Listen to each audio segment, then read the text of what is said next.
After a long time of grinding for capital, this dude was dead set on never letting himself get exploited again in his next life. But the next life he wished for came way sooner than he thought. The main guy opened his eyes and realized he wasn't dead yet, but he couldn't believe he was lying in a coffin being carried by 4 people. They were cursing him as they walked, looking light on their feet but carrying a weight like an elephant. Those coffin bearers seriously got unlucky running into him. What unlucky? The one you're carrying is the unlucky one, showing up at someone's house to marry in, and before even passing the door, he's already selling salt. Another voice cut in. I think the unluckiest one is still Su Qian, the eldest lady of the Su family. She hasn't tasted a man yet and is losing money in business. But it's good that he's dead, right? Doesn't that mean we have a shot with the eldest lady? Another voice chimed in. Just then, the coffin they were carrying suddenly made a loud noise, and the guy inside kicked the lid off and crawled out, shouting happily, Lin Huan is back. The atmosphere froze for about 3 seconds. Then the 4 guys carrying the coffin all ditched it and ran off screaming and crying. It's all your fault for talking crap. Now he's alive. Hey, don't run. I still got questions for you, Lin Huan called after them, but of course, no one stopped. He took a moment to adjust to the situation. Judging by the clothes and surroundings, it looked like he had transmigrated. Then Lin Huan absorbed the consciousness of the original owner and gradually learned more about his new identity. The old owner had the same name as him. The Lin family was once the top ceramic shop in Ningzhou, but for some unknown reason, the family suddenly fell on hard times, getting worse and worse, to the point where even clothes became a struggle. When the Lin family hit rock bottom, the Su family, their rivals, suddenly agreed to take them in and treated them warmly every day. Then the Su family head even wanted Lin Huan to marry into their family, tying the knot with Su Qian, the eldest lady of the Su family. The Lin patriarch, seeing his son had a solid backing, gifted the Su family the most important ceramic piece in their clan as a dowry for Lin Huan. But not long after the gift, Lin Huan, who used to be lively and cheerful, suddenly got a strange illness that no famous doctor could cure. And just like that, ancient Lin Huan died, and within 7 days, he was arranged to be buried in the outskirts mountains. Coincidentally, at the same time, modern Lin Huan, who died from overworking, took over this body. Wow, transmigration's pretty convenient, huh?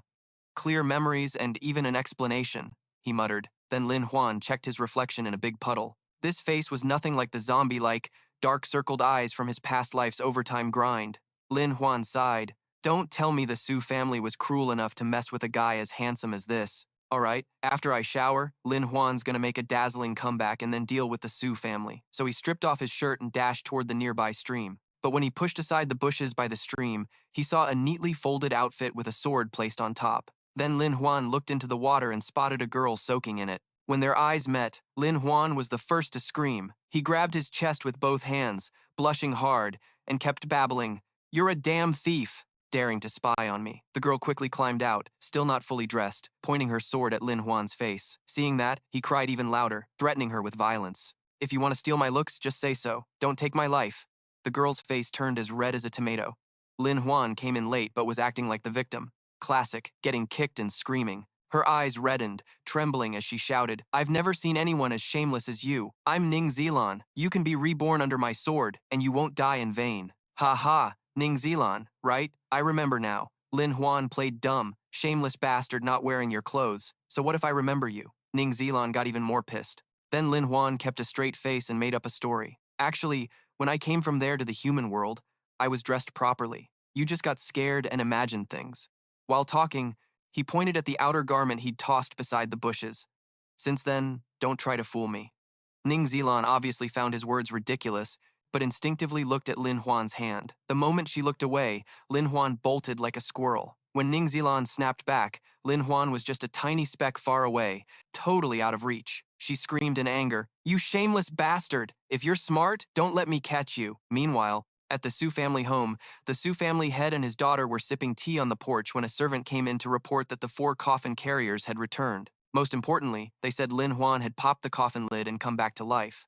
Of course, the old man didn't believe it and thought the coffin carriers were just making up stories to get more compensation. Besides, Lin Huan's strange illness was because the old man had been poisoning his drinks for a long time, watching him drink every time. How could he still be alive? Su Qian, standing nearby, looked a bit worried. "Dad, aren't we worried about what the other clans might say? We've done everything we could to save her, but she's just unlucky and couldn't survive this disaster." The Su family head replied coolly. Honestly, Su Qian didn't know what her father had done to Lin Huan, But he believed that even if she knew, as the rebellious daughter of the Su family, she wouldn't oppose him. Daughter, you should focus on the upcoming ceramics expo in a few days. This time, our Su family must win. We need to elevate our ceramics from premium goods to official tributes for the court, the Su family head added. Besides, that broke loser isn't worth your thoughts. There's no way he jumped out of a coffin by himself. Su Qian responded, showing she was just as cold-hearted as her father. But just then, a slippery hand like a snake landed on her shoulder, and a chilling voice whispered into her ear from the depths of hell. What if I did? Both Su Qian and her father trembled and turned around. Lin Huan had deliberately disguised himself to scare them. His hair was messy, blood dripped from the corner of his mouth, and his voice was hoarse. Even in broad daylight, I'm terrifying. I died unjustly. Old man Su, you reap what you sow, and I'm your karma. The effect was impressive. The Su family head, old and unable to handle the shock, immediately collapsed in the yard, foaming at the mouth and fainting. Su Qian wasn't much better. Don't come near me, we're not married yet. If you come here to live with me, you have to obey me. Stay away, she screamed and ran, but she tripped after just 3 steps. Unbelievable that the elegant Miss Su was now scared shitless. Lin Huan was clearly there to claim justice, but seeing this scene, he felt like the poor girl was being bullied. Seeing the Su father and daughter so terrified, he thought the joke should end here, so he ripped off the disguise, revealing his handsome face, and boldly declared, "Anyway, I was just messing with you. And by the way, I'm calling off this engagement." After breaking off the engagement, Lin Huan swaggered away, leaving Su Qian trembling behind. But as he stepped out of the Su family home, something strange happened.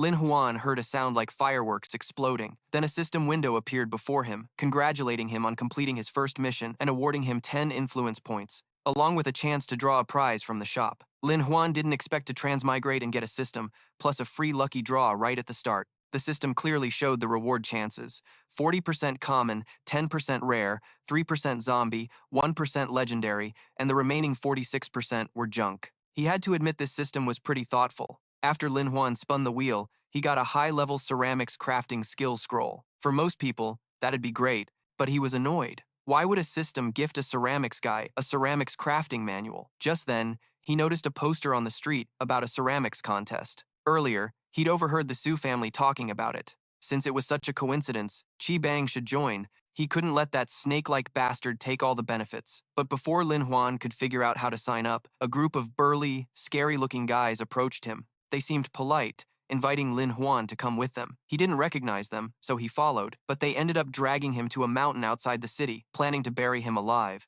Lin Huan was speechless. Other protagonists transmigrate as top martial artists or get super skills. Why did he have to keep getting screwed over like this? The leader heard Lin Huan mumbling and said, "Lin, young master, this is just debt collection. You borrowed 10 gold taels from us before, and now with compound interest, it's up to 120 taels. How did you forget so fast?" Lin Huan sighed deeply.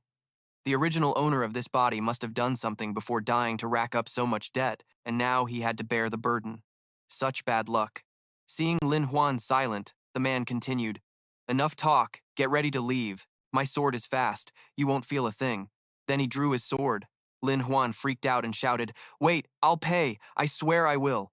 The man pointed the sword at his face, threatening that not a single CC of the 120 taels could be missed. Lin Huan didn't think twice and nodded frantically. "Of course, with our connections, I could even give you 1,000 tiles." One of the man's henchmen whispered, "Boss, is this guy scared out of his mind?" The man's thoughts were unclear, but he chose to spare Lin Huan for now. His sword slashed down, only cutting the rope binding Lin Huan. Then he sent a henchman, Xiaoju, to follow Lin Huan for 3 days as a monitor. If he didn't pay up in 3 days, the whole family would be wiped out. I used to live with the Su family. If you want to kill my family, remember to include the Su family too. Lin Huan tried to call after the man, but almost slipped into a puddle. He felt the Su family head must be really unlucky to have a son-in-law like him. After leaving the forest, Lin Huan and Xiaoju headed to Lin Chun courtyard. There were tons of young, strong guys gathered there, none of them empty-handed. They all brought a bunch of cabbages. Xiaoju didn't get why they had to come here. Lin Huan explained that Lin Chun courtyard had a rule. Once a month, they held a big offering event. Whatever gift the beauty queen Ling Ji picked, that person got to meet her. After hearing that, Xiaoju threw him a suspicious look. He was worried Lin Huan planned to kidnap Ling Ji for ransom. Lin Huan was speechless and could only advise Xiaoju to stop thinking about violent stuff all the time. He'd find his own way to make money. Just like Lin Huan predicted, after a while, the second-floor window opened. Someone announced that he had won the contest, but then he refused the chance to meet Ling Ji, shocking everyone around. Lin Huan's only goal was for her to see the letter he wrote. After that, Xiao Ju saw that since he refused to meet the beauty and had no plans to kidnap her, he had to look at him differently. Suddenly, he thought this Lin Huan dude was actually pretty cool. Meanwhile, Ling Ji upstairs watched Lin Huan's figure leave and then smiled with satisfaction. This Lin Huan guy was kinda interesting. She still held the letter he sent earlier, which only had a few lines. Follow my advice, and I can help you become the new idol famous everywhere. Next up was the pottery competition. The Su family head and his son were already there. They were chilling in a pavilion, leisurely sipping tea. Around them were a bunch of suck-ups, constantly praising the Su family's pottery as the best. The Su family head acted humble on the surface, ignoring the flattery, but inside he was damn proud of what he'd stolen from the Lin family. Is that all? You call this a grand pottery event? Lin Huan's voice suddenly rang out behind them, making the Su family head and his son jump in surprise. The so-called treasures they bragged about were just a few worthless trinkets in his eyes. The Su family head still held a grudge from the last time Lin Huan scared him. Seeing the almost son-in-law, he roared in anger. Want to see some real new stuff? Fine, I'll open your eyes. Saying that, he pulled the silk cover off a pottery piece on the tray that Su Qian was holding. Inside was a blue-glazed ceramic vase. Its patterns, glaze, and artistic vibe were all top-notch. Anyone could tell it was crafted by a master potter no other pottery house could compete. Lin Huan stepped forward, grabbed the vase, and examined it carefully. No doubt, this was the piece made from the secret recipe the Lin family prepared as dowry for him to marry in. The Su family head was ecstatic, thinking, "Didn't expect this, huh? This is the Lin family's secret method, and I stole it for you guys." But then, Lin Huan just threw that so-called treasure pottery aside. He even boldly mocked it as outdated junk. The Su family head was so pissed he felt like his heart was breaking. Outdated junk? Who else but the Su family can make this? Lin Huan immediately shot back. Besides me, anyone here can make this. The Su family head suspiciously looked at the faces of those who had just been flattering him. Their expressions suddenly looked awkward. When they saw him staring, they tried to change the subject, but Lin Huan clapped a few times. All right, no more hiding, folks. The secret recipe I gave you was just a test. Now bring out your works. Encouraged by him, the potters started presenting their pieces one by one. This shocked the Su family head because these pottery pieces were nearly perfect, just as good as the Su family's. Since Lin Huan opened the floor, we won't hold back. Thanks for sharing the Qinghua pottery formula to bless the people. They all respectfully clasped their hands toward Lin Huan to thank him. Turns out he had already shared the secret recipe with all the other potters. But then Lin Huan suddenly kicked those pottery pieces, smashing them to bits. The crowd was confused, not knowing what he meant. They thought Lin Huan regretted giving them the pottery method. Then he clearly declared, "What we gave you isn't for making this outdated junk. Now bring up the main event." As he finished, a beautiful girl appeared carrying a blue silk-covered item. The crowd erupted because this girl was beauty queen Ling Ji, someone not everyone could meet. They had no clue Lin Huan had already managed to lure the fairy out. "She's here," Lin Huan said happily. Ling Ji warmly replied, "How could I not follow the young master's words?" Under that blue silk was the ultimate 1,000-year Qinghua pottery piece Lin Huan wanted to show. It was a Qinghua porcelain statue modeled after Ling Ji holding a lute, with lifelike expressions and details that truly amazed everyone. Everyone watching was left wide-eyed and speechless. No doubt, the color, material, and design of that pottery piece were absolutely flawless. Some folks originally just came here to cheer on the pottery contest and watch the fun, but they never expected to witness such a treasure with their own eyes. So, Lin Huan, how should everyone buy such a beautiful piece? Ling Ji turned to ask, but actually, she was setting him up to continue. Lin Huan then announced how to get this limited edition Ling Ji porcelain statue in front of everyone. They just need to place an order and put down half the payment, and 7 days later, the finished product will be delivered right to their doorstep. Su family head couldn't hold back and spoke up.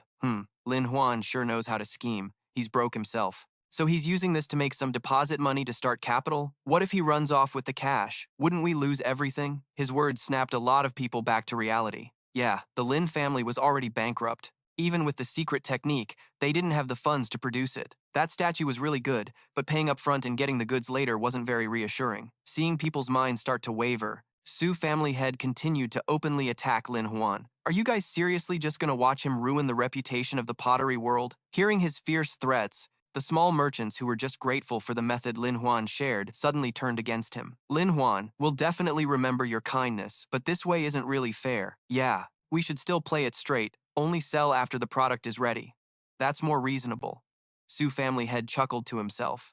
In his eyes, Lin Huan was just a kid who couldn't compete with him, but this didn't seem to affect Lin Huan's mindset at all. How dumb are you guys? I already gave you the Qinghua porcelain technique. Now just come to me for the design plans. You can order from me or from any of you. Then, Lin Huan threw out a few design blueprints. All were portraits of Ling Ji in various poses and outfits, and of course, all exclusive to Lin Huan. The merchants didn't quite get it. Lin Huan was basically cutting off his own path to riches. But of course, Lin Huan wasn't giving anything away for free. He made money by selling copyrights. Each design was worth 10% of the final product's price. That was a discounted rate he gave to all the merchants here, except for Old Man Su. Lin Huan's public showdown with him in front of everyone made Su family head furious, but he figured it was just the Qinghua porcelain formula and Ling Ji's design. The Su family's spies were everywhere in the pottery world. He'd have those things in less than 3 days. Oh, really? Lin Huan replied with a provocative tone. Then I wonder if your spies can get the next item? So Lin Huan revealed the second item he brought, even more valuable than the porcelain statue. A perfect miniature Ling Ji doll, flawless, with clearly articulated joints that moved, fully posable. Every young guy obsessed with Ling Ji wanted one of these. This was carved by a woodworker who sculpted the joints and details. The body used bright colors. The skin was made from premium Phoenix Dragon ceramics, lifelike.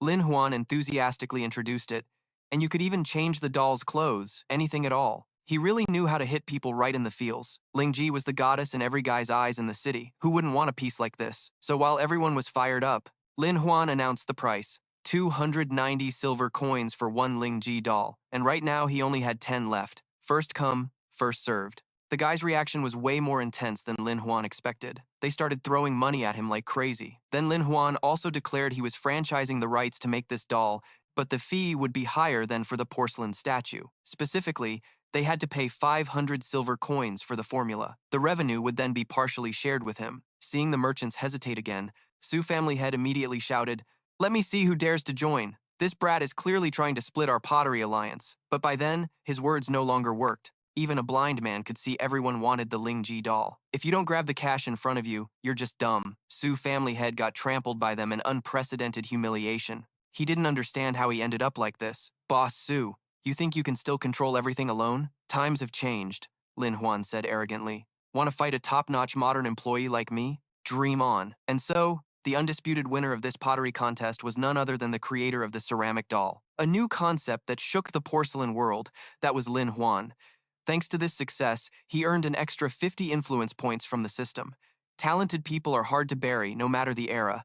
On the way home, Lin Huan was super happy, but as he passed an old lady, he suddenly saw her clutch her chest, struggling, then collapse. At first, putting the symptoms together, Lin Huan thought she was faking, but she didn't seem to be pretending. Her condition looked like a sudden heart attack, but it was progressing fast. If he went to find a doctor now, it definitely wouldn't be in time. So Lin Huan searched the system shop and finally found an item called the Instant Information Support Pill, which could be exchanged for 60 influence points. Right now, Lin Huan only has exactly 60 points. So he's kinda torn because saving someone would drain all his influence points. What if something dangerous happens later and he doesn't know how to handle it? Plus, he doesn't even know this old lady at all. Lin Huan was definitely hesitant, but in the end, he decided to act. As a modern young dude, he just couldn't ignore someone in trouble. So Lin Huan's influence points dropped to 0, but he got that medicine in return. He immediately took out a pill and fed it to the old lady, and it worked fast. Her symptoms instantly faded and disappeared. The old lady could stand up strong like normal again.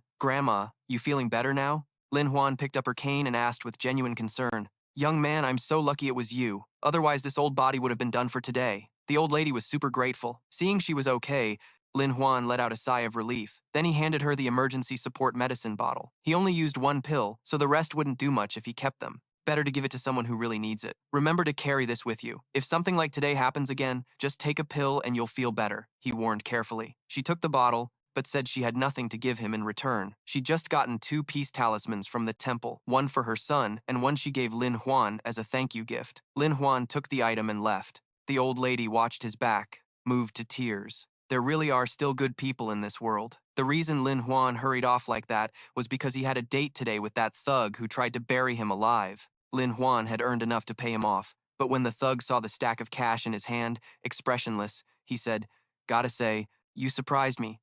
You made this much in less than 3 days, but too bad you messed with the wrong people." Lin Huan sighed deeply. So they still want to kill me. Huh? He laid all his cards on the table, asking how much the Su family had paid him so he could pay double. But the man refused and revealed that the Su family was about to intermarry with the city lord, so some things can't be solved with money. Then he drew his sword and lunged at Lin Huan without mercy. Lin Huan couldn't do anything in this situation, so he just shut his eyes tight, hoping for a miracle or accepting he'd be dead again. But after hearing the sword slashes slicing through the air for a while, he didn't feel any pain or wounds on his body. When Lin Huan opened his eyes, he saw all the thugs had fatal injuries, and the one who dealt the blows was the leader of this debt-collecting crew. Lin Huan was shocked, not knowing why this guy suddenly saved him, switching from villain to hero in a blink, turning into a dude he was super grateful for. Master Swordsman, you could be the top sword expert in the world, Lin Huan sincerely praised. The man snorted coldly, telling him to stop flattering him, then asked, "You know why I saved you?" Lin Huan obviously didn't know, so he pointed his sword at the peace talisman hanging on Lin Huan's waist. Lin Huan immediately remembered it was the gift from the old lady as thanks. She said the other one was for her son. This must be fate. Turns out this guy is her son. Looks like Lin Huan saved the right person. No denying he just saved Lin Huan's life, because besides him, the Su family had hired over a dozen other assassins, but he was still the toughest from the Great Marsh. After saving Lin Huan, he demanded extra pay, so the money Lin Huan just earned from the contest was now all gone. On the way back, he kept shaking his empty wallet and complaining. "These times are crazy. Looks like when I get back, I gotta buy some knockout drops for protection. But now I'm broke as hell, so maybe no one will bother robbing me anymore," Lin Huan muttered. "Still, you really deserve the title of the unluckiest main character ever." Just after saying that, two guys suddenly jumped out from who knows where and blocked his path. "Stop right there! This road's ours! These trees are ours! You want to pass?" They hadn't even finished their sentence before Lin Huan already knew the rest. Damn bandits. Just escaped a gang of assassins. Now I gotta deal with mountain thieves. No surprise, Lin Huan got knocked out again and dragged to their hideout. After tossing him into a corner, the two bandits sat down, sharpening their knives. "Hey big bros, chill out and talk it out. Why you gotta sharpen those blades?" Lin Huan was so scared he almost cried. The bandits shouted at him to shut up. Since Lin Huan had nothing valuable on him, they planned to kill him soon for wasting their time. Lin Huan was seriously done with this. What kind of main character is this unlucky? So he mustered all his strength, stood up, slammed the table hard, and shouted, "Are your dog eyes blind or what? Do you know who I am? I'm the legit son-in-law of the Su family, the richest in Ningzhou City." The two bandits had been living in the mountains for a long time, so they didn't know what was going on in the city or the deal between Lin Huan and the Su family. They just thought people they caught wouldn't dare talk back like this. Plus, Lin Huan looked fragile and weak, totally fitting the image of Su Qian's son-in-law. These mountain bandits didn't dare mess with the Su family head, since they heard from Feng Than that the clan had a solid connection with the city lord. So after careful discussion, they hurried back inside to untie Lin Huan. "It's all my fault for not seeing clearly. We'll personally escort you back, sir. If you need anything, just tell us directly." Once Lin Huan was untied, he felt way better and promised to reward these two with some gold once he got back. "All right, I'm starving now. Bring some food over here." Lin Huan started counting on his fingers. First, he had to keep his cool and trick them, then find a chance to escape. So those two prepared a feast for him. But not long after, the Su family head steward came up the mountain to meet the bandits. He brought a portrait of Lin Huan and demanded the bandit leader personally deal with the guy in the picture. Of course, the steward also brought a pile of silver as a deposit, promising more rewards once the job was done. The two bandits who caught Lin Huan earlier stared at the portrait. The guy in the picture looked familiar, and after a moment, they shouted out, "Oh, I remember now. Isn't this Su Qian's son-in-law?" "Son-in-law? Our young lady isn't married yet. Where would she have a son-in-law?" The steward snapped back immediately. Just then, Lin Huan was casually chewing on a chicken leg, strolling past the room. The steward turned around just in time, saw him, and shouted, "Lin Huan." The man himself jumped in surprise, never expecting the Su family head to come after him like this, but he kept his calm. "Lin Huan, what's your business with my debts? I'm just a guy drowning in debt. It's getting late. I gotta head back and pack up." Lin Huan was about to bolt, but someone grabbed him from behind. "Wait up." Barely released, Lin Huan was tied up again. This time, they tied him to a big post, surrounded by a whole pack of bandits waiting for their boss to deal with him. The bandit leader had no personal grudge against Lin Huan, but since he'd been paid, he had to put on a show. Actually, when the leader raised his sword, Lin Huan wasn't too scared. He was still in newbie protection mode, meaning he could resurrect once. When he revived, all his stats would reset. Only the difficulty for earning reputation points would increase. Lin Huan wasn't sure if he should use it now, since if someone came to save him, it'd be a waste. Then suddenly, the sound of horse hooves clattered nearby. Someone really came to save Lin Huan, and the girl looked kind of familiar. It took Lin Huan a moment to realize the girl who knocked the bandit leader's sword away was the same girl he met by the stream on his first day here. Ning Zilan immediately recognized Lin Huan, still holding a grudge from before. She snorted coldly, then swung her sword to cut the ropes off him. You're lucky this time. We'll settle the score when we get back. But the bandits didn't let them leave that easily. Even though Ning Zilan knocked out their leader, she couldn't seriously hurt him or keep him down for long. Plus, the bandit group had dozens of members who quickly surrounded them. After getting up, the bandit leader saw the new arrival was a pampered young lady and couldn't help drooling. I've been lonely lately. Can't believe a beauty just showed up like this. Ning Zilan definitely noticed the lustful look the bandit gave her. Meanwhile, in the crowd, the Su family head steward seemed to recognize her unusual status, but just turned away, pretending not to know. Before the bandit leader and his men could attack Ning Zilan, the ground suddenly shook, horse hooves thundered, and the main gate was kicked open. A troop carrying red flags charged in, and the bandits instantly got scared stiff. They were quickly subdued. The bandit leader looked at Ning Zilan with fear, realizing she might actually be the leader of this troop, despite her delicate appearance. He had insulted her earlier and probably wouldn't escape revenge, so he tried to drag Ning Zilan into his downfall. While she was focused on her horse, the bandit leader secretly pulled out a hidden weapon and threw it at her without hesitation. Lin Huan noticed first and, without thinking, threw himself in front of Ning Zilan. The weapon pierced his right chest, a deadly spot, and black blood poured out, soaking his shirt. Ning Zilan quickly caught his collapsing body. She realized the situation was bad. The black blood meant he was poisoned. A carriage rushed them back to the city. Lin Huan lay on the carriage, his breath weakening. Ning Zilan guessed the poison was spreading fast, and he was losing too much blood.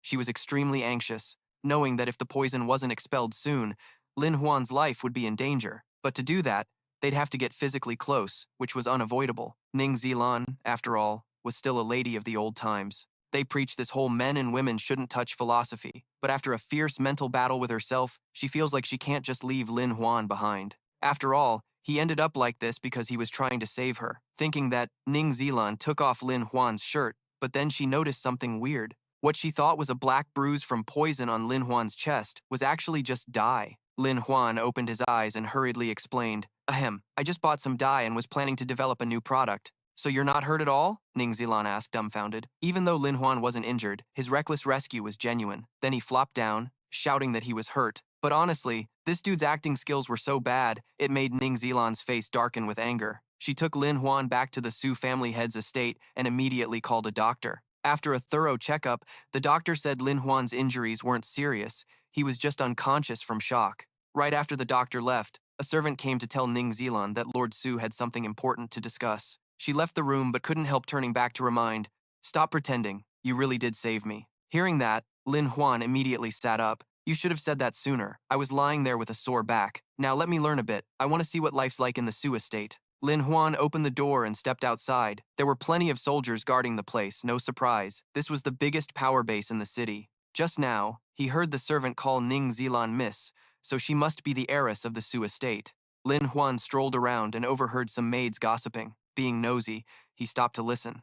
They said the city would soon host the biggest smoke and fire banquet ever. At that event, many noble sons from various estates would attend. Lin Huan, relying on the original owner's memories, recalled that the Su family head and those noble sons didn't have the best relationships. So he approached the two maids and asked, "Hey, spill it, are those noble sons already married or not?" They were startled, blushing hard seeing Lin Huan so close, but still awkwardly answered. Lin Huan sighed in frustration and then dashed off, leaving the two maids clueless about what just happened. The banquet was in a few days, and many unmarried noble sons would be there. Also, Ning Zilan was called away urgently earlier, and the servant's face looked serious. Based on Lin Huan's experience binge-watching historical dramas, he guessed she was probably being forced into some arranged marriage. Lin Huan believed fate tied him to Miss Ning, that she belonged to him, so he had to stop this marriage at all costs. Sure enough, Lin Huan's guess was right.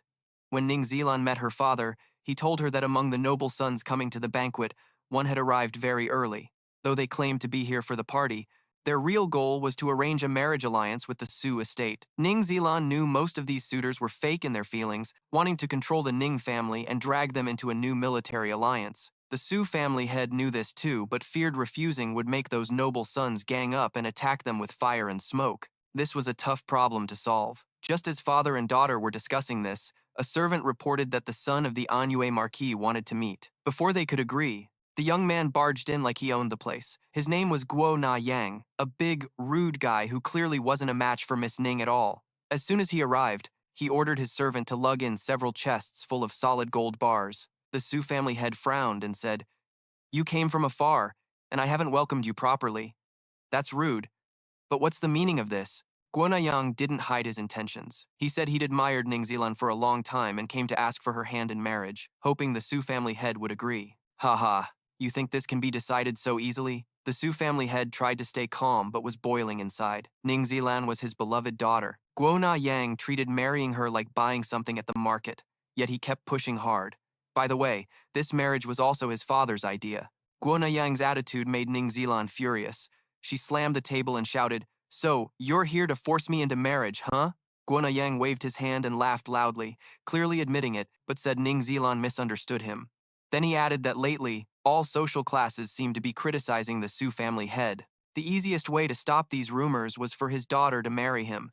Too bad, he was one step late. Before Ning Zilan could respond, Lin Huan's voice rang out outside the door. Guona Yang turned to look Lin Huan up and down. He was definitely unfamiliar to him. Lin Huan confidently introduced himself as Ning Zilan's fiancé. That statement made all three people in the room freeze. Guona Yang was the first to react. Nonsense. When did Miss Ning ever get engaged? Someone grab that idiot who just said that. Quach Na Duang's crew sure moves fast. The moment their boss gave the order, they charged right in. Two of them grabbed Lin Huan's arms, trying to drag him out. Lin Huan shouted toward the Bahu, "Father, please explain this to me." Ning Zilan realized he was trying to help her. Though this plan was kinda shaky, it was still way better than her having to marry that annoying fat dude. So before Bahu could even figure out what was going on, she rushed over and hugged Lin Huan all cozy-like. Dude was right. This is my fiancé. Seeing his beloved daughter shamelessly hugging another man right in front of him, Baho was totally shocked. Is this for real? Why does he not even know his own daughter has a fiancé? Ning Zilan wrapped an arm behind and frantically signaled her dad to play along and get this act over with. Lin Huan quickly confirmed his acting skills, hugging Ning Zilan with one arm while slapping the shoulder of the stunned Quach and Duang with the other, looking super cocky. "Quach, you see this now? Su Lan is already betrothed. You're a noble lord. You shouldn't be forcing her to break the engagement, right?" Quach and Duang ground his teeth, mad as hell, but he had no choice. Forcing Ning Zilan to break off the engagement and marry him now would ruin his rep, so he angrily shoved Lin Huan away, then left with his servant carrying gold. Bahu called out from behind, "Xiao Ju, be careful, and remember to invite the other noble sons to my daughter's wedding." Lin Huan was super happy his plan worked perfectly. But after that Quach dude left, Lin Huan became Bahu's target for a serious beating. The old man was furious, pointing at him and yelling, "And you? Who the hell are you? I'll give you a chance to explain. So spill it now. Sir, please hear me out." Lin Huan spoke calmly, then politely introduced himself to his future father-in-law, explaining his background and his porcelain-making work in Ningzhou City. Baho stared at him for a long time, memories from years ago flooding back. Then he laughed loudly. "Lin Huan, so you're the son of old Lin." Lin Huan smirked inside, glad he had checked the original owner's memories when he pretended to be hurt earlier. Old Lin and Bahu had known each other for a long time, and had arranged engagements for their kids multiple times. After this family recognition scene, Bahu suddenly grabbed Lin Huan's hand and forced him face down, ass up. "You disrespectful brat. Today I gotta teach you a lesson in place of your dad." No idea where he got a big wooden plank, but he started pounding Lin Huan until he looked like he might bloom flowers. After taking the beating, Lin Huan got up and got serious. He said today the Hu mansion faced a forced marriage situation, and he broke it up, chased away those noble sons, proving only he deserves Ning Zilan. Plus, this Lord Hu here and his dad are old friends. Second, everyone knows the Lin family used to be rich, but got schemed out of it. But now things are different. Lin Huan will definitely rebuild the family empire. Third, since childhood, both fathers had arranged engagements for him and Ning Zilan. If she stays single, then being forced into marriage by noble sons will keep happening. Lin Huan's non-stop talk left Baho speechless. What he said was true, but Baho couldn't clearly remember if he agreed to marry his daughter to this kid.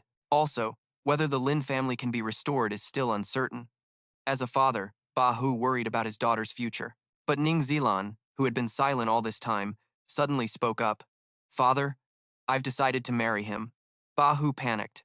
Earlier, she had fiercely opposed engagements with those noble sons, but now she agreed to marry Lin Huan without hesitation. But this didn't seem impulsive, because her tone was firm. "Father, my mind is made up. Please send out the wedding invitations as soon as possible and announce this to the whole city. Also, the wedding must happen before those noble sons arrive at our mansion. Seeing his daughter's reaction, Bahu couldn't object anymore. He just said he understood and would handle it. Ning Zilan, who had been commanding troops for days, should now rest. But just as she was about to leave, Lin Huan whispered something about wedding invitations into Bahu's ear. Meanwhile, at the Su family mansion, Su Qian was pacing anxiously in her room. A moment later, a maid came to say someone was looking for her. Before Su Qian could react, Lin Huan strolled into the room. Miss Su, long time no see. How have you been? The moment Su Qian saw him, she couldn't hold back her anger and yelled, Lin Huan, how dare you show your face here? You made my father so mad he coughed up blood, and now he's bedridden. What? Is that even possible? Maybe he got sick from being pissed he couldn't catch me. Serves him right. Lin Huan pretended to worry and asked again, but Su Qian wasn't dumb and caught the sarcasm in his words. This time, Lin Huan came back to negotiate the engagement. The moment he mentioned the word engagement, Su Qian snapped back to her proud self. She thought Lin Huan came back because he lost his status. Honestly, if he wants to continue the engagement, that's fine too. All you gotta do is get Lin Huan to kneel down and beg me. Beg? You gotta see what this really is. Lin Huan sneered, then tossed her a wedding invitation. Su Qian opened it. It was an invite from the Marquis's mansion. Of course, she didn't believe it was real. Thinking Lin Huan dared to fake the Marquis's seal, she ordered her servants to seize him. Lin Huan thought the Su family was just ridiculous. They clearly planned to steal from the Lin family, yet they always called him a thief and a faker right to his face. On the other side, Su Qian wasn't ashamed when he scolded her. She only got more fired up. Lin Huan, you think I'm stupid? Miss Ning from the Marquis's mansion was noble and high class. Forget about being a fiancé. Even the servants in the mansion weren't on her level. Then she tore Lin Huan's fan apart, threatening him to hand over the Ling Ji doll formula if he wanted to stay in the house. And of course, from then on, she'd be in charge of everything. Lin Huan sighed helplessly, feeling sorry for Su Qian's pretty face. Pretty face didn't mean shit when she was both cruel and dumb. Then Lin Huan snapped his fingers, and soldiers from the Marquis's mansion swarmed up behind him. Who the hell dares talk back to the young lady of our Marquis's mansion? The soldiers surrounded Lin Huan, shielding him, making everyone around whisper. Suddenly, he popped out with a big grin, raising his hand towards Su Qian. Seeing Lin Huan's face, she froze, trembling all over. It really is him. These people are from the Ning mansion. Could the Miss Ning really be marrying Lin Huan? How is that even possible? He stepped forward, holding a red envelope, mocking her, which made Su Qian furious. Now do you believe it? I brought this especially for you, thinking you'd be touched. But the people around her saw their miss insulted and wanted to fight, protecting Su Qian, telling everyone to stay away, defending Lin Huan so the mansion wouldn't lose face. As things heated up, just as they were about to throw down, a loud voice shouted, "Stop!" Kang Xian appeared at the door, clasping his hands respectfully to Lin Huan. Su Qian was stunned, silently hoping Lin Huan wouldn't scold her. Lin Huan didn't know who he was and looked annoyed and suspicious. "Who's your brother? Who the hell are you? You're engaged to me?" Kang Xian stayed calm and introduced himself. "I am Kang Xian, son of the Lord of Xiazhou City." Lin Huan looked a bit surprised hearing his title. "Oh, so there's a second-generation noble." Kang Xian stepped closer, still respectful, stating his intention. "I have a way to settle today's mess. I wonder if you'd agree, Lin brother." Hearing that, Lin Huan relaxed and told him to speak up. "Oh yeah? Let's see how you plan to handle this." With Lin Huan's approval, he stepped in front of Su Qian. Kang Xian placed his hand on her cheek, making Su Qian confused but patient. Suddenly, he slapped her hard, shocking everyone around. Even Lin Huan had to admit the move was ruthless. Su Qian's cheek swelled up, leaving her utterly bewildered. "You actually did that." Kang Xian ignored the trembling Su Qian and turned to Lin Huan. "Lin brother, satisfied now?" Seeing him dump all the blame on him, Lin Huan was stunned, but couldn't hold back, pointing and scolding Kang Xian harshly. "How can you hit a woman? Are you not human? Only parents can hit their kids." Seeing the chaos, Lin Huan and the soldiers left. "Let's go. These people are crazy." Kang Xian didn't stop them, just silently watching Lin Huan's figure walk away. When the door shut, Kang Xian's face darkened. He gritted his teeth. "Lin Huan." Then he turned back to Su Qian and comforted her. "Don't cry. It's just an act. In a few days, he'll know who's boss." Sometime later, at Lin Huan's wedding held at the Marquis's mansion, he looked at his fiancée with a gentle and caring expression. The Marquis spoke up. First, he raised his wineglass to toast the guests. "Today my daughter is married. Thank you all for coming." Suddenly, a woman rushed into the hall, panicked, shouting, "Lin Huan, you're a heartless bastard." Seeing the scene, Everyone started whispering. On the other side, Kang Xian held his wine cup, looking surprised. Weren't there supposed to be a bunch of courtesans? Why was there only one? But he sipped his wine with a sly smile. One's enough to embarrass him. The woman then grabbed Lin Huan's leg, starting to complain. Lin Huan, that night we shared a bed all night. You forgot? You said you'd marry me, so why are you marrying someone else? With a loud slam of her wine glass on the table, Kang Xian stood up, ready to accuse Lin Huan in front of everyone. The Marquis is the lord of Xiazhou City. Isn't this ruining his reputation? He's not worthy of Miss Ning Zilan. Everyone got more interested as the situation escalated. Lin Huan ignored Kang Xian and bent down to judge the woman. Good acting. I give you 9 points, -1 for being way too confident. Then he turned his back, ignoring the woman's shocked face. Standing at the doorway, he faced Kang Xian and started asking, Kang brother, you seem quick on this. Did you send her? Seeing this, Kang Xian flat out denied it. Ridiculous. I have no grudge against you. Why would I harm you? Lin Huan kept a calm face, a slight smirk playing on his lips. If you don't have beef with me, then I'm chill. Right then, he opened the door and a bunch of courtesans walked in with eyes like they were hypnotized. Those girls headed straight for Kang Hian, hugging him tight, mumbling nonstop, Young master, you said you loved me, so why'd you ditch me? Kang Lang, I'm Xiao Liu. Did you forget me? Don't stay here, come have fun with us. Everyone there was stunned watching this scene. Oh, B-boy? Looks like we got some juicy drama to watch. Lin Huan gave Kang Hian a thumbs up. Bro Kang's got stamina for real, mad respect. His face turned ugly when Lin Huan shifted all attention onto him. What the hell's going on? I sent people to deal with this loser, so why is this happening? Lin Huan wore a smug grin, having already guessed Kang Hian's plan. These girls, they're all mine. Lin Huan looked at Kang Hian and the courtesans clinging to him, praising nonstop. Bro Kang, you're wild. Living it up like a boss. No wonder you're filthy rich. Kang Hian was furious, shoving the girls away and yelling at Lin Huan. All right, Lin Huan, you trick people, you'll pay for it. Then Kang Hian turned to other guests, trying to redirect the spotlight to Lin Huan. You all agree, right? Yeah, that's right. Lin Huan wasn't backing down, pointing right back at him. So tell me, the Su family stole the recipe for our Lin family's goods. How do you plan to pay for that? Everyone nearby buzzed at this. True, I heard at the Drunken Immortal Pavilion that Kook Uyan Ni mentioned this before. The Su family really has no shame. That's not all. Lin Huan already took action to block the Su family's escape routes. Who would want that? Kang Hian didn't expect Lin Huan to pull this move, shaking him up and leaving him clueless. Lin Huan used this tactic to fight back, staring angrily at the woman Kang sent to humiliate him. Kang Hian kept pointing at the remaining courtesans, trying to pin all the blame on Lin Huan. Don't change the subject. Let's talk about this. First, I don't know who they are. Second, what about those girls with you? Lin Huan smiled and pulled something from his sleeve. I got some info. Let me read it to you. He pulled out a paper and read aloud the info inside.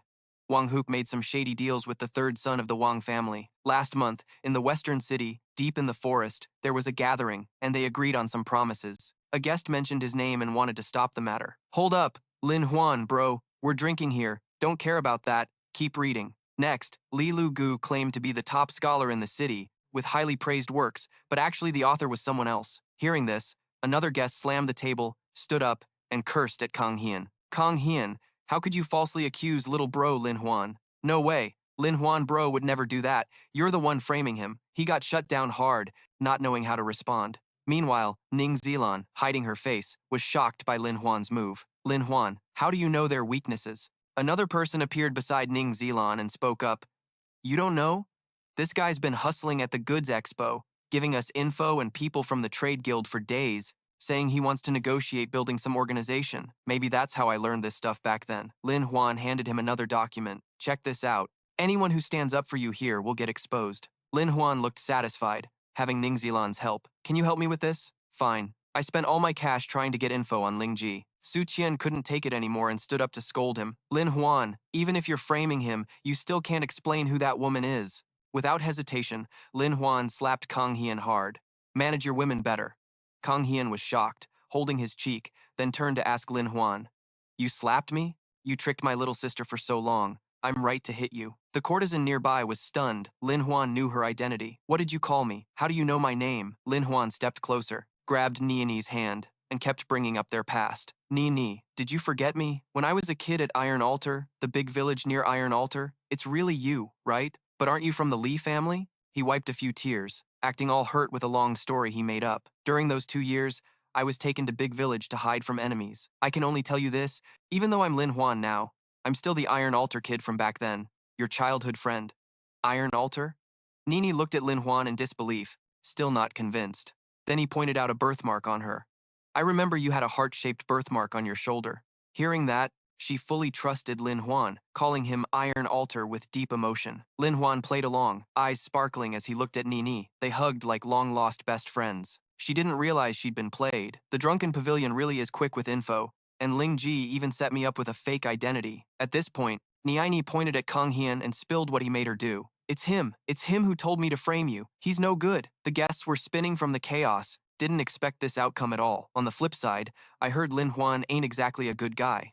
Su Qian had been watching all the moves and just started speaking up. You little punks your age, that's enough. Seeing no way to argue back, Kang Hian and Su Qian tried to leave. Su Qian, let's go. But Lin Huan obviously wasn't going to let them walk away that easy. Hold up, you pull out some painting of a ceramic vase. You think I'm just going to let you leave? Without a second thought, Lin Huan ripped the painting right in front of all the guests. Your Su family ain't allowed to sell Qinghua porcelain anymore, and all your past sales gotta share commissions. Kang Hian freaked out, not expecting Lin Huan to play that card, then snapped back. Who the hell do you think you are? What if I keep selling? What if I don't pay? Lin Huan smirked. Doesn't matter to me, but I ain't letting anyone else do it. Then he pulled out a ledger from the trade bureau. Been bored these past few days, so I checked out the big fairs and markets. The Hehuan sect's trade bureau was set up to crack down on anyone breaking trade rules. Lin Huan kept pulling out a book listing all of Kang Hian's shady moves. I already registered the rights for Qinghua porcelain. If you don't follow the rules, don't even think about doing business here again. Su Qian couldn't take it and pointed right at him, yelling, "You're crossing the line." After exposing all of Kang Hian's dirt, Lin Huan finally let them leave. If there's nothing else, don't bother my wedding, Su Qian said. Su Qian had been watching everything, a spark lighting up in his eyes. Lin Huan really reminded him of himself as a kid. Looks like I can leave that mess to him. Kang Hian slammed his hand on the table, furious. Damn, his face was full of murderous intent, shocked by Lin Huan's moves. Couldn't believe Lin Huan saw right through his tricks. Seeing his face like that, Kuang Yang put his hand over Kang Hian's to comfort him. Kang bro, chill. His sly grin only poked at Kang Hian's anger more. Lin Huan still got to deal with 2 traps I set for him. That just made him grind his teeth harder. Su Qian was also deep in thought. Lin Huan, you embarrassed me today. I'll make you pay back 100-fold. Meanwhile, at the Ning Marquis's mansion, a guest brought 10 crates of silk as wedding gifts for Lin Huan. The Li family, a fabric trading family from the west side of town, gifted 10 crates of silk worth a fortune. Seeing this, Lin Huan's face lit up, waiting for more gifts on the list. Just the gift list alone had already passed half an incense stick's worth of time. Getting a dowry from a wedding really pays off. As more gifts kept coming, Su Qian whispered a reminder to Lin Huan, "Kid, the annual exclusive stall charges fees. All rich folks pay up. Why you still worried about this money? Father-in-law, you're teasing me again. Honestly, I hate money the most." The servant kept announcing the special guests for the day. The Chu family, Niu family, Yang family, Ma family, 4 rich playboys showed up at the door, looking like the top party boys in the capital, shining bright. The guests below couldn't help but sneer. Who the hell are these 4 playboys? The 4 big losers? Just whisper it. Today the 4 big rich kids are here. No one dares disrespect them. Li Bai went up to ask what gifts these 4 brought for Lin Huan. 4 young masters, you here to present the dowry? One stepped forward, arrogant as hell. Dowry? What dowry? Of course, my lady and Lin Huan are officially engaged. A Tan sneered at Lin Huan. Why bother with a dowry for this talentless loser? Everyone froze hearing that. Lin Huan sighed. His big day turned into a joke for these clowns. Li Bai's face darkened too. He patiently explained to those 4, "Today's a big celebration. If you got beef, settle it elsewhere. If you can't behave, you're just guests to be shown out." Suddenly, a Tan pulled out a red envelope, acting all sincere. "Of course I'm not leaving. I'm here for something else." He revealed his real reason for coming. "I'm here to propose to Miss Ning." Seeing this, Su Qian almost stood up to teach these spoiled brats a lesson. Lin Huan stopped him, wanting to personally kick them out. "Father-in-law, let me handle this." Lin Huan confidently stepped up, calm as hell. "You dare come here to steal my bride?" "Yeah." A Tan still didn't realize who he was messing with and kept trash-talking. Lin Huan's talentless and worthless. Maybe he knows he ain't good enough for Miss Ning, so he's here to apologize? Hearing that, Lin Huan just sighed. Didn't expect so many idiots like this. Just got rid of Kang Hian. Now a bunch of spoiled brats showed up. Looks like this wedding's gonna drag on. He kept acting superior, looking down on Lin Huan, then wanted to fight him. Heard Lin family's Lin Huan never studied, no skills. wandering around, crazy at Ning Mansion. If you're not convinced, let's have a poetry duel. See what you got. Another brat chimed in. If you win, we'll let you handle things. Hearing that, Lin Huan grinned. Didn't expect them to walk right into a trap. Fine, I'll handle it. A Tan, still acting all high and mighty, didn't notice Lin Huan was about to punch him. No time to block. A Tan got blasted flying through the air, his face turning pale. Lin Huan was still full of confidence, schooling that punk. Master both pen and sword, I'll show you what it means to be skilled in both. Everyone saw A Tam knocked out cold with foam at his mouth from just one punch, totally shocked. Seeing their rich kid get beaten, the three guys chasing after him couldn't take it and wanted to talk smack with Lin Huan. How dare you hit someone? Got some royal law or what? That's just savage. Everyone looked at Lin Huan's face. No second warning needed. Lin Huan drew his sword and pointed it right at them. I thought you guys were the four talents of Ning Prefecture. Standing before the Su family head and villagers, you should have some respect. But instead, you spit out such crude words. Now listen up. Seeing this, the three guys trembled in fear and huddled together, too scared to move. He stepped forward and put his foot on Atam's butt, making him yelp in pain. Lin Huan pointed his sword at his face, terrifying him badly. Useless scoundrels. Wasting your parents' efforts, just flapping your gums and spreading nonsense everywhere, like filthy animals barking in Ning Prefecture. I've never seen anyone this shameless. Seeing he couldn't do anything, A Tam cursed Lin Huan while lying on the ground. Lin Huan, how could I stand being humiliated by you? Morally and logically, you're the one everyone despises. Seeing A Tam's ignorance, Lin Huan repeated what he said. Weren't you guys just telling me to handle it? The other three chimed in, but their faces were still full of fear. The condition is, you gotta beat us first. Hearing that, Lin Huan pulled out a secret book. Beat you? I'm sure I will. He opened the book, ready to throw down some poetry and test their skills. It's been a while since I've recited poetry. Y'all better sit down first. Everyone was super surprised by his move. Then Lin Huan recited a line of poetry in front of everyone with a graceful vibe. Even the rich kids were amazed and said it was beautiful. Not stopping there, Lin Huan continued with a pure line like a woman rowing a boat on the river. Soft and tender vibe, Lin Huan. That line made the girls admire him so much, they gasped, ah, so good. Lin Huan then transformed into a general going to battle and recited another line. Calm as still water, simple form, utterly gentle clouds and mortal. Summoning soldiers and horses, General Lin Huan's form. Even the rich kid had to admit it was great. Another line was like a scholar pondering heaven and earth. My heart blooms like a 1,000-year flower, reflecting on the immortal realm anew, sorrowful form. Lin Zilan, witnessing Lin Huan's real skill, started seeing him differently. He wasn't a total loser after all. Lin Huan stopped there, casually grabbed a cup of wine, fanned his sore throat with the book, and stopped reading. Then he casually slammed the book into a Tam's face. That guy made the whole scene dead silent, and the others didn't dare to do anything either. Seeing this, the rich kid couldn't help but laugh loudly. Good kid, definitely no joke. No wonder you're my son-in-law. Talented, virtuous, and with a pure soul. Without hesitation, he handed Lin Huan a family heirloom sword. Lin Huan was shocked to receive it. This meant the rich kid was fully entrusting his legacy to his son-in-law. This sword was the one used to fight the enemy back then. The Emperor's reward today is mine to give you. When the time comes, follow me to the front lines and fulfill your wish to lead the troops. Hearing this, Lin Huan was stunned and reluctant. At that moment, the rich kid started reflecting on Lin Huan's poetry and feeling it deeply. But why are you a poet? Your style is a bit different. Lin Huan broke out in sweat, surprised he could recognize his poetry. This is Li Bai's style. The guests were completely won over by him. I know Lin Huan is a world-renowned talent, truly a man with great insight, able to analyze and remember from many angles. These poems are vast, and each one a masterpiece. Lin Huan's poetry is way better than the four young masters. Lin Huan was overjoyed, realizing his past life memories really worked. 9 years of training wasn't wasted. Thanks, old teacher. Suddenly, off guard, the rich kids from before ran up to Lin Huan. What do you want from me? The rich kids, moved by his poetry, wanted to accept Lin Huan as their big bro. Poetry too.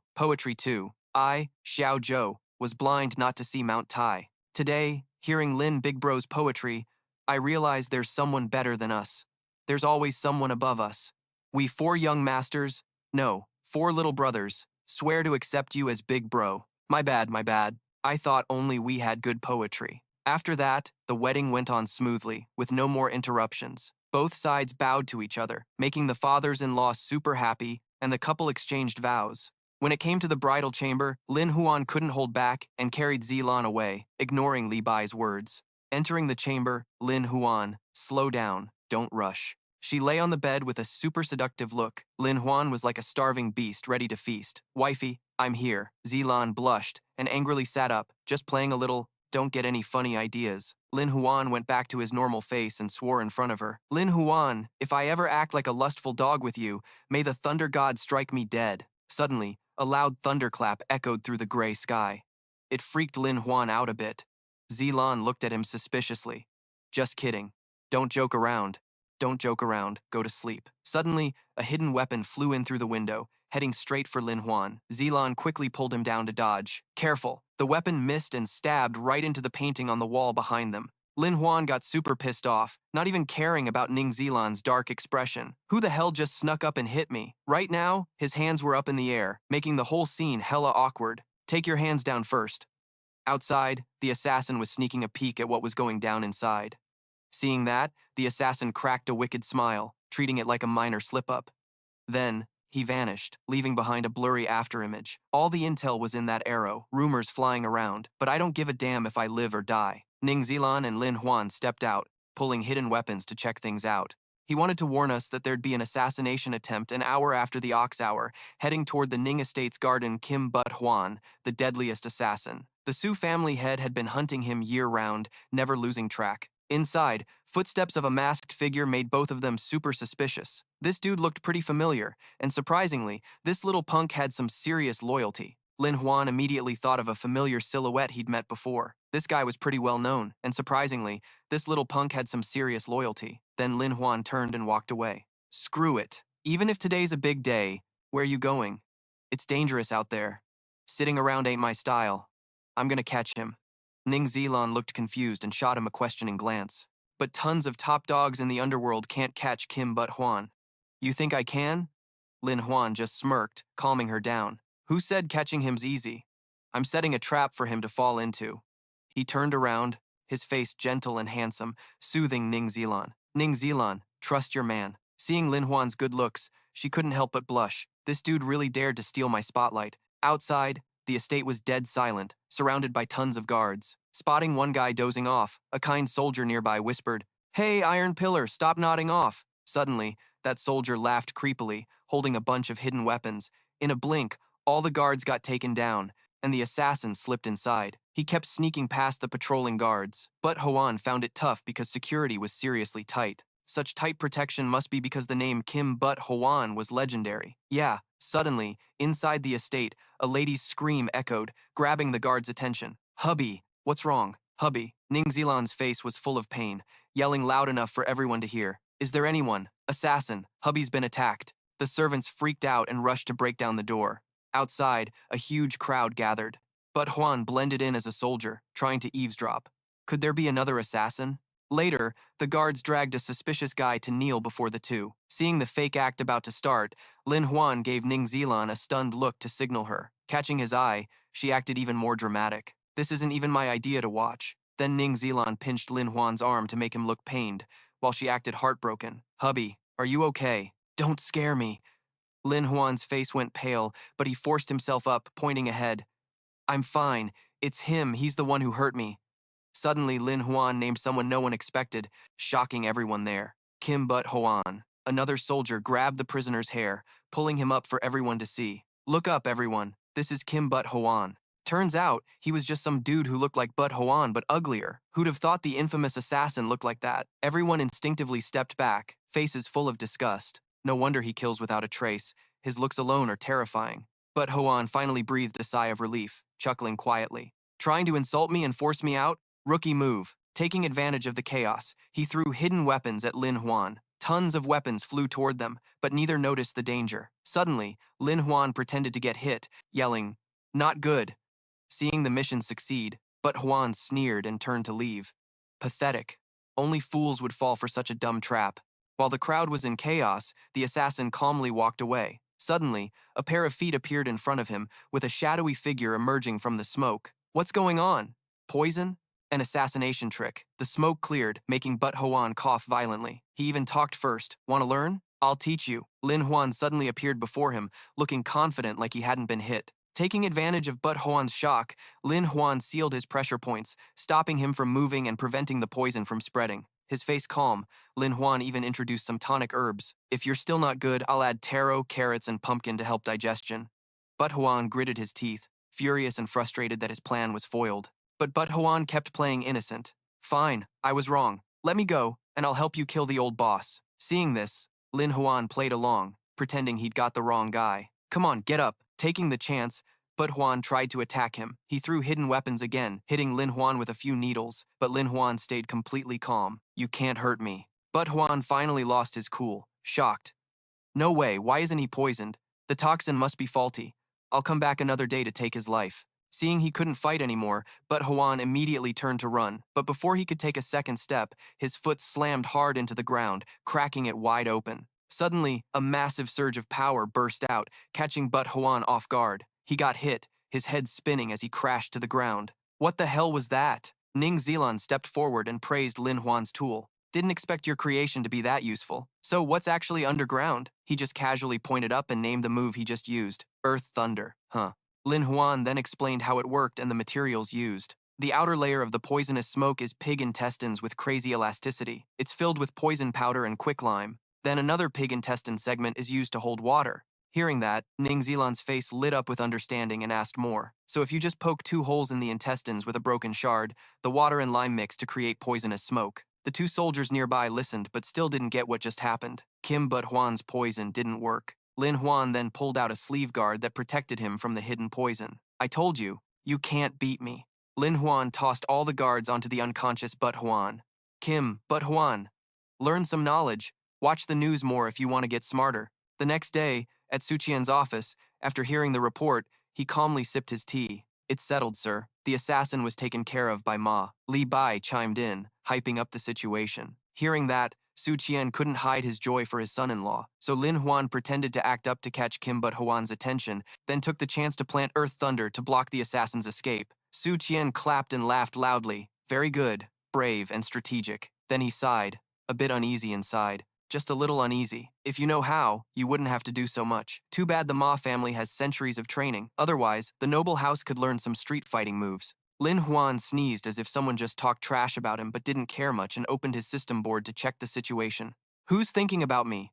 Sure enough, with a little action, the influence power increases. The system board popped up a message. Congratulations, user. Mission influence complete. Influence plus 50. Chance to get 1 store coupon. Accept the gift or not. Without hesitation, Lin Huan hit accept, his face full of hope staring at the lucky spin in front of him. Hope I hit big this time. Then I'm retiring. After a moment, each skill was pointed at. Body enhancement. Lin Huan stared at the name a bit suspiciously. What? Body enhancement? How's that gonna help me? I want to try and see what this skill does. Body enhancement or not. A loud boom rang out, but instead of causing an earthquake, Lin Huan's hand swelled up, the hand of evil. But he didn't care. On the other side of the wall, a huge crack appeared with the image of his fist. Seeing the skill was trash, Lin Huan lost interest and waved it off, walking away. Damn, this wall's got no mercy. At home, Lingji heard about the failure and angrily crushed her teacup. This Lin Huan dude's got some crazy luck? The guy sitting next to Kang Huan's bed, with a sly face pointed straight at him. Xiao Tianxin, don't worry, I'll restore your honor. Feng Doan gently caressed Kang Huyan's face with care. This Lin Huan won't live much longer anyway. Outside, Hu Qi was telling the kids about Lin Huan's assassination attempt. Just then, the poison master But Huan, trembling with rage, threw 3 deadly silver needles, flying straight at Ning Zilan, Lin Huan's in-law. The 3 needles in midair transformed into 3 poison trails, 1 black, 1 white, 1 ashen, spinning into a Taiji symbol, emitting a long howl. The kids got hyped hearing the story and said, But Huan's badass. Lin Huan's dead for sure. As the story hit the climax, he slammed his fan hard into his palm. Then Hu Qi raised the fan high, voice full of drama, continuing the tale. But Lin Huan obviously wasn't ordinary. Right at the brink of death, Lin Huan pointed to the sky and shouted, Heavenly thunder, help me! Instantly, a thunderclap from the clouds struck down, hitting the dying Lin Huan. Guess what happened next? The crowd below got super curious. What happened? Spill it, spill it. Seeing this, he slammed the fan down and shouted, Want to know what happened next? Stay tuned for the ad. Hearing this, everyone froze, losing the vibe to keep listening. Another group of guests got a bit pissed and wanted to beat him up. What's with the cliffhanger? Don't think about leaving. If you don't keep telling the story today, is Lin Huan even alive? Hurry up. And what the hell is that ad? Suddenly, a thirsty voice cut through everyone's chatter. Of course he's alive. Lin Huan walked in with a calm face, continuing Hu Chi's story. Ads are for promotion. Ads are my idea. Lin Huan and Mr. Guo's plan was clear as he pulled out the assassin doll from the last attempt on his life, the legendary #1 poison master Kim But Huan. The kids saw the toy and immediately wanted it. Lin Huan even showed off the doll's features, making the adults present gasp. It could even hold tiny poison needles for deadly attacks. Lin Huan saw everyone's excited faces and chuckled quietly. Guys really are just kids. Toys are the strongest thing to them. Someone in the crowd got super curious about the value of the item. How can I buy this? It's gotta be expensive, right? Seeing someone spark the question first, Lin Huan took the chance to announce the price of the item in his hand. This guy asked a good question. Such a finely crafted piece? You don't need a pile of gold or silver. You can buy it for just a single penny. Saying that, he pulled out a bunch of other models to show everyone. You can't buy it for a penny because you might think it's a scam. Don't worry, you won't get ripped off. 7-day returns with no questions asked. 1-year warranty, no shady business, limited stock, so buy fast. Anyone interested can find Mr. Guo to buy it. Hearing this, the crowd quieted down a bit. No one said anything more, but soon after, everyone got hyped, ready to pull out their cash and buy. I'll take 3. Me too, me too. Give me a dozen. Ignoring the chaos over there, Lin Huan paid Xiaoju to kick off the madness. This one's mine. I got it first. It's my first time doing this. Didn't expect it to be this fun. Way better than fighting. Don't worry, there's plenty more to come. Ling Ji nearby looked less than thrilled. Arms crossed. Don't forget, we didn't come here just to check out Kim Bu Huan's relics, right? I'm done. Lin Huan pointed calmly toward the crowd and introduced, see, Mr. Guo can make most of the profits from selling toys, and he can turn characters from stories into real toys, which makes things way more interesting. They definitely appreciate me for that. Everyone over there was lining up, trying to grab those toys, but Lin Huan seemed not satisfied yet. He wanted more. This time, the assassination.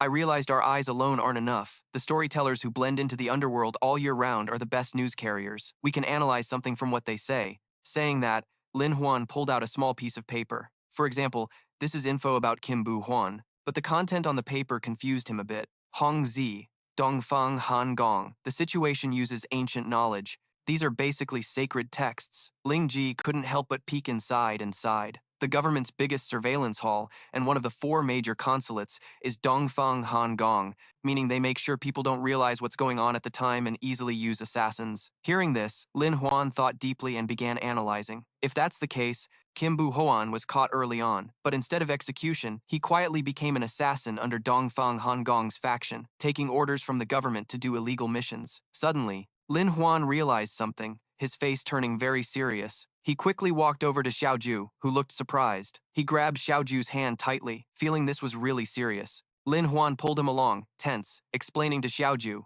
Kim Bu Huan definitely staged a lie. Xiaoju must warn the boss, A Shi, or he'll get revenge. Then they both rushed back to Xiaoju's place. Boss A Shi. His room was a mess, like someone had just ransacked it. There were signs of a struggle. You've been taken. On the overturned table was a mark left behind. Next to it was a jade pendant. Xiaoju looked worried and turned to Lin Huan. Lin Gei, what do we do now? The boss might be in serious trouble. He picked up the jade pendant. They wanted to secretly exchange hostages, so they didn't want to start a conflict with the Ning family, or else the consequences would be unpredictable. Lin Huan's face was full of anger, wanting to find that guy immediately. Whoever he is, he'll be eliminated. At midnight, a carriage was moving in the Z hour heading west. Lin Huan saw they arrived and got off the carriage. After a long night of travel, his back hurt badly, and he stretched his shoulders. Why so late? It's the Z hour already. Why am I this sore? A group was already waiting, led by Fang Ying, looking handsome. No wonder the Ning family likes him. Lin Huan's face turned serious, and he asked, "Cut the crap. Where's A Shi?" Without much talk, they threw out A Shi, beaten and blinded. The guy arrogantly stomped on his face and ordered Lin Huan, "Hand over Kim Bu Huan, or don't blame me for being cruel. Run if you want." Lin Huan stayed calm, trying to stall for time. Xiang Dan didn't report. "How would you know if I'm tough or not? If you're just a fake, I'll crush you right here." Hearing that, Fang Ying confidently praised him. "You're really fired up." Fang Ying's wife is from the Dongfang Gonggong family's younger generation. Seeing this, Lin Huan suddenly burst out laughing. "Even a eunuch has descendants? Brother, calling you little bro isn't wrong, right?" Feeling insulted, Fang Ying gritted his teeth angrily, not backing down, and threatened, "If you keep talking nonsense, I'll shut you up." Lin Huan casually got back into the carriage and reached inside, saying, "Why rush? Even the emperor isn't in a hurry, let alone a eunuch." He pulled out Kang Xian, who was knocked out. Then Lin Huan grabbed Kang Xian's hair and pressed a hidden weapon to his face to threaten him. "Let's see who wins if you kill a she and I kill him. Whatever poison you use, even I don't have an antidote." Hearing this, Fang Ying tried to deny Lin Huan's thoughts. "What does he have to do with me? I don't even know." Lin Huan didn't say much and just stabbed a hidden weapon into Kang Hian's face, making him scream in pain. Seeing the scene, Su Qian froze, not expecting him to actually do that. When Lin Huan was about to stab Kang Hian a few more times, he finally started to get scared. "Stop, stop, stop, don't stab me." He couldn't take it anymore and put down his sword, wanting to make peace. Seeing Su Qian give up, Lin Huan pulled Kang Hian up. "How do you know? When Kim But Huan tried to assassinate me, I already knew who did it." His face was full of bitterness as he continued explaining to him. "My biggest enemy? Who else but the Su family? Su Qian may be dumb, a silly girl, but she wouldn't dare stand up to take revenge on me, so only Kang Hian could have grown to hate me." But Lin Huan didn't want to waste time with them anymore, so he just blurted out Kang Hian's name to him. However, Kang Hian might not be the one who hired Kim But Huan. There has to be a bigger player behind this, and their connection with Kang Hian must be closer than usual. Then Lin Huan carried Xiaoju back. "Guess this stuff is too easy to figure out, huh, Su Qian?" Su Qian was really worried about Kang Hian, while he was furious and wanted revenge. "Are you hurt? Kill him for me." Hearing the order, the assassins tried to rush forward, but Lin Huan couldn't hold back a contemptuous smile and immediately made a move. "Damn, you guys really are dumb." Then he lit a match in his hand. "I don't even get why they hired Kim But Huan." Without saying more, Lin Huan threw the burning match forward, and the flame flew straight toward the carriage filled with explosives. "But the person won't be handed over to you. Burn it." Seeing this, Su Qian realized Lin Huan's plan and ordered the assassins to retreat. Then came a huge explosion, flames engulfing the whole forest. Lin Huan carried Xiaoju away, smirking wickedly as he left, while Su Qian was a bit worried. "Not gonna look back? Forget it. A real man doesn't need to look back." He carried Xiaoju to a spot, cleared the bushes for a blanket, and said, "Got it?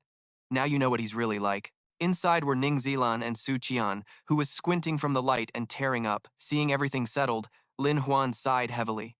Lin Huan stood with hands on hips, full of emotion, looking up at the starry night sky, still restless, offending the Su family head. "Next time, plan carefully. Tomorrow morning, another group will pass through the forest. This time we're protecting the Ning Marquis's mansion, so watch out for assassins." Suddenly, a huge rock fell straight from the mountain onto the group. Seeing the disaster coming, one of them turned pale and shouted a warning. "Jump down, quick!" But everything happened too fast.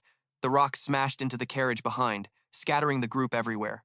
Seeing this, two others rushed over to check. The one thrown out was panicking. "Xiaoju, are you okay? All the goods are destroyed." Suddenly, a group carrying supplies came out from the bushes behind. They boldly declared to the frightened delivery people to tell their masters that if they dared to ship goods again, they'd be killed without mercy. That same day, someone ran to report this to the Su family head and Lin Huan. The porcelain shipment was almost completely ruined. The local garrison was waiting to handle it, waiting for orders. Hearing this, the Su family head was furious. "Didn't expect anyone to dare mess with his goods. Those bastards dared touch my stuff. Soldiers, follow me to wipe them out." Lin Huan thought there had to be more to this and warned his father-in-law. "Father-in-law, this smells fishy. If it was just bandits, why destroy the goods but not kill anyone? They knew our time and place, so there must be an insider tipping them off." The Su family head softened but was worried. Who could be behind this? Even if that's true, if I don't wipe them out, they'll later use fake names to exploit Ningzhou City. Seeing his son-in-law think this through, he wanted to dump all the work on Lin Huan. "Since you figured it out,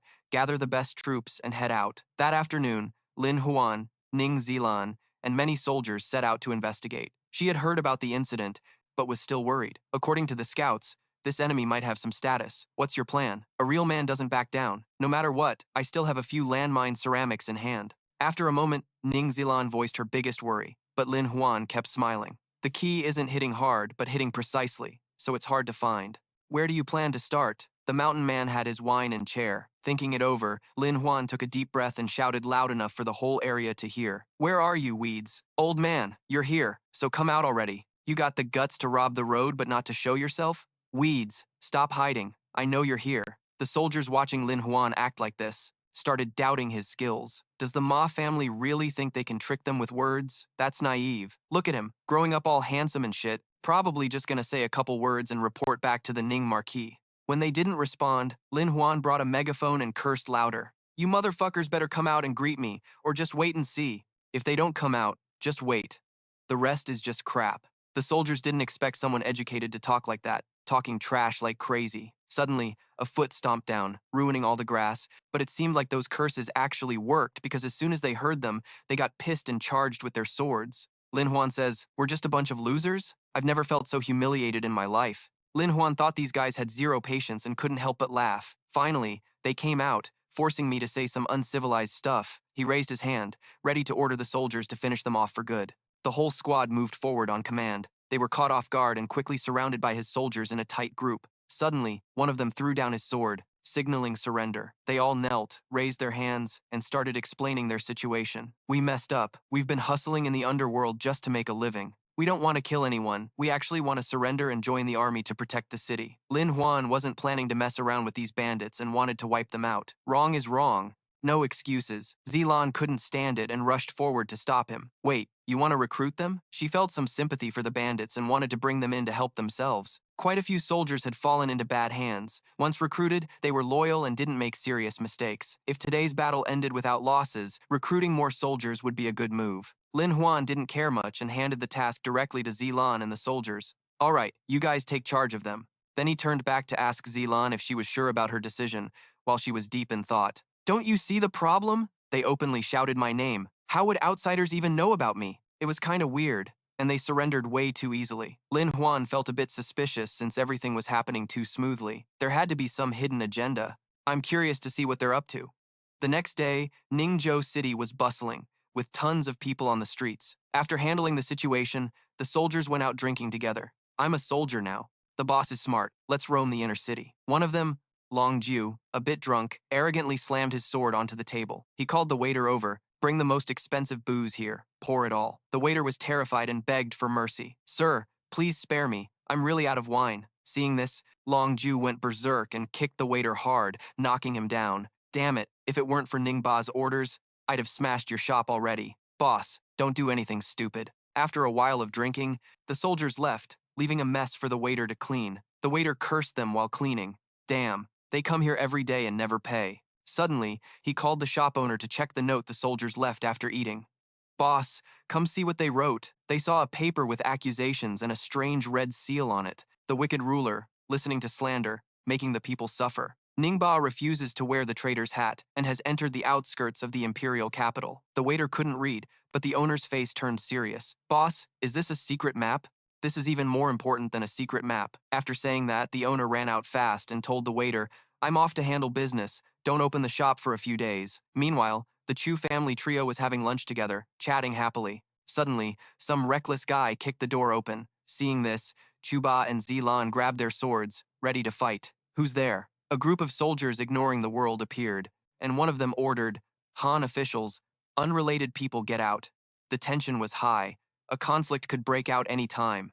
A familiar figure stepped inside. Kang Xian entered with a sharp tone, accusing them. "Ningba Hu, you dare rebel?" Chuba was surprised, not expecting him to come here. "Rebellion? Weren't you embarrassed enough a few days ago?" Kang Xian pulled out the note left at the inn to threaten him. "What are you going to do with this? Still going to deny it?" The wicked ruler, listening to slander, making the people suffer. Now Ningba refuses to wear the traitor's hat and has entered the outskirts of the imperial capital. Lin Huan didn't care what he was doing and focused on eating. "Hey, young man, don't be so hot-headed. Tell me, is this ethical?" Lin Huan's calm attitude pissed Kang Xian off, so he ordered the soldiers to arrest everyone. "Han, officials, capture this rebel for execution. Anyone who tries to stop you dies too." Suddenly, Long Jiu stepped forward, playing the victim, claiming Lin Huan forced him. "Ningba Hu, I misjudged you. I'm loyal to the Empire. How could you order these guys to kill the Emperor? You might not want to live, but think about your parents, your wife, and kids. They'd suffer too." Lin Huan couldn't help but clap for Long Jiu's acting skills. "Great acting. Y'all should be actors." Chuba understood everything and advised Zilan to lower her guard and put away her sword. "I'll go with them. I won't do anything against my conscience." "Great acting. You guys should go star in movies." Chuba saw that and immediately figured everything out. He also advised Ning Zilan to lower her guard, sheath her sword, and said, "I'll go with you guys. No shady business." Not scared of ghosts knocking at the door, Lin Huan saw he'd achieved his goal and flashed a wicked grin, not letting anyone follow him. "That's right. Until things are clear, I won't touch any of your family. These guards aren't from the Huan sect either. He ordered the soldiers to leave and follow them. You all disperse and wait for my news. Ning Zilan couldn't help but turn to ask Lin Huan. Looks like you've got the next move planned. Can your plan actually work? Of course, just trust me. I've got this. She was worried but curious about what he intended to do. Tell me how we're supposed to find them now? Lin Huan's face was full of confidence as he reached into his shirt to pull something out. Simple. Lin Huan pulled out a strange pair of glasses, something that shouldn't even exist in this era. The latest design, ultra-thin spy glasses. He put them on and explained their function to Ning Zilan. They can detect the special paint I made. To show how they work, Lin Huan called her outside to witness. Below was the miracle of these glasses. These glasses let Lin Huan see horse and human footprints left on the ground. I had Xiao Ju and A Shi prepare this special paint earlier. While Kang Hian entered the mansion, he passed through the painted area, along with a few of those grass bandits. Without wasting words, he grabbed a horse, planning to rescue his father-in-law, the Su family head, who was being held by Kang Hian. Lin Huan reached out to Ning Zilan, wanting her to come along, which caught her off guard. Let's go. His face was full of confidence, like he was sure this trip wouldn't end in failure. Mount up, we're gonna cause some chaos. The next day, at the foot of the bone-covered mountain, the footprints left behind were clearly visible on the ground. Lin Huan and Ning Zilan hid silently, watching the situation ahead. This place was easy to defend, but hard to attack. They must be behind the mountain. They spotted a camp in the distance. Ning Zilan was eager to move forward. We can't see clearly here. I'll scout ahead. You stay here. Lin Huan quickly grabbed her hand. Wait, I got something from my bag. I'm ready. Ning Zilan turned curiously. What's this? Why are both ends of this tube blocked with transparent porcelain? Lin Huan explained slowly. This is called a lens glass. It's made by crafting ceramic into glass. I made this especially for you, so we both have a pair, like a token of our pact. Ning Zilan blushed awkwardly. Who? Who are you making a pact with? She took the lens to try it, then gasped. This is amazing. If we had this in war, scouts wouldn't have to die. Lin Huan nodded with a smile. Follow me. There's a lot more cool stuff ahead. They watched the people below. Sure, they were Kang Hian's men. Looks like we hit the mark. They're exchanging something. We just need to sneak in. Ning Zilan worried because there were many soldiers, but they have so many people, and the Ning family has no troops here. Do we have to fight to the death? Lin Huan stayed calm watching the target. No need. We'll fish in troubled waters. What do you think? Then he moved closer and whispered the plan into her ear. Trust me. It's like this. Sound good? After a moment, Ning Zilan hid behind a big rock, ready to ambush two passing soldiers. Seeing their careless guard, she struck immediately. Both soldiers were knocked out before they could react. After they were down, Lin Huan quickly stripped their clothes. Ning Zilan hesitated. Do I really not need to disguise myself? He looked at her, a bit embarrassed. She wasn't suited for disguises due to her condition. Suddenly, Lin Huan handed her a small box. What's this? He explained softly. It's a makeup kit. Inside are powders and liquids I invented using special paint. Don't worry, we'll put on makeup and sneak in. Ning Zilan looked at the box for a while, then shyly refused. I usually just know how to fight. Never dealt with this stuff. Lin Huan skillfully twirled the brushes. Don't worry, I'll do your makeup. After a few strokes, Ning Zilan's makeup was done. All set. Open your eyes. She shyly asked. Am I pretty? Lin Huan couldn't help but praise the little fairy before him. Beautiful. You're stunning. Ning Zilan pinched her cheek to remind him. Stop staring. Focus on the mission. Okay. Right away. Lin Huan laughed happily and stepped in front of the bandits. This time, luck was on their side. He held Ning Zilan, who was struggling in his arms, and started showing off. This trip wasn't wasted. I caught a beauty inside the city. One of the bandits quickly sensed something was off. Why do you look so weird? Lin Huan immediately lunged, slashing his sword at the guy's neck. When I come and go, you're still here leaking info? How dare you talk to me like that? The guy trembled and backed off. Boss, it's just a misunderstanding. Yeah, we're all on the same side. Just give the signal and you're good. Ning Zilan got a bit nervous hearing this. This is bad. They have signals. Are we gonna get exposed? Lin Huan raised his middle finger and shouted, Here's your signal. The fake finger quickly got cut off. He yelled angrily, showing no respect. Lin Huan, the iron fish, didn't back down, daring to do and dare to take the consequences. Don't believe me? Here, I'll chop off my finger to show you. After seeing this, don't mess with me or you're screwed. The bandits were terrified by Lin Huan's crazy attitude. He was ruthless, looking like he came straight from the mountain peak. Then he pretended to put the other finger in his mouth and chewed fiercely. Don't mess with me, got it? My finger's the one getting eaten now. Next time it's gonna be you guys. Looking at Lin Huan's intact finger, Zilan whispered doubtfully. Was that finger just now made of ceramic? He replied softly. Made of steamed bun, painted over. Those guys are all useless. Scare them a bit like this and they freak out. After a while, they all arrived in front of a big tent. This is the tent. I'll go in and lead the people out. She searched for evidence, Zilan warned anxiously. Be careful. And how will you signal me? Lin Huan waved his hand slightly. Don't worry. I'll make sure she sees the signal. After the time of 2 incense sticks passed, a thunderous explosion shook everything. Zilan was a bit speechless. It was definitely visible, but kinda over the top. As the blast died down, a figure stepped out from the camp. Lin Huan appeared in new clothes with a chill swagger. He slammed his sword hard into the ground, then shouted with a taunting tone, Hey, you dumbass weed bandits! No sooner had he finished than Long Jiuzi's eyes turned red as he charged out cursing. You bastard from Ning's son-in-law's house, go kill him for me. Lin Huan showed no fear, continuing to taunt, You're the ones doing shady shit, and you still talk big? After a shout for thunder to help me, the front quickly blew apart. The soldiers around panicked in fear. Ouch! What the hell? Am I deaf now? Can't hear a thing. It's lightning magic. Lightning magic.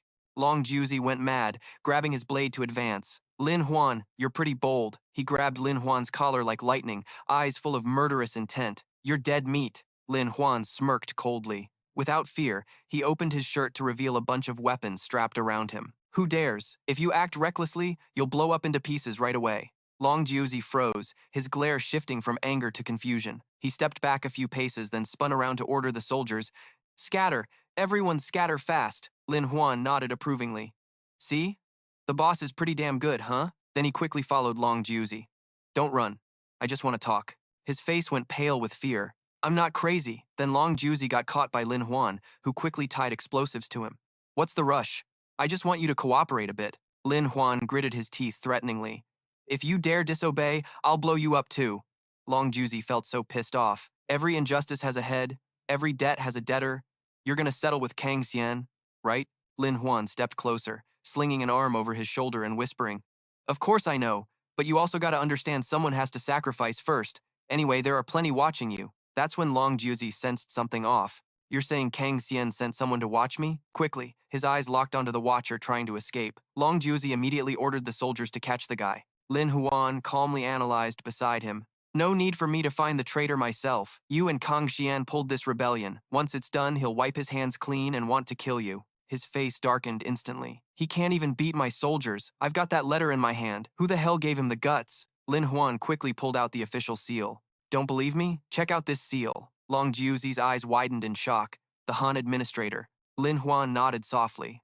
Right. Kang Xian's main backing is the Han administrator. You guys going to the noble's mansion to arrest people wasn't the Han administrator's order, but Kang Xian's using him to do it. Then he patted his shoulder in a soothing tone. Kid, the underworld's dangerous. You're still young. Gotta stay on guard, right? Long Jiuzi clenched his fists angrily. Even if you're right, you and Kang Xian are like blood.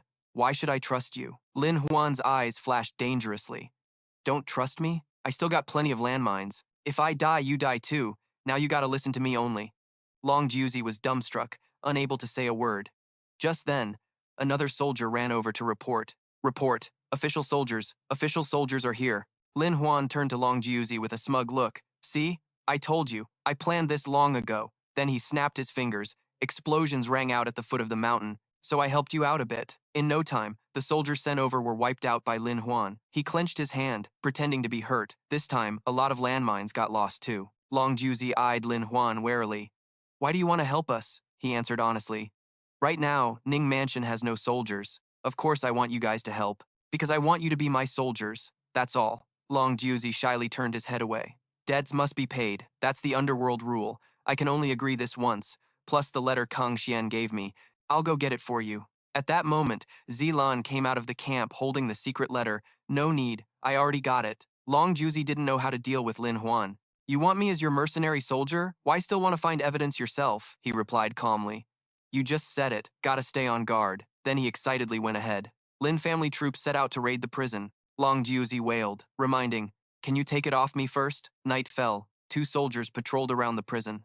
They stopped in front of an iron door, exchanged glances quietly, then slowly opened it. Inside was a prisoner, Ning Bahu, being interrogated. Please, move. Ba Chu looked outside with sharp eyes, said nothing, and was dragged out by 2 jailers. Suddenly, an arrow flew straight into one jailer, shocking Ba Chu. He flinched slightly, but before he could react, the other jailer also collapsed. Two black-clad men appeared right in front of Ba Chu. Ningbahu, reinforcements have arrived. Come with us quickly. They jumped forward fast, but when they saw he hesitated, they urged him again. Hurry up before they find out. But Lin Huan stood still, cold eyes. Done acting yet? The two guys in black froze, realizing their cover was blown, so they quickly ran off. We're exposed. Run fast! Suddenly, the prison guard behind Lin Huan snapped out of it. He immediately ordered to shoot arrows, which flew straight at the two fleeing black-clad guys. The prison guard pulled an arrow out of his chest. Late at night, lying on the ground actually felt cool. Then Lin Huan laughed and slowly took off his mask, bowing to his mentor. Lin Huan's eyes couldn't hide his surprise. Kid, how did you know they wanted to fake me and break out? Lin Huan replied calmly. They don't have proof of the criminal, so their only option is to kill the innocent. That's why they planned it so the person would be scared and try to escape. Before he could finish, heavy footsteps echoed. Lin Huan quickly jumped onto the wall. Below was a troop led by Kang Xian, who was now leading people to execute. He angrily pointed at him, yelling, Lin Huan, you're colluding with the rebels, planning to attack the jailer? Lin Huan showed no fear, propping his chin against Kang Xian. What a coincidence. Isn't this Lord Kang Xian? What are you doing here at midnight? Jailbreak? Right after, a stack of documents proving it was thrown straight at him. Lin Huan jumped down to face him head-on. Looks like Lord Kang Xian also knows those guys are rebels, so should I report you to the court for colluding with them? He just sneered. You're trying to frame me no matter what they say? Lin Huan stared straight at Kang Xian. Exactly. They're jailers, and you're not.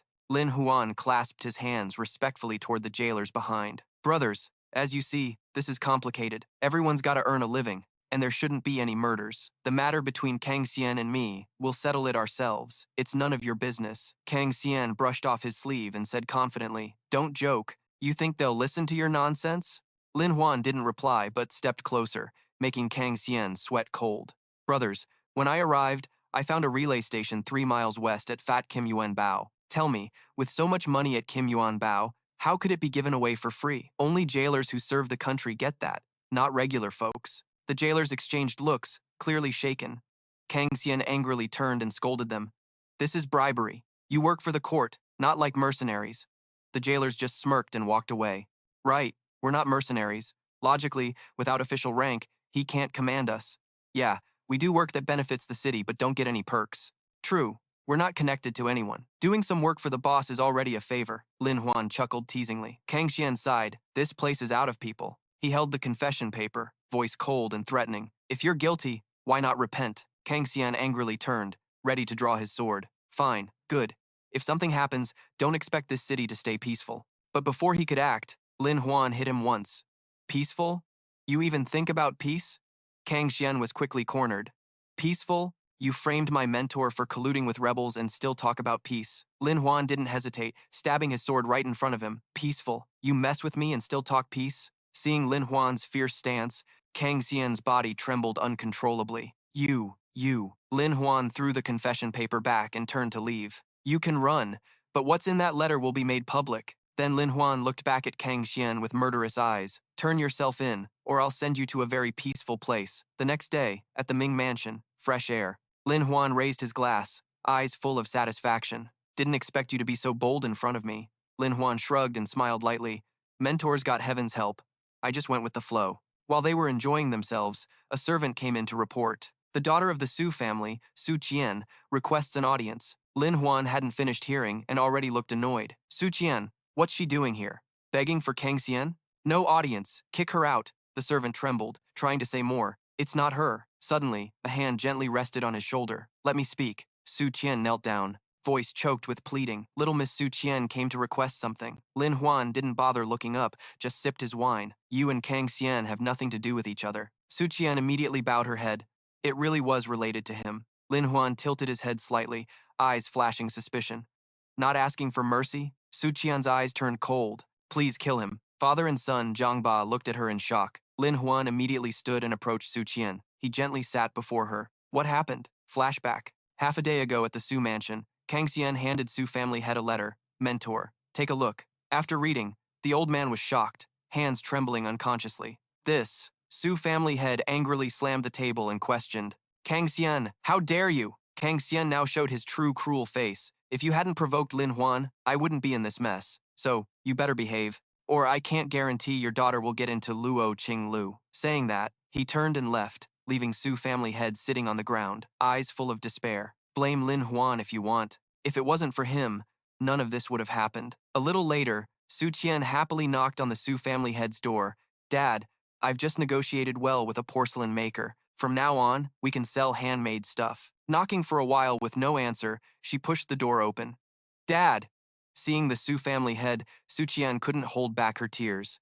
Dad! Dad! Is anyone here? Hurry! Someone help! The Su family head had ended his life. Su Qian trembled as she grabbed the confession note on the table. Confess. What crime did Dad commit? She hurriedly asked the servant behind. Who just came? Tell me, Kang. Young Master Kang. Su Qian lost her cool and lunged to grab that guy by the collar. What did he say to Dad? The servant stammered. No, I didn't hear anything. But when he left, he did mention someone. She clenched her fists in anger, eyes full of hatred. Kang Xian, has the Su family ever treated you badly? Blood for blood. You'll pay for this. Back to reality. Su Qian wiped away her tears. Hatred was clear in her eyes. Kill him for me. Just help me, and I'll do anything. Lin Huan slowly stood up, voice low. I'll agree, and you don't owe me anything. Kang Xian will die. He turned and left, but first he had to gather intel on him. The next day, at the brothel, endless seductive voices echoed. Come on, man. Come with me. Hey, beautiful. I'm right here. Lin Huan was surrounded by beauties, his face glowing like he was in heaven. Su Qian stood nearby, frowning suspiciously. Even though I'm not in charge here,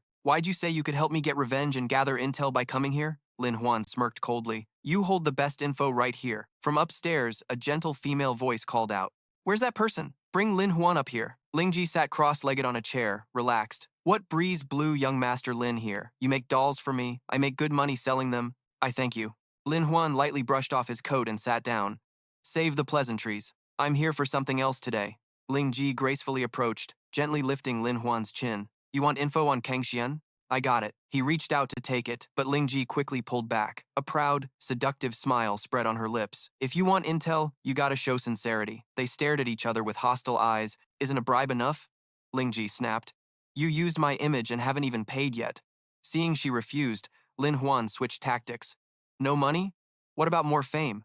This time it worked better. Not sure what Lin Huan whispered, but Ling Ji's eyes flickered. Is that even allowed? After thinking a bit, she threw a scroll of info at Lin Huan. Remember, keep this secret. He opened it and read for a while, frowning in surprise. There's still stuff like this? Ling Ji patted his shoulder and raised an eyebrow, displeased. So? You know my secrets now, don't you trust me? Lin Huan pushed Ling Ji hard without hesitation, making her almost fall. This can't be delayed. Ling Ji watched his retreating figure and muttered, What a strange guy. When he returned, Su Qian immediately asked, So, got the info? He waved the scroll in his hand, obviously better than expected. This is about his dad, Kang Hui. The story starts 20 years ago. Kang Xian's dad, Kang Hui, was a city gate guard. His daily job was to check the route. As soon as he saw the caravan, Kang Hui left his post. At that time, a caravan was leaving the city. According to others, Kang Hui, the gate guard, left for a while, saying it was an emergency. The next day, the caravan carrying wealthy merchants was attacked and suffered heavy casualties. All were wiped out. Later, the rich merchant who escaped with injuries was saved by Kang Hui. From then on, the rich merchant was deeply grateful and helped him fully. Also, later, spies from the neighboring Viet kingdom started acting, even bribing officials. The official accepted without hesitation. What happened next? Su Qian seemed to have heard. The king and democracy faced disaster. The culprit was a Viet kingdom spy, who was then assassinated by Kang Hui. After that, Kang Hui achieved many feats, became city lord, with power rivaling Ning Ba, holding one of the important court positions. Su Qian read this part, shocked. According to the info, Kang Hui might have colluded with the neighboring country and participated in that robbery. Lin Huan's face darkened, fists clenched in anger. What's worse is Viet Kingdom got tons of loot. Kang Hui got fame and profit, then plotted to assassinate the city lord. So damn hateful. He looked toward the nearby brothels, based on intel. Before Kang Hui became city lord, he often visited Dong Yi's Ming Yue tea house. Su Qian added, Kang Hui frequently went that way. His movements very mysterious. Lin Huan quickly grabbed makeup tools. Before we snoop around, let's disguise ourselves a bit. At Ming Yue tea house's gate, many guests and guards passed by. Lin Huan and Su Qian were well disguised and confidently stepped in. Two guards quickly stopped them. What are you two doing here? Show your credentials. Suddenly, a shadow flashed right in front of Lin Huan, A man fell hard to the ground. Unwilling, he rushed to grab the guard's leg. I beg you, just this once. In a flash, Lin Huan guessed what kind of place Ming Yue tea house really was. I get it. This is a gambling den. Don't believe me? Watch. Su Qian whispered curiously. So, the loot stolen 20 years ago was all laundered here? Lin Huan smirked lightly, then struck a confident pose. You think I came here for what? You want a token of my loyalty? Here it is. Opening a casino and pulling lame stunts, the gatekeeper panicked and rushed over, whispering close to Lin Huan's neck. You know this is a casino, right? Why you gotta shout and cause trouble? Lin Huan pulled out a silver bar and slammed it right in the guy's face. You trying to teach me a lesson? Bold move. Two gate guards eagerly grabbed the silver, letting Lin Huan and Su Qian walk in freely. Seeing Lin Huan's cocky attitude earlier, Su Qian blushed. Why didn't I notice Lin Huan like this before? Too damn arrogant. Inside the bright moon, tea house was buzzing loud and wild. Su Qian glanced around anxiously. Security's tight as hell. How the hell are we supposed to find the Tianhan treasure? Lin Huan stayed calm as always. Of course, we let them come to me. You scout around.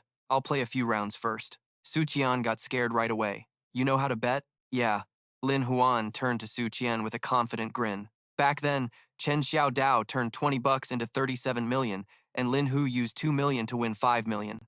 I can do it too. He quickly rolled up his sleeves and stepped up to the betting table like he'd been there forever. The dealer tapped lightly on the upside-down bowl on the table. 3 cups, 1 ball, long bets, buy 1 get 5, can't miss this chance.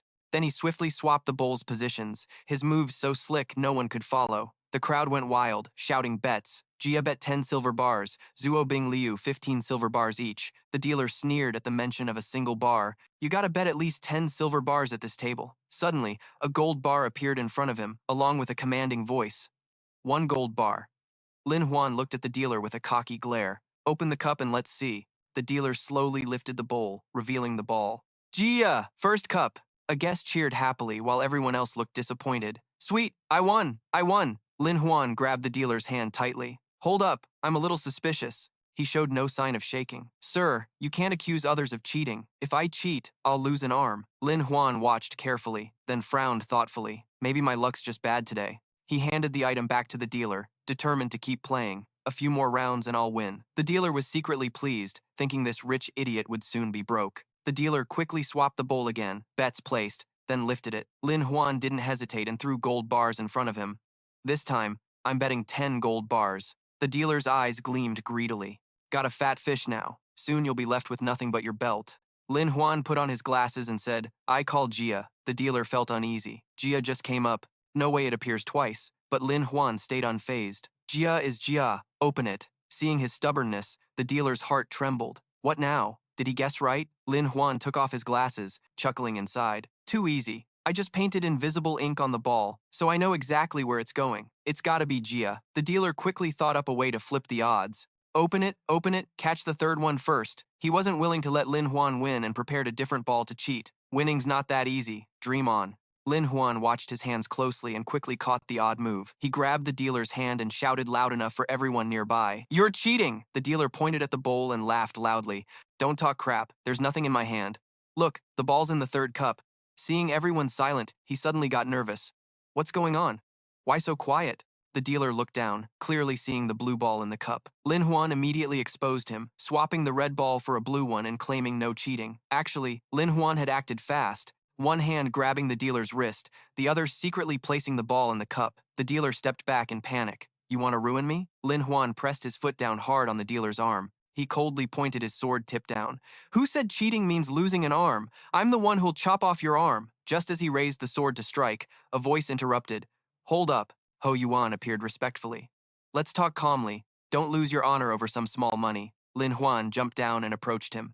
Money's not the point anyway. Suddenly, a shadow slipped behind the dealer. Su Qian appeared right behind Ho Yuan. Lin Huan smiled coldly. You don't mind taking this to a private room, right?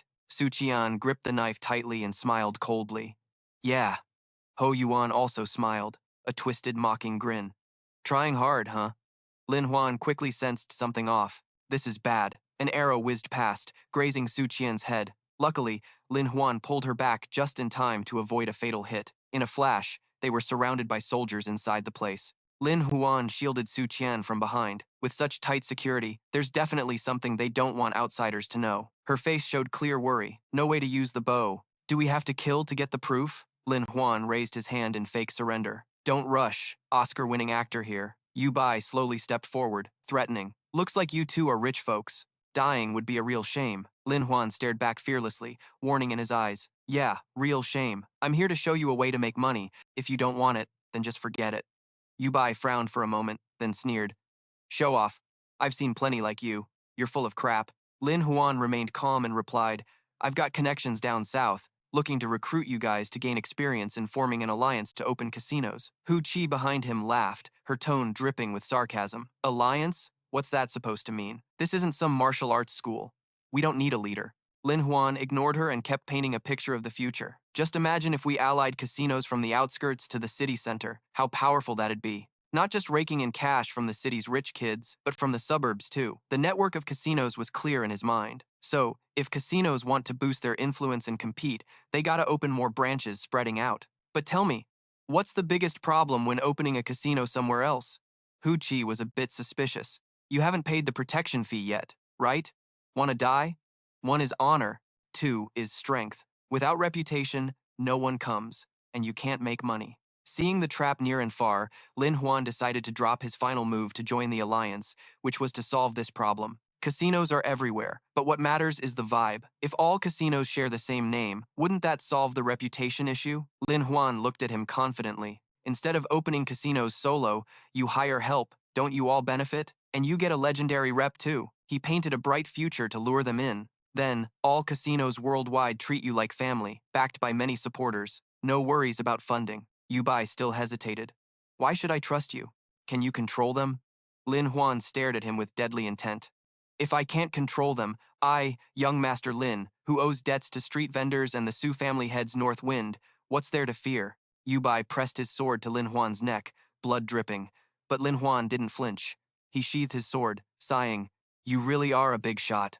Hu Qi stepped forward, flattering. Young Master Lin, explain more about joining the alliance. What if someone joins but doesn't obey? The more Lin Huan spoke, the more confused Hu Qi got. Managing a big operation isn't easy. What's management? What's operation? What does managing and operating mean? Su Qian started feeling a stir inside. Lin Huan could turn enemies into friends. Hu Qi gave a thumbs up. Good. Truly like young Master Lin. Today really opened my eyes, though I was just guessing. Lin Huan smiled slyly. I've been ahead of you guys by 1,000 years in this kind of experience. He frowned thoughtfully. But now there was a problem. Hu Qi suddenly got anxious. Spit it out. Lin Huan pretended to hesitate, wanting to leave. To succeed, you gotta check the books, understand the full picture before taking the next step.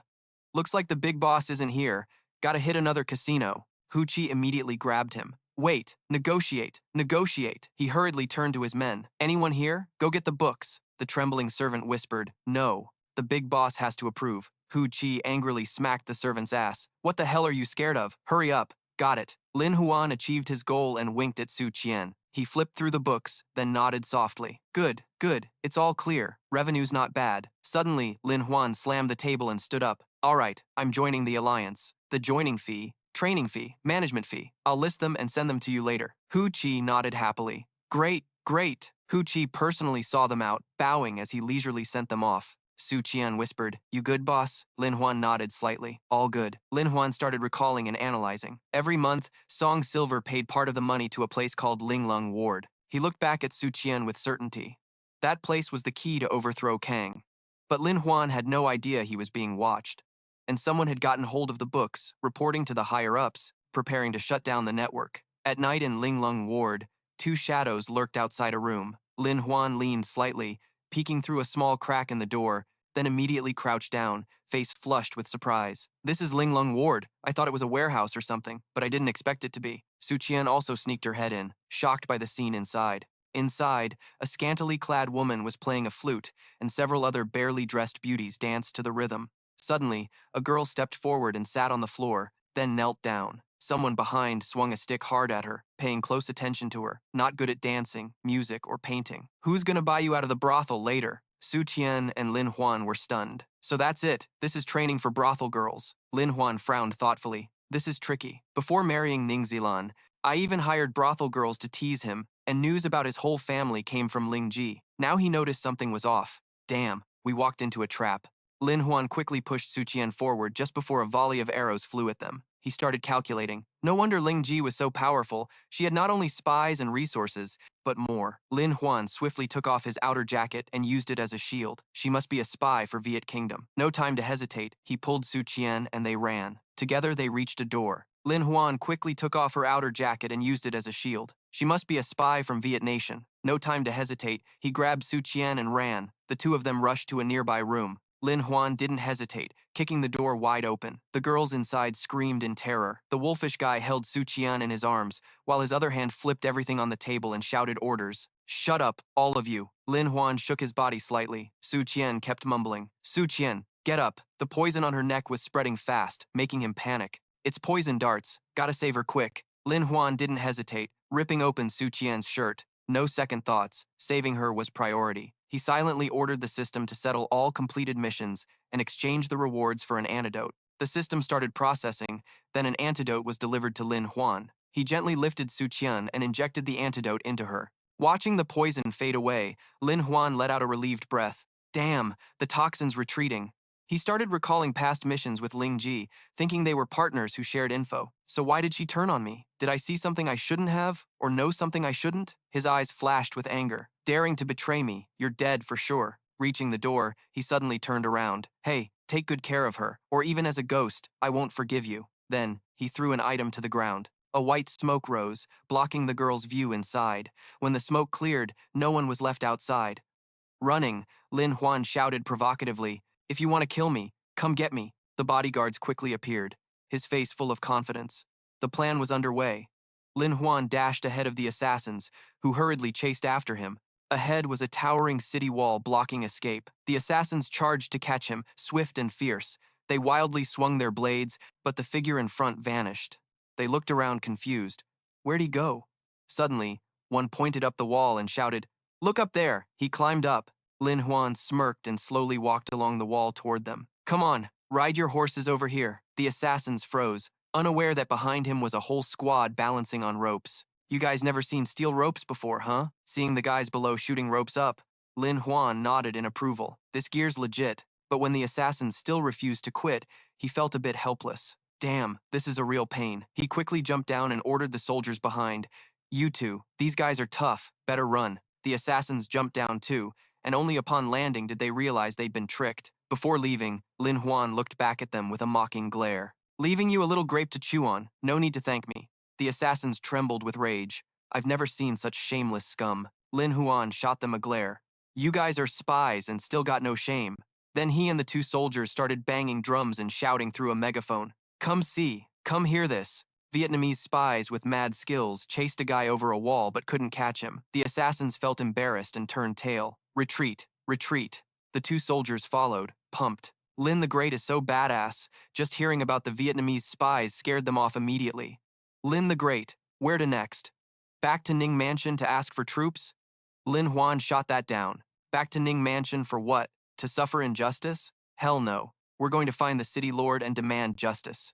The two soldiers looked at each other confused. Aren't those spies and the city lord on the same side? Lin Huan's face turned dangerous. Exactly, because they're on the same side that they're suppressing us. They tried to assassinate me. Gentlemen gotta punish these lowlifes. Later, at the city lord's mansion, Lin Huan sat cross-legged, relaxed. The Vietnamese spies' moves are clear now. Lord Kong, send out troops. Kong Hui sipped his tea slowly. No need to rush. Maybe you're wrong. Let's investigate thoroughly first, then act. Lin Huan slammed the table angrily, standing up. You want to die? Kong Hui frowned, furious. His servants yelled at Lin Huan. What's with that attitude? Threatening the city lord? I say you're the real spy. Apologize now. Kong Hui's face darkened, voice cold. Silence. Lin Huan, you threatening a city lord like that? Is it appropriate? The old man glared threateningly. I think you should calm down in jail first, then come out to talk. Lin Huan waved off fearlessly. Fine, I'll go to jail. But Kong Hai, you only got one way out dead. Kong Hai froze, seeing what Lin Huan held. Wait, those are images of glittering gold and silver jewelry from this era. Gifts are the best way to win royal favor. And the best time to give gifts is the Empress Dowager's birthday. That's why all the ministers bow to her. Gifts given on the Empress Dowager's birthday even had a special name, called the birthday tribute. Lin Huan fearlessly called out Kong Hui, saying the spy attack caused damage to the birthday tribute and the invitation. If you don't investigate this immediately, you're guilty. Kong Hui gritted his teeth and waved for Lin Huan. Please, young Master Lin, may I see the invitation? Lin Huan eyed him warily. How could a birthday tribute be faked? You lost it already? Kang Hui quickly waved his hand. All right. But suddenly, Lin Huan showed up. When we investigate the case, we need to find some clues from the birthday of the Kuang, so let us see the invitation card. Lin Huan didn't think twice and threw the bag toward Kang Hui. Here, take a look. He opened the bag and shouted in surprise, "This is Lin Huan showing off. This is the 5-colored glazed phoenix, a joint offering from the Merchants Guild to the Empress Dowager for her birthday celebration." One servant immediately opened his mouth. Shouldn't the birthday of the Kuang be filled with gold, silver, treasures, rare stones, and beautiful jade? Who said to give this? Lin Huan scolded him without any respect. So uncultured. He continued to wave his hands dramatically to explain. The 5-colored heavenly secret, the Earth's yellow and black origin, so the 5-colored glazed phoenix symbolizes our king's power to control the 8 directions over the seas. The 2 servants nodded as if they understood. Is that so? Yeah, I think I get it now. Lin Huan stepped closer and looked at them with a weird gaze. Don't you guys get it? Looks like you're not cut out to be civil officials? The servant shook his head repeatedly. No, we get it, right? Lin Huan immediately turned and pointed at Kang Hui. So, those Viet spies attacked me to destroy the 5-colored glazed phoenix. The father and son Kang Hu trembled inside, full of fear. Damn, I didn't even think about this. Suddenly, a soldier came in and whispered into Lin Huan's ear. Lin, sir, why didn't you say earlier? Otherwise, we would have risked our lives protecting the birthday of the Kuang, not letting the spies ruin it. Lin Huan sighed quietly, thinking, pointless. I just smashed this and blamed the spies. Now it's exposed for everyone to copy? Kang Hui regained his composure and looked at him. All right, we'll investigate, and the Merchants Guild can just change the item. Lin Huan didn't hesitate to slap him. Are you dumb or what? We already said we want to send a sample to the capital for the officials to review, so why wouldn't we send it? He angrily shoved the remaining items into Kang Hui's hands. Fine, I don't care. If you want to talk, then the Kang family can talk. Anyway, spies operate inside the city. Whatever happens is on you guys. No one will save you.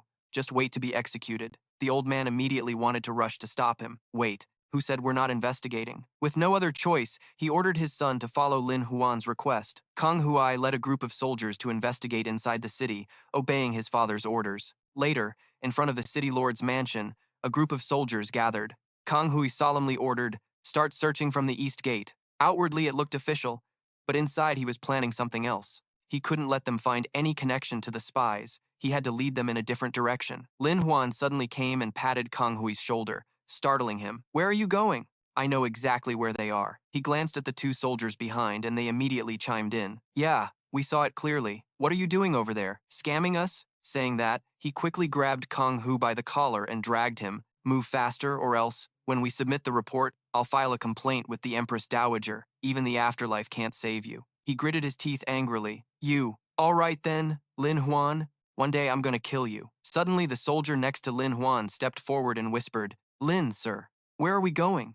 You really don't know where the spies are hiding, do you? He quietly replied, Of course I don't know. His eyes flashed with a deep gleam, but that didn't stop him from exposing them. Kang Hui's face darkened as he looked at Lin Huan. The spy's hideout is so well hidden, how could Lin Huan find it? He clenched his fist, determined to eliminate him. Lin Huan just pointed to the right side. Kang Hui was stunned. Was that a deliberate misdirection? He smirked as if he'd figured something out. I get it now. If he really knew, he would have embarrassed me like before. Looks like he's lying. Suddenly he shouted loudly toward the bustling crowd. City lords, you will soon know the spy's direction from Viet. Let's witness the righteous moment of eradicating the enemy for the country. Some citizens agreed. Good. I've long been done with those Viet ducks. Others joined in. I'm in. Consider it my patriotic effort. Wonder if there's a reward. Kang Hui showed a challenging look, wanting to build his reputation. You don't even know where that place is. How can you catch me? Lin Huan spread his arms like a hero. Everyone, we're here. All the Viet spies are gathered in one place. He pointed to a huge casino. Right here, the biggest casino in Ning City. The guard outside shouted loudly, Who dares to leave? Kang Hui spread his arms to block the crowd. Wait, everyone. Investigate everything first. Don't rush. Lin Huan questioned Kang Hai. What's your deal? How much did Viet pay you? How dare you betray us? Someone in the crowd was outraged. Lord Kang, you hold a noble position, yet you betray the country. You're a scumbag. Someone else stepped forward to pressure him. Exactly. Why else wouldn't you let us in to check? He wildly waved his hand.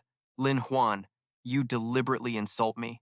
Guards, protect this place. Yu Bai came hesitantly, but He had to bear Kang Hui's anger. His mouth backed off. Kang Hui pondered. Betting on my dad is still better than you. Lin Huan then shooed the crowd away. Next, the city lord will solve the case. If you're not involved, quickly leave. But before he could finish, everyone rushed forward to grab their hard-earned money. Kang Hui was pushed down flat, looking completely stunned. The people were smashing everything wildly, even I had to admit. Not bad, smash harder. The gold bars belong to everyone. Take them and split them up. Lin Huan pointed to where the money was kept. There's cash over there. Everyone grab it fast. From outside the door, Kang Hien struggled to walk in. What kind of order do you guys have? He pointed ahead. Stop right there. Catch them. But Lin Huan's face stayed calm. These folks were relatives, neighbors of the soldiers. Who'd be dumb enough to catch their own people? Lin Huan pulled off the helmet of a nearby soldier. Kang Hien, I wonder if you've ever tested the power of the public. Lin Huan slammed his hand down on the soldier's head, shocking him. Then the soldier ran off yelling, There's a spy trying to flee. Get him. The crowd searching for gold bars suddenly turned, their eyes blazing with fury. They grabbed Kang Hien and started beating him hard. Stop! I'm not a spy, he shouted, but their fists kept flying. You're lying. Don't deny it. Lin Huan stood to the side, looking mysterious. Now it's time to deal with the real spy. He stepped under a tree near the pool. Lin Huan pulled back his crossbow. Last time you hid here, you panicked up in the tree. You're dead meat. You're exposed. The guy quickly jumped down and ran off. Xiao Ju clasped his hands respectfully. Lin Huan, well done. Need me to chase after him? Lin Huan smirked and let him go. He'd head back to their hideout and give us the location right away. The streets were bustling, huge mansions looming. Lu Ning looked around anxiously. Something felt off. Better not report directly. He glanced in the mirror and saw someone tailing him, definitely being watched. Lu Ning quickly slipped into a crowded restaurant and grabbed a cloak from some unlucky customer. From above, he saw his tail frantically searching around. Lu Ning scoffed, What a lame trick, thinking you can catch me. Suddenly, the cup in his hand slipped and shattered into pieces. Lu Ning grabbed his head. This tea's poisoned. The people around him answered his question. Of course it's poisoned. This whole street's set up by Lord Lin Huan. A bucket of water was thrown slowly but directly into his face. Lu Ning gasped, eyes wide open. Where was this? He was stunned, wearing only pants with a tight rope around his waist. Xiao Ju threw down in frustration. You got caught tailing like this, so, what now? Found their hideout for the new year? Lin Huan rubbed his hands. No worries, I've got a way to make him talk. Lu Ning looked indifferent, lost in his own thoughts. Lin Huan, you're clever, but too bad. He gritted his teeth, determined not to say a word no matter what. Suddenly, Lu Ning's face turned panicked. His body tensed reflexively. You're shaking that glass in your hand, looking for this? I already took it while poisoning you. He yelled in fear. How do you know that? Lin Huan smirked. Lucky I read novels. Lu Ning clenched his mouth. If you want to kill me, go ahead. I won't say a thing. Xiao Ju cracked his knuckles. Oh yeah? I like your silence. Now I can torture you worse than death, but he's stopped by you. No need for you to get involved. I've got way better tricks. Lin Huan laid out the necessary tools on the table. Even if he doesn't say a word, I can still get the info I want. Though inside I'm thinking, these tools cost me a lot of influence points. He started assembling. What I'm about to make is the most advanced tool right now. A red box with a brush appeared the lie detector. Lin Huan placed the stethoscope on Lu Ning's chest and gently moved it around. Lu Ning stiffened when Lin Huan asked, Are you from Viet Quoc? His heartbeat was steady, no signs of abnormality. Lin Huan exposed his crimes. You came here to hide and cooperate with the Kang family to take control of Ning City. His heartbeat started to get irregular, but not too much. Xiao Ju was already curious. Lin Huan, everyone knows that. Lin Huan waved his hand. Stay calm. He gently probed. Your base is in the east. Lu Ning's heartbeat stayed normal. No reaction, leaving the guards and him confused. Lin Huan kept asking about their base in the south.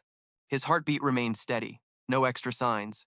Like he predicted the answer, Lin Huan asked the last question. Your base is in the north. Lu Ning's heartbeat pounded like war drums, rising and falling rapidly.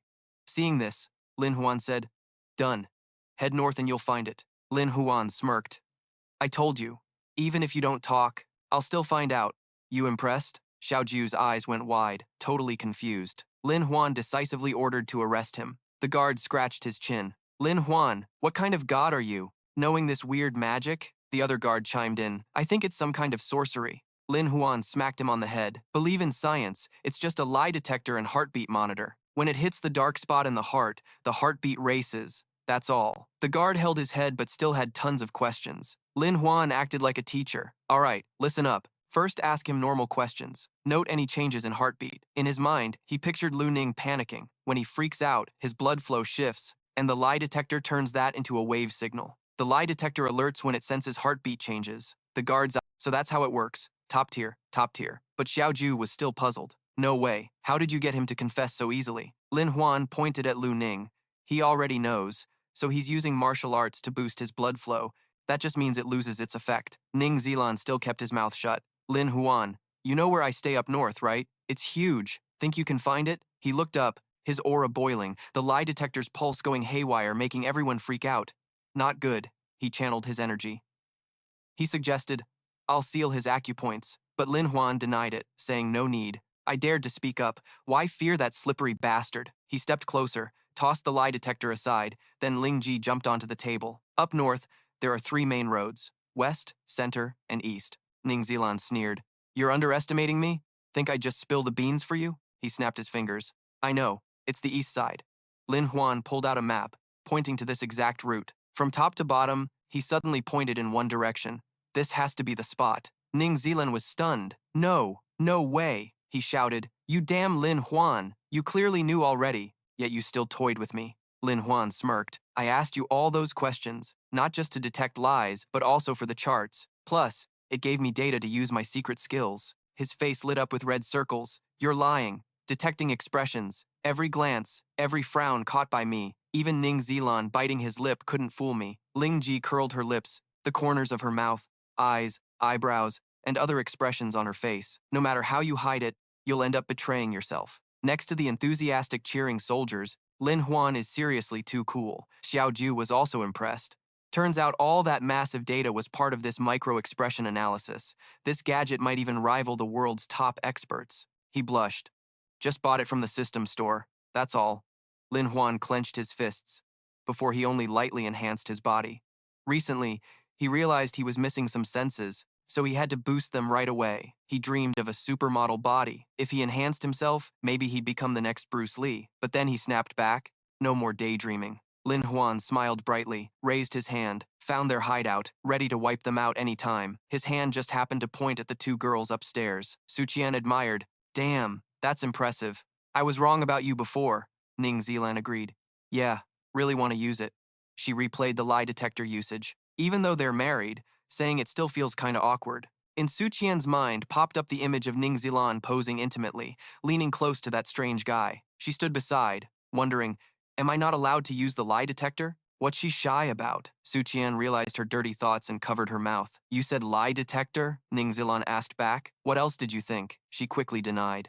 No, nothing. Lin Huan waved and called from behind. Xiaoju, let's go. Got a big headache waiting for me. Ling Ji, with a blazing red rose tattoo on her upper ribs, held Lin Huan's arm closely. Lin Huan, what brings you here today? He thought, why betray me? He really wanted to scold her like that, but Lin Huan's face flushed, thinking of something else. But her assets are huge. He turned to look for backup. Nothing else, just wanted to ask one thing. Xiaoju, you speak, he replied. What? Xiaoju understood and pointed his sword at Ling Ji. Why did you betray Lin Huan? She lowered her eyes, stammering. Why say that? I'm just a small pawn of Viet Nation, not acting on my own. Ling Ji's eyes welled up. Maybe Lin Huan had to buy her freedom from them before she could serve him. He tossed his jacket at her. Don't try to bribe me with your charm. Lin Huan isn't that kind of guy. He turned away, wiping drool off his lip. Of course, Lin Huan grabbed Ling Ji's chin. Aren't you scared I'll just grab you to claim the reward? She challenged. Lin Huan, would you dare? He snapped his fingers, signaling Xiaoju to catch her. He obeyed and slammed his palm on the table to threaten. The table split in half and collapsed on Lin Huan's feet. Ling Ji still held her ground. Catching me won't be easy. I got 1,000 ways to escape back to Viet Nation. You just sit there sipping tea. Why so tense? Listen to my guess. Lin Huan pondered. When I was framed back then, you definitely had a hand in it. He wondered. But why did you do it?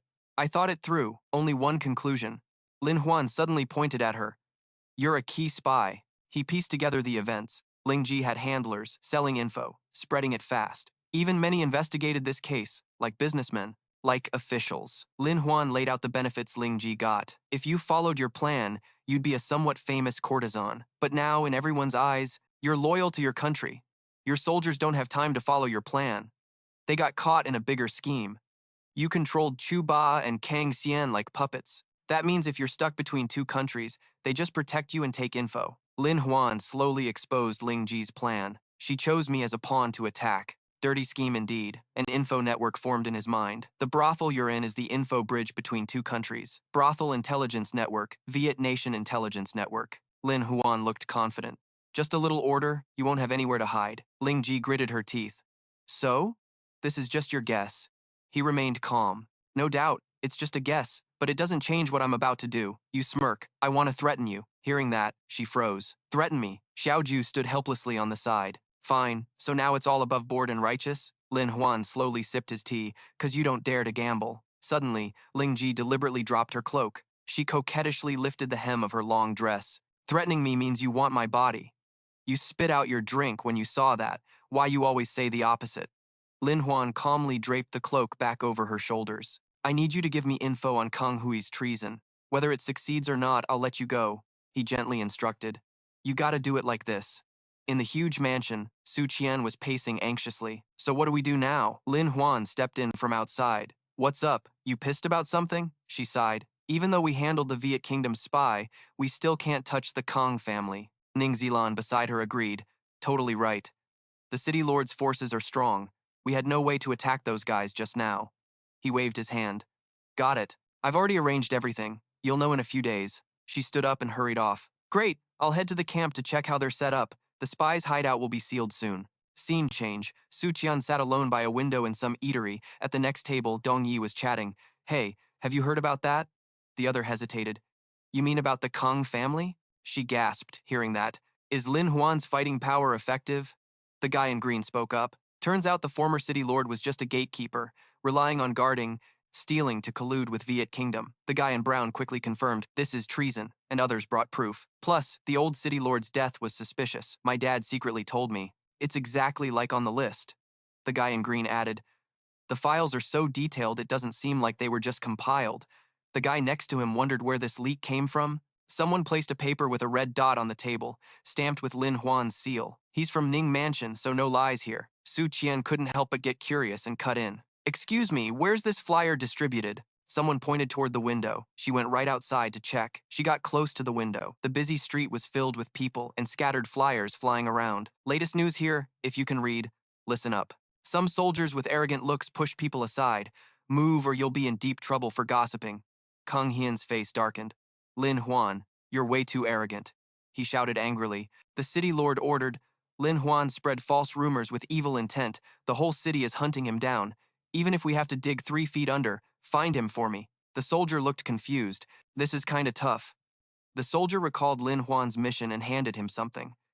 The soldier awkwardly said, he left the city 1 incense stick's time ago and told me to give this to you, saying you'll know when to deliver it. Kang Hian unfolded the paper and saw Lin Huan's note. I did this on purpose. You're done this time. He angrily tore the paper apart. That damn Lin Huan. At the eatery, Su Qian sighed. Kang Hian, you're screwed. There's nothing Lin Huan can't do in this world. Meanwhile, Ning Zilan was rallying forces to prepare for battle. Everyone, focus and catch all the spies for the country. The leader held up a letter. Lin Huan said he'll provide tips and tricks before acting. She curiously opened it. Tips and tricks? What game is he playing? The note clearly said, the more you use it, the higher your chance of survival. Nearby, Lin Huan casually chatted with Xiaoju. The inner situation's about to change. We gotta seize the chance and act fast. The cloudy sky with sun rays weaving through looked like a perfect painting. Ning Zilan led a horse in front of an old tavern. The tavern owner sat lazily at the counter. Guests finished resting but stayed on. Suddenly she barged in, yelling, Viet Kingdom scum! Give back the lives you stole! The owner got mad. Cut the crap! He jumped up, swinging a blade down at her. Ning Zilan just stared at him and smirked. The owner got startled, fear clear on his face. An arrow suddenly flew in, hitting him right in the chest. The owner flew back, head hitting the counter. His henchmen rushed in, their cover blown, and only she dared to attack. Ning Zilan sighed helplessly, thinking about Lin Huan's note. Some idiot told her to use mysterious twilight. She dodged to give space for her soldiers, absolutely no mercy for the weak. The henchmen panicked. Patriots don't spare lives but don't surrender. One seemed to realize something was off. The henchman turned to smell the stench from the arrow in the owner's body. Secondly, poisoned victims never take risks. Ning Zilan shook the note, looking at the people holding their noses inside the tavern with disgust. Lin Huan really wants me to read this? Playing with these spies means setting them up in the big prison. Meanwhile, in the big prison, a battered Viet Kingdom guy was alert to noises from the next cell. Ling Ji gently asked, "You got caught too?" The Viet Kingdom guy panicked, recognizing her. "How did you get exposed? Aren't you the insider spy?" She angrily replied, "It's the Kong family. They took advantage of the casino asset inventory, but actually smuggled the money back to Viet Kingdom for themselves and held the spy list to catch them all in one sweep." Ling Ji tried to explain. "Otherwise, why would Ning Mansion know your every move?" That guy crossed his arms. Makes sense. Probably true. Her eyes welled up like she was about to burst into tears. "Plus, they tortured me to cover up the evidence against the Kang family." Ling Ji sobbed. "They even wanted to humiliate me. That Viet Quoc bastard fell for the honey trap and went nuts. Damn it, those Kang family scumbags." She clutched her chest worriedly. "Maybe he plans to send people to take me out." That guy, Guo, reassured, "Don't worry. The Ning Mansion is clever. Using a poison technique, that's how we escaped. Even the Lord of the Fire City can't kill us." The night was dead silent with a bright full moon. Outside the prison, a familiar pair of feet appeared, but seemed to be hiding something. A soldier ran up quietly and whispered, "Heroes, I'm here to save you." Ling Ji glanced like she'd spotted a juicy target and lunged forward to grab his arm tight. "It's you. I know you. You're from the Kong family." The soldier, still innocent, raised a finger to his lips, signaling, "Shh, I was sent by the city lord to rescue you." Ling Ji, improvising, drew a dagger from his belt. "What are you doing? Why draw a dagger?" He panicked, clueless. I didn't. Don't talk nonsense." She snatched the key pouch, cursed the Kong family, then tossed it back to the brothers who grabbed the keys. The Viet Quoc guy was startled.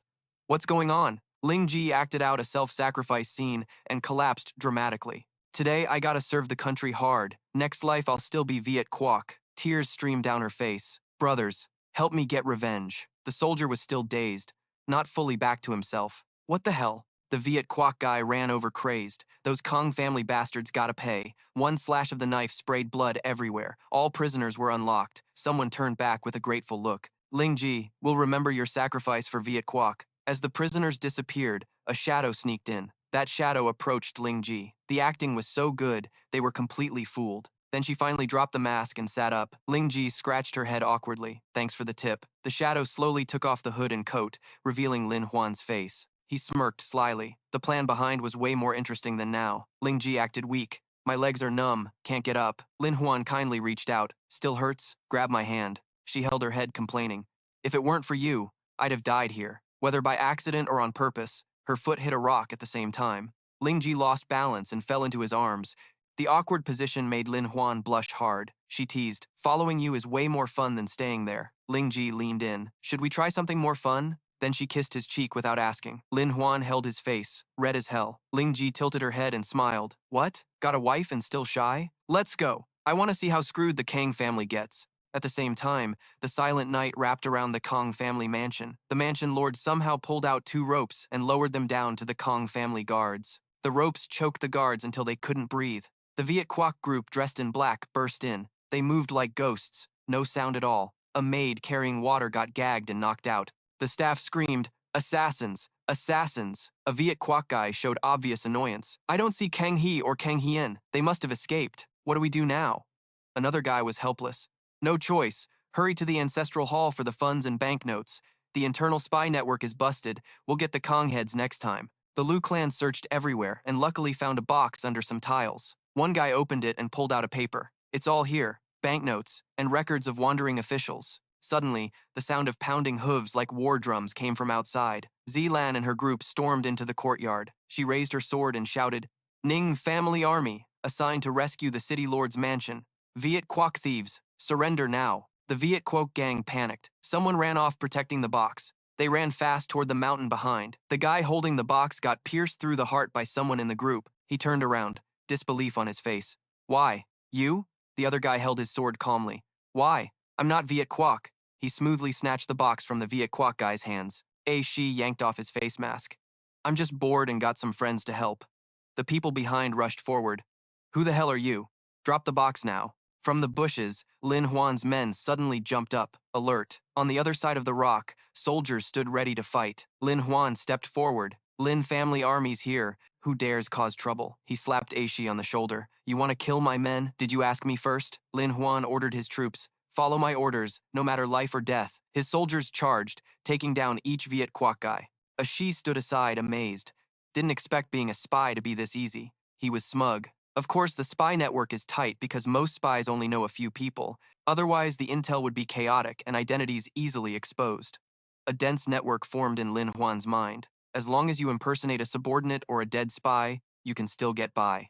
He winked at him. Besides, you once tried to capture me on Kong family orders, so they definitely know about you. A Shi got goosebumps. You're disgusting. Lucky you're not my enemy. What about the two big fish from the Kong family? Lin Huan scratched his chin thoughtfully. Haven't we arranged that long ago? How could they escape? Meanwhile, the last two from the Kong family were sprinting like crazy toward the field out in the suburbs. Lin Huan was panting hard but still didn't forget to curse. Jie, who would have thought the Viet Kingdom would just flip and betray us like that? Kang Hui angrily kicked him in the ass. It's all your fault. If you hadn't provoked Lin Huan, a city lord like me wouldn't have to be running for his life here. Lin Huan's sharp eyes spotted some farmers ahead. If we act like officials, they'll definitely treat us right. He gritted his teeth. Once this storm blows over, I swear I'll take Lin Huan down when we get back. He approached with a fake friendly smile. Hey, you farmers from Ning City, right? The farmers startled and turned around. It's you guys. Lin Huan happily introduced himself. Looks like these farmers aren't clueless. Yeah, I'm Lin Huan, son of the Ning City Lord, and this here is my dad, Kang Hai, the city lord himself. Today, thieves caused chaos in the inner city, so the farmer held up a paper and looked up, scanning it carefully. That's them. Others chimed in. Right, jackpot, we're gonna get rich. He snatched the paper. What's this? Lin Huan's hand trembled as he read the notice. It was a nationwide arrest warrant. Anyone who spots these two must report and capture them immediately. Reward, 60,000 silver coins. Kang Hui's face darkened. Lin Huan, you've seriously crossed the line with us. Suddenly, a rake was raised from somewhere, signaling trouble. The rake slammed down on Kang Hui's head, making Lin Huan's face turn pale. He tried to run, pretending to escape.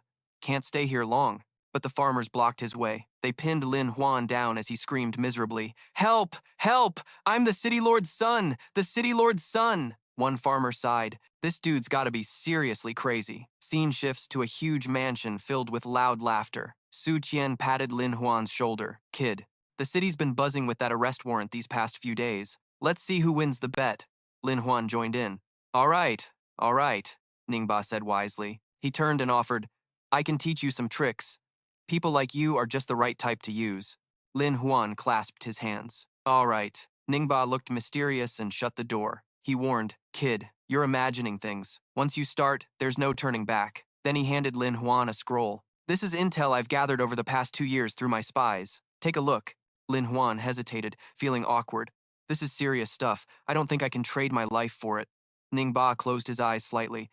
It's not about fate or destiny. Honestly, it's simple. He explained the plan to go to the capital to take the imperial exams.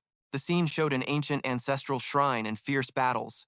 The Ning family ancestors, Ning Zishi, brave and skilled in war, led hundreds of thousands of troops to guard the border. Ningba was just a descendant of the Northwest King, stationed in Ning City to guard against foreign enemies, but he didn't hold any fief. Behind a strong dynasty were sharp emperors. The Northwest King, Ningba. Lin Huan looked up, annoyed. Ningba sighed. Right. The emperor won't immediately relocate the Northwest King to avoid backlash, so they only chose to evacuate. Lin Huan continued. So you're a descendant of the Northwest King, and those outside the Northwest Army will be exposed. Suddenly, Ning Zilan stepped forward anxiously. Will our relatives help us? Lin Huan calmly explained. In this era, everything's about logic and rules. Many emperors have gradually broken the Northwest King's power. The Northwest King dares to be angry but not speak up. You're worried and restless, but there's no way to protect military power. They'll recklessly accuse the Ning family and eliminate them. He raised an eyebrow, relaxed. That's why you have to hide your identity and take the imperial exams in the capital. If you have a voice in court, you'll have a place to stand. But inside, he secretly complained, can't believe I'm a time traveler wanting to read classical literature. Ningba set down a teacup. Here's the plan. Ning Zilan, you need to talk to other minor military families and form alliances. You two haven't been married long. You might get separated. Then he pointed toward the door. No time to waste. Say your goodbyes and get going. Hearing this, Lin Huan's eyes sparkled pitifully like a kid. He puckered his lips. Wifey, come here. Let me love on you. Ning Zilan stood there, grimacing. I feel like throwing up. She reluctantly hugged Lin Huan. Dad's here, so I'll put up with you a bit. Suddenly, Ning Zilan's eyes widened as his scent seemed to envelop her. She froze. If heaven has feelings, then it's old, moon as pure as regret, the original field. After a passionate embrace, Lin Huan quickly scrambled out of the room. Ning Zilan blushed. I'm not some little girl trying to get sympathy with poetry. If heaven had feelings, it'd be old. I hate it. He stepped out, his white robe swaying. Lin Huan looked up at the system board. Looks like overthrowing the city, Lord. This time really boosted my influence. He scratched his chin. Before, it was about business development. Now it's the imperial exam. Looks like I gotta study up on some resources.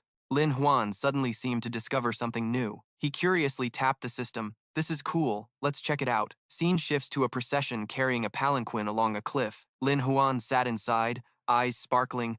The blue water and green mountains were truly pleasing. No pollution at all. Shi worriedly said, No troops brought, it's really unsafe out here. You're so calm, don't you want to disguise yourself? Just you alone is enough, he sighed helplessly. Yeah, sure. Disguise away. Suddenly a shock hit, and Lin Huan, who was admiring the view, fell to the floor. The blue water and green mountains were really easy on the eyes, no pollution at all. Xiaoju worried. Not bringing troops. It's really unsafe outside. You're so chill.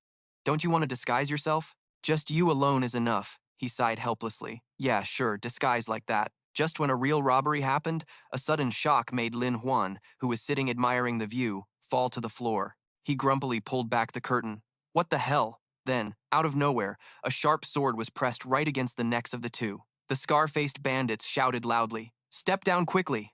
Lin Huan turned back, scolding, You foul-mouthed bastard. Shi could only raise his hands in surrender. I'm sorry. One of the bandits looked at Lin Huan, eyes shining like headlights, and shouted, Smooth skin. No doubt. Take him back and offer him to the campmaster. He froze in front of the sword's tip. No way, right? Lin Huan was grabbed tightly by two bandits by the arms.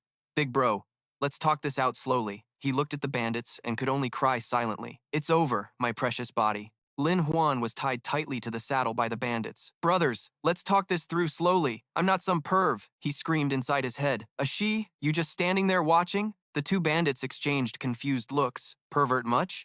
One friendly guy patted his back. Little bro, don't worry. The La family campmaster is actually a beauty, Ding Liu said proudly. Yeah, she looks exactly like her dad. Kid, you're damn lucky. Hearing that, his face turned pale.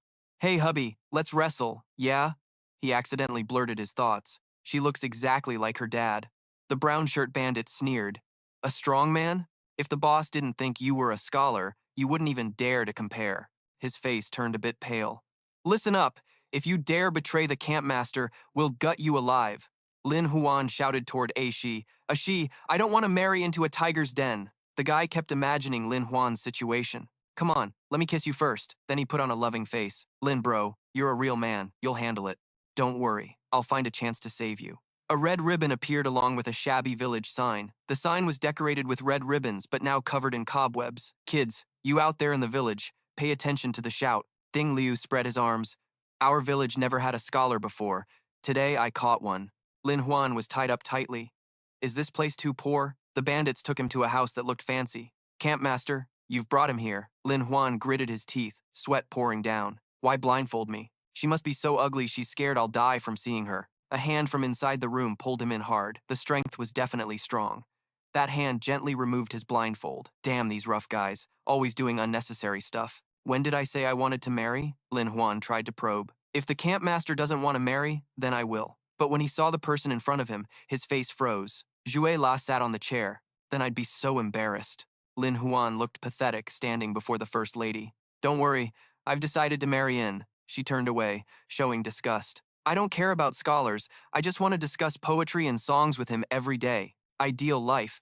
But sadly, my dad said those things can't be eaten, so I'm not allowed to touch them. Suddenly, Zhuela fumbled for something in her clothes. Right, you cover your face but keep sneaking peeks. Take off your clothes? No way. I'm not some perv. She pulled out a book. You're from the city. Quickly tell me who wrote this work. Can I meet him? Seeing this, he forced a smile, looking confused. Lin Huan scratched his chin happily. Forgot to tell you, I'm a perfect mix of talent and looks. Seeing the woman admire him, he snapped his fingers like a transformation. Lin Huan, that's me. After his ridiculous act, a deadly silence fell. Juela jumped up. Where is he? Bring that damn islander out to be chopped. He startled, scared. No, I'm really Lin Huan. No scam. She sighed. If you want to pretend to be my idol, I want to see if you have Lin Huan's skills. He patted his chest confidently. Check all you want.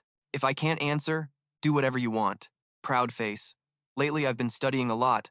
What could possibly stump me? Jue La crossed her legs. First question. Why are we so poor? No answer. Instant death. Lin Huan's eyes sparkled. Long Nan seemed to expect something, but when he heard the question, he froze, then whined. I know astronomy and geography, but this girl's testing economic issues. He clasped his hands respectfully. May I ask how to address the camp master? She replied. I'm Jue La. Lin Huan pretended to compliment Ni's name. Suddenly she gripped her cup so hard it warped. Jue La smiled threateningly. Hurry up, don't make me angry. I'm kinda tired. He flinched. Damn, she's strong? She urged him to answer fast or she'd kill him. Lin Huan trembled. Stay calm. He started listing factors. First, this area is too humid. The soil's poor, so it's hard to grow crops. Lin Huan just needed a glance to understand the terrain here. Second, the geography means there's a fake checkpoint between two mountains. Of course, to pass here you have to go through you guys, but mostly it's just soldiers. Third, there are many strong men in Lacha, but none really understand animal husbandry. So no chickens, ducks, or pigs in the village. Obviously, they survive by robbing. Ju La jumped up after hearing this. Great, seems like you know a lot from books. She stepped closer. How can we fix this? He stammered. There are 3 ways, then introduced each solution. First, time-based method is to improve the soil and plant suitable crops, Lin Huan continued. Geographical rules mean opening roads and boosting economic exchange. Not stopping there, people and laws mean setting up courses to learn agricultural knowledge.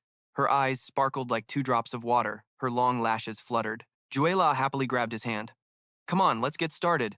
I'll chop you if you don't. Lin Huan laughed helplessly. She led him to practice the solution to save the whole village. Ding Liu joked, Camp Master, what's with that pale face? Not stopping there, he added. Humans and laws set up courses to learn agricultural knowledge.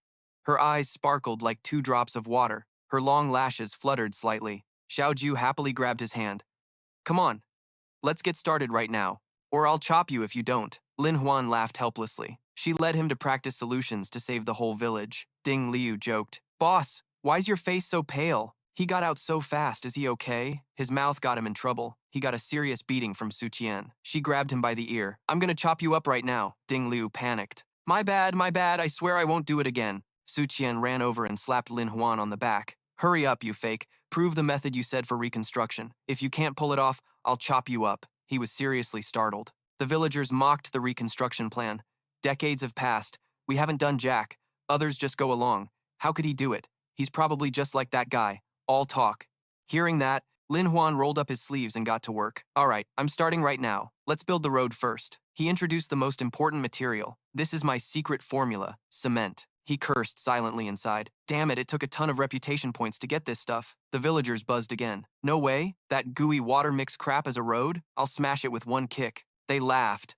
Probably just good at flapping their gums. Lin Huan smirked, holding a huge stick. Watch this. He stirred the cement into a mixture, showing off modern techniques. Ding Liu scoffed. Isn't this just mud? Is he crazy?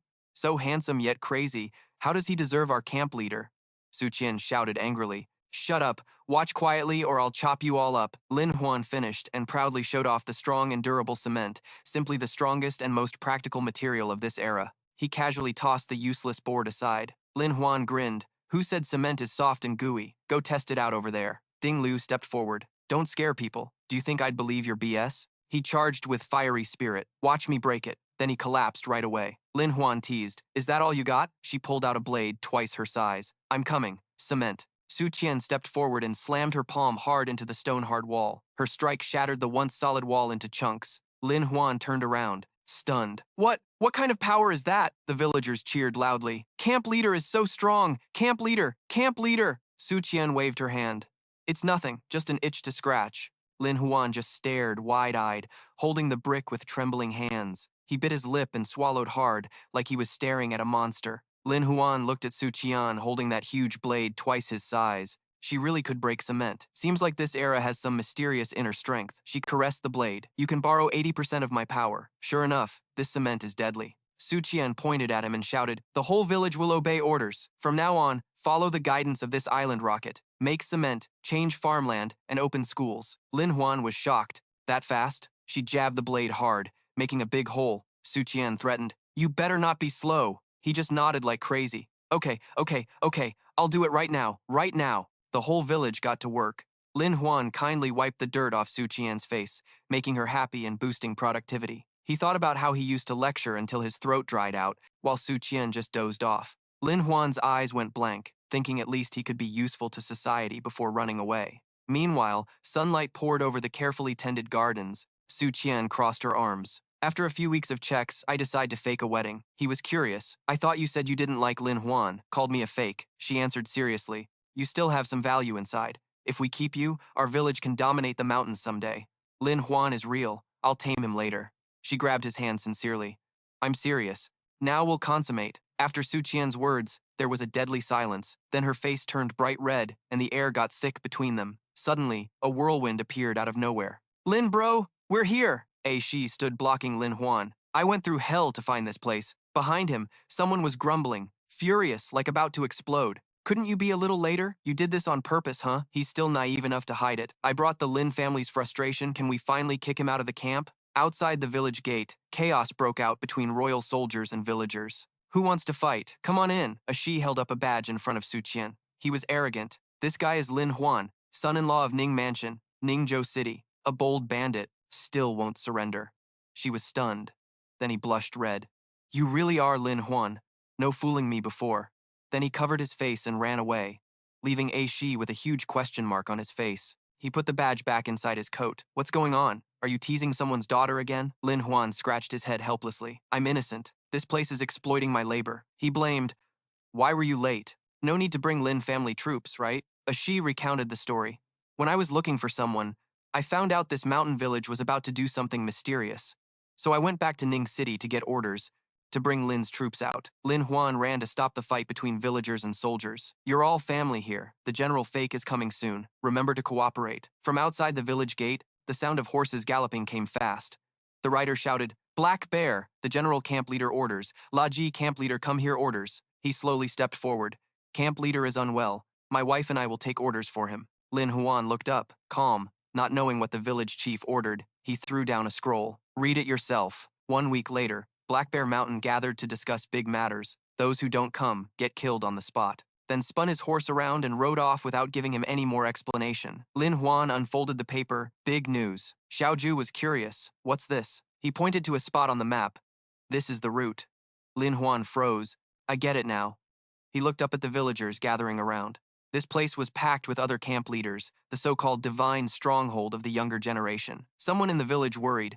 The divine stronghold probably wants to take our lives. The villagers all pointed fingers toward Chu La. The Black Bear camp leader is causing trouble again. Messing with him is basically signing our death warrant. Camp leader, we shouldn't go. If the Empress Dowager gets pissed, none of the 9 clans can stand against her. Right, everyone follow the camp leader's orders, Ding Liu urged. Camp leader, make a decision. She scratched her chin calmly. I think it's simple. Then Chula held her cheek happily. I'm listening, husband. The villagers saw this and their faces darkened like burnt pots, frozen in place. She wondered, why stop talking? Did I say something wrong? Lin Huan of the dynasty placed his hand on her head and gently rubbed it. He suggested the camp leader meant if you can't win by defense, switch to offense. Lin Huan drew his sword, blazing with battle spirit. He pointed the sword at the mountain ahead. So what if it's the general mountain camp? I'll chop it down right now. Meanwhile, the village on the mountain was still basking in the fiery sunlight of Black Bear Mountain, flames flickering with laughter and chatter. The man in green complained, lately it's getting harder and harder to get through. Even the noble lady doesn't dare pass by. I don't even visit the madam's camp. Others sighed too. I think the women at La Family camp are truly beautiful, and the guys around them aren't bad either. Come on, who doesn't know her sword style is badass?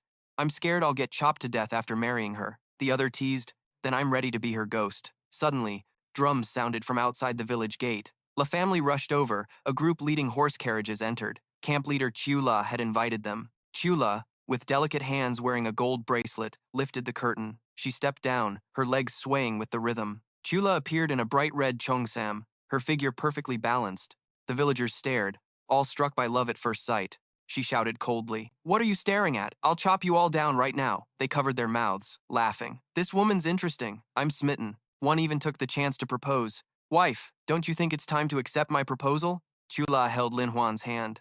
Husband, be careful. This place is rough. Don't hurt your feet. He looked at her gently and smiled, full of affection, but it didn't last long before Lin Huan's face suddenly stiffened. He vomited violently, making Chula worried. Lin Huan was helpless at his own state. Who would have thought the mighty Lin Huan would get motion sickness? Oh man, the villagers laughed their heads off. Who's this dumb strategist? Gets carsick riding a carriage, probably die riding a horse on the spot. One even smugly said, maybe it's because we're too handsome.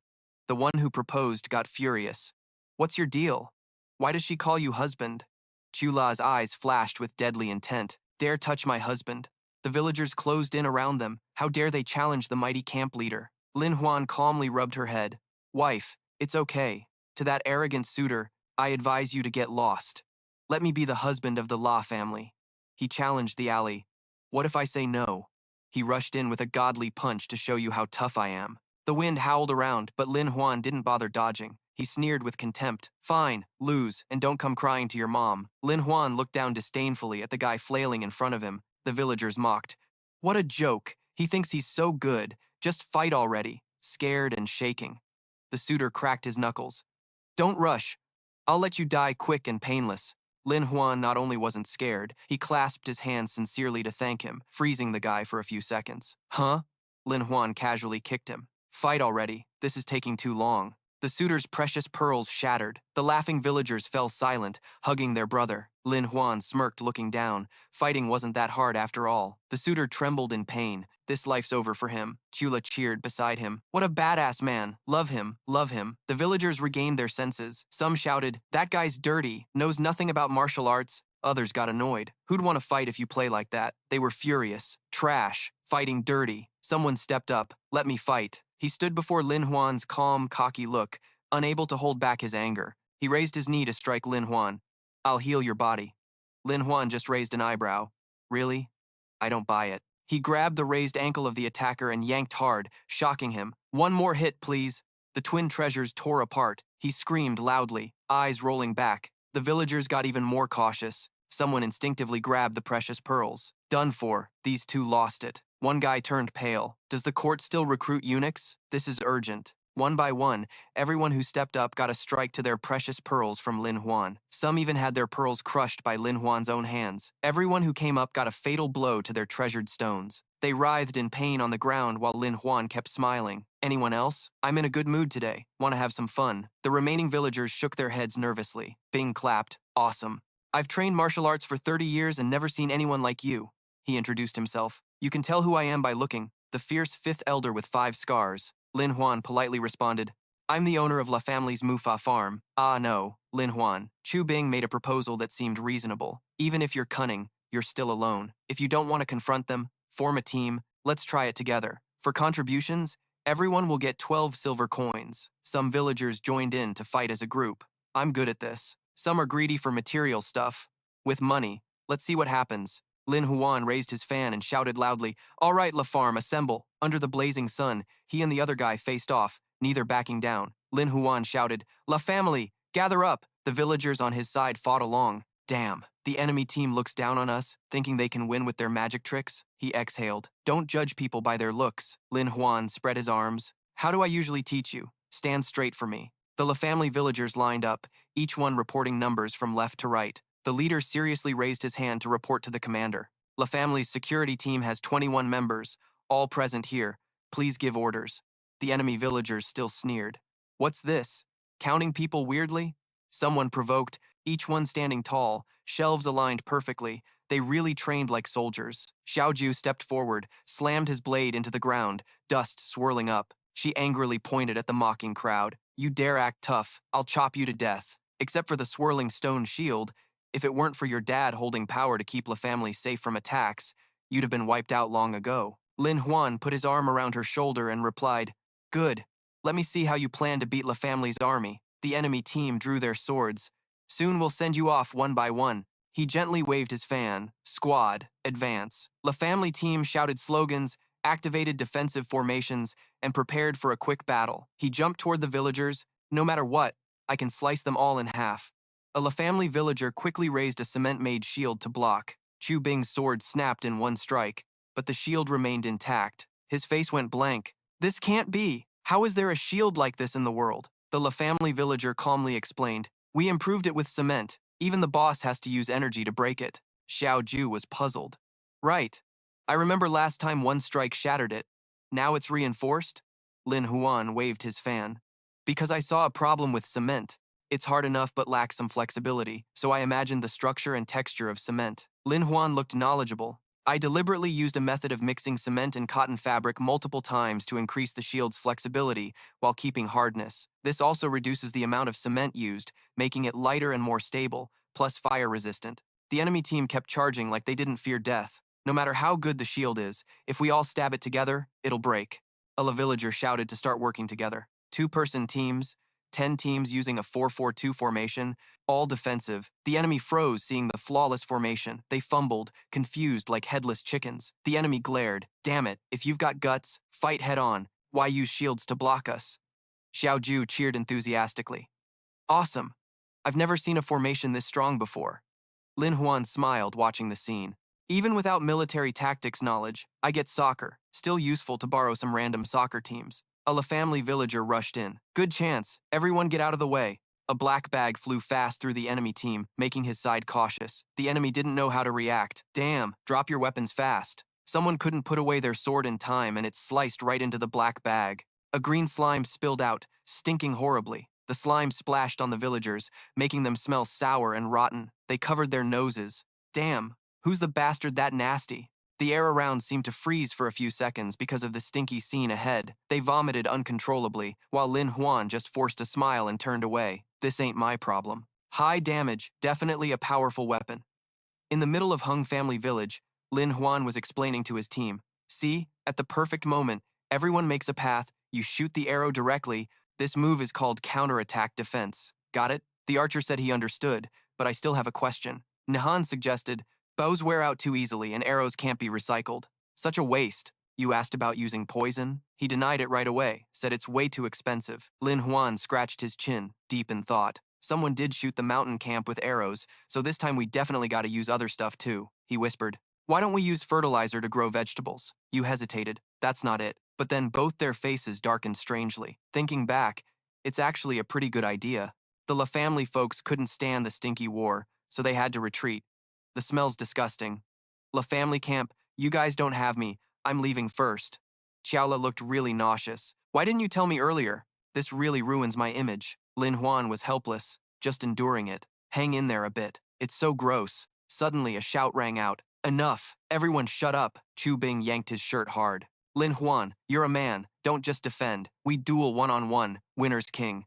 He smirked. The rules are simple. That's what you said, right? I won't do it. Chu Bing was startled. Huh?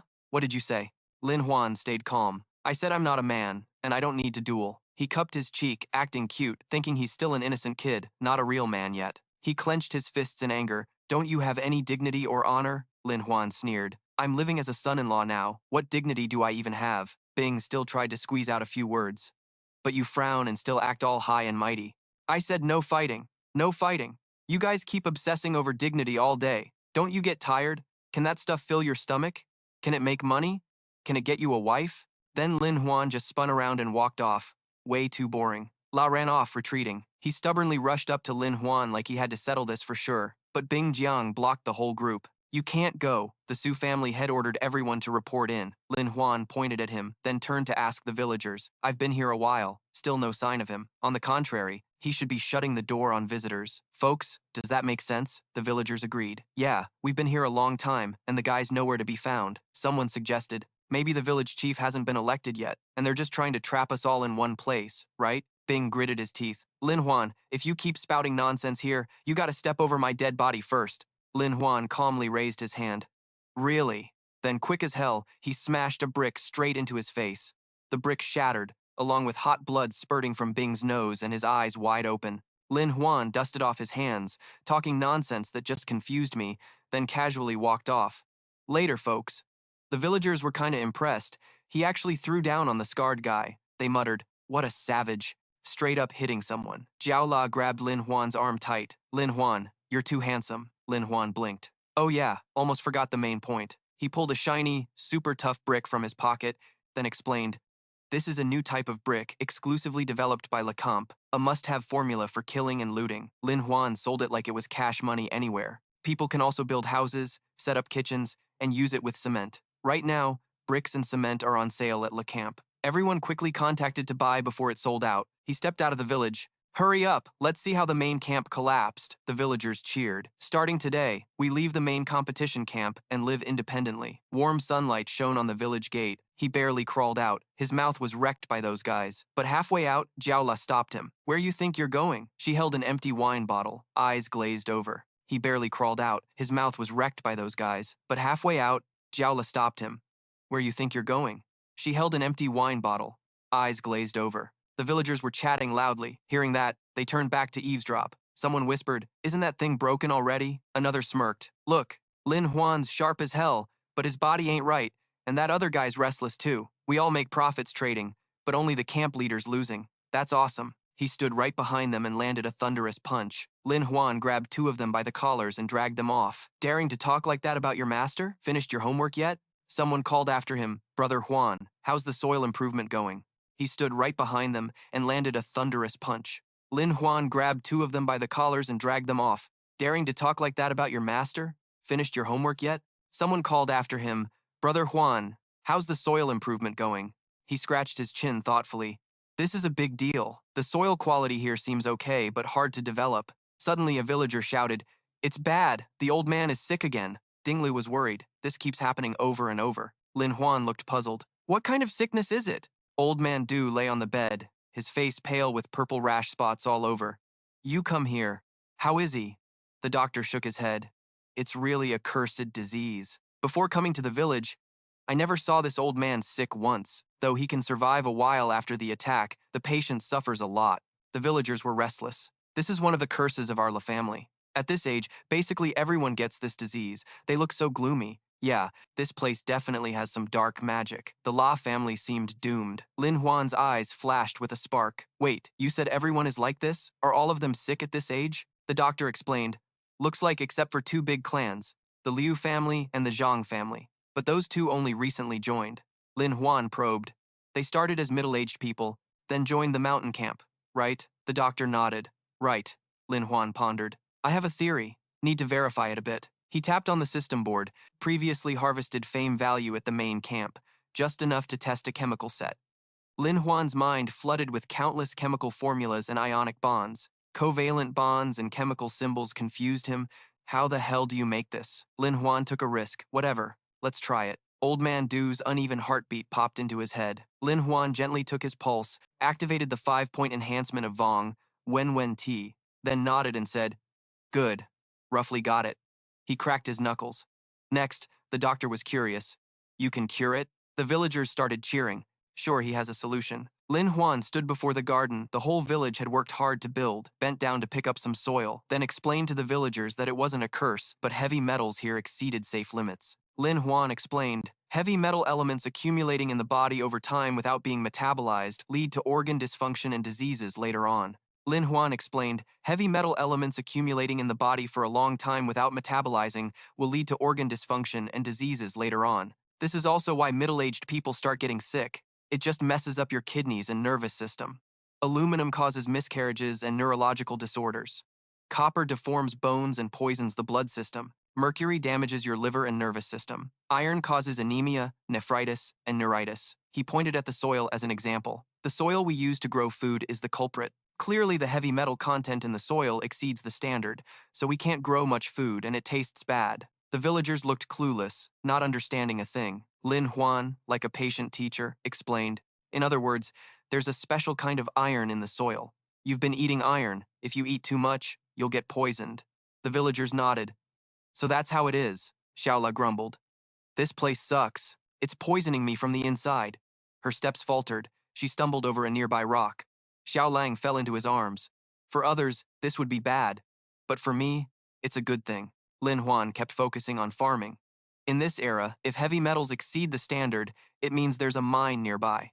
He was excited. The boss of mine number 1. The villagers were confused, clueless, like, what the hell? Lin Huan grabbed a red flag and led the group toward the mountain. He smiled brightly. "The main mission this time is to find the mineral vein. You've already been taught how to identify mineral patterns." The villagers started searching, rummaging everywhere in the forest. Xiao Lang sat on Lin Huan's shoulders, grumbling. not happy at all, thinking they were going to fight a tiger and get themselves killed. You're powerless to stop me from mining the mine. You'll be the boss. What else do you want to play at? Xiao Ju hid behind a bush, wanting to fight the tiger. Fine. I'll give you what you want. He lit a fire inside a white pouch to release incense, luring the tiger. Xiao Ju was smug. You're screwed now. Don't think you can run this time. Suddenly, Xiaola seemed to inhale something strange. Her eyes opened wide, something weird. Then she jumped up from his shoulder, startling him. Xiao Lang looked up. That sound is a tiger. Lin Huan looked up and suddenly got a bloody nose. I didn't mean to. She bent down and asked, What do you mean you didn't mean to? The tiger's coming closer. From the bushes, a tiger slowly stepped out, making the villagers tremble. Its eyes locked on everyone, and it let out a deafening roar. Xiao La stepped forward.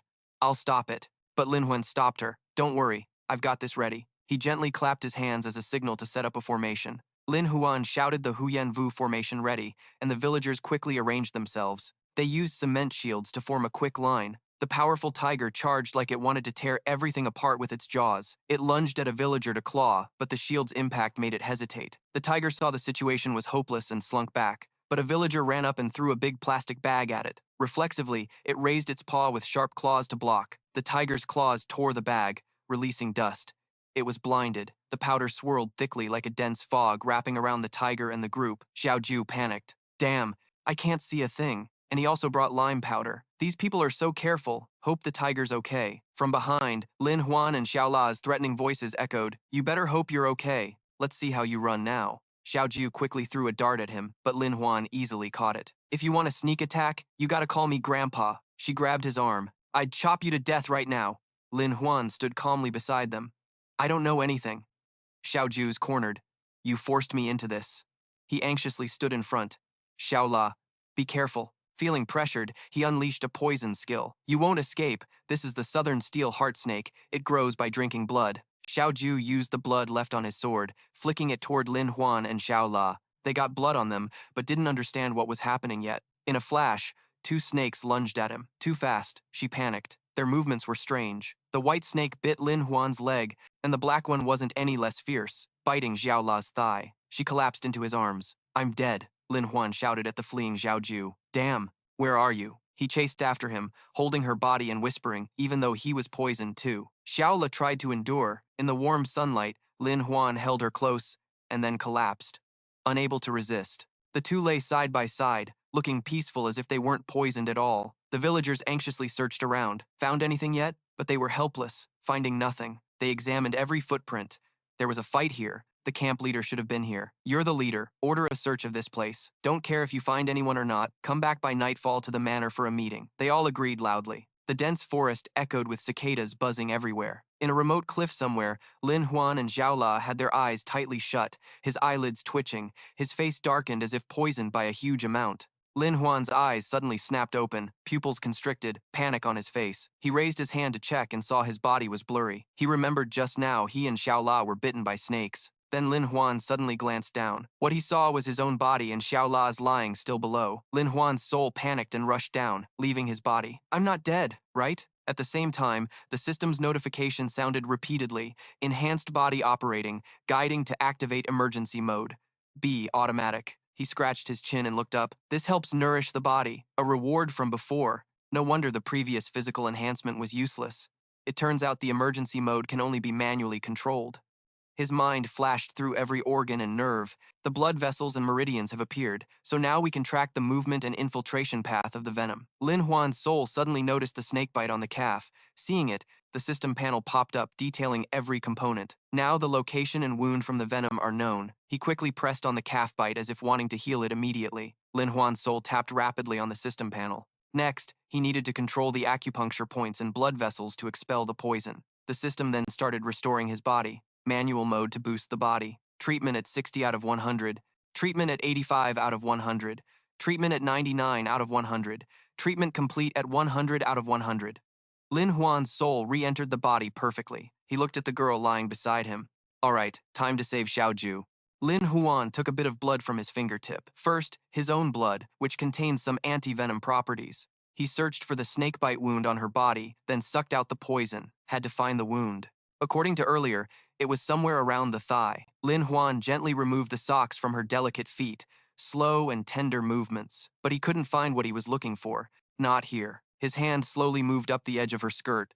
Had to go higher. He reluctantly acted. The skirt and pants were quite thick. Had to tear them. Sorry about this. The clothes were torn, and the deep bite mark was clearly visible in the groin area. The wound was bleeding and turning purple. It's right here. Lin Huan helplessly clasped his hands. God, please don't watch me. I'm just trying to save her. Let's do this. He bent down, held her legs, and sucked the venom from the wound. Xiaoju trembled, lips pressed tight, but her face flushed for no reason. A big gulp of dark red venom sprayed out, scary as hell to anyone who saw it. He wiped his mouth. Smells kinda sweet, huh? No venom smell. Meanwhile, behind thick bushes, assassins planned to invade the village. They discussed Xiaoju and Lin Huan. The main fighters aren't here.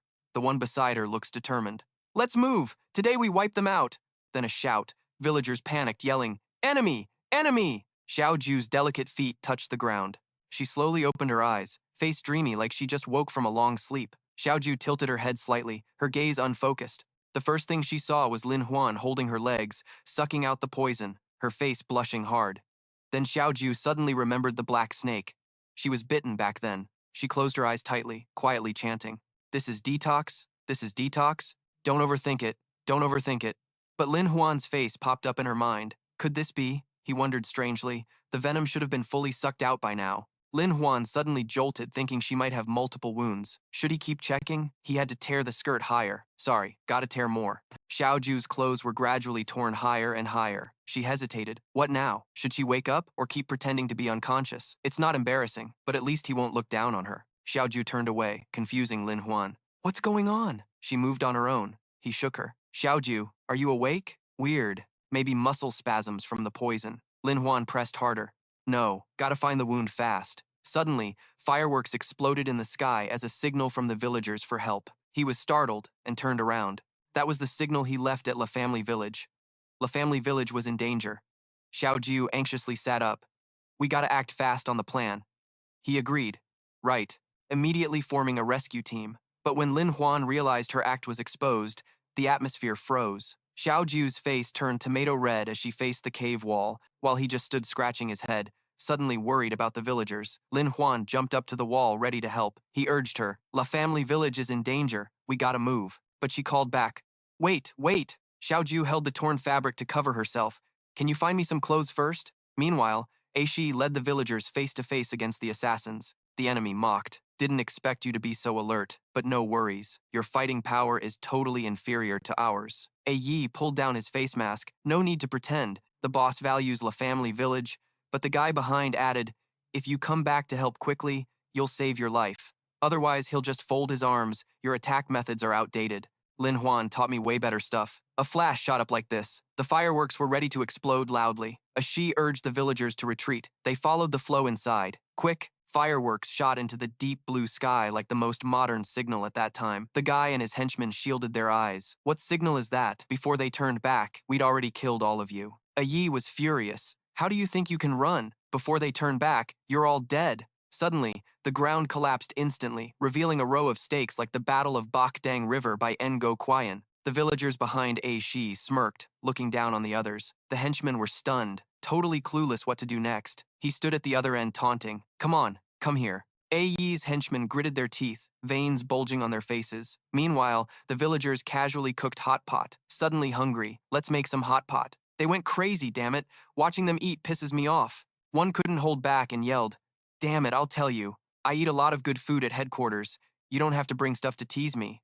But then his stomach rumbled loudly, mouth watering like plop hitting a bell. The villagers sneered but thought differently inside. The enemy boss shut his mouth tight and threatened. How long do you think you can last like this? We've already contacted reinforcements at the infantry main camp. They're on their way. If you surrender now, maybe you'll get to keep some food. Lin Huan smirked. Not just that.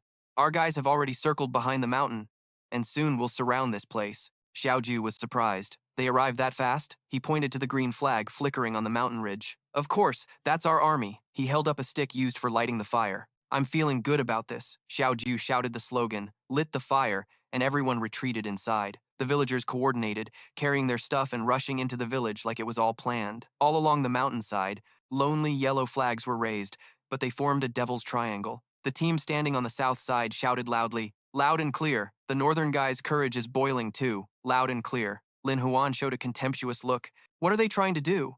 A few lonely people trying to change the game? But no need to wait for an explanation. The enemy's spot suddenly shook violently. From the mountain slope, the peak, chunks of rock started falling. The rocks fell straight onto Lin Huan's henchmen, knocking them down. Some boulders were huge, crushing over half of Lin Huan's men. He turned pale, sweat pouring down as he saw his men getting wrecked. Lin Huan still barked threats. "If you think firepower scares us, you're wrong. What are we scared of?" Xiao Ju sneered. "Who said we're scared of firepower?" He calmly explained. "We're just messing with you a bit. Keep going, and this place will be your grave." Lin Huan stubbornly said. "So what? We can still retreat the way we came." Xiao Ju frowned.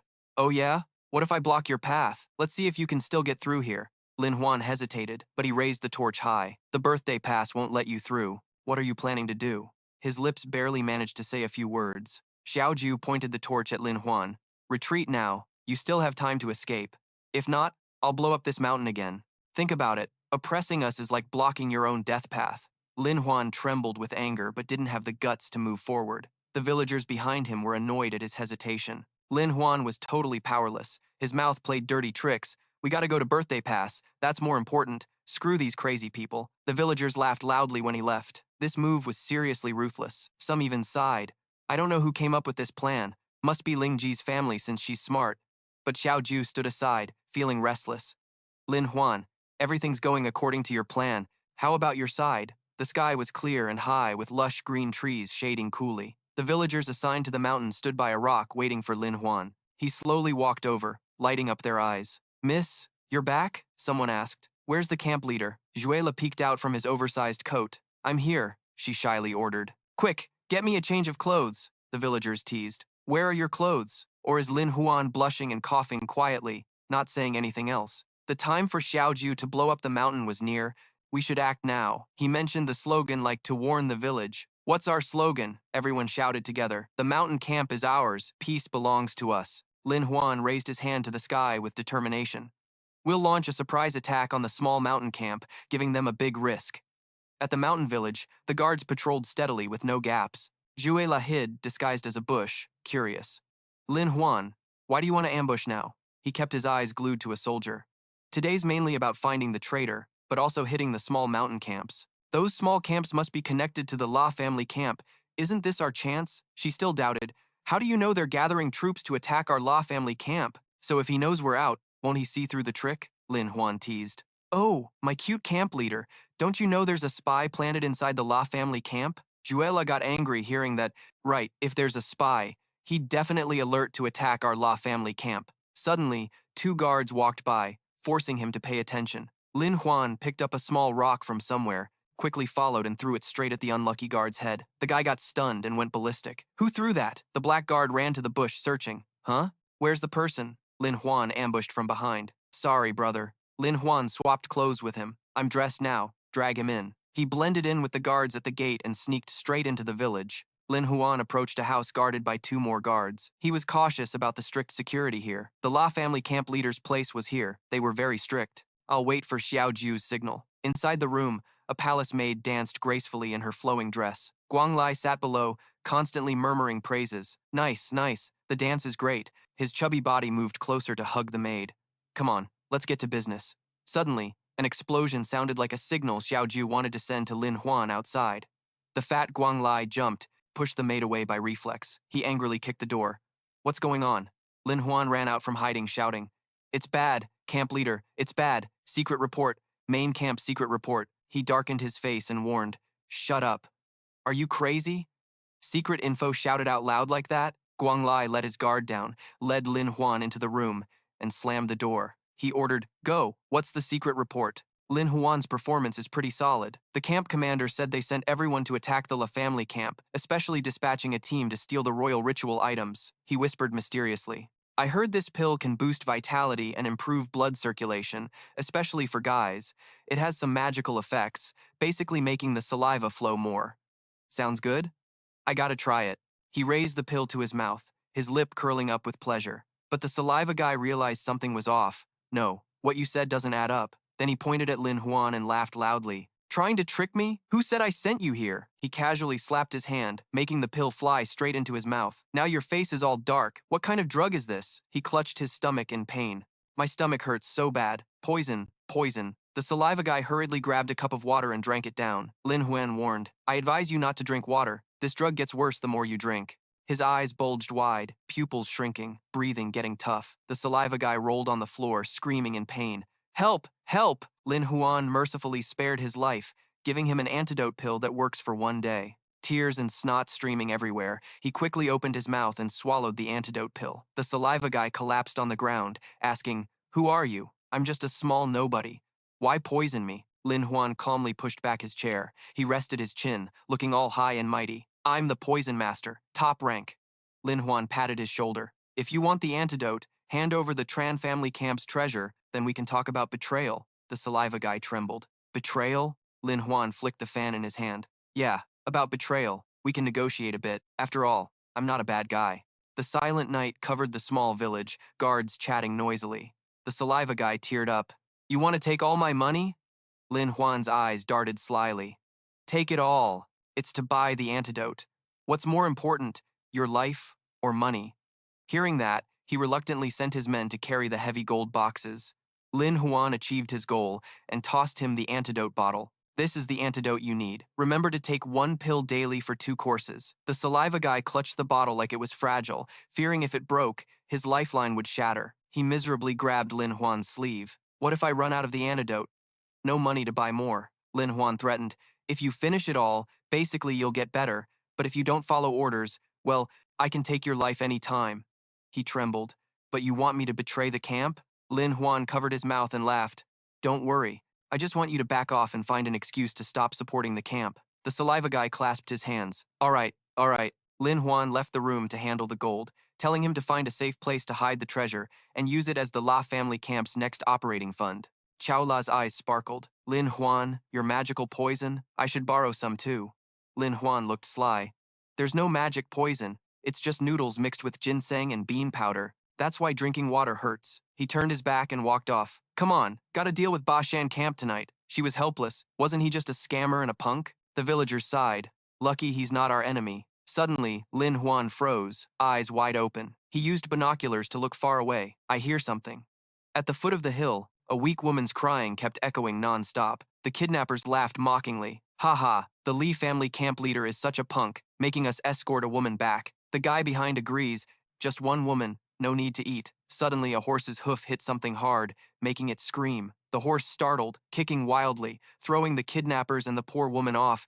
She screamed miserably, tears uncontrollably flowing. The head-first landing wasn't like imagined but fell right into Lin Huan's arms. The poor woman opened her eyes, blushing and looking pitiful. She trembled, thanking him for saving her life. The kidnappers yelled, Who? Lin Huan calmly replied, It's your family here. What's up? The kidnappers laughed loudly, playing hero saving the beauty. As soon as they finished, Lin Huan knocked a few lumps on their heads, making them shut up. The poor woman hurried away. She's leaving. Lin Huan had an idea. If she's a bride offering, we can swap brides with a clever plan. He thought of Chao La's slender figure in a bright red wedding dress, his eyes shining brightly. How about this? She cautiously stepped aside. Huh?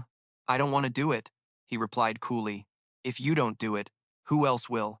No one's as smooth as you. Hearing that, Chao La suddenly laughed fiercely. Guess what? The villagers stared at Lin Huan's smooth skin and soft flesh. He trembled. What do you guys want to do? Please don't use this trick. Listen to me. Listen to me. The bridal procession arrived at old Ning Bao's camp. The Li family camp leader warmly welcomed them. You're here already? His face lit up seeing the bride in the deep red wedding dress. Who said to bring gifts? Just come. No need for gifts. Ning Bao couldn't wait and dragged the bride into the room. Everyone, I want to talk to the bride first. The old wooden door slammed shut, signaling bad news. He hurriedly hugged the bride. Bride, this is right. We gotta drink first. Ning Bao carelessly downed the bride's cup of wine. He was already secretly drunk. I, old Li, finally look like a man today. Ning Bao lifted the hood but froze for 5 seconds, holding the hood with trembling hands. You! Lin Huan, rocking that wedding outfit all cocky, said, If you want to be a man, first get that poison out of your system. That night when Li left the camp, noises stirred up inside Ning Zilan's room, and the guards got worried. Boss, what's going on? The old man inside stammered. Nothing. Don't come in. Lin Huan shook the bowl in his hand. They say if a dude wears women's clothes too many times, he's screwed. Ning Zilan writhed on the floor. Sir, please spare me. I'm in agony. You used poison tricks to hold me tight. Fine. I'll give you the antidote. But remember. Ning Zilan nodded frantically. All right, deal. Okay. Lin Huan scratched his chin with interest.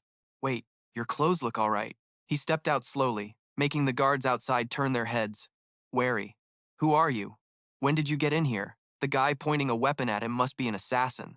Lin Huan looked unfazed by their moves. Jue La suddenly stepped up in front of him. Who dares lay a hand? The guard shouted. Kill him! Suddenly a pair of legs stepped out from the room and stopped. Ning Zilan, dressed in women's clothes, yelled at the guards. No one's allowed to stop him. Get a horse ready for him. They froze, but the old man stood firm.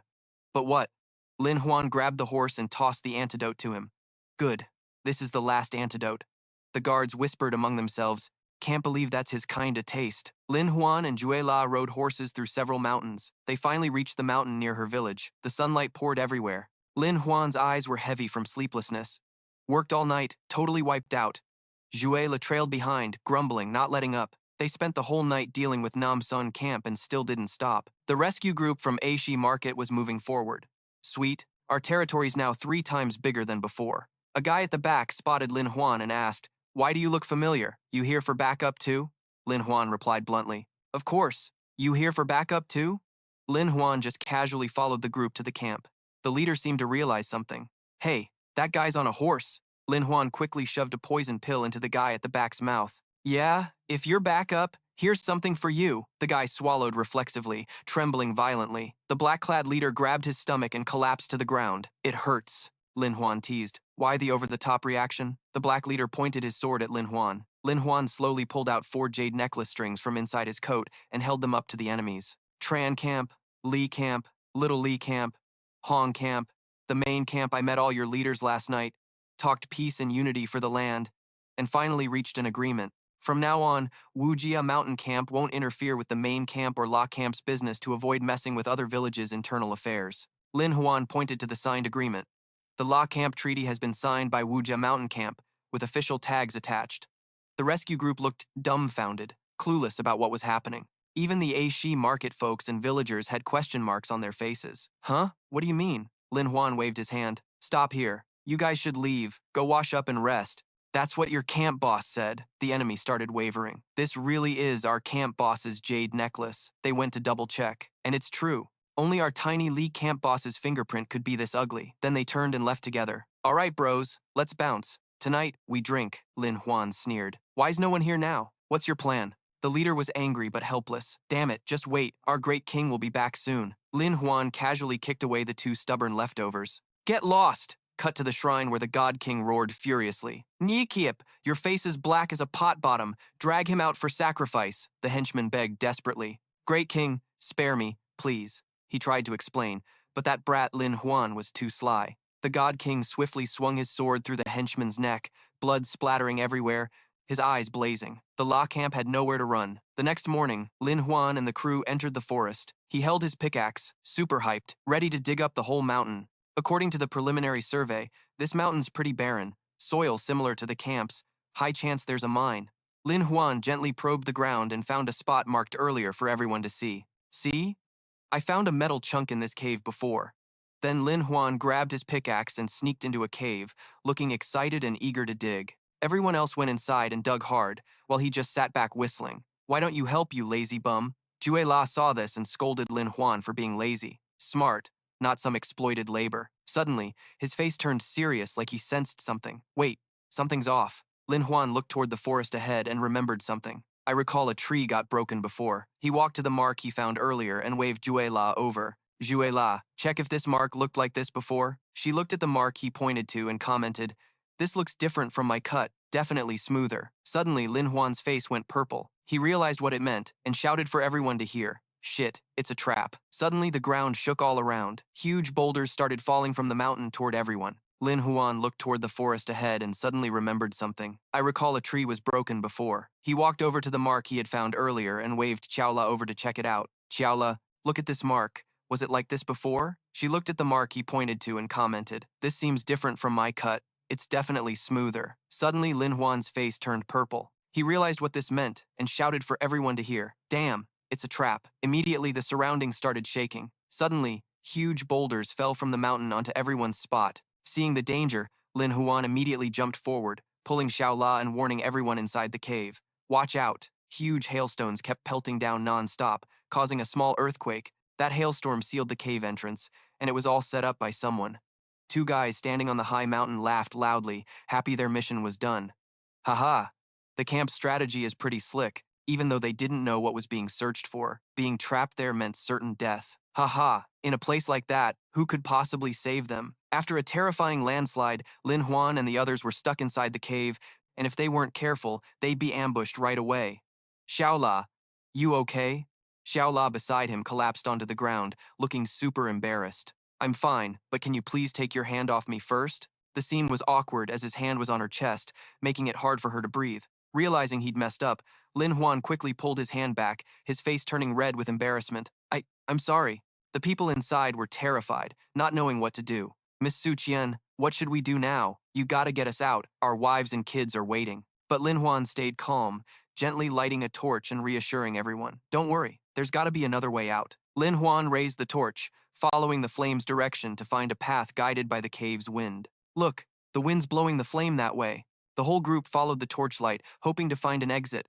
After a while, Lin Huan found a nearby rock crevice that looked like a way out. That spot might lead outside. Xiao La quickly threw her spear, trying to break open the path for everyone. Let me break it. He didn't hesitate to stop her by grabbing her leg, preventing her from doing something reckless. Wait, don't lose momentum. She tripped into Lin Huan's arms. He calmly explained. There is wind connecting to the outside, but judging by the structure, if it gets damaged, it could cause a landslide outside and bury us. Xiaola's face showed a pouty, slightly angry expression. What now? He walked around inspecting the cave and explained to everyone. The structure of this crevice looks like it was shaped by flowing water, meaning it was designed along the path of water falling into the crevice. Lin Huan moved to a spot and slammed a twig into the ground. Hundreds of years ago, there must have been a stream here. At the spot Lin Huan hit, fresh water started flowing out. Looks like he found the underground water vein. That's right. There's an underground water system connected to the outside, and we can swim out. While everyone was digging hard, Xiao La tugged his shirt from behind, wanting to say something. Hey, Lin Huan. She looked a bit shy, sharing her struggle. I really don't know how to swim or dive. Suddenly, Lin Huan's face twisted into a sly grin like he was plotting something. I've got a way for you to dive, but it's up to you if you want to try. Xiao La was totally freaked out by his expression, trembling stiff and frozen in place. After a while, as everyone dug wider, more water poured out. Lin Huan dove down to check things out and didn't come back for a while, making Xiao La on the shore a bit worried. It's been more than half an incense stick. Lin Huan's not in danger, right? Don't worry. She's so good, nothing will happen. Suddenly, the water surface stirred, and Lin Huan surfaced, still rocking his handsome face, finding an exit just a few minutes of diving ago. Xiao La saw him looking a bit annoyed but actually very worried about Lin Huan. A few minutes? You made us wait forever. He sat by the hole's edge. Hearing that, everyone froze, thinking they'd worried for nothing. Then Lin Huan ordered everyone to line up and go down one by one. All right, but when it was Xiao La's turn, she showed a worried expression, not wanting to go down. Lin Huan reached out his hand in front of her, making her pause. His face was gentle, showing he wanted to help her. Don't worry, my plan is foolproof. Xiao La's feelings shifted from worry to a shy blush. But suddenly, Lin Huan moved in fast, cupping her cheek and kissing her repeatedly. Xiao La was completely lost in the sweetness of his kiss, unable to pull away. Then they both jumped down and swam with the current. Thanks to Lin Huan's kiss, she successfully escaped. They kept kissing, really couldn't leave each other's lips for a second. Taking advantage of the moment, Lin Huan grabbed Xiao La's thigh to carry her faster. The river surface showed big movements. After swimming for a while, they reached a river near the forest. Lin Huan surfaced, taking a deep breath of fresh air. He and Xiao La climbed onto a nearby riverbank.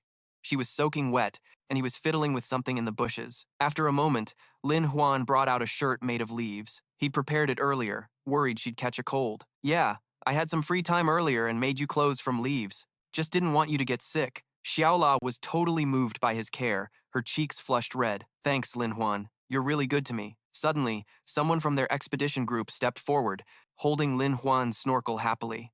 Miss Su Qian, this snorkel you made is really clever. I don't know how to swim, but with this, I'm not scared. Lin Huan realized things were about to blow up. He immediately told that guy to shut up, not caring that Xiaola behind had heard everything. Shut up! Her face burned with murderous intent as she stepped forward to confront Lin Huan. Lin Huan, how dare you lie to me? Pay with your life! At that moment, another caravan passed through a small valley. The leader, seeing the peaceful scenery, couldn't help but feel a bit relieved. This stretch is quiet, and the view's not bad at all. Suddenly, a group of bandits popped out from the bushes, aiming to rob their goods. Kill them! The leader panicked as he saw their silhouettes getting closer. He shouted loudly to warn everyone, "Quick, get ready to fight. Protect the Tianhan treasure. I'll handle them." But before he could do anything, a sword strike came down, slicing him in half. Everyone trembled at the sight. Terrified and frozen, the culprit was the mountain bandit king. He sneered arrogantly, looking down on the soldiers like they were nothing. No one runs, everyone dies. Seeing how easy it was, the king pointed and ordered his men to retreat to the main camp, telling them to kill these ones. Understood. The soldiers, terrified, dropped to their knees. They trembled as they handed over their weapons, begging for mercy. "Great king, please spare us. We'll serve you." The king's face twisted with disdain as he stepped forward and stabbed his sword into one of them. "Who knows if I'll keep you later? If the Tianhan treasure falls into the wrong hands, I'm already punished and can't stay here." Hearing that, the soldier couldn't help but laugh loudly. The king then lifted him up with one hand. "Ha ha, good, you'll work for me." The other soldiers bowed their heads in fear. They wanted to find a way to survive, begging the king to be their master. The king's face darkened with murderous intent as he looked at the trembling soldiers. "Good. I need you to make a name for yourselves." The soldiers were scared but had no choice but to obey if they wanted to live. He pointed to a direction and gave them orders. The king pointed far across the mountain, ordering the soldiers to raid over there. His expression was ruthless, a wicked smile testing their resolve. Wipe out Lara camp. After a while, the king led his soldiers and henchmen to a city gate. The gate was sturdy with a clear sign. His face cold as he ordered the soldiers. His henchmen taunted, "This is the place." The soldiers smiled brightly, thinking that if they made a merit, they could survive. "Leave it to us. We've trained our skills for years. This wall is nothing." Without more talk, they charged, using their bodies to ram the gate. But after a moment, the soldiers were numb and aching, collapsing to the ground. "Damn, why's this so tough? They must have added extra iron." Seeing the difficulty, one soldier turned back to report, "Great king, I've never heard of a wall this hard. Let me sneak in alone and open the gate." Seeing their uselessness, the king slapped him hard. "Useless fools." Without more words, he raised his spiked mace to smash the gate. "Watch this." With one strike, the king cracked the wood deeply, and the tree fell. Then he called the soldiers to lift the big log back here, and together smash it. Armed with the log, the soldiers charged fiercely, ramming the gate. The first hit cracked the wall. "Come on, hurry up!" Seeing hope, their spirits rose, and they rammed again. After several hits, the wall shattered, creating a big gap. Seeing this, they prepared weapons to loot the civilians. "Haha, Lara camp, give up your lives. Don't even dream of running." But what they saw was an empty city, no one inside. This shocked and scared them, unsure what to do. One turned to report to the king. "What happened?" Reporting, "Great king, Lara camp must have known your terror and fled." Hearing this, he got furious, grabbing the guy's head to check inside. "Damn it, move aside, old man's coming." The king noticed hidden wagon wheels inside the city and realized the people had fled with their belongings. Furious, he thought. They ran early, but we must gather the silver and goods. They must have used carts. Follow the wagon tracks and search. Finding nothing useful, the king and his henchmen returned to their hideout. In the forest, he didn't notice Xiao La was perched in a tree, ready with her blade. She immediately launched down, but was blocked by the king's mace with one hand, his face cold and full of disdain as he looked at the ambusher. Ambush? How pathetic. Seeing her attack blocked, Xiao La jumped back to a safe spot, but now she was completely surrounded by the king's men. Damn it, running back and forth is exhausting. He took the chance to swing his mace at Xiao La, who barely raised her sword to block. "Take this!" Seeing him rush, she hurried to block, but the king's strike was too strong, shattering her great sword and throwing her far back. Luckily, Lin Huan caught her and pulled her into his arms. Holding her, he thought, the king's not only powerful, but also smart enough to track clues here. He's got both strength and brains. Truly formidable. Hearing himself disrespected, the king's face darkened. "You're praising me, huh?" Lin Huan said nothing, calm as ever. He looked at him and smiled softly as he floated down from the hill. Seeing that, Su Qian was a bit stunned. "Lin Huan, how can you just hang in the air like that? I'm using qi techniques." "You wouldn't get it." Though he said that, deep down he knew himself too well. "It's too high up. I'm not brave enough to jump." Actually, some people used ropes and tree branches as support to keep Lin Huan suspended. The Su family head cut in and gave him two choices. Keep flirting and I'll let you meet face to face later. Looks like you're pretty tough. I'll give you two paths. 1, become my slave, or 2, die. Choose. Lin Huan landed lightly and approached him. He didn't rush to pick either option the Su family head offered. I choose a third way, a challenge. Everyone present froze, not understanding what was going on. Challenge? Even Su Qian was dumbfounded. Seeing their reactions, Lin Huan reminded them of the rules. According to ancient rules, if you beat the camp leader, you take over. The Su family head was furious, his face darkening as he stepped closer to Lin Huan. Damn it, you still dare to challenge me? Lin Huan stayed calm and asked, You scared? The scene between the two men was tense, their killing intent blazing under the scorching sun. Su Qian was worried, but the others were confident in their young master. Is this gonna be okay? I've never seen Lin Huan throw a punch. Relax. She's a freaking genius. There's no way she'll lose. Lin Huan motioned with his hand, inviting the Su family head to come at him. The Su family head didn't waste words and threw a punch right at Lin Huan, who was surprised at the speed. But it seemed like he anticipated it, using his leg as a pivot to dodge. But I'm faster. Lin Huan smoothly moved behind the Su family head after the punch, shocking him. The Su family head turned with a suspicious look. Where'd you learn that footwork? Realizing he underestimated him, the Su family head analyzed Lin Huan's fighting style. I seriously misjudged you. Your moves are weird but effective, like your upper and lower body are two different people. Lin Huan was a bit surprised someone figured out his movement pattern. Turns out he used body enhancement, controlling his lower half separately to dodge while the upper half moved, forcing a split between top and bottom, but thinking about the awkwardness made him a little annoyed. The catch was, when moving, the upper body couldn't control the lower half's twisting. Lin Huan got into fighting stance, ready to get serious. Now it's my turn. Everyone was confused by his stance, not knowing what he planned. What the hell is that? Lin Huan pulled his leg back and threw a side kick, but the Su family head blocked it. Start with the whip kick. He immediately followed with a kick to the Su family head's head. The Su family head saw Lin Huan's attack had no power and sneered, unfazed. Then he grabbed Lin Huan tight, trying to lock him down. Let's see where you run. Lin Huan just smiled, like this was all part of his plan, exactly as expected. Then he jumped up, escaping the Su family head's grip, and quickly broke free. Using that momentum, he slammed his knee straight into the Su family head's face. Take this knee. After that, the Su family head's face was a bloody mess, but he still didn't want to lose. Damn it, not done yet. Without wasting words, Lin Huan elbowed him straight in the head, making him spit blood. Take this too. After that attack, the Su family head collapsed, blood pouring from his nose. But as a seasoned fighter, he got back up. Standing, he wiped the blood from his face and wondered, Why didn't you give me a final blow? Lin Huan smiled softly. That's what a real man does. He showed a triumphant look, ready to declare to everyone, if that's the case, then from now on, the great king is. But the Su family head was a bastard too. That's what a real man does. He showed a triumphant look, ready to declare to everyone, if that's the case, then from now on, the great king is. But the Su family head was a bastard too. Lin Huan, you old bastard. He took the chance to swing his mace, aiming to finish it all. No preaching. I'm a bandit. Only killing ends things. The dart the Su family head threw was caught by Lin Huan with his teeth. Like that, he wanted to kill me?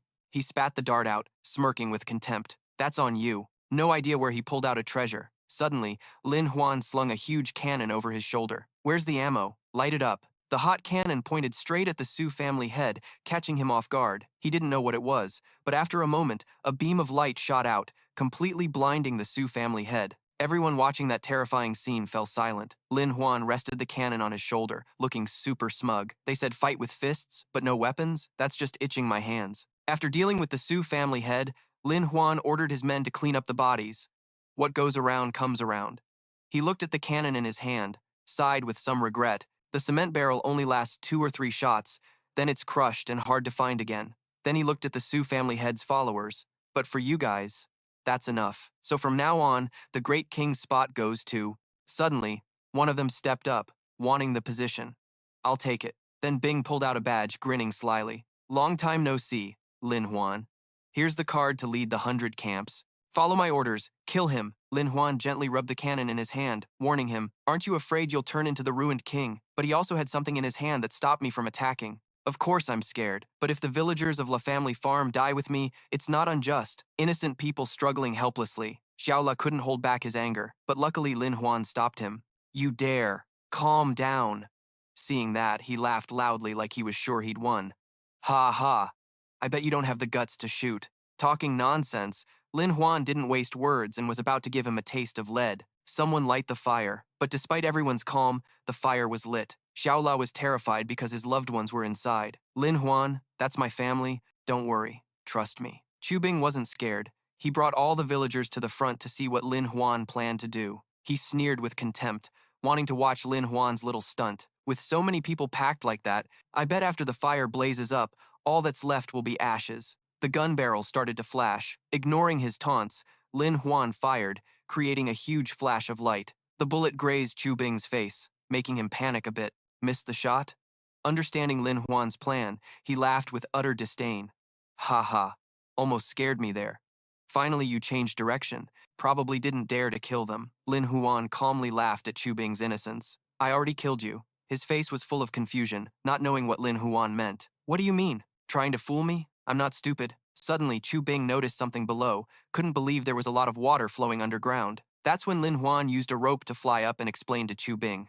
This is from the previous groundwater survey, connected to a small river. Suddenly, it rushed in fast from somewhere, and in a flash, the underground water flowed out, turning into a stream that washed everything away. Damn it, Lin Huan, I won't let this go. Seeing everything was going as planned, Lin Huan sat on a tree and ordered, telling all units on the trees to start spreading the nets. Immediately, a net like a fishing net was cast. This net helped keep people from being swept away. Lin Huan was happy seeing this, holding his fan and laughing loudly, meaning they were all caught in one net. Ha ha, suddenly I remember I haven't logged online in a long time. Xiao La and the servants nearby looked a bit judgmental. Is the young lady crazy or what? At this moment, she was full of questions, and stepped forward to ask Lin Huan. This battle may be won, but what you promised me hasn't been settled yet. Huh? You said you want to improve the soil quality at La Family Farm? Lin Huan pointed to the flowing water and explained. I carved the waterway checkpoints, not just for this. Then he revealed the real reason. Then I dug channels to manually bring water into the fields. Everything will be solved immediately. Lin Huan's face was full of calculation as he opened his fan. Also, I found a mine. I found someone to operate it, and there's a plan to expand production. Everyone was surprised hearing this, didn't expect that was his motive. Since when did this happen? After a while, the water drained away. Lin Huan separated the villagers from the bandits. This belongs to our La family farm. The land is here, damn it, if anyone dares to rebel. But Xiao La's face was heavy. She kept staring at him. Lin Huan felt a bit helpless, but she was extremely worried. Are you sick or what? Is some evil energy messing with your head? What I said earlier is the truth. He changed the subject and pointed toward the cave entrance where the two had come out. Do you remember when we dived before? Remembering that awkward scene made Xiaola shyly cover her face. Who said that? Why bring that up now? But then Lin Huan found something else while diving with her. That's when I discovered the mineral location. But mining underwater is too troublesome. Hearing that, Xiaola was annoyed, but he didn't notice anything. Back then, you were thinking about this? Why? After a moment, Lin Huan continued explaining what he saw and moved on. Xiaola was furious. After blasting here, the waterways will be redirected and we can start mining. She didn't want to care anymore, her face full of helplessness. So, where's the mine you said you opened? When will you call for reinforcements? Lin Huan pointed to the exhausted bandits lying over there. Here, they're all the reinforcements. Chu Bing, having drunk too much water, was unconscious, foam at the mouth. Hearing that, Xiaola panicked and disagreed. No, not villagers. Their hearts will change. Right, young lady. If they sneak out and report the officials that we opened a private mine, it'll be a huge problem. Lin Huan calmly held a whistle to prevent that from happening, so I have to. Lin Huan opened a bright path for the bandits to reform through labor. Lin Huan brought out a scripture book for Xiao La to see. Starting today, a mining team will be formed. The reformed prisoners will do labor, and the villagers at La Family Farm will be the leaders of each group and responsible for supervision. Then about the mine's organizational structure and wage standards, you can read this book I just finished. She heard this but still had some doubts. But what if this group of prisoners doesn't obey us? He comforted her worries, then looked at the bandits. You don't need to worry. Lin Huan looked at Chu Bing's group with a nasty grin. Tomorrow, I'll personally train them. He didn't know what Lin Huan planned and challenged. Why don't you dare to act? As long as we live, we'll kill you. If you're so tough, then kill me. Seeing that, he ordered his men to ignore the guy's wild provocations. Come on, come here, you blockhead. Watching Lin Huan's crew setting up the campfire, Chu Bing didn't know what Lin Huan planned, so he didn't dare make a move, pacing back and forth like a woman. Lin Huan then brought out a big hot pot and shouted loud enough for the bandits to hear. The torture began. But everyone, including Lin Huan, sat down to eat and drink their fill, laughing and joking. Rum Jia, hey Lin Huan, don't grab my meat. Camp leader, no matter how high your rank is, you gotta let others eat too. The bandits had their mouths gagged and drooling but couldn't enjoy the food. Smells so good. After a while, the whole gang was stuffed and sitting on the ground relaxing. Lin Huan looked toward the other group and laid down some rules. You guys just want to eat hot pot? Then sign up for the mining crew and you'll get to eat every few days. Think about it. Working 10 hours a day and getting a day off every 6 days, that kind of deal doesn't exist outside. He stood up, full of heroic spirit, continuing to persuade the bandits. Friends, aren't you tired of eating today's meal and then scrambling for tomorrow's? Aren't you sick of all the killing? Aren't you fed up with people yelling at you all day long? Lin Huan showed a look of salvation, wanting to change their mindset. Come join the Lajia mining crew. No hunger, no exhaustion, no orders. The bandit leaders, starving, felt a bit moved inside. Only work makes you rich. Work is glory. Seeing his men about to be swayed, Chu Bing glared fiercely, scaring them off. Who dares to go? Hey, sword guy, wipe your drool. Even though he was drooling and blushing from being called out, Lin Huan took everyone except Chu Bing and explained, this round of labor reform spots are full. The next batch will have to wait. He then led them into a school, confusing the bandits a bit. Isn't this about labor reform? What's a school got to do with it? Lin Huan and Chu La played the role of two instructors at the board. Labor is obviously necessary, but have you ever thought about what labor really is? Why do we work? What can labor bring? He pulled out a book wanting them to understand, bought it so we can reason it out. The bandits didn't get it at first, but then they realized something and grasped the truth. Their eyes sparkled like tamed puppies. They were moved by Lin Huan's truth and kept cheering. Seeing the mood rising, he shouted louder, amplifying their feelings. So, we gotta recognize the value of work to get rich. Working people are the masters. Now Lin Huan could sway them, but Chu La beside him looked a bit worried, thinking, turning them into our people is easy. Now everyone's a comrade worker. But isn't this kind of preaching rebellious? He just smiled softly, trying to ease her mind. No way. Everyone in the cave is busting their ass for the country. 1, 2, 3, dig. 1, 2, 3, dig. Lin Huan stood outside holding a megaphone and called out loud, attention units, end of the first workday, time to clock out. Everyone happily enjoyed their meal and chatted, still able to eat after work hours. Way better than stealing and robbing. Yeah, wish granted. Chu Bing held a chicken drumstick, glancing with disdain, easily bribed you all with just one meal. He turned his head and opened his mouth to bite the drumstick, but when he bit down, the drumstick vanished. He glared at Lin Huan, who raised an eyebrow teasingly. If you don't want to eat, you gotta say so. He spun around, happily savoring the chicken in his mouth. This flavor's amazing. Reminds me of when I was a kid. Chu Bing gritted his teeth in anger but couldn't do a thing. Lin Huan turned and told everyone, placing another drumstick on his tray. When the mining ends, labor reform ends. I'll head to Shangjing and you guys can go home. Hearing that, someone sighed. Oh, it's been a long time since I went home. Another chimed in. After I finish labor reform, I'll definitely go back. Chu Bing chewed the drumstick, frowning with disgust. What's so great about going home? Someone watching the happy talk from afar clenched their fist. Master Lin, when the time comes, drop by my place. Ha ha. I gotta travel the world. Might have already passed by your place. Chula held her wrist, looking sad. Lin Huan's leaving soon? Lin Huan tiredly pulled the blanket. Slowly lowering himself as a supervisor is exhausting. He lay down, about to pull the blanket up, sleepy as hell. Suddenly sensing something off, his face froze. Lin Huan quickly sat up and lifted the blanket to look inside. He was startled to see Chula's seductive figure lying on top of him. You? She casually pulled the blanket aside and softly called his name, Lin Huan. Looking at her so close, Lin Huan blushed and stammered. I'm a person. Seriously. Chula moved closer, whispering, husband, come here. He gently touched her cheek. Lin Huan forced a smile and advised, just won a battle. Can't blame you for being excited, but you should calm down a bit.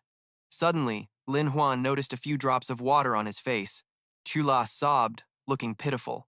Lin Huan, I really can't take it. Is there nothing about me you like? He quickly wiped her tears, soothing her gently. That's not true. You're adorable and cute. Of course I like you. But before he could finish, Chula interrupted, upset. No, if I'm so good, then why do you want to leave? Lin Huan tenderly hugged her to comfort her. Sorry, something's got to be done by someone. Before, I was just a dude who cared about happiness. But now seeing how hard you grind to survive, I really feel like I should do something different. You sighed helplessly. Besides, I'll stick around a bit to explain to the officials about the birthday event for everyone. Su Qian angrily grabbed your shoulder tight. then tricked you. Lin Huan closed his eyes and smiled softly. Also, I got this gift I want to give you. The next morning, everyone was confused, whispering, wondering what the hell was going on. Lin, the big boss, already said it. Just listen up. Suddenly, a voice rang out, grabbing everyone's attention, from all the reform prisoners to the distant townsfolk. Today's the first time for the heart-to-heart talk session. Lin Huan pushed his glasses up and reached out toward them. Everyone was split into teams, 10 people each, meeting up, talking about life, dreams, your mistakes, and what you hope for in the future. Everyone quickly sat in a circle, and someone asked, "This heart-to-heart thing, is it really just sitting around talking? What are we even supposed to say?" The person next to him added, "Yeah, just sitting there staring at each other feels kinda awkward, right?" Bing turned his head and whispered, trashing it as nonsense. Lin Huan smiled brightly and raised a finger. "Let me start by talking about myself first." Then he went on to tell his story. "Since I was a kid, I sucked at school, got beaten a lot. I remember once during a festival, I broke the neighbor's lantern, got scared of getting caught, so I jumped into the river and drifted for a long time. Then, guess what happened?" Everyone leaned in, eager to hear. "What happened?" He put his hand on his chest, acting heartbroken. "Turns out, instead of beating or scolding me, my mom hugged me and cried for a long time. Back then I didn't get it, but now I do." He slightly opened his eyes, sneaking a glance at the little note he had prepared. Lin Huan closed his eyes again, trying to squeeze out a few tears. "Parents do it all for their kids, and home is the only harbor we've got. Parents, I miss you both." Everyone got choked up hearing that. "I miss home too. I should have stayed there, not followed Xiaoju to the 10th Sun Mountain Camp." Bing sobbed,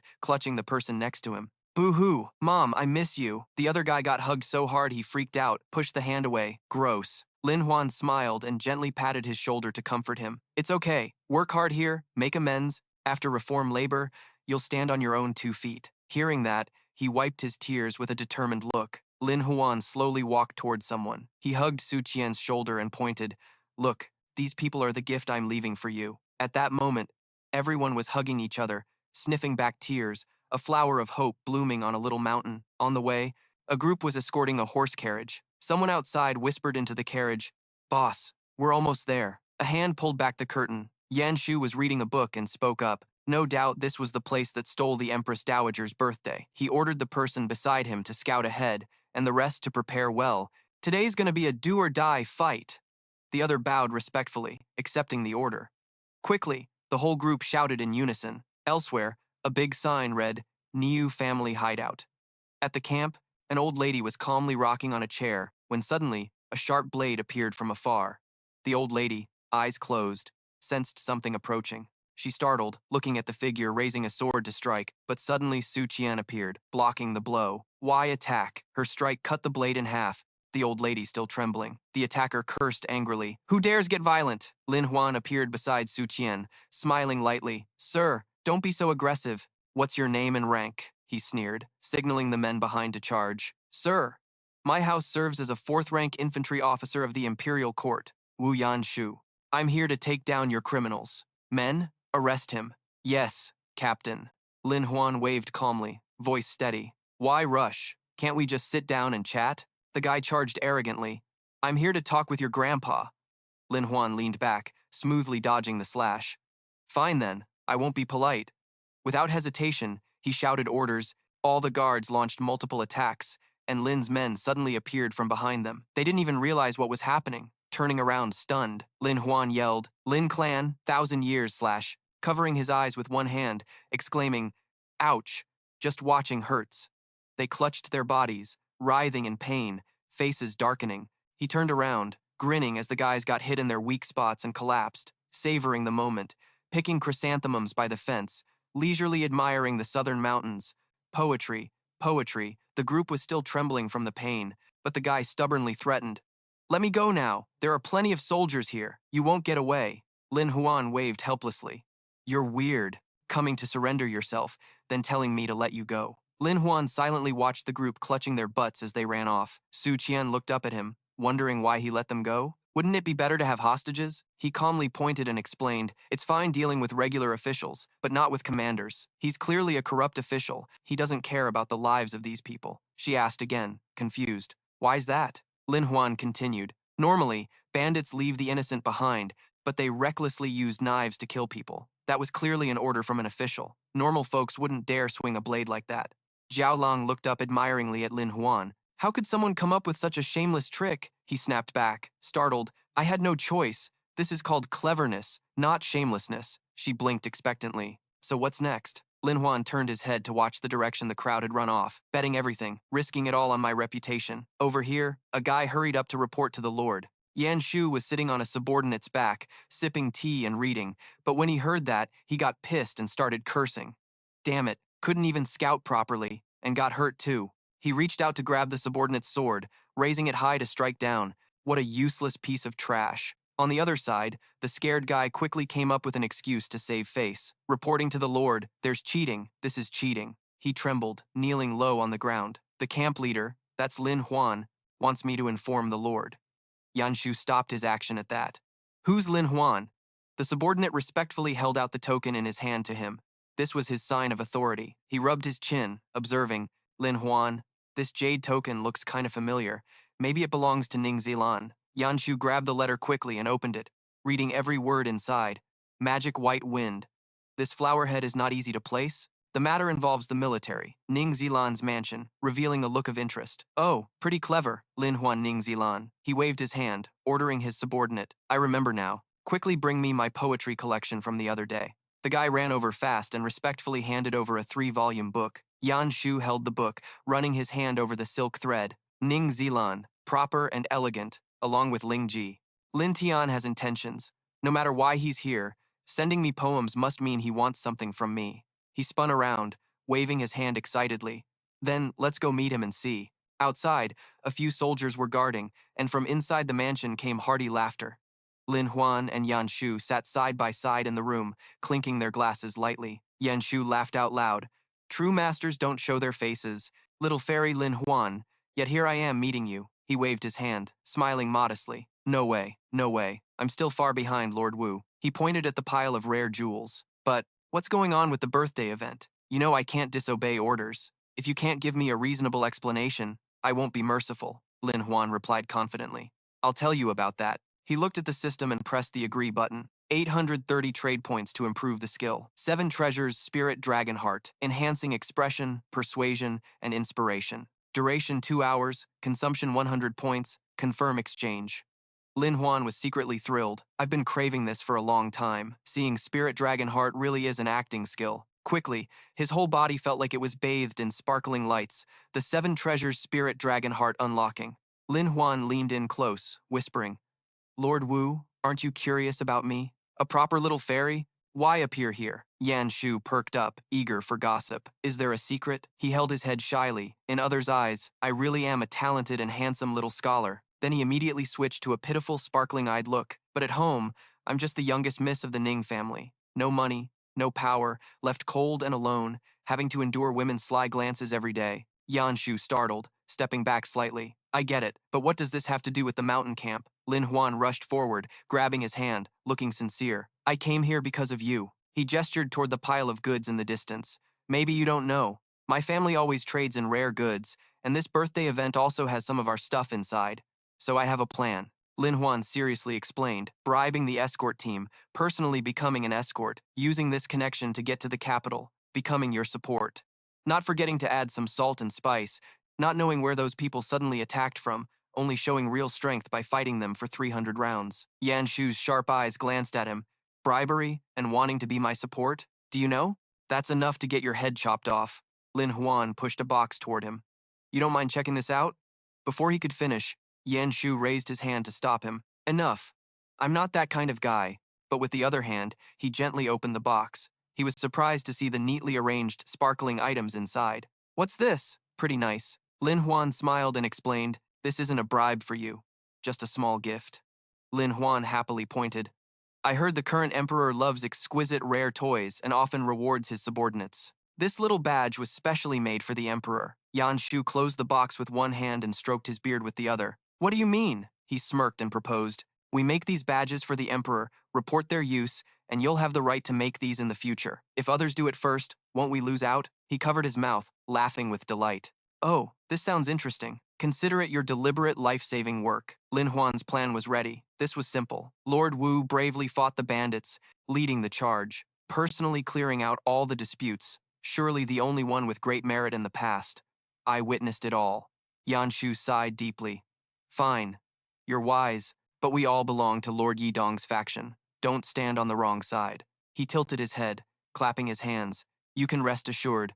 I've prepared everything. I heard the Emperor loves rare stones, so we should send Lord Tong to search for the stone, so I prepared this strange rock. From outside, a group of people struggled carrying a huge stone in. Seeing the big rock, he happily stepped closer. Good? Sharp edges. This quality is top-grade stone, he thought to himself. Isn't this just freshly mined? Ning Zilan touched the big rock in front of her, then turned to praise him. You're sharp-eyed, no fumbling. Looking at you, I get the rules. What do you want? Just spit it out. Do you want to stop being a live-in son-in-law, or should I give you a few beauties? As soon as she finished, Lin Huan's face flushed red as 3 beauties surrounded him. He quickly pushed them away and cleared his throat awkwardly. No. Gotta save face for Lady Suqian. What I want is something else. Lin Huan stepped forward, bowed low.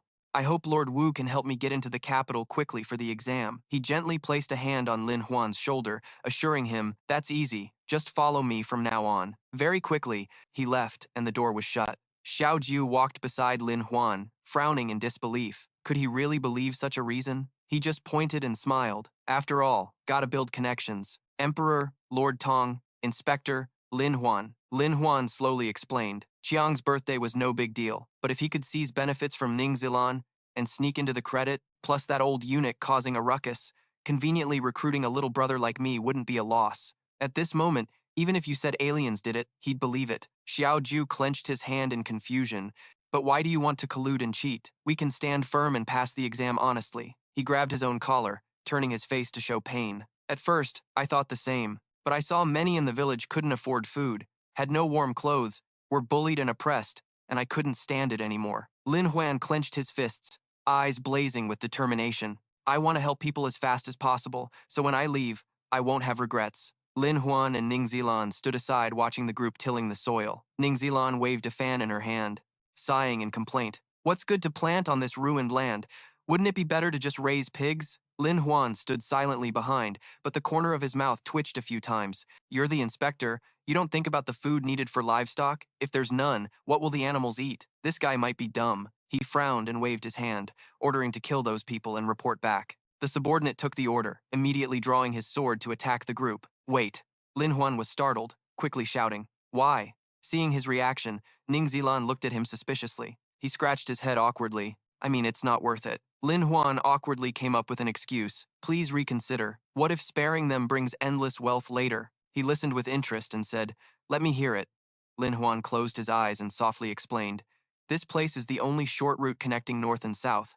Otherwise, you'd have to go around the mountain, which wastes a lot of resources. That's why there's a small mountain camp here. Lin Huan described a scene of sitting on a pile of treasures, with those people bowing respectfully in gratitude. Today we control this bandit gang and no one else knows. So, the mountain camp was guarded by bandits, collecting tolls on the road, becoming a minor traffic power.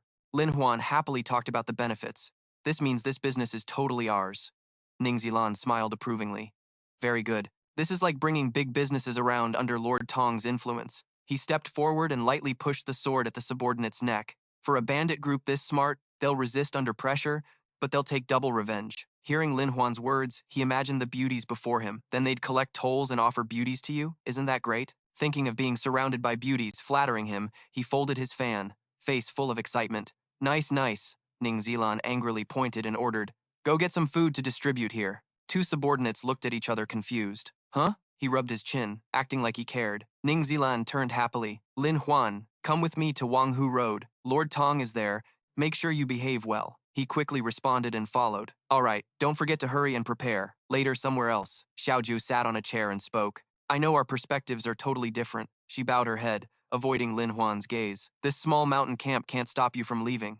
He gently reached out to comfort her. There's no way I don't want to stay. Lin Huan gently reassured her. You're the woman I talk to the most. I always wanted to run away before, but now I want to use everything I have to help a kind person like you live well. Hearing this, Xiao Jiu looked up with sparkling, watery eyes. She slowly stepped closer. The thin shirt on her slipped off Lin Huan's shoulder and fell softly to the ground. Before leaving, Lin Huan blushed, looking at Xiao Jiu, who quietly spoke. Us. In his eyes reflected her tempting springtime figure. The next morning, Xiao Jiu shouted after Lin Huan's fading silhouette, Husband, we will meet again. She stood by a small sprout, carefully flipping through pages of a book. You keep the seed. I'll grow it strong. Thunder roared loudly in the sky, rain poured like water, horse hooves splashed in small puddles. Ning Zilan angrily cursed, "Damn it, rain right now? Find shelter fast." Lin Huan pointed toward the inn in the distance. "Lord Wu, there's a tea house up ahead, and everyone's soaked through from the rain." Yenthu couldn't help but get annoyed. "Damn it, looks like we got a crash here tonight." The inn looked old and deserted at first glance, cobwebs everywhere, and the owner was nodding off behind the counter. They quickly moved inside and settled down. Lin Huan nervously glanced around. The vibe was straight out of a horror story. Outside, lightning flashed across the sky, and a group of black-clad people wielding swords was approaching. He turned his head, saw the group, and his face went pale, stammering. "Damn, we're screwed." Nighttime, heavy rain. At this inn, Lin Huan sat at the tea table staring off with a thoughtful look. At that moment, someone discreetly shielded was being supported by two men as they entered. One of them ordered 4 large cups of tea. The waiter came out with a smile. "All right, guests, please come inside." After watching them for a while, Lin Huan judged these people weren't ordinary. Yen Thu was puzzled. "Why tell me this? Analyze it yourself." The footprints clearly showed it was raining, but the prints were only from the front feet. He immediately realized they had internal martial arts skills. Lin Huan glanced at them but said it didn't concern them. Suddenly, he seemed to notice something and exclaimed, "Oh, wait." Lin Huan looked toward a painting. Hung on the wooden wall, there was a bulletin board. He sighed in frustration. "God, why do I always run into these bloody fight scenes?" Suddenly, the sound of blood dripping onto the floor caught Lin Huan's attention. The shady group was restless. "What now? She's bleeding a lot." The poison was still on the inside of her shoulder. "Gotta think of an antidote. Damn it. Those damn court dogs. Sooner or later I'll wipe them all out."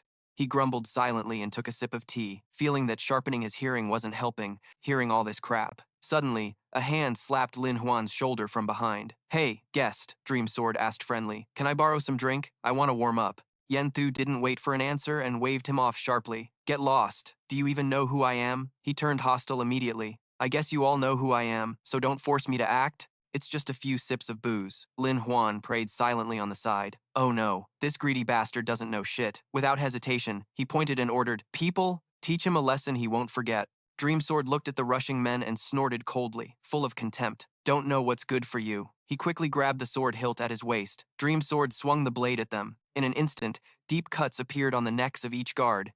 He watched them fall one by one with a smug smile and sheathed his sword. Dreamsword lightly tossed a wine jar to one of his followers who caught it. Yen Thu angrily pointed at him. "Who the hell are you? How dare you ambush a court official?" Dreamsword laughed coldly and pressed close, making Yen Thu tremble in fear. "Court official? Just what I wanted to hear." His eyes turned wicked. "All those court dogs gotta die." Lin Huan watched helplessly from the corner, rubbing his head. "God, crazy meets idiot. What am I supposed to do now?" Yen Thu's face turned pale as he questioned. "You guys attacked Eagle Tower." Dreamsword sneered. "Good. You know it. Want to go one-on-one with me?" He bowed his head and closed his eyes, sighing deeply. Seconds later, Yen Thu knelt down, banging his head repeatedly, begging, "Please spare me." Lin Huan saw his cowardice and turned green.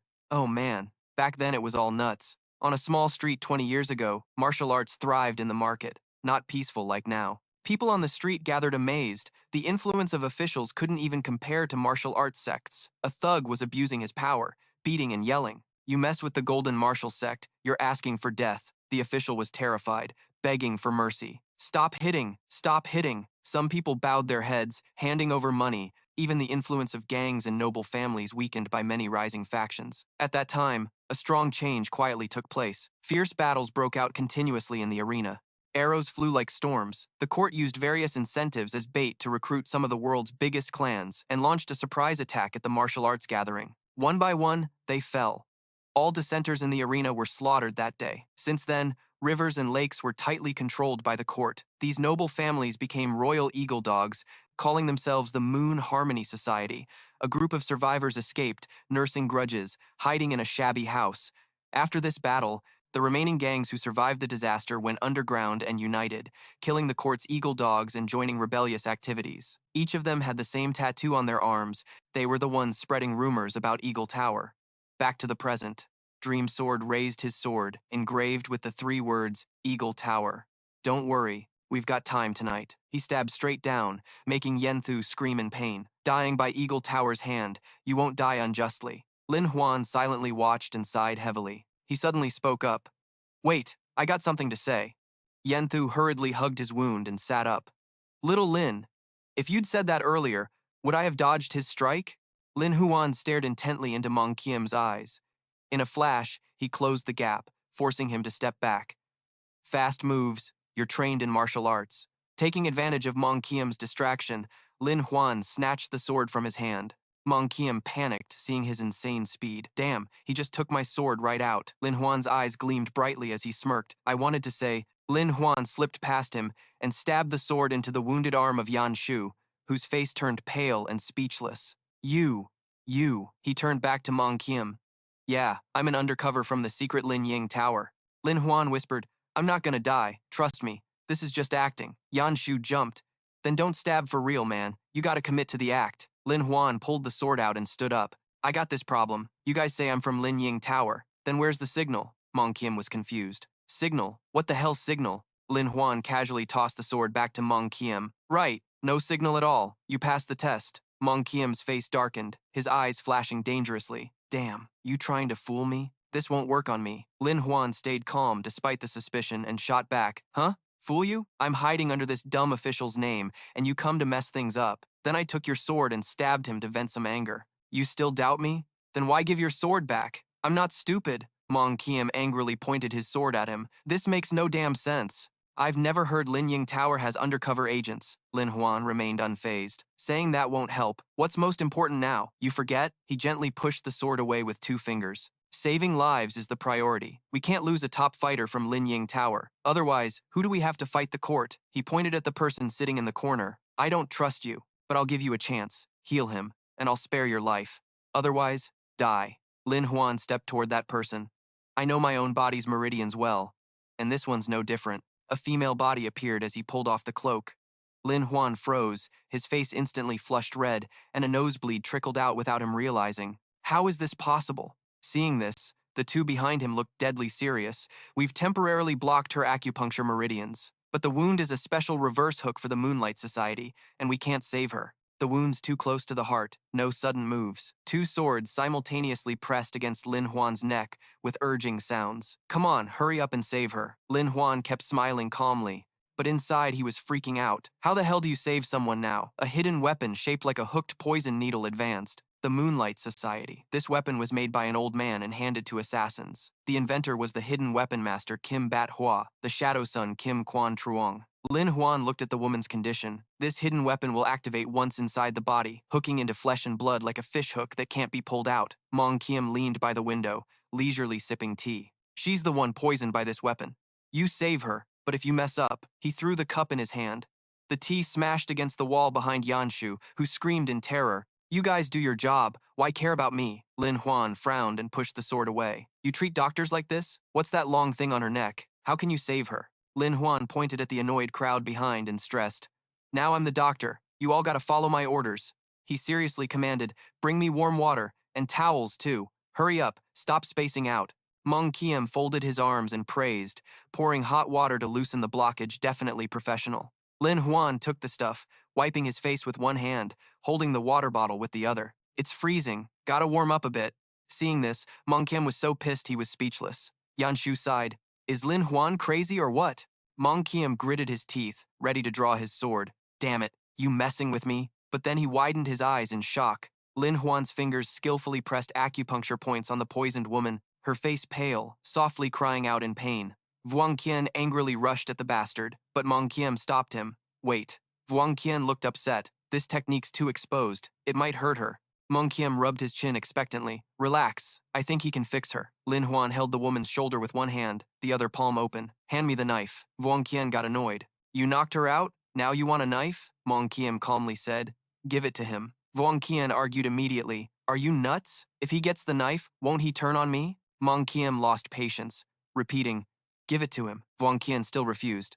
No way. I don't trust him. As he spoke, Mong Kiem and Lin Huan's faces darkened, both shouting, hand over the knife now. Scolded, Vuong Qian obediently took out the knife, staying calm. Lin Huan grabbed the dagger, pointing the sharp tip down. In a flash, he skillfully removed the hidden weapon from her body. Mong Kiem admired his skill, surprised he figured out how to reverse the meridians to make the tissue around the poisoned organ shrink from lack of blood, rendering the hook useless. Lin Huan picked up the hidden weapon from the ground, instructed to bandage the wound, and let her rest a bit. His face lit up with excitement as he looked at the item in his hand. Mission accomplished, said Su Qian with folded hands. You've proven you're a skilled healer. I'll let you go. Lin Huan smiled brightly. See? I never tricked you. Dream Sword pointed at Yan Shu sitting in a corner. Now prove you're from Daying Tower, pick up the knife and kill that corrupt official. A murderous gleam flashed in his eyes. Or I'll kill you. He tensed up. Is this really necessary? Dream Sword's expression darkened as he pointed at the person standing outside the door. Necessary. Plus, someone's guarding the door. You can't run. Wang Jian looked confused. What's this? Who the hell is this guy? Lin Huan suddenly laughed out loud. You guys are such idiots. Dream Sword was puzzled. What? You're faking? Wang Jian clenched his fists in anger. How dare he insult me? So annoying. He quickly stepped in front of Yan Shu and roughly grabbed his collar. It's really hard to find a righteous official, and you're just gonna kill him? I have a way to make his life worse than death. Lin Huan whispered to reassure. Relax, just keep going like this. Yan Shu's face turned pale. Why do I feel like you're not trustworthy? Outside, heavy rain and thunder roared. Lin Huan's face showed a dangerous look. You've done a lot of bad stuff. This time I'll handle it. Dream Sword forced a smile. I want to see how tough your mouth is. He circled behind Yan Shu and started searching his clothes. It's simple. Lin Huan's eyes lit up as he pulled out a stack of banknotes. Here. Wang Jian waved his hand disdainfully. That's vulgar.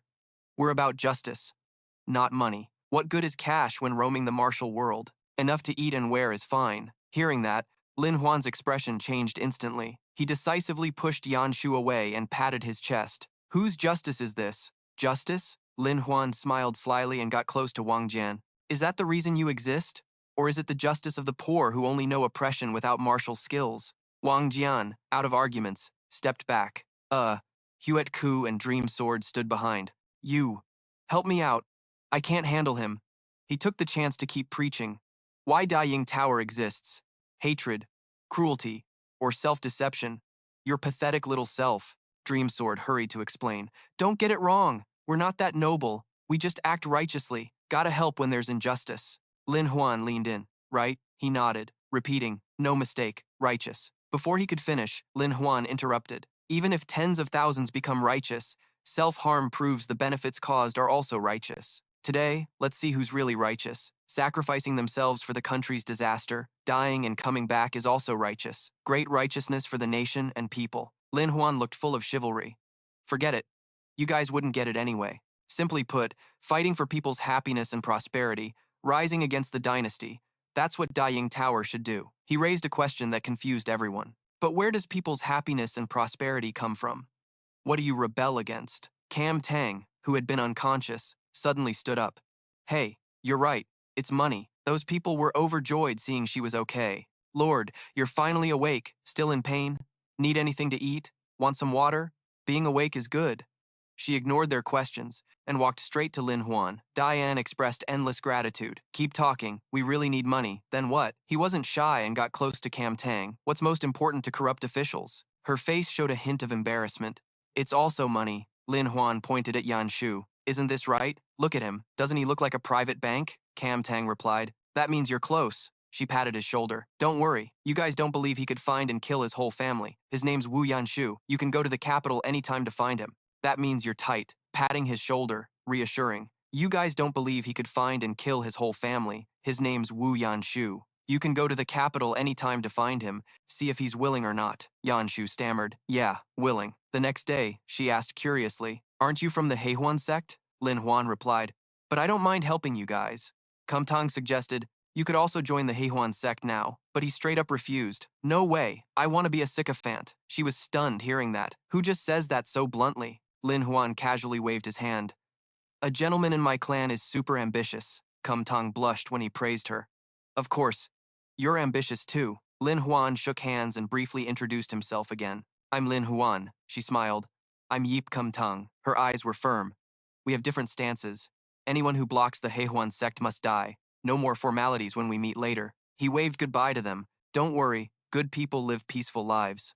Yan Shu was dragged away but quickly chimed in. Peaceful, peaceful, it hurts. Kum Tang happily watched Lin Huan's back as he left.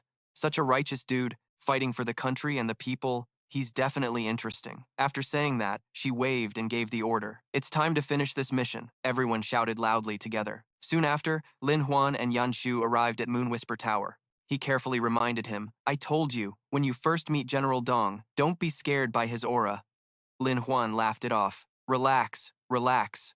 Though he said that, inside he was feeling pretty smug. Little eunuch, how can you scare me? The two pushed open the door and stepped inside. Lin Huan exclaimed in surprise. Oh, a man chilling, waiting to joke around with three beauties. Thought it was some random dude. Turns out it's Wu Yanshu. A girl leaned on the old man's chest and asked, General Dong, you didn't say anyone was coming today? The woman in red also looked reproachful. Yeah.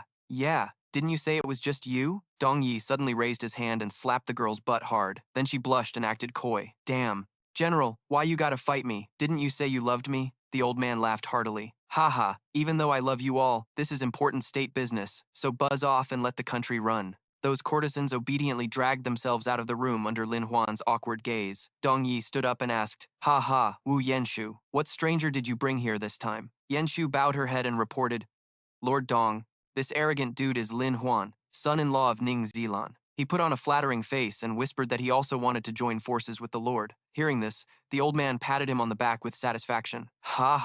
Good to have both courage and brains. Wish I'd met you sooner. Lin Huan suddenly doubted life itself. Am I dreaming? Is this really Lord Dong? You didn't say, or I'd have thought you were a general. Yanshu got annoyed at his clueless look. Lin Huan, what are you thinking? The old man generously let it slide. No worries.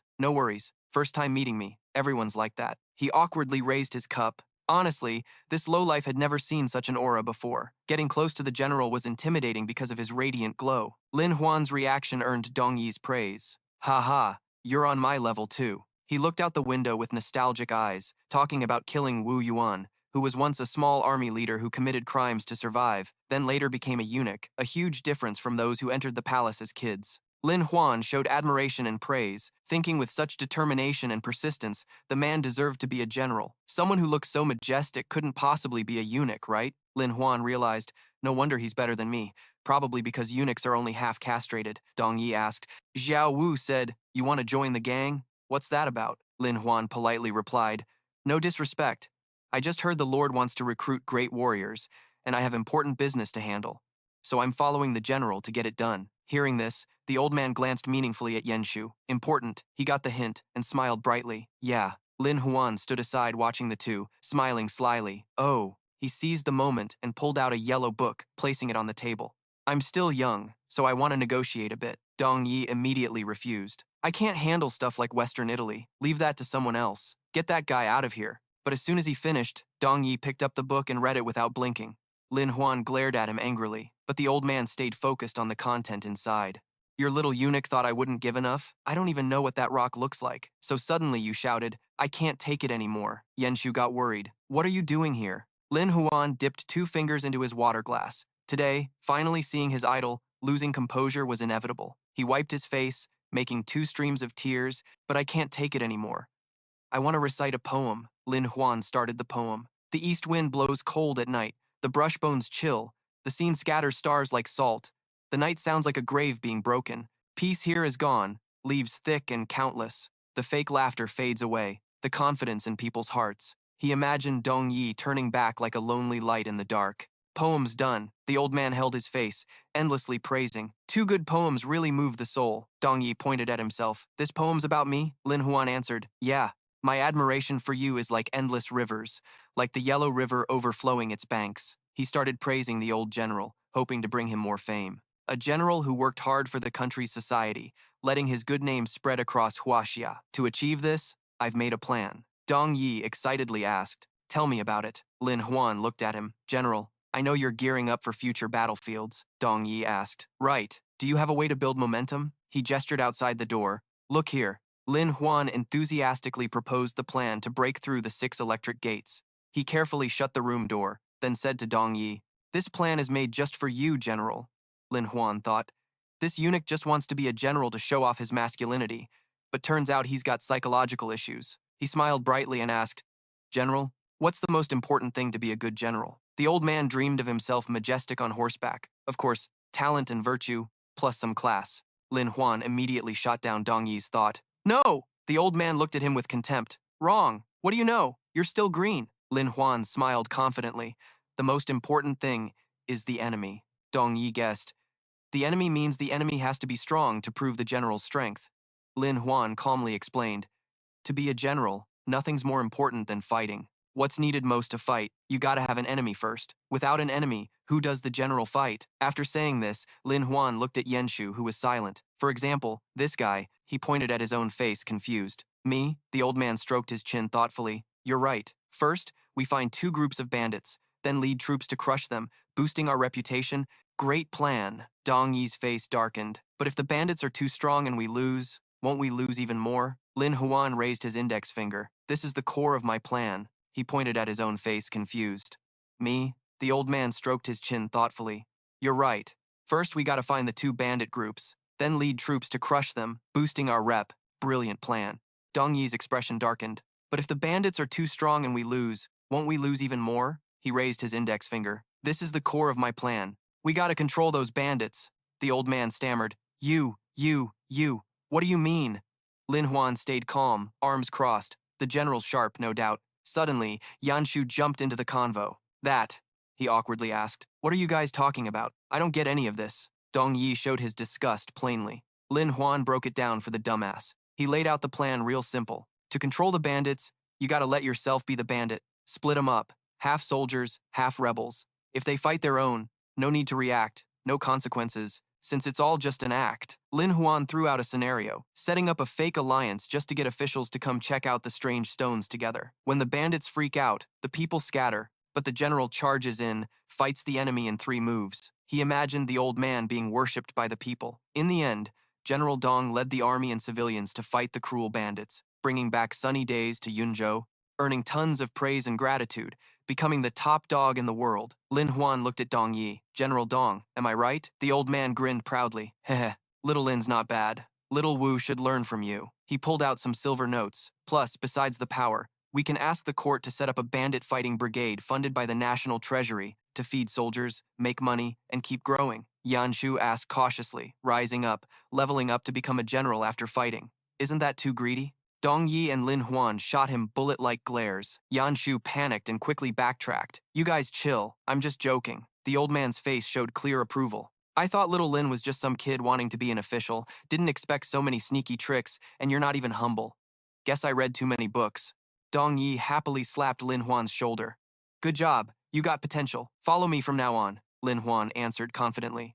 Of course. The old man left the tavern, telling Yanshu, listen up, follow the plan. I'm the one who decides who lives or dies, got it? He bowed and replied, got it, sir. Lin Huan's face turned cold once they left. Just follow me. When it all blows up, I'm throwing all of you in jail.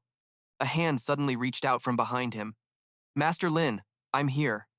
3 girls in seductive clothes surrounded Lin Huan. General Dong just ordered, you gotta treat the master well. Master Lin, you're strong. Wanna have some fun with me? They quickly started pulling off his clothes. Lin Huan's nose started bleeding as he glanced at the 3. Is this the price for being the bad guy? His face flushed red, but he enjoyed it. Whatever. If I'm not bad, who else dares to be? Outside Yunzhou's city walls, a carriage rolled toward the city. Wang Jian followed outside, announcing, Miss Deep, we've arrived. Cam Tang, dressed as a commoner, lifted the curtain. Lin Huan was right. We're heroes helping the people survive. He agreed. Yeah, that arrogant dog emperor won't get his way this time. She frowned and gave orders. Day 1, we kill the eunuch and the corrupt officials. A few days later, at the dock, 2 groups split, officials and civilians. An old official holding pen and paper loudly called the next in line. Then the old man and kid dragged a crate full of minerals over. Ah Hu urged, hurry up, time's up. Can you stand making the master wait? The old man apologized awkwardly. Master, forgive me, the goods are here. He angrily scolded, breaking the wooden plank. Dragging the stone was harder than the road here. Dong Yi suddenly spoke from the side. Little Lin, look at that stone. Lin Huan followed his finger to the differently colored stone. What's up with it? Dong Yi explained. That stone was kept in the manor, considered a treasure. He told the old man, Old sir, that stone's not that great. The old man respectfully clasped his hands. Lord, please accept it. My grandson hasn't eaten for days, so I'm really hoping. Before the old man finished, Dong Yi handed him 2 silver coins. No more words. 2 silver coins. Take it. I'm just being kind to help the elder villagers. Thank you, master. Thank you. After the old man and kid left, Dong Yi turned to instruct Ah Hu. You know how to write it now? He smiled slyly. Yes, master. Market price is 200 silver coins, Dong Yi replied. Good, do it like that. Lin Huan, hiding in the shadows, heard this, and his face darkened as he cursed. Son of a bitch, buying for 2 silver coins, selling for 200. What greedy, corrupt bastards. One day I'll make you taste it. Suddenly, a hand touched his shoulder. You're already thinking of taking me down, my guy? The old official asked Lin Huan with concern. Why get so worked up? Soon enough, you won't be assigned to assassinate or rebel. Lin Huan quickly dodged. I'm not worked up. If I get caught, I'll just blend in with the civilians, Dong Yi ordered. Good. Let's start the plan. Lin Huan smirked and signaled with his eyes to someone in the crowd. The guy nodded. All right. He immediately stepped forward, shouting, Brothers, those guys are bullying the innocent. Let's show them who's boss. The crowd stripped off their civilian clothes one by one, shouting in unison, Sweep out the corruption, sweep out the corruption, sweep out the corruption. They pointed their swords at the officials, who all begged for mercy. I'm a big official. I go first. I'm the only son. I go first. Me first. One of them charged forward, making the official clutch his head in panic. It's over. It's really over. The sword swinging down suddenly got stopped midair with a calming voice. Don't be scared. I'm here. Dong Yi showed off his muscular body, catching the blade with his bare hands. Lord Xia Zhou, run fast. I'm here now. I won't let you get hurt. The official blushed, watching the old man's cool stance. Let's go, old Joe. Dong Yi pushed people aside with one hand while drawing his sword with the other, looking super skillful. Each one of them fell down without even touching him. He confidently shouted, Watch me strike! The guy in front will fall back right away. Too strong. He crushed a fake blood pouch hidden in his clothes and yelled, I'm bleeding, I'm dead! Lin Huan, standing in the crowd, suddenly cheered. General Dong Yi is badass. The old man proudly waved his hand up and down. So simple. Something suddenly zipped past the disguised rebels, making them freeze. The court officials gasped in amazement. Dong Yi's eunuch strong like that? Eunuchs are seriously terrifying. This martial skill is perfect for leading troops in northern campaigns. A few days ago, that guy followed the script and kneeled down. We surrendered. The old man laughed heartily. Ha ha, even the ambush. My army is coming. You're all dead. Seconds later, Dong Yi's eyes flashed with surprise. A slender figure lightly sliced the corrupt official's throat. Both he and Lin Huan watched in awe. Ling Ji turned her head and stared coldly at them. You all must die. Dong Yi panicked, looking at each person getting cut down. What the hell is going on? Ling Ji cut one guy while warning seriously. Killing all those Dong Yi people will bring trouble to you. Lin Huan got anxious seeing that. No good. No matter how I calculate, I don't know if the Heihuan sect is coming too. He hurriedly picked up the sword on the ground, just in case Dong Yi reacts in time. That wouldn't be good. Lin Huan rushed out to block him. General Dong Yi, I'm here to protect you, he shouted, two swords clashing at the same moment. Blade down, low man. Lin Huan got close to Ling Ji and reintroduced himself. I'm the #1 Tai Chi blade. Lin Huan looked confused by her question. Why are you here? Didn't you say before you wouldn't go easy when we meet again? He whispered in her ear. Shut up. Keep going isn't good either. She looked like she didn't trust Lin Huan's words at all. You mean the Dong family's private army? Don't worry. Except for me, the Heihuan sect has already moved to stop them. Ling Ji asked curiously. Today's clash with the rebellious civilians is a good chance. Why do you want to stop me? He suddenly wrapped his arms around her waist. Be careful, Lin Huan explained. The civilians on the ground are all pretending to be dead. Ling Ji was stunned hearing that. You're joking at the wrong time. Joke too much and you might die unfairly. She quickly pushed him away and applied pressure points. You must be trying to lure people into death. Trusting you was a mistake. Lin Huan was a bit dumbfounded. What's that? He rubbed his face in frustration. Why is this little beauty so stubborn? Also, sealing the blood vein is totally useless for me. It wastes my spirit energy. Lin Huan closed his eyes sadly. It seemed there was only one way to calm her down. His eyes suddenly opened wide, and he unsealed his blood vein. Lin Huan rushed to Ling Ji and held her tightly from behind. Ye Ling Ji, calm down. Her face immediately flushed red, her words broken by embarrassment. You threatened that sealing the blood vein is useless for me, and I'm teasing you, so can you listen to me a bit? Ling Ji struggled out of Lin Huan's hold. What do you want to say? He reminded her. You killed all the civil officials, and the soldiers pretending to be dead will block you. Then it'll be hard to escape. Not just you.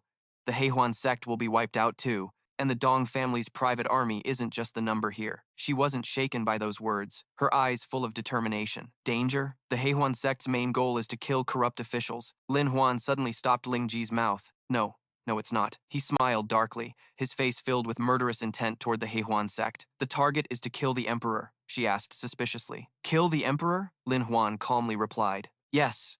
This rotten country to the bone, I'll help you kill the emperor. Their conversation was suddenly cut off by cursing. Damn you! Dong Yi shouted loudly. All the white-robed people, get up. Kill anyone who opposes Lin Huan. The others charged forward accordingly. Both of them looked at each other at the same time. Not good. Those guys are rushing over. Little Lin, we're here to back you up. Ling Ji turned and naturally hugged him. Let's go! The leader shouted. Brothers, chase after them. What's going on? Someone there asked in disbelief. Little Lin's skills are that strong? A while later, in a deserted cave, the two, after escaping successfully, were panting exhausted. Ling Ji complained. You're really weird, your energy, foundation, and meridians are all top tier, but every time your martial skill is off. Lin Huan didn't dare look her in the eye. I just don't want to train. Miss Ye, you better change your clothes. She blushed and looked down at her stained clothes. Shortly after, Ling Ji changed into different clothes. He glanced around outside. Seems like I really want to learn some martial moves. Do you have any training suitable for me at the Huan sect? She smiled, her face suddenly brightened. Yes, and it can make you the top expert, but you have to pay a price. In the forest, a group of people used lightness skill to glide continuously through the branches. 3 of them knelt together to salute Ling Ji. Commander, Commander, she asked about the pursuing troops. Did anyone get caught? Wang Jian reported back. Everyone escaped. The others have found places to settle down, Dreamsword continued. We brought the head of that eunuch for his brothers to see. He was very angry. Kumtang hesitated and glanced at Lin Huan. This guy stepped up beside her. A disaster that lasts 1,000 years. That eunuch from Dongyi probably isn't dead yet.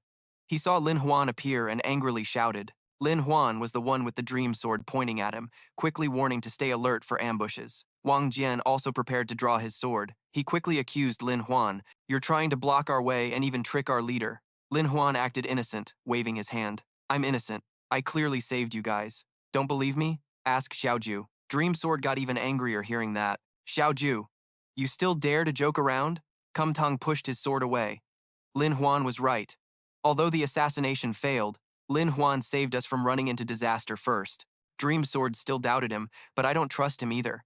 What if he tipped them off? What if he made it all up? Lin Huan sneered and struck the Eagle Tower. You really think some reckless punk like you is enough? You don't even know why the assassination failed this time. He was about to rush forward. Huh? What do you mean? Lin Wang held him back to calm him down. Big bro, don't get mad, chill out. Lin Huan asked, what's the most important thing in running the Eagle Tower and roaming the martial world? Dream Sword shouted fiercely. Obviously, it's brute force. With strength, we fear no demons or evil spirits. Lin Huan shook his finger and smiled slyly. Brain muscles.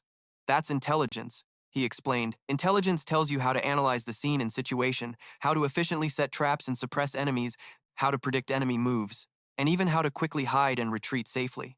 Kumtang nodded in agreement. That's right, but we fight in the Eagle Tower. We're rough and reckless, hard to control ourselves. So how do we gather intelligence? He chimed in. Exactly. You only talk. We lick blood off our blades. Lin Huan reached inside his shirt to search. Simple. I'm waiting here because of this. He pulled out a golden yellow token, a badge proving he's a storyteller at Mach 2 Lo. Dream Sword was curious. What's a storyteller's job? Lin Huan handed the badge around while explaining.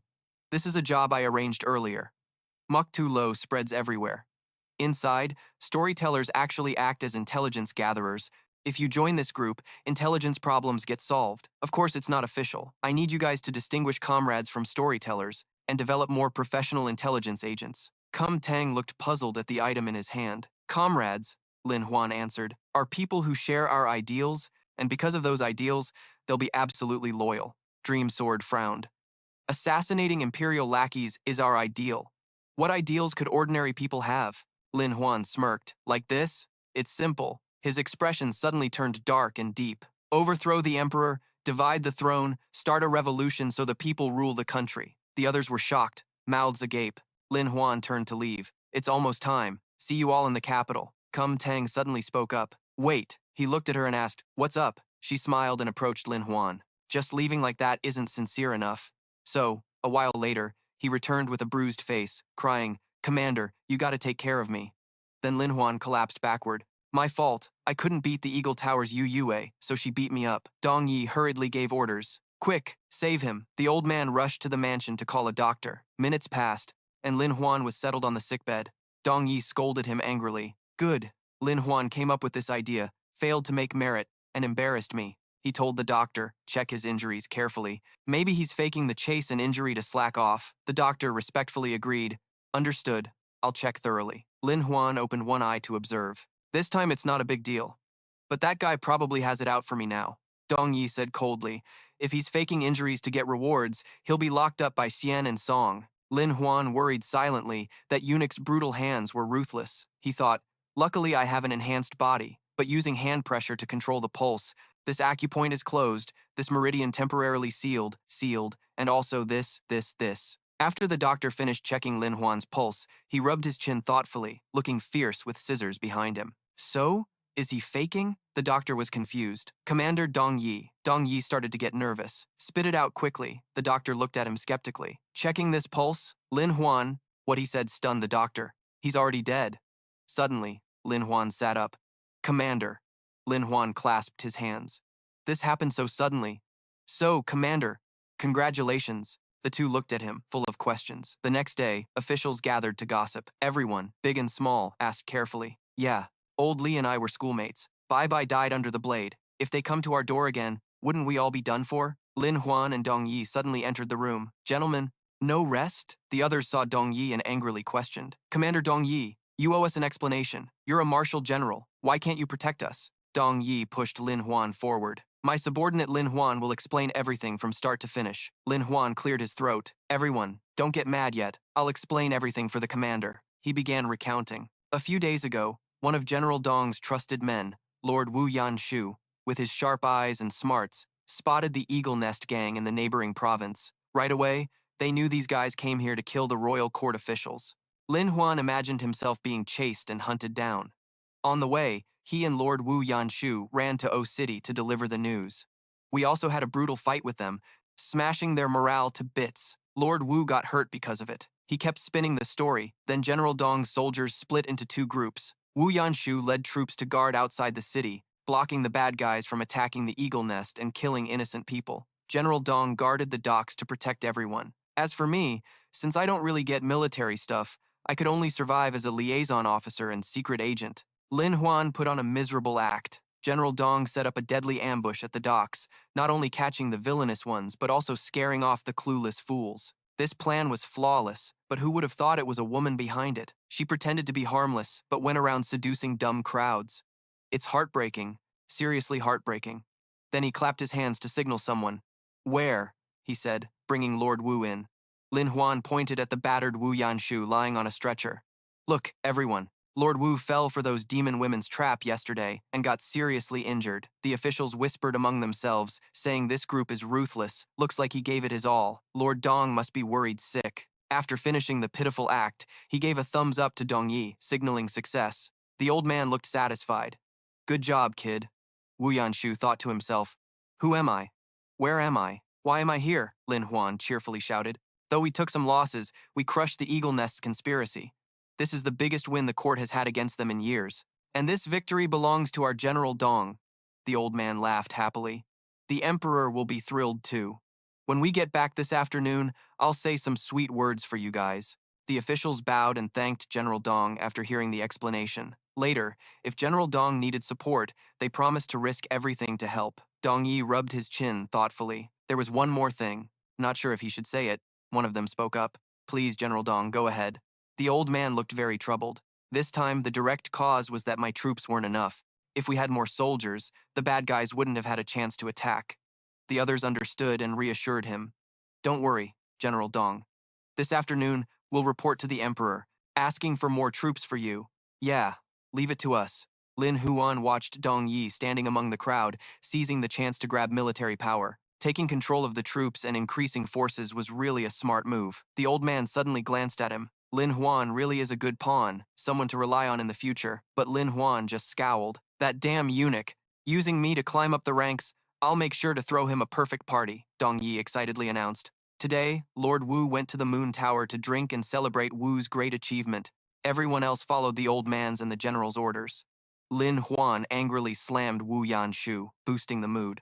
The old feudal empire's traditions, this country's doomed, can't be saved. All he knows is to cry, ah, what did I do wrong? Later, on a fast-moving boat cutting through the water, he stood at the bow, staring into the distance, pacing back and forth, finally deciding to head to the capital. Lin Huan's eyes gleamed with cunning as he used this time to handle business. He pulled out a red silk cloth from his shirt and froze. What the? Lin Huan embarrassedly shook his head, just confused.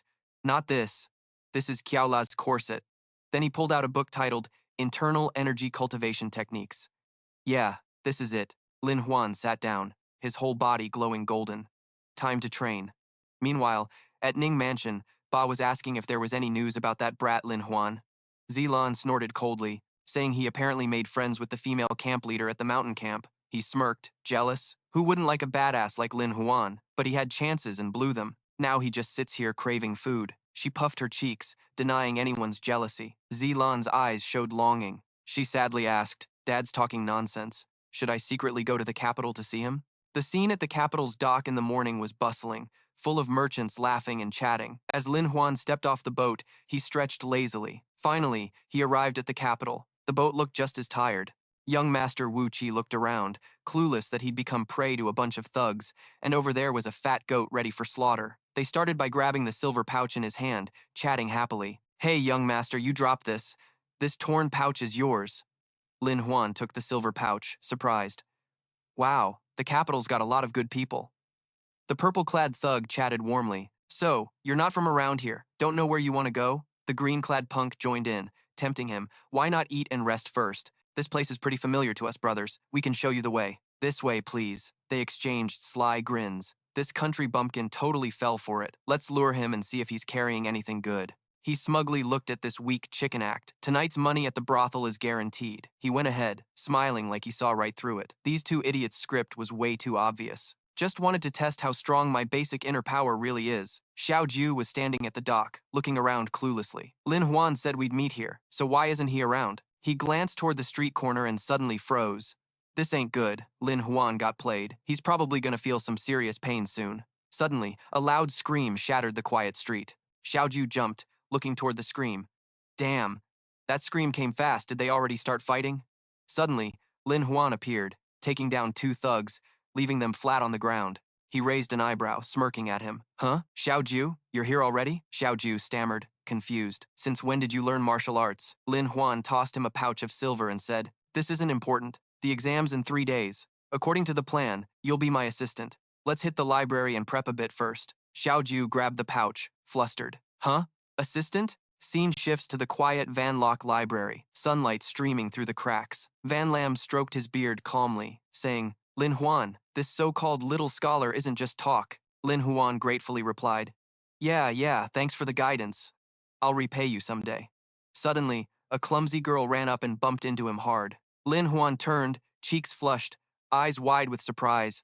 The girl was Chu Truk, sitting sadly on the ground. Worried, he bent down to ask, Miss, are you hurt? Chu Truk panicked. Don't touch me. Then she stood up, got right in Lin Huan's face, angry. Guys and girls don't touch like that. Where do you study? Are you with those outside? How dare you act so reckless? Confused, he leaned toward Van Lam and whispered, Hey, what's going on? She bumped into me first, then got all clingy, and now she's yelling at me. Van Lam calmly explained, Lin Huan, this is Miss Chu Truk from Van Lock Library. She's nearsighted, so she has to get close to see things and often bumps into people. Hearing that, Lin Huan pictured her in office clothes. So that's it, she's a nearsighted teacher. Got it. He got serious and clasped his hands respectfully. I'm Lin Huan, here for the exam.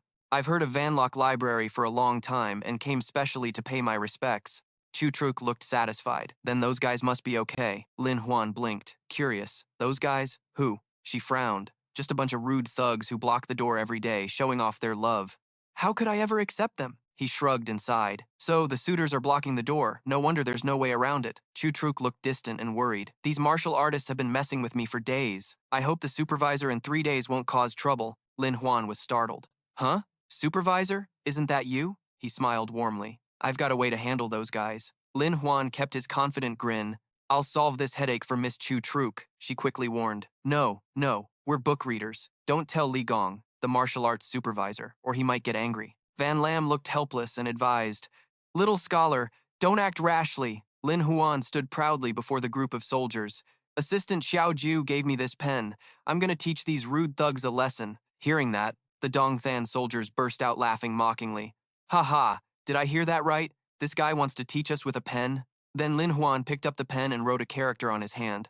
I'm a scholar, and I believe in winning people over with virtue. He held out his hand, smiling gently. Do you see my virtue character? Seeing the character on Lin Huan's hand, all three soldiers were shocked and scared. He and Xiao Ju stared them down closely. Then they started fighting and kicking each other. The soldiers panicked and begged, "Sir, please stop, I was wrong!" After a while, Lin Huan stopped and asked, "Beating me is how you win people over with virtue?" The three pained soldiers clasped their hands in submission. Yes, yes, yes, boss. You're so kind and virtuous. We'll never forget this. He closed his eyes, turned, and waved them off. Get lost.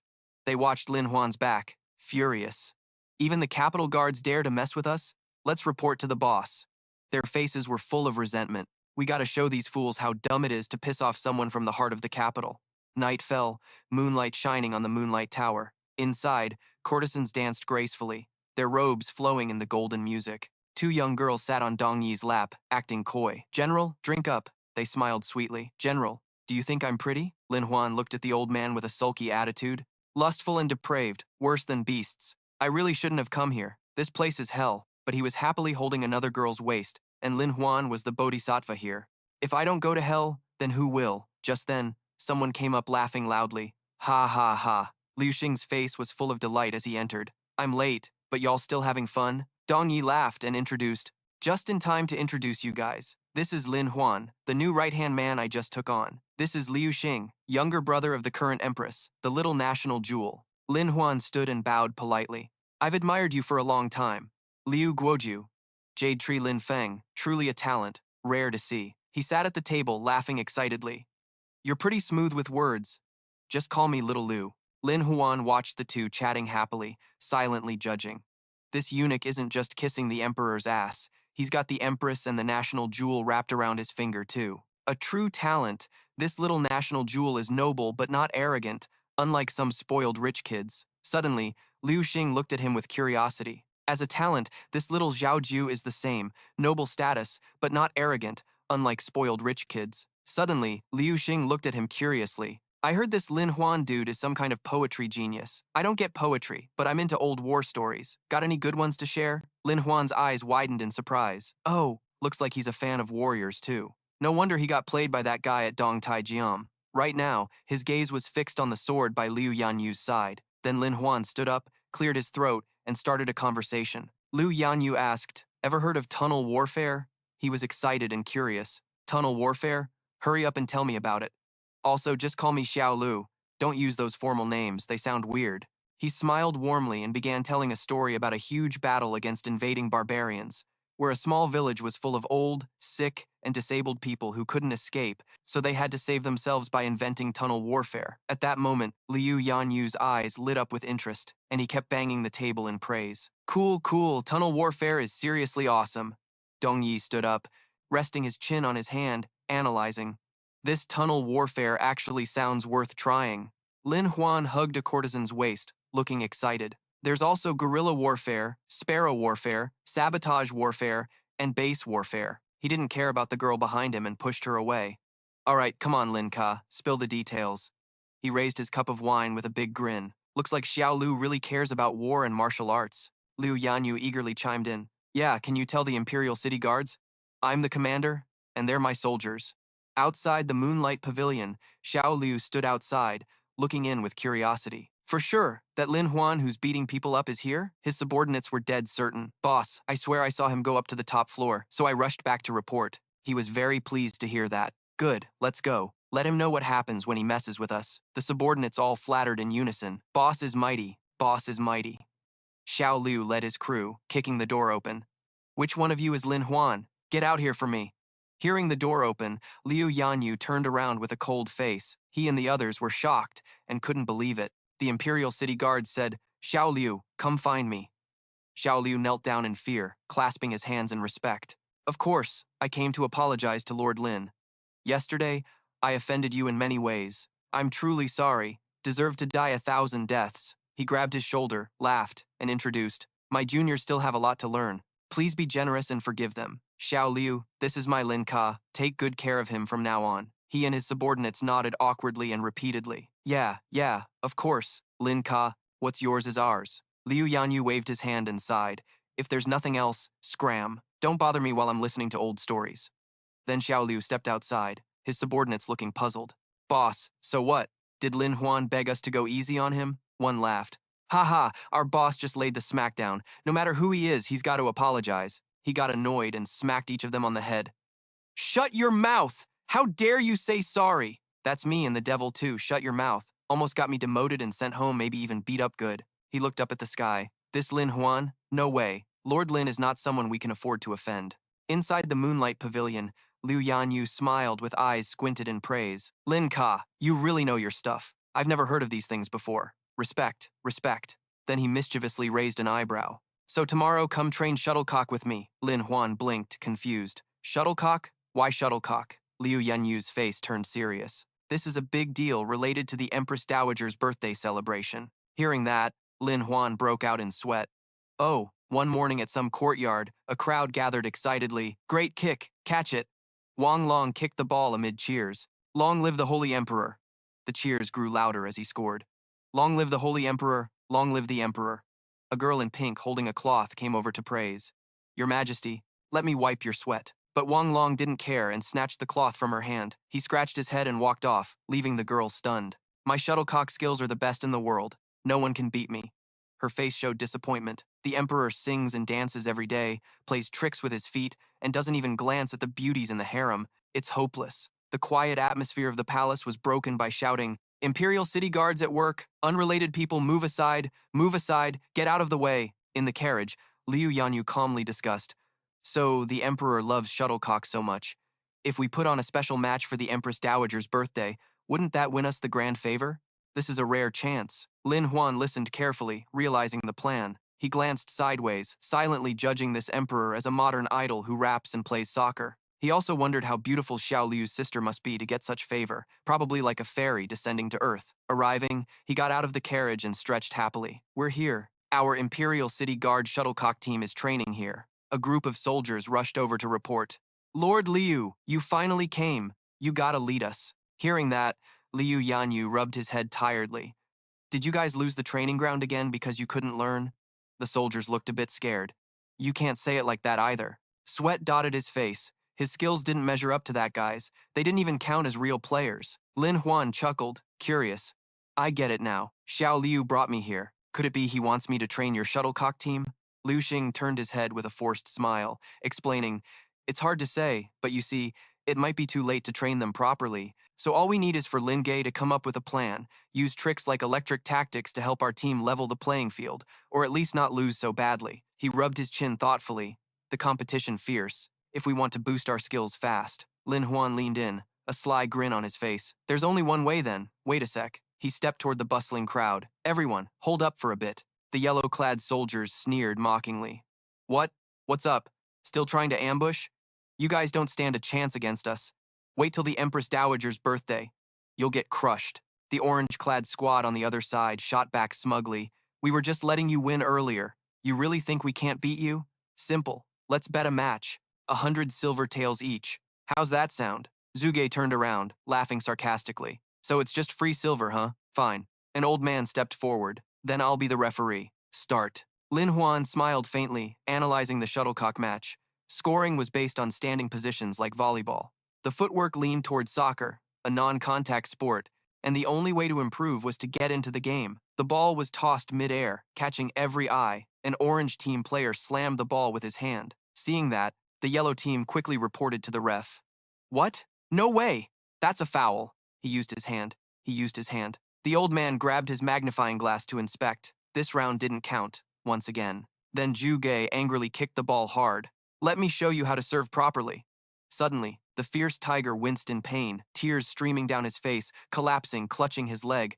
Seeing this, teammates pointed fingers, accusing, foul, foul. They're getting physical again. The orange team got pissed, yelling at Fan Gui. Can't even play properly? The ref penalized them. They're slandering us. The old man stood between the teams, covering his face, clearly confused. What now? Liu Xiang worriedly looked at Lin Huan, so the only way to improve was to foul. I don't think that's right, he calmly explained. No, you're wrong. Fouling just pisses off the opponent. The real method is different. Then Lin Huan analyzed that for a game with changing rules. changing formats. His face twitched in panic. Turns out to beat the Moonlight Society's team, they had to secretly alter the shuttlecock match rules to favor us. His expression went blank. Wait, say that again. Who's the opponent? Moonlight Society. The atmosphere between the sides tensed like they could tear each other apart any time. Lin Huan panicked, pointing at the group ahead. Isn't the Moonlight Society supposed to be the top gangsters? Why are they playing shuttlecock? Liu Xiang shyly answered, that's because of some reasons they don't want others to know. He recalled back then, after quelling the gangs, Moonlight became the only force not controlled by the royal family, so to prevent these thugs from causing chaos, they were just given some idle tasks and unimportant official positions. His sly face imagined Sun Wukong riding a horse. Got it. So, Sun Wukong is the secret weapon? Old tricks. Liu Xiang clenched his fists, grinding his teeth in anger. They played shuttlecock just to stir trouble in front of the emperor. This time they wanted to disgrace the royal guards, seize the chance to weaken the palace guard's status, and maybe use the Moonlight Society to replace the guards, boosting their own power and benefits. His face grew urgent as he pleaded, Lin Gay, you're talented, but you have to help me. Lin Huan rested his chin seriously. Don't mention me. I can't beat them either. But inside, he was quietly plotting his own plan. First, use the ball team to hit the Moonlight Society, then help solve the problem with the Tiger Lair, build good relations with Xiao Lu, and conveniently get things done, ultimately controlling the economic lifeline of the royal city. Thinking this, Lin Huan coldly cleared his throat. Ahem, I have one thing to say. Everyone quiet down and listen. We're playing shuttlecock to make the Empress Dowager smile, and the Emperor happy. So here's my plan. His face confident, holding a ball. Have you all heard of soccer? Both sides blinked in surprise. Soccer? They wondered. The name sounded simple and clear, probably like shuttlecock, right? Then Lin Huan took off his jacket, walking proudly. Let me show you all. Instantly, he demonstrated, making the soldiers jump in surprise. Lin Huan's body moved fluidly with the ball. Amazing, everyone. With the soldiers' stunned faces, he lifted the ball and bounced it into the air. The Dong Yi teams from both sides gaped in shock. Liu Xing was sweating, unable to believe his eyes. It could be played like that. If you have skill, use skill. No skill, use your body. No body, use strategy. The man standing nearby gawked in amazement. The logic was simple. Soccer seemed way more complex than shuttlecock, but way more fun. Lin Huan flicked his hair coldly. More opponents, different positions doing their jobs, each shining in their own way. That's the real meaning of soccer. Moreover, it can reap countless benefits. His face was confused and puzzled. Lin Huan, what kind of benefits? He covered his mouth and whispered. After hearing that, Liu Yanyu was startled and panicked. What? What's this sponsorship bet? Tournament? Then he trusted and placed his hand on Lin Huan's shoulder. Bro, I get it now. Even though I don't fully understand, I'll just trust what you say. He smiled happily, pointing ahead. Look, they can't resist starting to play soccer. At this moment, the two teams' aggressive players rushed to fight for the ball, their cleats clashing. The orange team player charged headfirst for the ball, eyes full of determination. Iron head attack. Lin Huan held the book excitedly. Everyone, here's my exclusive soccer secret manual. Soon after, people gathered around him. A $5 move, a $20 tactic. A curved free kick technique costs $30. Don't freak out. As long as you got money, nothing's missing. Liu Yanyu ran over excitedly, pointing at himself. I want to try if there's any unique move. Lin Huan chuckled softly. There is. I got a move called the Coffin bottom slam. Suddenly, he rolled on the ground, clutching his leg and screaming. I'm down. His face was shocked, finger pointing at Lin Huan judgingly. Seriously, no shame left. Suddenly, they both looked at each other and burst out laughing with delight. But I like it.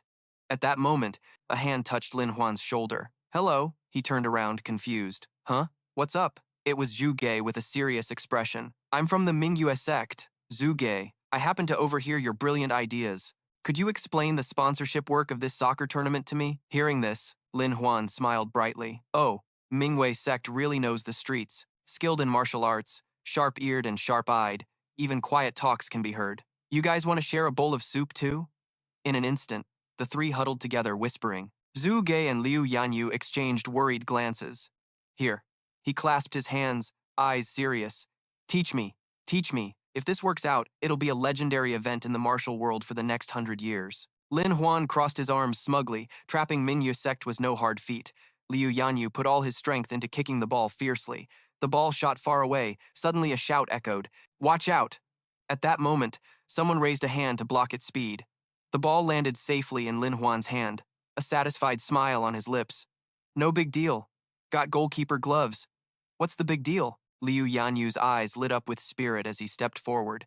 Lin Huan, bro, you finally showed up. What have you been up to these days? He pointed to where someone just put down a box. Obviously, for everyone's benefit, people crowded around, eyes shining with joy. Inside the box were matching sets of clothes and shoes. Lin Huan explained the soccer shoes were custom made from goat leather, with strong grip, better for running on grass. The basketball jerseys had sweat-wicking fabric and tiny ventilation holes, perfect for sweat evaporation, cool and stylish. The crowd got hyped about the new gear.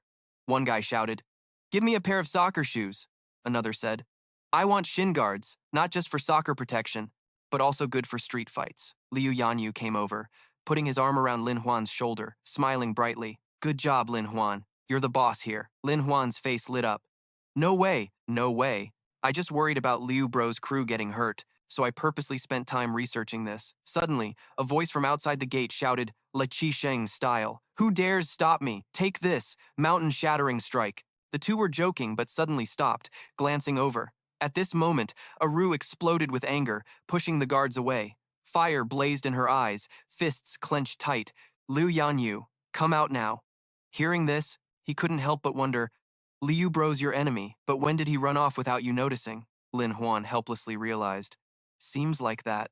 He smiled excitedly, secretly calculating, "Looks like I can test how much my internal skill has improved." Then Lin Huan raised his index finger with a provocative look. "Come at me." Aru burst out furious and charged while he was ready to fight, acting like a mountain Baji fist style. As she got close, Lin Huan spun and used his back to fling her away. Mountain shaking strike. A moment later, he was stunned, scratching his head confused. "Huh? This feeling's off. Feels so light. Am I too strong now?" Aru was knocked down, cheeks flushed red, tears welling up. Suddenly, she covered her face and sobbed loudly. "Boo-hoo!" He stared at Aru, crying. "What's this situation?" I threw one punch. Liu Yanyu appeared from nowhere, covering his mouth, whispering, "My bad. I forgot to tell you her name. She's like the current empress. She's my sister's maid." Hearing this, Lin Huan froze like stone while he rubbed his face tiredly. "Also, I ran away because my sister's too fierce." Then he regained composure and looked toward the others. Turns out the guards didn't fight because they didn't want trouble. By then she stopped crying and angrily pointed, "Liu Yanyu, your sister's looking for you and you too. No matter who you are, come with me to see the empress." He smiled brightly, pulling Lin Huan's sleeve. "Sister's tough to deal with. Lucky you're here." His face worried and pale. "I'm coming. I haven't messed with anyone yet." Soon the three arrived under a roof. Aru crossed her arms coldly, annoyed. "So you're Lin Huan. A little fairy on the road, yet you hit a woman." He imagined the empress angrily holding a weapon, frustrated. Maids are all like that, so this empress must be a fierce, devilish old lady. Suddenly, someone gently stepped up to where the three of them were. It turned out to be the respected empress, not only beautiful but also radiating kindness on her face. Lin Huan widened his eyes and looked up like a gem. His cheeks flushed red. Liu Yanyu's expression showed a bit of irritation. "Sis, what's going on this time? The guards must be super busy." But Ning Zilan slowly lifted her teacup with calm. "It's nothing urgent. Couldn't I call you over?" She gently closed her eyes, revealing long, curved lashes, then like a gem, parted her lips to sip the tea. Lin Huan's face was shy, but inside, his mind was crying out, "The damn emperor is truly a waste of heaven." She set the tea down, looked at him, frowning in confusion. "On the other hand, it's you, yet you went and hit my maid." At this moment, Lin Huan was still dazed, drooling. Seeing that, Liu Yanyu poked his shoulder, snapping him awake. "Hey, ask again." Lin Huan was startled, quickly saying, "Huh? Huh? Oh." Ning Zilan's eyes shot a sharp glare at him. "Lin Huan, do you know you were wrong?" Lin Huan sighed and calmly crossed his arms. I don't care." Then he raised his hand high and clearly said, "Back then, she had that heroic, proud stance. You could tell right away she wasn't ordinary. I even mistook her for some wandering female hero from the streets. When it came to assassinating our beautiful empress, I acted because she was really skilled, so I risked everything to stop her, no matter the cost." Hearing this, her face smiled shyly. "This brat's slick tongue is sharp, huh?" I almost laughed at how disrespectful he was, calling her some hero chick. "Ha!" He frowned, thinking, calling me a brat, when he's only 2 years older than me. Suddenly, Liu Yanyu clenched and asked, "Sis, what's the rush today?" She calmly replied, "What else could it be?" Ning Zilan calmly peeled a grape. The Empress Dowager's birthday banquet was coming up, and ordinary gifts just wouldn't cut it. You're not exactly well informed. Let me ask you something. Liu Yanyu pointed excitedly at Lin Huan. Hey, isn't this about bringing our little prodigy Lin Huan here? When it comes to face, it definitely needs someone in cultural affairs to step up. He froze, wondering, wait, am I being sold off or what? She put a hand to her lips and requested, Lin Huan, try making a poem here. Hearing that, his face went blank, thinking, all the poems I memorized are from collections. I really don't know how to write one. If I'd known, I would have saved a few. And how could I write a poem for the old Empress Dowager? Lin Huan's face was sweaty as he calculated silently. Looks like I can only recall a few short verses here to get by. The next moment, he regained confidence, placed a hand on his chest, born with tears, hard to express feelings. One morning chosen by the king's side, 100 demons born. The 6 palaces powdered, no beauty, face shining like jade. Suddenly, what next? Contrary to expectations, Lin Huan dropped the line. Everyone's mood deflated. Then there was no follow-up. This is a ruined poem. My face was full of frustration. Humph. This poem might suit a young girl, but giving it to the Empress Dowager, isn't that way too ordinary? She gently rested her chin on her hand. Forget it. Won't make it hard for you. How about you make a poem for me instead? Ning Zilan's stunning beauty made him nearly nosebleed. Too beautiful. Wait, I remember one. Lin Huan's whole body lit up with energy. Clouds think of the dress. Flowers think of the face. Spring breeze lifts the sail. Flowers are thick. He smiled and spread his hands. If the consort wears jade hairpin, meeting under the moon at the pavilion, then he quickly turned and walked away, forcing a smile. Poet fairies out, failed, really no more stock. Liu Yanyu saw this and hurried after him. Hey, wait for me, come on. Sis, we'll catch up next time. She sat alone at the table, embarrassed. Clouds think of the dress. Flowers think of the face. Her face flushed red as she muttered to herself, that brat's got guts, daring to write such a lovey-dovey poem. At this moment, Aishi was leaning against the wall with crossed arms when a familiar figure approached. He said, Lin bro, I'm here. Lin Huan sighed tiredly, finally escaping the 2 elder siblings. He smiled gently. Right, here's your bonus. I remember all your achievements. The more you do, the more you get. Aishi's eyes lit up. Bonus. Then I won't be polite. He asked how things were going. His face was excited, everything smooth. I've secretly cleared all connections from Ning City to the capital. Plus, we can dominate the local goods market here. Lin Huan stepped closer, slinging an arm over Aishi's shoulder as they headed to gather with the Eagle Den crew. They were now all letter couriers in the Purple Tower, so the intelligence system could start operating. His face was tense. No problem. It's done. Then Lin Huan turned and reminded, from now on, watch the market trends everywhere. We gotta start doing real big business. So today, no getting drunk and leaving. Aishi happily scratched his head and reminded, hey, Lin bro, you got the exam tomorrow. Don't forget, right? Hearing this, Lin Huan's mouth dropped open in panic. He turned his face and cleared his throat. Cough, how could I forget official business? Also, what time tomorrow? The next day, the exam room was pretty lively. Lin Huan slowly walked in. The candidates were still greeting each other. Hello, Mr. Li. Wishing you success. Hello, Mr. Zhou. Looking forward to working with you in the court. Lin Huan frowned thoughtfully. The exam was a level 3 test. Candidates who passed the previous 2 rounds were called tribute scholars. The top-ranked tribute scholar was called the exam champion. Suddenly, a fierce determination ignited inside him. Wait till I snag the top scorer title at the imperial exam. Lin Huan pictured himself in an official's robe, couldn't help but smirk quietly. Next up, becoming an official and climbing to the peak of life, he curled his lips with confidence. Didn't think anyone could outscore him. I trained for 5 years in Binduong for the high school finals. No one stands a chance. Suddenly, Lin Huan's eyes landed on a pen of a nearby candidate. Huh? What's inside that brush pen? The scholar slowly opened it, revealing a sheet of paper, then quickly pulled it out. Turns out it was the answer key. Lin Huan froze. Cheating so openly like that? He glanced around the exam room, spotting someone sneaking cheat sheets from their shoe, another disguised as a girl writing notes on their leg. Lin Huan fumed silently. Over 80% of candidates cheating, and judging by the content, they got the test questions early. Unbelievable. Turns out I'm the most naive and honest one here. He recalled the power network of court officials. Though the eunuch was favored, his real power only mattered inside the court.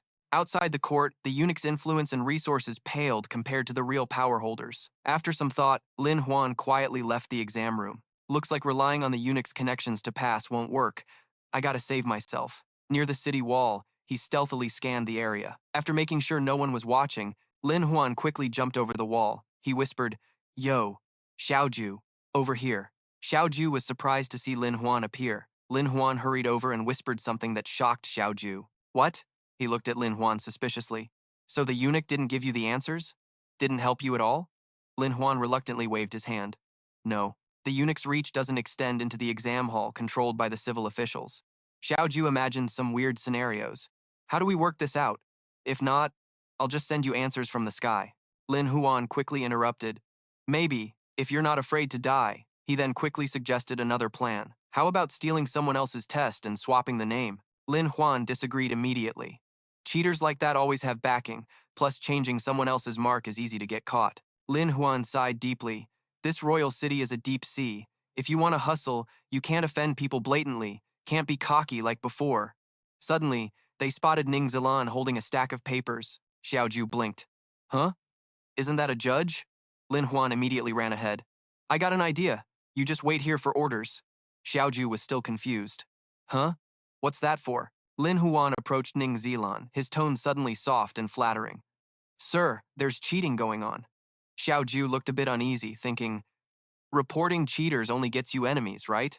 Inside the exam room, most candidates had finished their papers. One lazy guy stretched out saying, why isn't the judge here yet? I gotta head to Land Pavilion to catch some singing later. Also, why does this exam room stink so bad?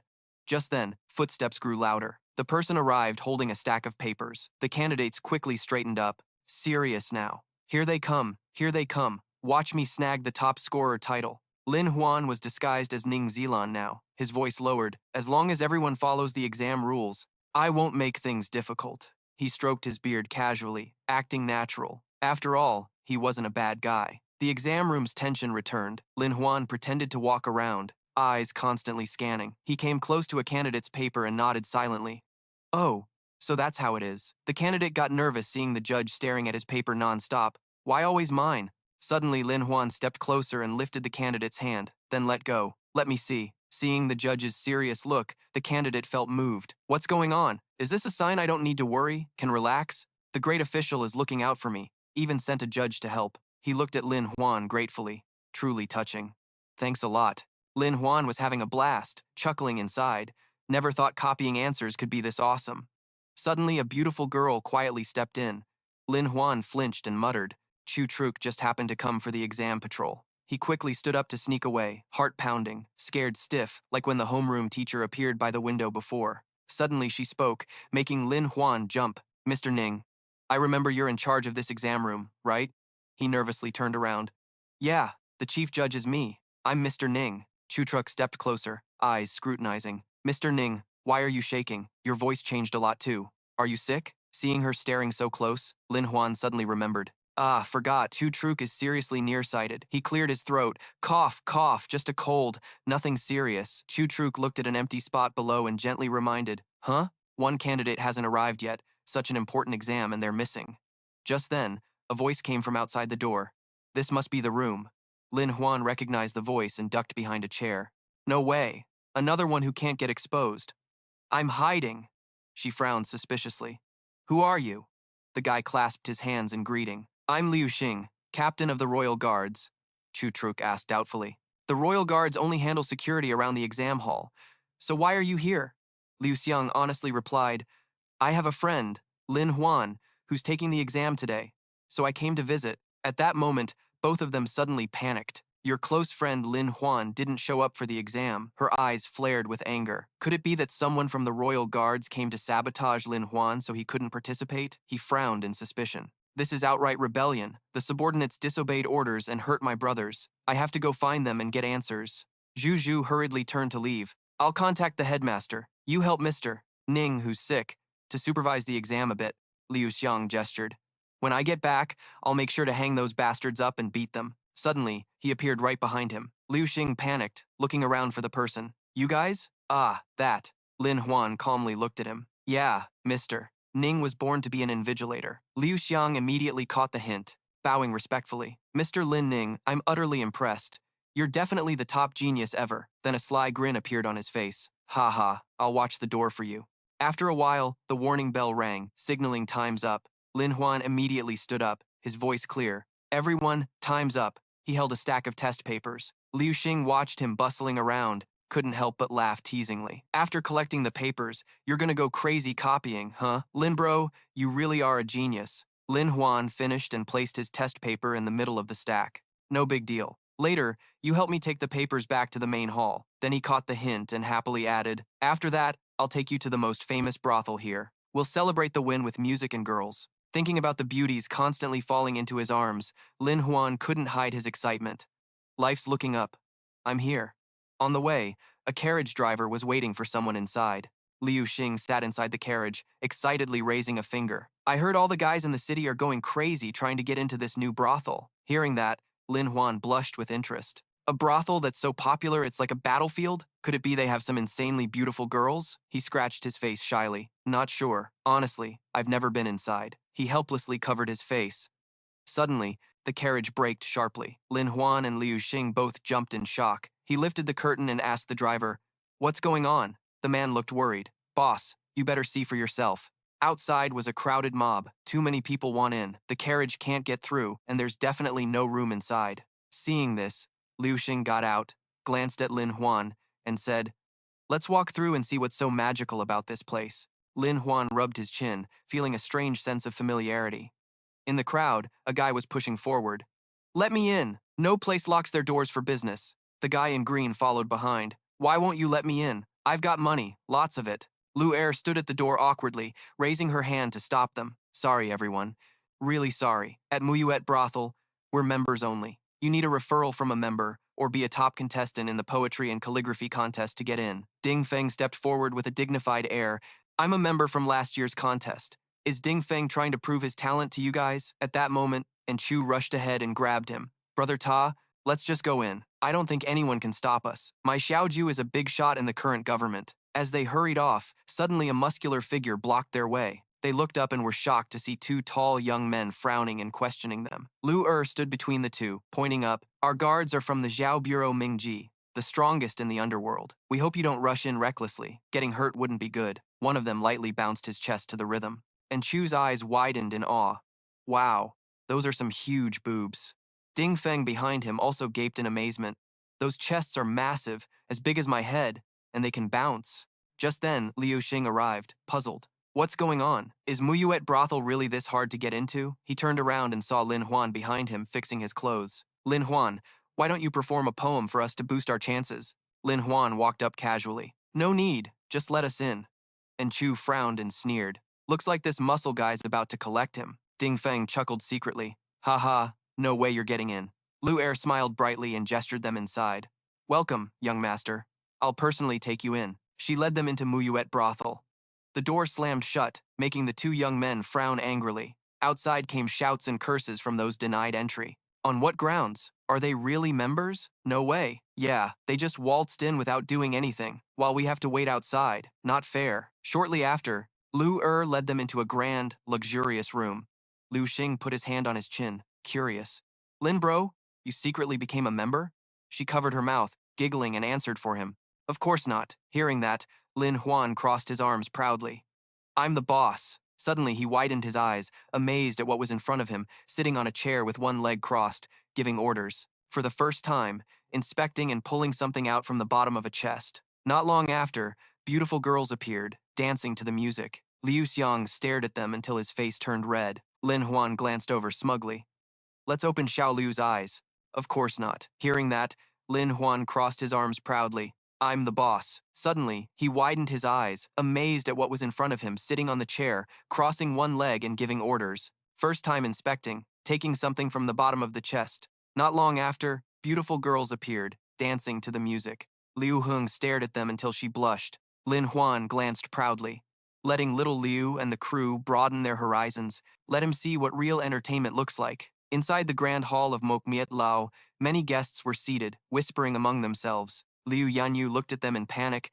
"What do you mean? This is already way too lavish." Lin Huan glanced over with a smile and started walking.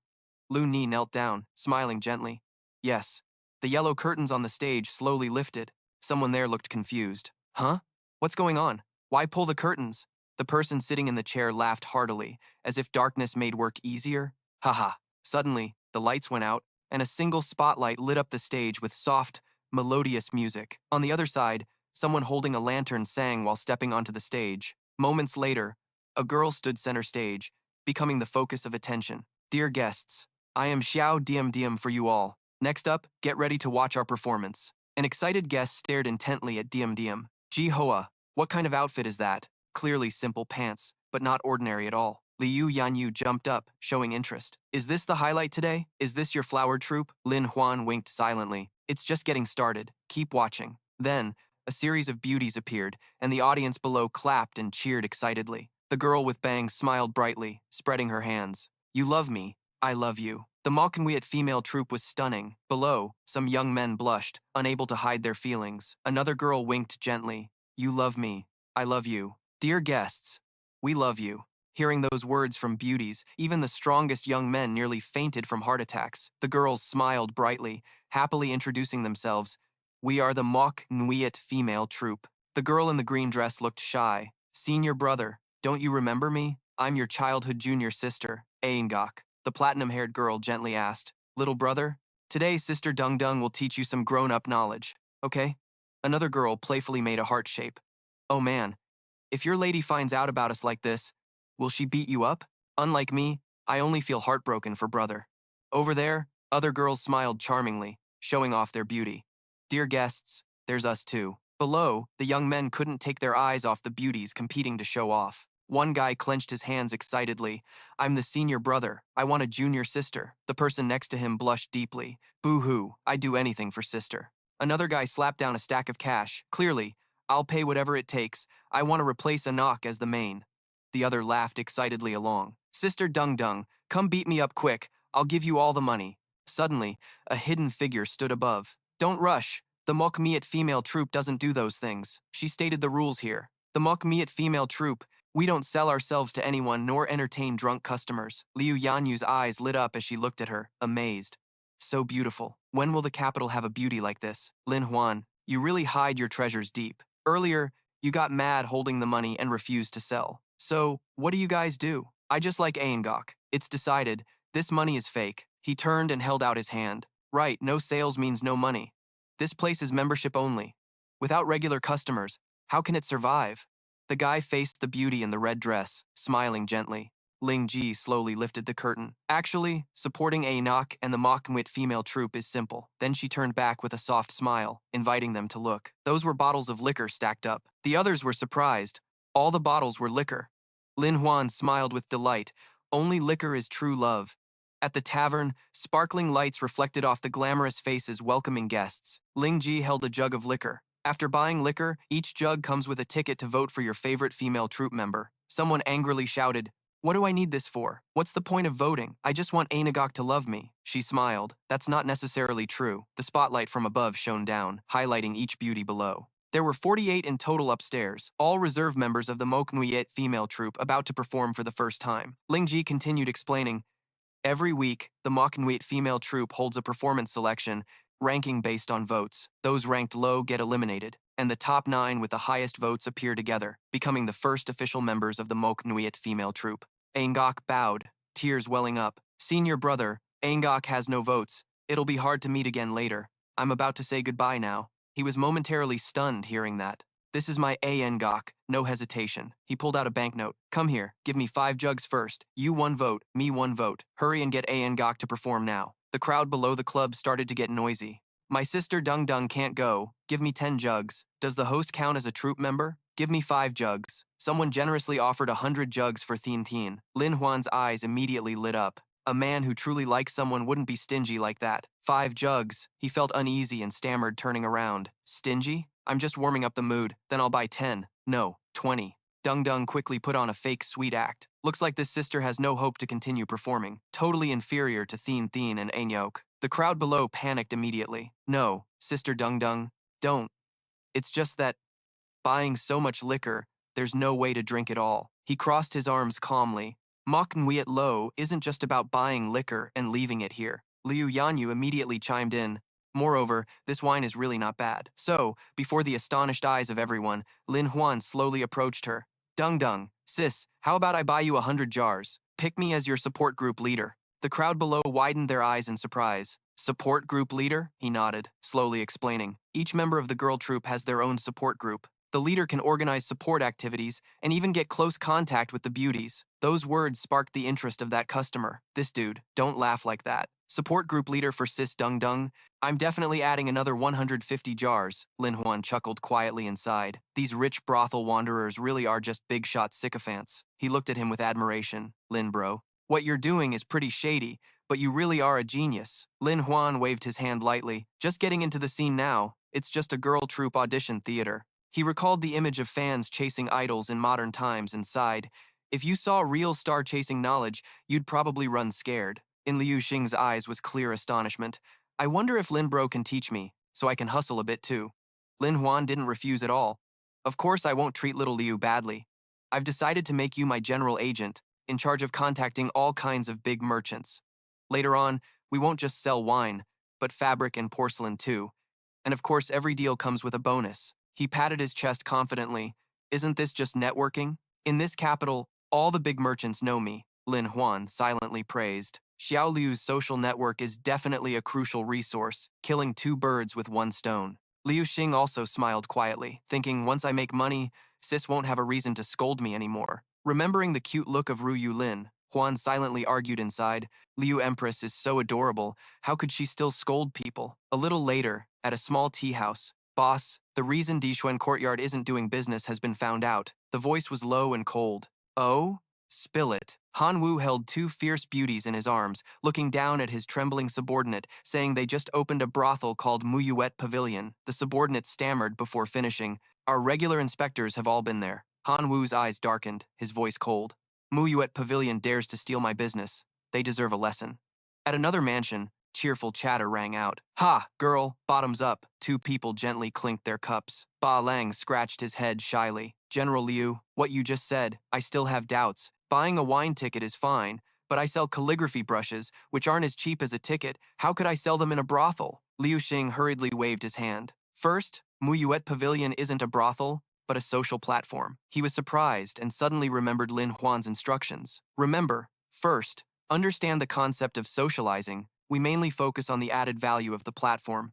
Liu Huan nodded silently in praise, then asked back, Lin Bro really is like the legendary consumption trainer, so magical. He recalled the image of beautiful women playing instruments, refined scholars, chivalrous knights, all the rich like us doing what?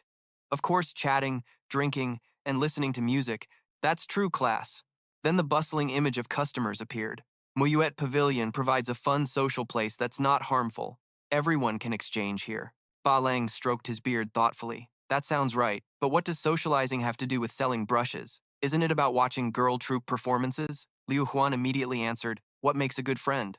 Definitely having the same interests and habits counts as a good friend. His eyes lit up. Got it. The girl troupe is the common interest but selling brushes. He took a brush from his bag, not shy about showing it. It's a symbol of deep friendship. Seeing the brush with a red mark on Ba Lang's hand, he was surprised. Huh? Liu Xing explained immediately. Yes, this brush is a limited edition from Aon Gok. Everyone loves Anok. Buying it as a friendship token is really good. He nodded slightly, but his eyes showed hesitation. But the entrance fee to Muyuet Pavilion or the alliance fee you mentioned is really a bit pricey. He recalled Lin Huan's advice again. Remember, if the merchants are interested but think the price is too high, just pull this out. Liu Xing's eyes lit up, guessing if Lin Bro focuses on business, he could definitely become the emperor. He immediately pulled out a chart and laid it on the table. Boss, check the data. This is a stats chart from other cities. It carefully compares consumption volume, business scope, and the reputation of merchants before and after joining Muyuet Pavilion, including merchants selling calligraphy brushes. Ba Lang frowned slightly, then smiled softly. Such big changes. The alliance fee doesn't seem expensive now. Liu Huan smirked proudly and solved another problem. In front of Muyuet Pavilion, a group came to cause trouble and ruined the peaceful atmosphere. Move aside, move aside. He crossed his arms. Han Shui's eyes fixed on the wooden door ahead. The old man wanted to see which Muyuet Pavilion dared to steal his business. Two inside looked out darkly. Huh? Han Wu's servant stepped forward, whispering, Boss, these two seem to be from the Mingji Xiao Bureau. In the underworld hierarchy, we can't beat them. He cursed quietly. Stupid. Who said we want to fight? It's a trick. Got it? Trick said. Han Wu immediately ordered his men. Who's got the shit ready? At that moment, Lin Huan and Liu Xing slowly appeared. What's going on? He put on a threatening attitude. You're the boss of this place, so don't talk nonsense. I pay protection fees for this street, so cancel your place right now. He shrugged with contempt, but unfortunately, he wasn't the sharpest. Lin Huan wasn't in the mood to continue the conversation, especially since he was about to claim credit but got interrupted. Han Wu smirked coldly, pretending what? Where are the guys? Throw the crap. But after waiting a long time with no sign of movement behind, he suspiciously turned his head. That's when he realized his men had been subdued by Lin Huan's crew. Lin Huan turned and left the rest to Liu Xing, whatever. Then screams kept echoing nonstop. Han Wu's underlings were beaten so badly their faces swelled up, and he couldn't stand it, running back to whine to their leader. Big bro, you gotta handle this for me. Chuba pinched his nose, eyes full of disdain. What's the deal? I'm a tax officer. It's not easy. You collect your protection fees. Why keep bothering me? Also, what's that smell on you? Remembering Lin Huan's actions, Han Wu clenched his teeth in frustration. It's all from that Moon Wiet Lao, making bank every day, not giving me a single dime. If it weren't for the royal guards being here, I'd have smashed his place to pieces. The old man waved his hand lightly. All right, I'll go collect the tax. If he doesn't pay, I'll squeeze the fat out of him. Chuba's eyes flashed dangerously. Moon Wiet Lao, huh? If the underworld can't handle you, the righteous path will. That outfit she's wearing is bold, every curve showing under the dim light made Lingji blush. She shyly covered her sensitive spots with her hands. No way. No way. This outfit can't be worn. Showing off every line, it's seriously embarrassing. Lin Huan crossed his legs, happily sipping tea and teasing. Turns out our famous Miss Kim Ji can get shy sometimes. Ling Ji changed behind the curtain, still complaining. I was just asking what kind of clothes would suit the troupe. Who thought you'd design something so revealing for me? After a while, she reappeared in another dazzling outfit. But if you want to mess with your big sis like this, then you've miscalculated. Ling Ji slowly stepped forward, lifting his chin. Right now, my family's life depends on you, so you better build a good rep and don't embarrass your big sis. Lin Huan replied calmly. Don't worry, isn't being an official pretty simple? Suddenly, arguing broke out outside. Get lost, be honest. Ling Ji and Lin Huan immediately went out to check the situation. Chu Ba led soldiers to surround the whole place. You're not involved, better leave. The servants and guests all fled one by one, watching the arrogant old lady frown slightly. This outfit is the tax office. We just paid a big sum and greased some palms, but it's all for nothing. Chu Ba shouted without fear. After investigation, Moon Wiet Lao was caught evading taxes, and now the place is sealed off. Then he drew his sword, pointing it straight at Lin Huan and Ling Ji. Boss, aren't you coming down? She angrily wanted to rush down. I want to see what tricks he's got. Lin Huan stopped her immediately. Hold up. Or should I go? Lin Huan stepped forward, bowing respectfully to Chu Ba. I'm the boss here. What do you want? The old man circled him, assessing, then said, I suspect your revenue reports don't match reality. The treasury's empty, and you dare evade taxes? That's a death sentence. Lin Huan smiled calmly. Then tell me. Official, how can we protect Moon Wiet Lao? Chu Ba slapped his shoulder. Of course. If you promise to make it up, I can open a path and let you off with a warning. Lin Huan nodded happily. Easy talk, easy talk. He smiled back, but his eyes stayed locked on Chu Ba's sword. This ain't much different. A merchant still has to play nice and listen. Then Lin Huan quickly drew his sword, the cold blade pressing against Chu Ba's throat. Now who's letting who off? The old man's face went pale, stammering. Don't do anything stupid.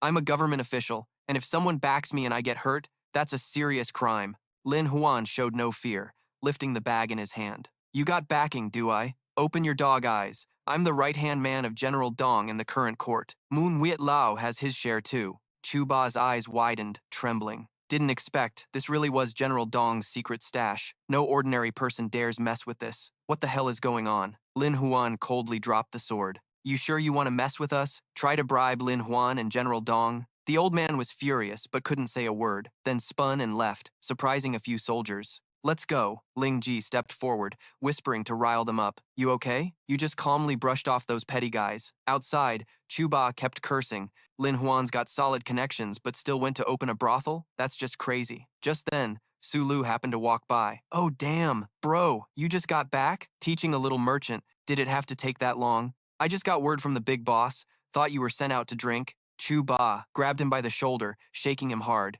The big boss? Tell me what orders he gave. The big boss is the prime minister's right-hand man. We're about to get promoted. Bro tightened the letter in his hand, excited, saying it's for us to recruit for the newly announced association. Our department's got the big fat cut, so it's easy to scoop up those poor kids. Chuba happily opened the letter. Then that's perfect. With us standing there, everyone's got to look up. Seeing Lin Huan's portrait, the old man was left speechless, his mood instantly plummeting into a deep pit. Damn fate. Why is it him? The carriage slowly stopped in front of the gate. Su Lu stood with his hands clasped, staring intently at the door ahead, relying on the intelligence from the great official. Lin Huan must be inside here. Chuba hurriedly waved his hand. Otherwise, I'd have disguised myself first before going in. He glanced at the old man and said, "You messed up somehow. We're not short on cash, but having to hunt down that top scholar is such a pain." Chuba nervously darted his eyes elsewhere. "Aren't I doing this for my useless little brother?" Looking at Dong Yi behind him, Sulu's face showed a hint of malice. "We have orders from the big boss, so we gotta do it." The old man nodded in agreement. "Exactly. Besides, what Master Wu wants is what the Prime Minister wants. No one dares to ignore that." Then they stepped closer and knocked lightly on the door. Lin Huan held a weight in one hand and opened the door with the other. "Who's there?" Seeing him appear, Chuba immediately hid behind Su Lu. "We're here on orders from the ministry chief, Master Wu, to pay respects to the newly minted top scholar, Lin Huan." He quickly recognized the old man. "Huh? Why is it you? Here for revenge, huh? No wonder you came to see me. Even brought the fruit." But when Lin Huan's eyes caught the fruits behind them, his attitude instantly shifted. He rushed forward, grabbed Chuba's hand, and smiled warmly. "Oh man, you're the guest now. Don't just stand there. Let's head to the guest room." Su Lu and the other guy were stunned by his sudden change. He set down the teacup and gave the old man a meaningful glance. "Yesterday was really my bad, all because my little brother didn't get it. Ha." Lin Huan waved his hand lightly. "It's no big deal." Su Lu eagerly chimed in. "Yeah, only the path of officialdom matters. Today we're here to speak for Master Wu, so you can follow him and protect your future." The two faces showed slyness, especially since working in the ministry is a real fat slice of the pie. Lin Huan's eyes lit up. "Right, controlling the tax direction is a juicy piece of meat, so following the big boss is the way to go." Suddenly, Lin Huan's gaze turned unusually serious. "Sorry, I can't obey that order." The two guys were shocked and confused. Su Lu immediately pushed the blame onto Chuba. "Is it because of him? That's easy to negotiate." The old man gritted his teeth and bowed his head. "I can apologize, but don't get greedy." Lin Huan acted like he didn't hear it, coldly looking away. "This has nothing to do with me. You know I'm with General Dong, following Master Wu. Aren't we on opposite sides?" Chuba angrily threw the cup on the table. "Lin Huan, are you really stupid or just pretending? Master Wu is backed by the current prime minister. Every scholar is grinding hard to get in. You pissed us off for some eunuch faction. Pissed off the master, pissed off the prime minister, pissed off the civil officials." He continued, threatening in a low voice. "If I report this to the prime minister, there won't be a place for you in the court anymore." Lin Huan nodded in agreement, but his attitude made the two guys want to puke blood. "True, you're right, but I still refuse." Actually, Lin Huan had his own plans. Being Ning Shen, of course he'd pick the favored side. The prime minister's faction is complicated and busy, no time for him to move. But General Dong is favored by the emperor, and his subordinates are useless. Here, his reputation isn't great, but he can rise straight to the top. Lin Huan smirked coldly. "I accept the role of adopted son of the eunuch faction." After thinking for a moment, he turned and left. "There's no place for me among the civil officials, and I don't care anymore." Chuba laughed scornfully. "Ha, your eyes sure are dumb." Su Lu quickly stepped forward to stop him. "Brother Lin Huan, think it over. If you don't become a civil official, what else can you do? Merchants have no status."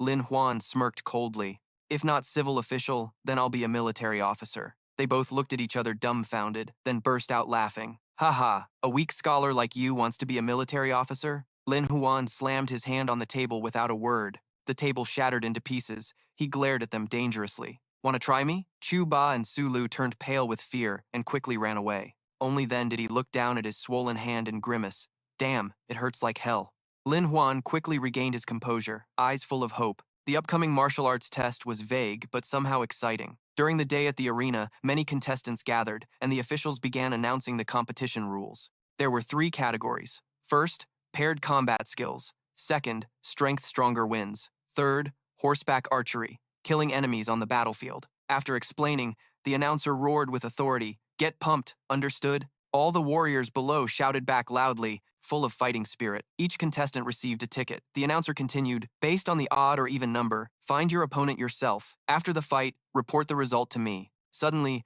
a shy young man approached and patted Lin Huan's shoulder. "Your brother Lin Huan, right?" Surprised, Lin Huan rubbed his hands softly. Yeah, that's me. General Dong ordered me to come here. Lin Huan recalled what Dong Yi had said. I arranged the first round martial arts matches. You just perform. He'll lose to you on his own. A slight smile crept on his lips. Oh, you're a performer? Saying that, he immediately got into a fighting stance. Then throw your moves, quick fight, quick win. Everyone present was eager to watch this match.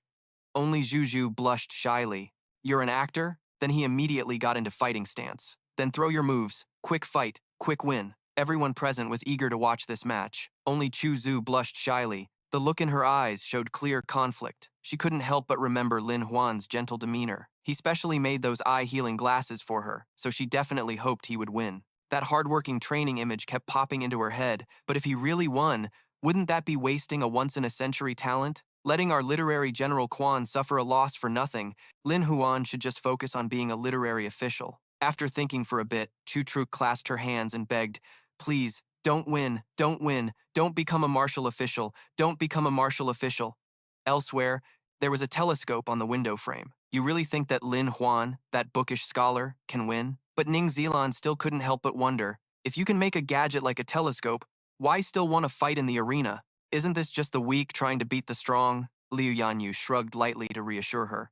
Scholar Wen Ruo, don't get fooled by Lin Bro like that. His martial skills and the Heihuan Sect's Mingyue Association are absolutely no joke. She shyly expressed surprise. Oh, he's really that strong? He calmly said beside her. You'll see. Yan Yan immediately got into a ready stance. Lin Bro, I'm about to make my move. He smiled softly. Come on, let's just chill for a bit. He charged in to attack but didn't forget to whisper a reminder. Watch out. I've made my move. Dodge to the right. This surprised Lin Huan. This service was seriously next level. Suddenly, a knife appeared from his sleeve. Before Lin Huan could react, Yan Yan slashed once. You! Lin Huan crouched down, while the other guy twirled his hand lightly. So, what's the right way to do this? Liu Yanyu, Ning Zilan, and Chu Truk were all shocked by the scene. Yan Yan spun around and winked at Su Lu and Zhu Ba. Done. Good job. Suddenly, Lin Huan appeared behind him, his face dark and dangerous. Lin Huan slowly adjusted his collar and looked at the opponent mockingly. He could even be bribed a second time? Business really is all about interests. Then he tore the bottom of his shirt to reveal some armor underneath. Luckily, I treasure my waist. Gotta protect it a bit more. Lin Huan threw the shirt aside, showing off his muscular build. All right, let's get serious and fight. Chu Truk blushed and reached to grab his shirt, feeling like being a martial general wasn't so bad after all. Lin Huan immediately took a fighting stance, eyes blazing with killing intent. Yan Yan got scared and quickly forced a flattering smile. Lin Bro, sorry about this. I'm just collecting money for someone. Lin Huan didn't even listen and angrily charged in with a kick. Yan Yan was shocked by Lin Huan's lightning-fast move. One kick pushed him back several feet. Yan Yan angrily drew his knife and glared sharply at him. Lin Huan relied on sneak attacks. Not good. If you use bare hands, you'll definitely lose. He fearlessly swung his fist forward, talking nonsense. The other guy was both surprised and angry, hiring a cheat, and still daring to fight for real. Lin Huan lightly blocked the strike with 2 fingers. Don't confuse cheating with being low. I just started. Then he punched him straight in the gut. Most people wouldn't be able to take that. After the hit, he immediately snatched the knife from Yan Yan's hand. Give it here. Lin Huan slashed him a few times. She was completely stunned watching this. Liu Yanyu and Ning Zilan were equally shocked. Those slashes scared him so bad he was shaking like crazy. All the contestants were trembling with fear. Yan Yan shakily forced out a few words. You're so cruel. Kill me and you'll get caught. Caught? With that, he collapsed to the ground, only managing to leave a denial. I'm dead. Su Qian roared angrily and stopped. He quickly rushed over and grabbed Lin Huan's hand tightly. Lin Huan wasn't scared at all and glanced at the guy. It's his weapon. I took it. Everyone can vouch. Su Qian confiscated the weapon and had people hold Lin Huan firmly. So you're not saying Wuda didn't know when to stop and even tried to kill someone. Zhuba saw this and immediately poured fuel on the fire. Exactly. This is a serious accident. No law would allow killing to be repaid with killing. The contestants below started to panic, wondering if they should save him or not. We're relying on him, someone replied, silently watching the drama unfold, hiding their identity, almost making a move. Lin Huan laughed out loud. Heh, kill someone? Not brave enough. I'm acting as co-general with the Royal Guard officer. This guy obviously doesn't care about his life. The officer didn't mind letting the military doctor give a quick update. Su Qian turned to ask the royal doctor, what's the situation? The royal doctor replied vaguely, what situation? Strange. Despite all those knife wounds, none hit the vital blood vessels or meridians. All were minor injuries. All the contestants below were dumbfounded. Lin Huan lightly hid a triumphant smile. I have a support system that sees blood vessels and meridians, so I naturally avoid them. Knowledge is power. Just then, Yan Yan woke up with a dazed look, surprising Su Qian. Am I dead? This, this crown is magical. Lin Huan stood behind and subtly signaled the officer. If you don't believe me, I can show you again. Then he pointed at Zhu Ba. If not, let's test you first. The old man cried and waved his hands in fear. No, no, please. Lin Huan twisted his wrist lightly, each crack sounding like a declaration of war. I'll prove it again. Your turn now. The more he advanced, the more Zhu Ba trembled and backed away. No, no, I'm looking for someone. But Lin Huan's gaze didn't stop on him. The person he really wanted was Yan Yan. Listen, you're only lightly injured, so we're not done yet. He looked at him with a sinister expression. Why don't we just keep competing? Dian Dian freaked out and bolted like crazy. Can't keep competing. I admit defeat. I admit defeat. Lin Huan shouted from afar, teasing. Hey, why were you running away? Two other contestants looked at each other and said, if it were me, I'd run even faster. The other replied, yeah, the white blade goes in, the red blade comes out, and they say it's nothing. Purely just blood sport. Yi Cheng frowned thoughtfully. This Lin Huan is a talent worth noticing. That scene made Juju shudder. It was terrifying. Martial artists really are crude and unbearable. All this hitting and killing ain't right. Lin Huan's better off as a scholar official. Now he shouted loudly to announce.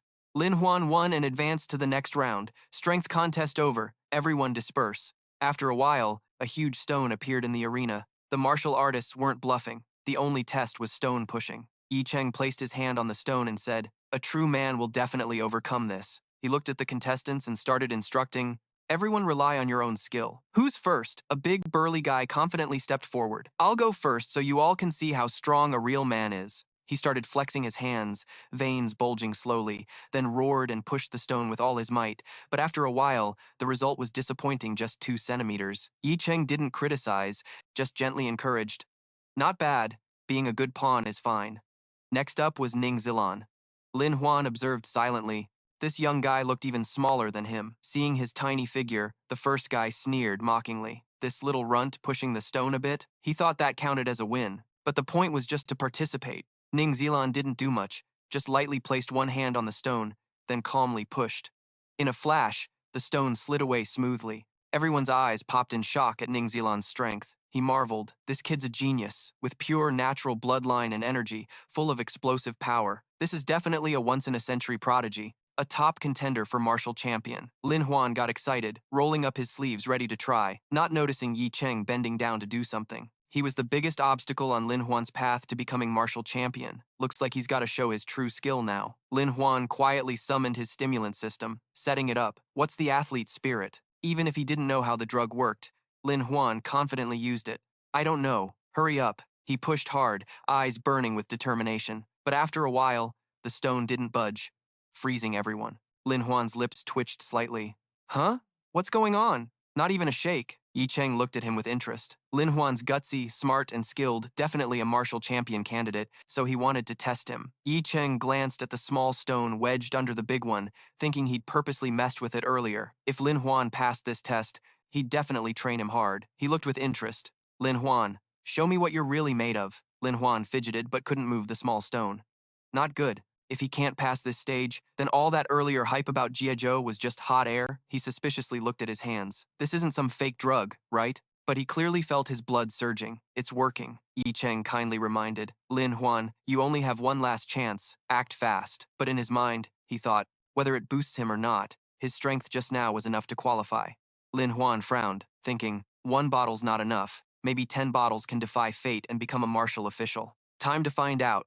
He gasped and decided to risk it all, using everything. Ning Zilan and Yi Cheng were stunned. What kind of technique is this? It instantly boosts his blood energy. Watching him stand far from the stone and still move it made Yi Cheng genuinely impressed. Lin Huan, this guy's giving me way too much joy. Just how strong is he? Lin Huan was now fully focused on moving that stone, channeling all his blood energy into his hands, not caring if he got hurt. He had to win the Martial Tournament champion title. Suddenly, he pushed with all his might, seriously injuring his hands. But Lin Huan stood up calmly again, surprising the crowd. The first guy looked at Ning Zilan and asked, Bro, why is everyone silent? Is Lin Huan just too much so no one can say anything? Ning Zilan answered for him, because the big stone was cracking right before their eyes. Ning Zilan calmly said, "Everyone's scared of him." The stone shattered instantly, shocking Yi Cheng. He glanced at Lin Huan's hands and whispered, "Is this what a top-level martial artist looks like?" Yi Cheng quickly turned and ordered, "Where's the medic? Medic, hurry, treat him now." A while later, Lin Huan was sitting, sipping wine with Liu Yanyu. "Lin bro, you really scared me just now." Lin Huan's lips twitched. Both his hands were fully bandaged. "Xiao Lu, I really got hurt. That strength was too much. My arms couldn't take it." Liu Yanyu slapped Lin Huan's shoulder without hesitation. "Lin bro, tomorrow's horseback archery contest, I can pull some strings to guarantee you pass safely." Just then, Su Qian appeared, eyes blazing with killing intent. "You even openly talked about cheating in front of me." Lin Huan quickly raised his glass to flatter her. "The queen was right. Xiao Lu's concern is chaos, but I won't cheat. Plus, the judges will be watching me." At that moment, Nut Dan also stepped closer, looking at him with admiration. "Lin Huan, I respect you. I'll be keeping an eye on you." The guy was sweating bullets. "Stop staring at me like that."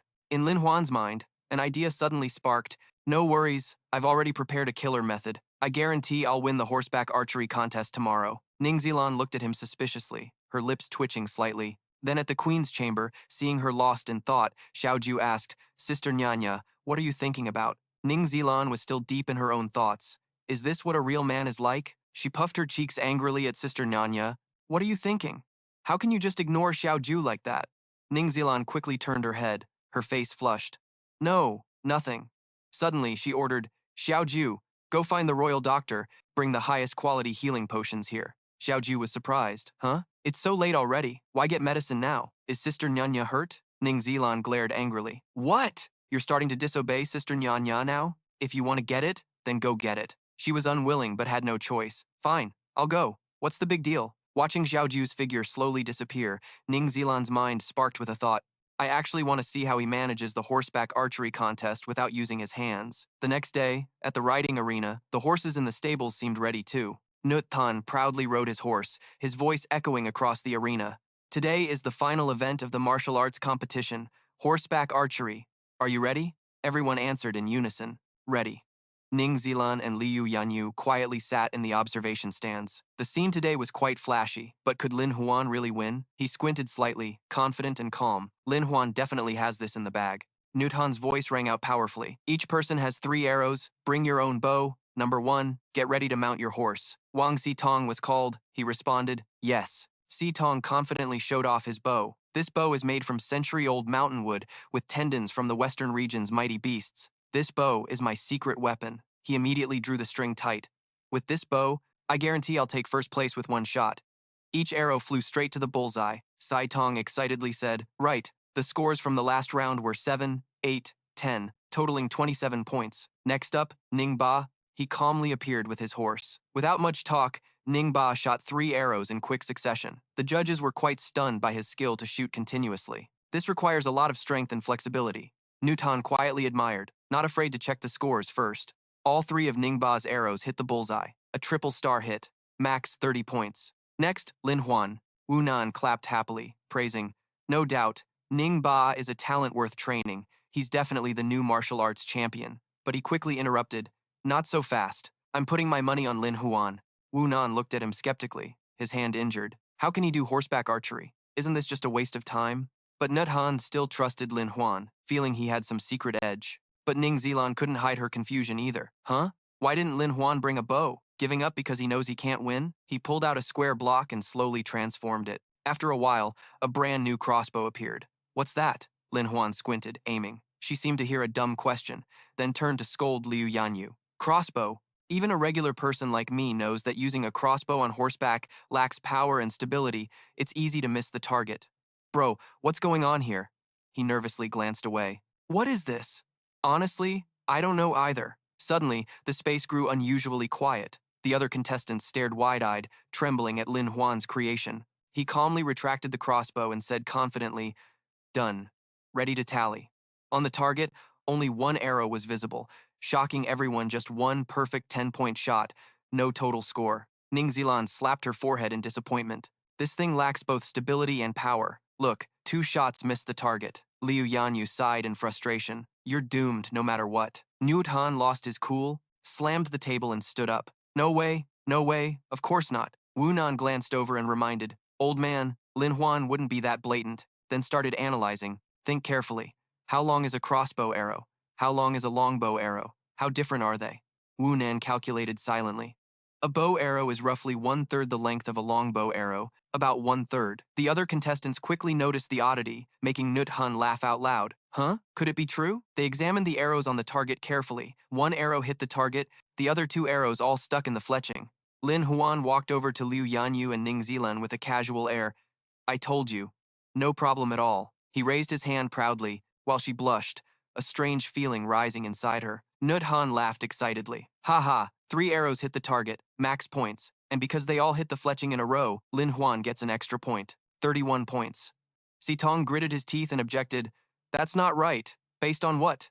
Ningba's skills are amazing, but Lin Huan clearly won because of his gear. He immediately pointed at him and said he suspected the 3 earlier shots with purple smoke were Nam Kurung's illusions. Nut Han had to call him over. Lin Huan, some people don't believe your technique, but I'm curious too. How did you make a handheld crossbow both stable and powerful? Lin Huan smiled and explained, actually, the principle is pretty simple. It's divided into 2 parts. One is shooting, the other is flight. But I'm curious how to stabilize the power of such a strong crossbow. Lin Huan smiled and explained, actually, the principle is pretty simple. 2 parts. 1 is shooting, 2 is flying. You started breaking it down. The power behind this crossbow's arrow is massive, like a handgun, piercing through bodies regularly. So let's just call it a handgun. Specifically, one is the type that shoots with bait collision, the other is a spiral barrel. Nah, I mean the crossbow tube. The image of a gun quickly popped into your head. I added gunpowder under the arrow, creating an explosion. When the handgun's trigger hits the gunpowder, the blast's force boosts the arrow's speed and piercing power a lot. Lin Huan blinked slightly, then the arrow didn't shoot out like a regular bow. Instead, it spun inside the spiral chamber. Following the spiral path, it started to spin. The arrow shot out, twisting fiercely through the air. You gotta know, an arrow spinning fast on its own won't be affected much by outside forces. Lin Huan looked just like a teacher now. Alright, I've laid out the key points. Got it, guys? The contestants looked confused.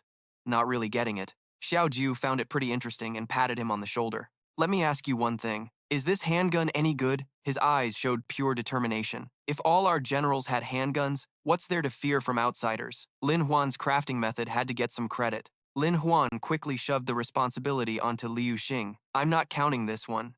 This handgun was developed by me and Liu Huangwei together, so how to handle the crafting method is up to Liu Huangwei, he asked helplessly. Huh? He winked, signaling, quick Xiao Lu, help me raise the price. Xiao Ju clasped his hands and bowed. Liu Huangwei, I've always admired you, but I wonder if you're willing to give up your favorite things? Liu Xing felt like he was blooming inside. Ahem, that's Go Hua's line. Lin Ka definitely gave himself this chance to show off. Lin Ka really is my lucky star. Suddenly, a thought flashed in his head. Huh? If this thing's that good, doesn't that mean I can? He nodded gently. I'm in. Honestly, I want to hand over the handgun design to my big sis, the current empress, and then she can make it a birthday gift for the Empress Dowager. Both Lin Huan and Ru Yu were stunned by that move. He slapped his forehead, thinking helplessly, maybe he's just using someone else's flower to offer Buddha? Scared of his big sis like that? I clearly just wanted him to help me raise the price, right? But Ru Yu misunderstood Liu Xing's meaning and looked at Lin Huan with grateful eyes. Xiao Lu's not that sharp. It must be Lin Huan's orders. Probably because last time I asked him to help me think of a gift idea? In her head, forbidden scenes started to appear. Lin Huan was so considerate. Isn't that a bit inappropriate? Xiao Ju waved his hand softly, sounding a bit regretful. Alright, if this method's inconvenient to reveal, let's just leave it at that. If this invention is really good, at least the generals can live a bit longer. Riding the wave, he bragged some more, saying there are actually many inventions like this. He and Liu Xing both turned, their eyes full of surprise. Xiao Ju clapped Lin Huan on the shoulder, excitement leaking out. Come on, I'm buying you dinner. Teach me quick. What's with your dumbfounded face? My wound. My hand. Suddenly Lin Huan brought up his work. That thing about horseback archery isn't done yet. Let's just roll with this. He roared angrily. Damn it, Xiao Ju, declare right here. You're the martial arts champ. The others don't count. The other contestants all looked on confused as the two walked away. That's how the dual arts champion was born. In the bustling eatery, villagers chatted excitedly. Did you hear? Did you hear? The new martial arts champ was just announced. The person next to them was calm, making a big deal out of nothing. This martial arts champ happens every 2 years. No need to get this hyped, they whispered. Bro, that's not right. This champ is Lin Huan, the guy beside suddenly said. What? Dual arts champ? That's a legendary move no one's ever pulled off. Ning Ba at the next table gritted his teeth. Average skills, no backbone. Lost to him? I'm not convinced. Ning Yi patted his shoulder to comfort him. Even so, time after time, he can handle 4 pounds like it's nothing, using tricks to break force. You gotta admit, he's got a brilliant mind. Top-tier skills, he's the real genius. The old man scratched his chin, hesitating. Our Moonlight Society lost at the martial trial for the first time. Didn't get the champ. Also, I heard Lin Huan and us have been cooperating for a while. He's definitely going to bring us big returns. Ningba heard this and without thinking, drew his sword. He raised it. I'm ashamed to keep working for Moonlight Society. Ning Yi quickly stopped him. Don't get worked up. Think it through more. Suddenly, his eyes turned sly. This guy might be really useful later on. Our Moonlight Society has to get closer to him. Let's go pay a visit. Ning Yi led him to an old village with traditional Chinese style. He reminded, remember, don't be rude. Ningba lowered his head. Yes. After a while, they reached Lin Huan's house. Ning Yi raised his hand and knocked. He stepped out. Who are you looking for? The old man respectfully greeted. Greetings. Ning Yi of Moonlight Society. Congratulations to Lord Lin on becoming the dual arts champ. He also respectfully clasped his hands. I'm Ning Hai. Greetings, Lord Lin. Lin Huan was overjoyed. Huh? I saw you perform excellently at the martial trial, right? Ning Yi followed Lin Huan inside. Ning Ba was untalented, but truly nurtured by our Moonlight Society. The old man solemnly recounted the past. Back then, I was a messenger for Moonlight Society roaming the martial world. I stumbled upon a crime scene. Some middle-aged beggars were dead, and those people were killed by this little beggar Ning Ba. Then Ning Zilan added an explanation. Later, I found out those beggars didn't just steal the food, they even insulted your dead family. The old master praised his natural talent. I named him Lin, meaning to kill a poisonous snake. He also showed outstanding martial arts talent. Ning Zilan wanted Lin Huan to support his student. Today, I have nothing left to teach him, so besides congratulations, I have a favor to ask. Lin Huan, you'll definitely succeed big time. Please let Ning Ba follow you, so he can have a place to show off his skills. Ning Ba went with the flow, bowed to Lin Huan, making him pale. Huh? This isn't right. Lin Huan Ban hesitated and still hadn't decided. This move is slick. Officially, he's under me, but actually, he's my spy and can build a relationship with me. It's a clever trick, mixing business and personal matters so no one can find fault. Too sneaky. I'll jot this down in my little notebook for you. Ning Zilan quickly pushed him toward the kid. Plus, with Ning Ba tagging along, later when we and Lin Huan come and go at Yue Ming, it'll be way easier. Lin Huan had to accept this student. Alright, if Yue Ming's got their eyes on me like this, refusing would be disrespectful. But then he clapped his hands, signaling Xiao Zhou. Come here. Someone stepped in from outside. Yes. Lin Huan briefly introduced Xiao Zhou. If you guys send one person, then I'll send one too. So you don't get the short end, and I don't owe anyone favors. Lin Huan, I have plenty of people. Xiao Zhou here is my strong right hand. Not bad at all. Later let him deal with Ning Hai, handling some cooperation stuff with Yue Ming Society. Hearing that, the old man freaked out. Huh? Lin Huan wants to drag me into this? Paying back evil with evil, huh? Ning Zilan waved his hand. But this doesn't need an expert. Too bad. You're stubborn, Master Ning. He's not messing around. This is business stuff, Lin Huan whispered. We're even designing pistols. I still have some leftovers to trade with you guys. Don't we need an expert for this? The old man's eyes lit up. Here we go. Lin Huan turned away. Of course, if Yue Ming Society hates these combat-enhancing gadgets, then I won't let Xiao Zhou go. Ning Zilan immediately looked humble. Lin Huan, listen to yourself. How could your stuff be ignored? Got it. I'll represent Yue Ming and agree. Lin Huan nudged him. Xiao Zhou, go greet your new boss. Xiao Zhou was helpless. Yes. He stammered out a sentence. Greetings, Master Ning Ning Ning. The old man laughed ear to ear. No need to rush. Your attitude isn't bad. Just do some cooperation work, as Lin Huan said. Ning Zilan smiled brightly. Thanks, Lin Huan. I brought Ning Ba back earlier to gather some stuff, then came here to report, and to talk about the cooperation with Yue Ming. He politely replied, No problem.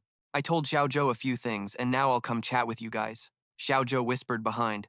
Lin Huan, you didn't forget the deal with Great Eagle Tower, right? Lin Huan looked cunning. Ha ha. I told you to wait here. There'll be results soon. He patted his shoulder warmly. Later, Great Eagle Tower means you're infiltrating Yue Ming Society. Remember, be patient. Xiao Zhou frowned but was amused. Ha ha. Of course, on behalf of Great Eagle Tower.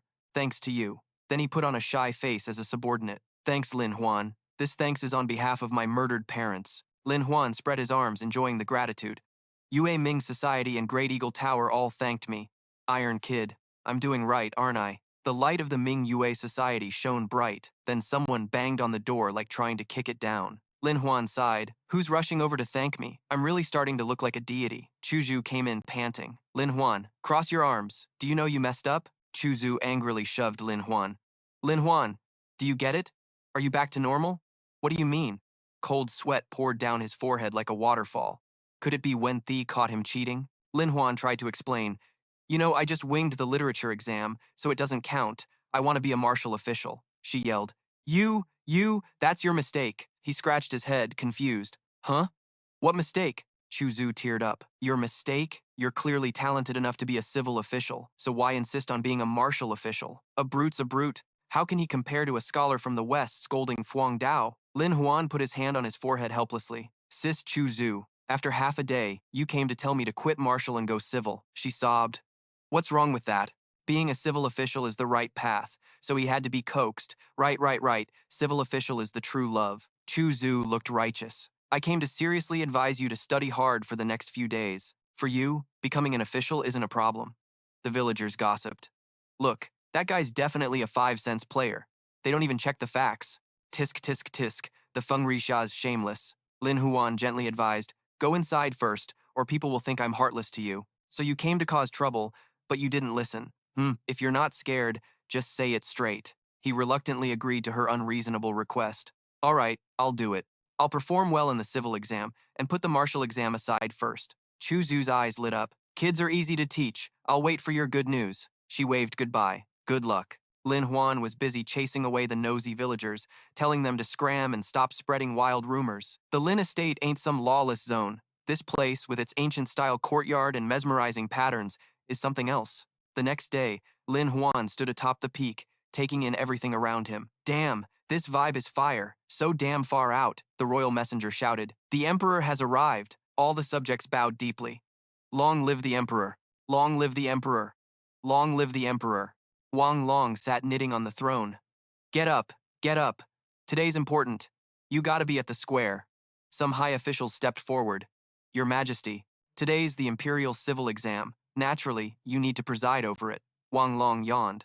All right, got it. Guo Tuxian, you two, can't you handle this for me? What use are you? The official calmly relayed the imperial decree. Today's exam is overseen by Prime Minister Guo Tuxian. Candidates, please step forward. Two officials approached the crowd and announced the exam topic. Use the war between our country and the Southwest Khan Kingdom as your theme. If you have ideas, step up and solve the problem. Zikong gave his opinion. I think we should launch a full-scale war. The fertile lands in the Southwest are perfect for crops. We must seize them. But someone else objected. I oppose making peace the main strategy. Though the Southwest Kingdom's land is fertile, it's mostly mountains and complicated terrain. Marching recklessly only leads to defeat. The more chaos below, the more the emperor sleeps soundly above. Lin Huan scratched his chin, deep in thought after hearing the answers. This is perfect for muddying the waters and fattening the ducks. I'll step up, say a couple words mixing mud and water, then bounce. He clasped his hands respectfully. I think fighting has its merits. Not fighting has its merits too. We need time to study the details to find a smooth solution. He smirked. Niece? Sounds like you said nothing. Some mocked him mercilessly. Can he really be like this? He'll definitely fail the imperial exam. Suddenly, Guo Tuxian appeared right behind him, eyes sharp. Lin Huan, right? Before you leave, explain yourself. What the hell are you thinking? Lin Huan froze, pointing at his own face in disbelief. He stood there stunned, panic written all over him, clueless about what was going on. Guo Tuxian stared hard. You broke the rules and topped both the civil and military exams. Don't you want to show off some real talent? Lin Huan grabbed his head. What's going on? Do you have to target me like this? Suddenly, he snapped. No way, remembering Chuba's annoying tattling face. Wait, if I report to the Prime Minister? From now on, there's no place for Lin Huan in the court's civil affairs. Just thinking about it made cold sweat pour down Lin Huan's forehead. No way, right? A general of the country. And Long Ya asks like that, not just because of some tax officer? The villagers only had sharp tongues but never dared say that. Probably just parrots. Ha ha. The guy next to him laughed. Top scorer in both civil and military exams? I see just a parrot who memorizes stuff. Lin Huan was drowning in their biting words. Looks like I gotta show some real skill, or these guys will eat me alive. He raised an eyebrow, acting chill. It's not like I'm hiding anything. It's just that my ideas are too advanced. I'm afraid y'all will misunderstand and mock me. Guo Tuxian challenged him. Oh? Got some bright ideas? Spill it. Lin Huan answered with a long riddle. Since ancient times, only one thing decides the outcome of war. With it, the weak can beat the strong, waves can be held back, and one can defeat 100. What do you think it is? Zikong scratched his chin, acting cocky. Ha! That's easy military strategy. Good strategists calm the 6 directions, pacify the 8 wastelands, and dominate the world. Guo Tuxian shook his head. If that's your answer, you're 10 times wrong. Strategy only guides troop movements. It doesn't decide morale or fighting spirit. Terrain and control matter, but are overrated. A clever guy stepped forward. I know it's the Emperor's brilliant leadership. With him, we win every battle. Long live the wise Emperor. The crowd bowed dramatically. Long live the wise Emperor. Wang Long jolted awake. Huh? He yawned. Go, go, go, he muttered quietly. What's all this noise? What's all this noise? Then he rolled over and passed out again. Get it done fast. Pick the top scorer early. Guo Tuxian's out of options. Yes, sir. Guo Tuxian turned serious. Don't fish in troubled waters anymore. Speak up. Lin Huan shot back sharply. Information. Only one thing decides the outcome of war: information. Hearing this, Guo Tuxian brightened. All right, good. This concept is highly inclusive. Next, let's apply it practically. He signaled other officials to bring in equipment. Let's simulate a war between us and a foreign country. Guo Tuxian pointed to 2 villagers who had stepped up. You two, come here and act like the foreign army. One cracked his knuckles. Ha, Lin Huan. Let's see what you're really made of. The other sneered. Talking so much, you're definitely trash. Lin Huan's eyelid twitched. Prime Minister, that's not how information warfare works. He signaled to a nearby villager. You, come here. Lin Huan smiled and explained, not long ago, I ran into a bunch of spies from Viet Kingdom. They were too tough to catch, so I used this guy to impersonate one. Let this poor soldier represent the manipulated spies. I passed info through him to the whole group, showing the magic of controlling and using information. Guo Tuxian raised his hand in invitation. Good, let's start. The top scholars buzzed. The fun's starting. They were super curious to see what tricks he had. Lin Huan whispered to discuss the plan, while the villagers looked dazed. Tutong pondered. Lin Huan will definitely spread fake news. We just need to do the opposite. The guy next to him objected. But not for sure. What if he knows we'll think that and purposely spreads real news? He signaled the villagers with his eyes. Do it. He followed the plan and went to the 2 people Tutong was talking to. After hearing, their faces changed drastically. Each had different thoughts. They started arguing fiercely. I'm sure Lin Huan will march east, one said. The other immediately opposed. No, he must go west. You're dumb. Don't get fooled, Tutong replied. You're the dumb one. Guozi calmly watched the drama. How will you guys march? He stammered. Well, the old man glanced. Oh, then turned to Lin Huan for a satisfying answer. And you? What's the marching plan? He handed over a pre-prepared paper. Everything was written down, unchanged from start to finish. Guozi looked at the paper and had to praise. Haha, looks like a scholar-warrior combo who knows how to fight ain't nothing new. He made the decision immediately. No doubt, the winner is Lin Huan. He spread half-true, half-fake news to focus the enemy's attention on one attack route. The top scholars were shocked, but his real goal was a surprise raid on supplies. Tutong complained, can't believe the battle news is so unpredictable, neither true nor false. Can't ignore it again and again. The other guy sighed. This round we bet on Lin Huan. Guozi brought up a big issue. The combat simulation was good. Even the theory and moves were simple. But we face a big problem. Effectiveness. He explained the inconvenience and obsolescence of Central Plains horses, relaying messages, going back and forth, including surprise attacks require extremely high speed and efficiency. Central Plains horses can't compare to Viet Kingdoms. No way to fix this. It's all just empty talk. Lin Huan immediately pulled out a whistle. I've already got a way to handle this, so let's show everyone a bit, and let me notify my people.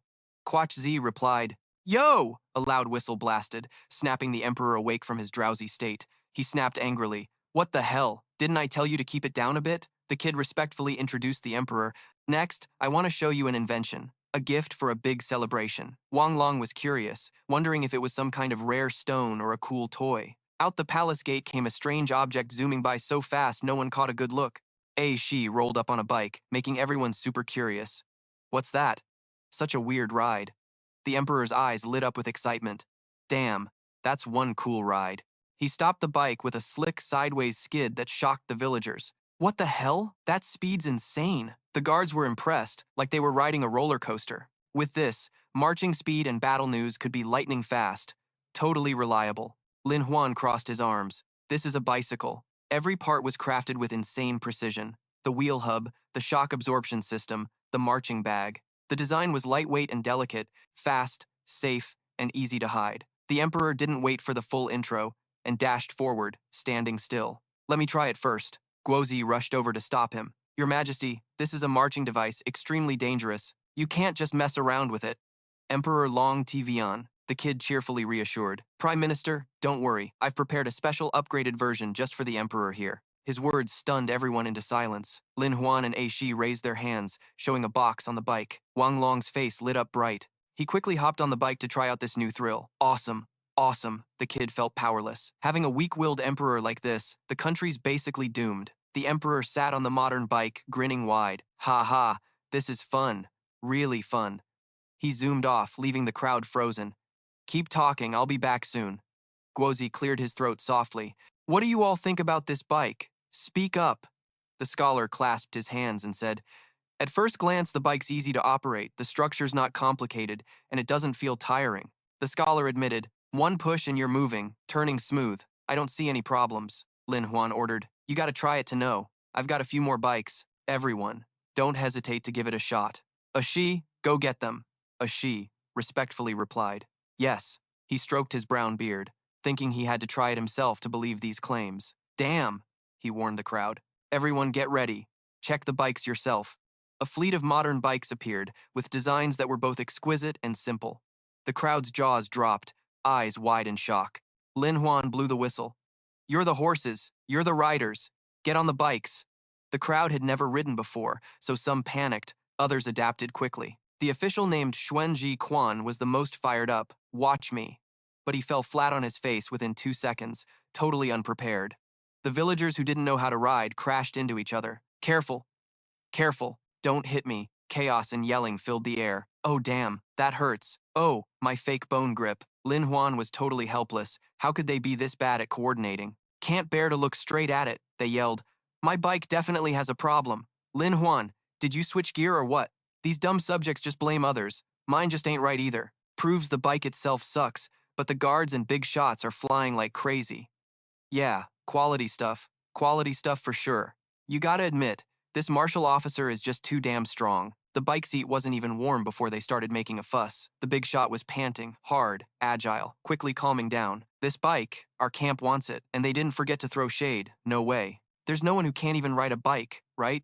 What a damn wolf move. Seriously? Can't even handle something this simple. Scared they're not idiots. This fiery officer is pissed off. You rude brute. Who you talking to? They stayed chill. Like who did I just insult? Quachzi's face darkened as he barked. Everyone shut up. What's all the noise? He praised, but didn't forget to keep it real. The bike's capability, from what I see, ain't bad at all. But can it really replace a horse? How much stamina does it drain from the rider? Can it perform equally well on different roads and environments? Lin Huan handed over a scroll. If you still have questions, check these out. Quachzi looked serious, inspecting the bike's features. Testing content, safety, operation, stealth. He wasn't done and added more factors.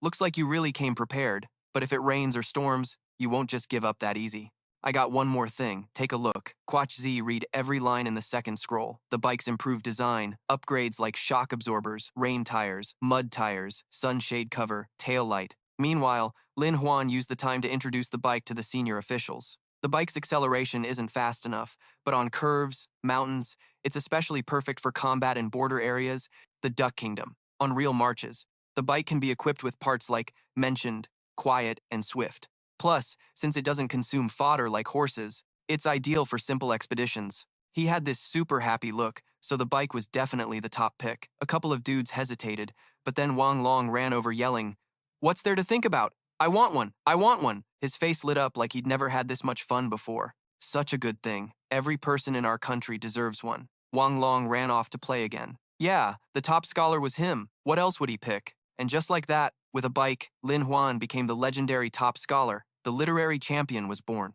Warm sunlight gently shone on the ancient palace, creating a shimmering, hazy picture. Wang Long sat on the throne laughing loudly. Anything else? Spit it out. Quachzi respectfully clasped his hands and reported, Your Majesty, Yesterday, Lin Huan passed the top scholar exam. Please grant him an official position. Hearing that, his eyes sparkled. Right, that guy, Lin Huan, right? I heard he has tons of inventions. Looks pretty entertaining. The big shot beside him chimed in. Your Majesty, Lin Huan really has many inventions, especially practical ones or just for fun, all super unique and interesting. The Emperor got mad. Why didn't you present this earlier? What kind of work is this? He trembled. Your servant is worried. Wang Long ordered.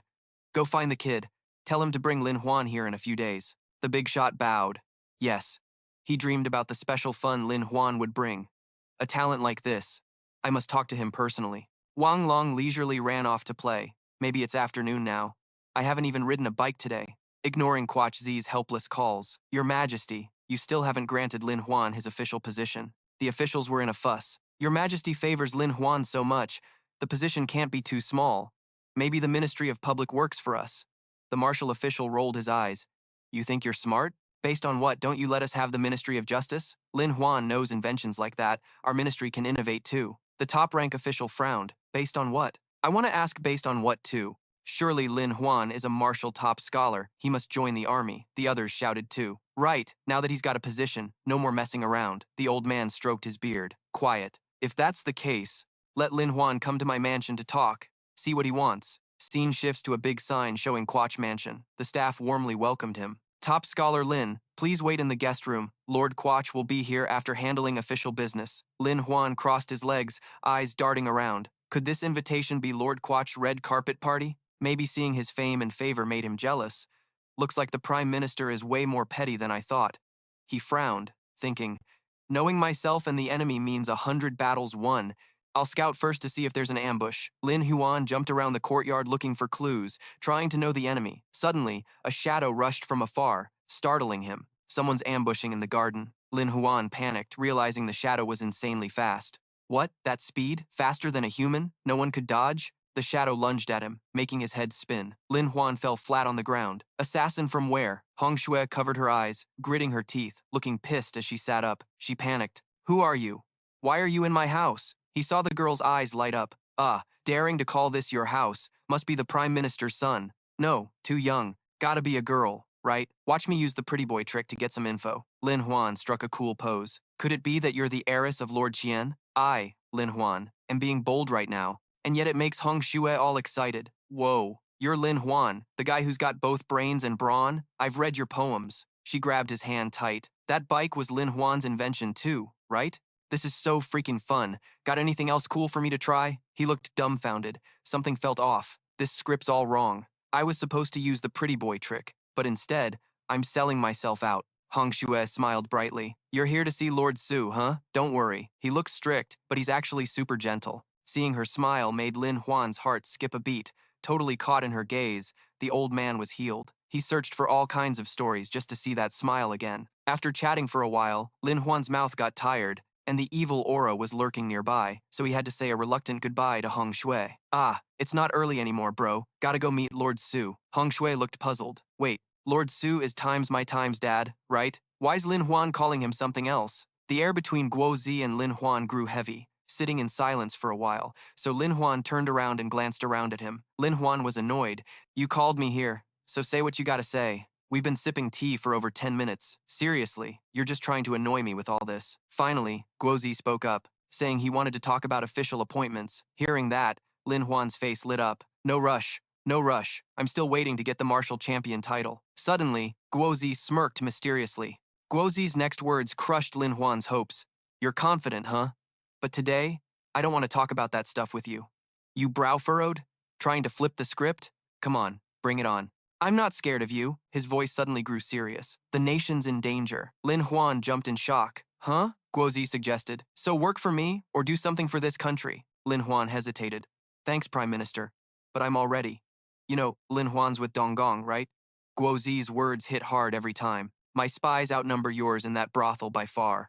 Lin Huan felt the sting and started scheming. Everyone knows the brothel in the red light district. No way. Gotta back off and adapt. He had to humble himself. Damn, no wonder Guozi's the Prime Minister. He sees through everything. My little tricks won't fool him. Guozi's moves were unpredictable. What's the rush? I haven't even talked about your stuff at Eagle Brothel, like this design here. He dipped his hand in a bowl of water and casually drew a full soccer field on the table, ignoring Lin Huan's stunned face. You want to make extra cash with soccer, huh? Guozi's sly words hit Lin Huan's weak spot. Lin Huan jumped up and asked straight up, Prime Minister Guo, are you threatening me? But the old bearded guy kept his calm act. Threaten you? Want me to come out and threaten you myself? Guozi pulled out some of his disciples to scare Lin Huan. Ning Zilan, Su Qian, Qiao La, even Zhu Zhu, Ye Qinwei. He just grabbed whoever he wanted. And you better listen up. Lin Huan was restless like a weasel, ready to challenge. Or you can just try me. Guozi calmly poured tea. I said, drink your tea first. You're still young. Why rush? Lin Huan gulped down the tea like he was trying to shut him up. Fine, I drank it. Now spill it. What do you want? Don't forget, my martial arts peak at best ends in a tie. Guozi kept repeating, the nation's in danger. He pointed right at Lin Huan. So I want you and me to save it together. Surprised? Yeah, save it. Guozi smugly stood up and patted Lin Huan's shoulder. I know every move you're making. Trying to be a suck-up? I'm the ultimate suck-up, but I don't care about that. Lin Huan was stunned, then Guozi smiled wickedly. As long as we can save this collapsing world, so what if I become a villain? You down to follow me? Lin Huan thought this dude was nuts. Totally over the edge. Damn. Is this Prime Minister guy some mastermind? Could this drag me down too? Better find a chance to bail. Suddenly, a shadow hiding behind the door caught Lin Huan's attention. It was Hong Xue, the pretty spy, eavesdropping on them. Lin Huan's eyes lit up whenever he saw a girl. He immediately flipped his face like a pancake. All out for the country. I won't back down. Just moments ago, he was scared stiff. Now he bowed to Guozi. Disciple Lin Huan saluted Master Guo. After a while, on the mountain covered in clouds, that old bearded Guozi climbed faster, leaving Lin Huan panting below. Master, we're training, but no need to climb the mountain this early, right? Sweat poured down Lin Huan like a hydroelectric dam releasing floodwaters. Guozi acted all high and mighty about training. You're overthinking. We're here for official business. Lin Huan scoffed. What official business could happen in this deep, wild mountain? Guozi pointed to a Taoist temple peeking through the clouds. Lin Huan stared wide-eyed at that massive hall. The Taoist temple. Lin Huan blinked. So what's next? Stay here and train unbeatable martial arts? Guozi casually laid out his wildly offbeat plan. Learn the way. Lin Huan was shocked. Even Lin Huan had to spray some glue to hold himself together at this crazy idea. He just started learning the way, and he's already cursing his fate, not even enjoying family happiness with his beautiful wife yet. And now, he's got to become a monk. When did Lin Huan start acting like he's got the queen included in the deal? No way, no way. That's straight up rebellion. Quach Zi was serious. Little Lin, do you know what the Emperor's biggest worry has been lately? But this dude was still daydreaming. Queen Liu, don't be like that. He's giving you half an eye, huh? What are you even saying? After that, Quach Zi walked over and gave Lin Huan a sleepy tap. Don't get your head twisted. Queen Liu, what? A few years ago after Empress Li died, the Emperor remarried, but he hasn't even touched the new Empress. The Emperor doesn't care about this love stuff at all. Silly Lin Huan held his head. Huh, there's that too? Still hasn't done anything. Is the Emperor blind or what? At Tianmu Pass, he warned that little player obsessed with girls to be careful not to let his mouth cause trouble with official business. Right now, the Emperor's biggest concern is immortality. Lin Huan got serious. Got it. I gotta be both an official and a cultivator. Build up some rep, then play into the Emperor's interests and become a suck-up. Outwardly oppose the master, but secretly work together. Quach Zi suggested, not bad. You good? Need me to call the old sect leader to teach you some Taoist knowledge? Lin Huan proudly patted his chest. No need to say that. If there was a Taoist exam, I'd totally ace it. Lin Huan was both annoyed and thrilled. When he first transmigrated here, he thought he could cultivate immortality, memorize all the Taoist scriptures, and now finally he has a use for it. He was clueless, though, that even city officials could cultivate the way and use it to show off. But here, Director Quach was probing. Do you know why I've made things hard for you before? That little punk quickly ran over to punch Quach Z's back to get on his good side. Hitting means love, scolding means care. Clearly the master values me. He raised a chess piece, babbling. Actually, I have two goals. First, to test your real talent. Second, to use chess as a comparison. Then Quach Z asked slyly, what do you think is the most important thing in chess? If there was a move that guaranteed 100% victory, what would it be? Lin Huan was confused. 100% win? But the clever Lin Huan quickly answered without thinking. I know. You gotta hide your moves. You mean I shouldn't show off at the Imperial exam? Gotta hold back and wait for the right moment. The old man laughed and said, wrong. Hiding is right, but not hiding moves. Quach Z happily said it's hiding the pieces. Like suddenly pulling out a rook means certain victory. Lin Huan was shocked. Isn't that cheating? Who has 3 rooks anyway? Plus, that rook's size is totally out of place. No wonder 100% win is guaranteed. The old man slammed the chessboard down to show the kid that no matter how well you hide your moves, someone paying attention will catch it. Then Quach Z acted like a teacher. But if you have a piece no one notices, then no one can counter you. Lin Huan finally caught on. Too bad. You're too good. Can't hide anymore.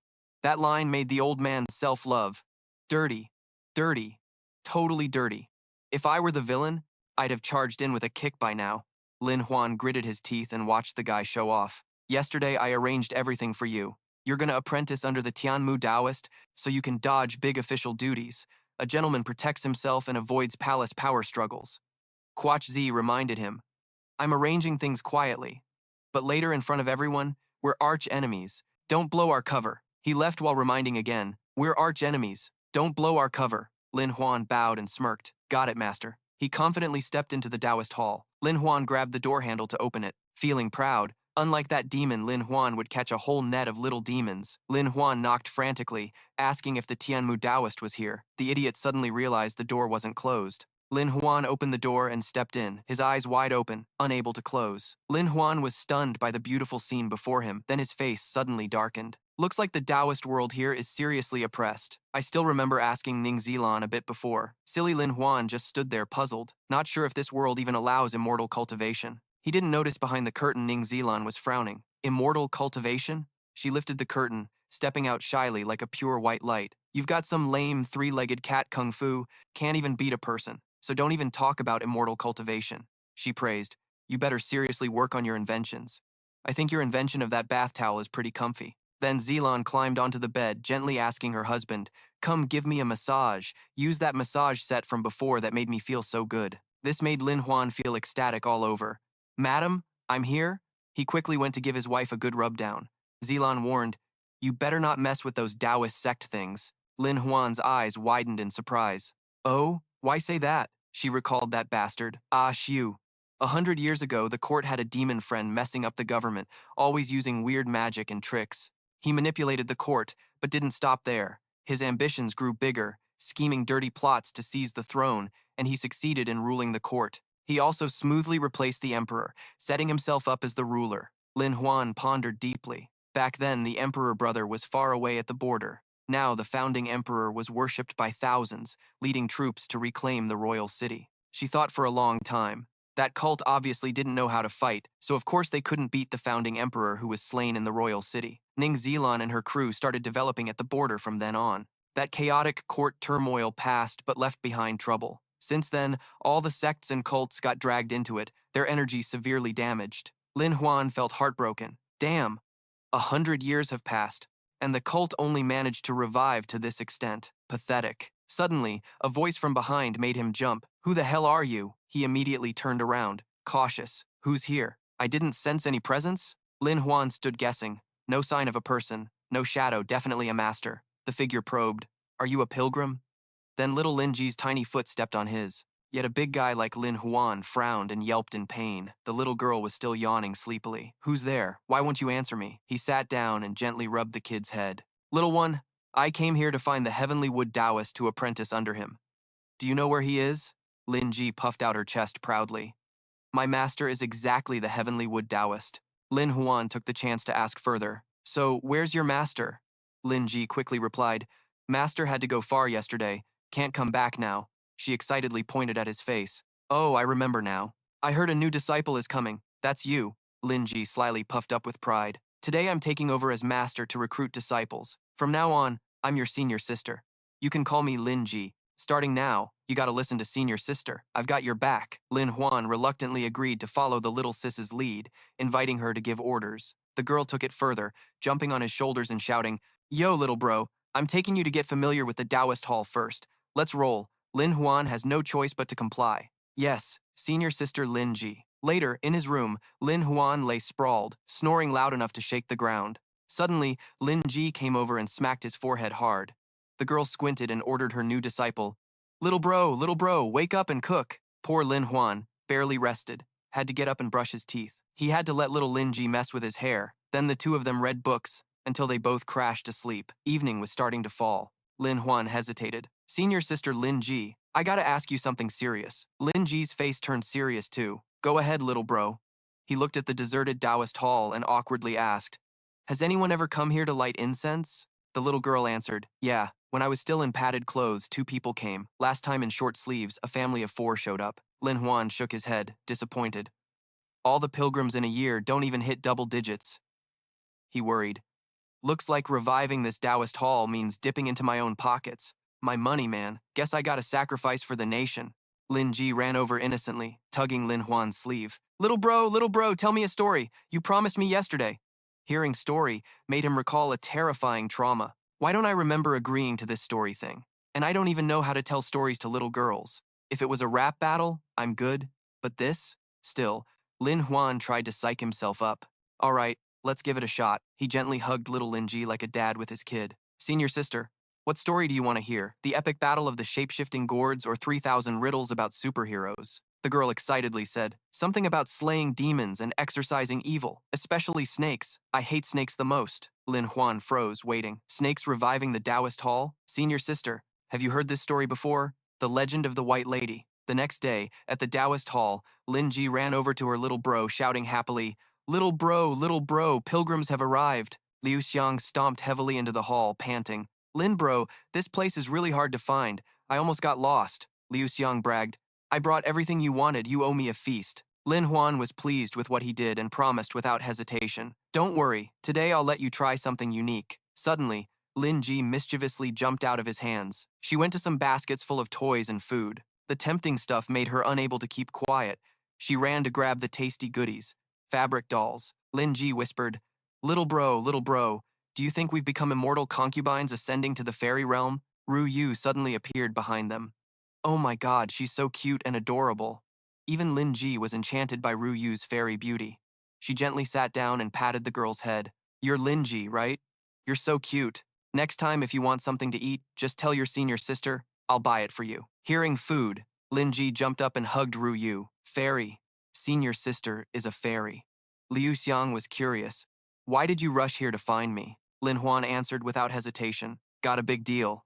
Need you to be the first to check it out. A moment later, he stepped forward with a mysterious smile, then slammed a wooden block on the table like a boss. Lin Huan's voice was serious. Today I'm going to tell a mysterious case. The legend of the White Lady. Everyone listened attentively. He continued. The story goes back to a mountain called Qingcheng. Lin Huan's emotions shaped everyone's mood. His voice sometimes cheerful, sometimes angry as if hating someone, then shaking his head in frustration, leaving everyone stunned. Lin Huan's mood set the tone for everyone else. His voice swung from cheerful to furious like he hated someone. Then sometimes he just shook his head in disgust, leaving everyone stunned. But you stopped halfway and didn't tell the whole story. Want to know what happens next? Tune in next time. After hearing Lin Huan's story, that dude Liu Yanyu got pissed off. That trickster Fap Hai is seriously ruthless. The Buddhist sect ain't all that great. Of course it was all Lin Huan's plan. Yeah, stir up some competition. Drag the sect through the mud, just use these stories and you're good. The warm morning sun shone on the Taoist temple as the crowd carrying Lady Hong Shui rushed over, yelling, hurry up, it's almost starting. The townsfolk got hyped, eager to see what was going down. Hong Shui lifted the curtain looking confused. Xiao Bei, what's happening up ahead? He was confused too, not really sure, but it looked like someone was surrounded at the tea house. Seeing the huge crowd around the tea house, Hong Shui couldn't hide her curiosity. She excitedly ran over to catch the gossip. I'm going to check it out. Xiao Bei panicked, trying to stop her. Miss, don't run around. The old master won't be happy. An old dude with a bushy beard stood on a platform narrating the story. The story goes that when the water flooded all of Jinshen, that old trickster Fap Hai pulled out a clueless girl and shoved her into the crowd. What's going on? So many people watching. Someone in the crowd turned around to explain. Miss, don't you know? This is the legend of the White Lady, the most popular play right now. Mao Lu chimed in. No joke, we've heard this story 3 times already. Hong Shui was still clueless, like a chicken with its head cut off. What's so interesting? So dramatic? Suddenly, the old bearded man slammed a wooden block on the table and said the exact same line Lin Huan said a few days ago. Want to know what happens next? Tune in next time, the old lady shouted happily.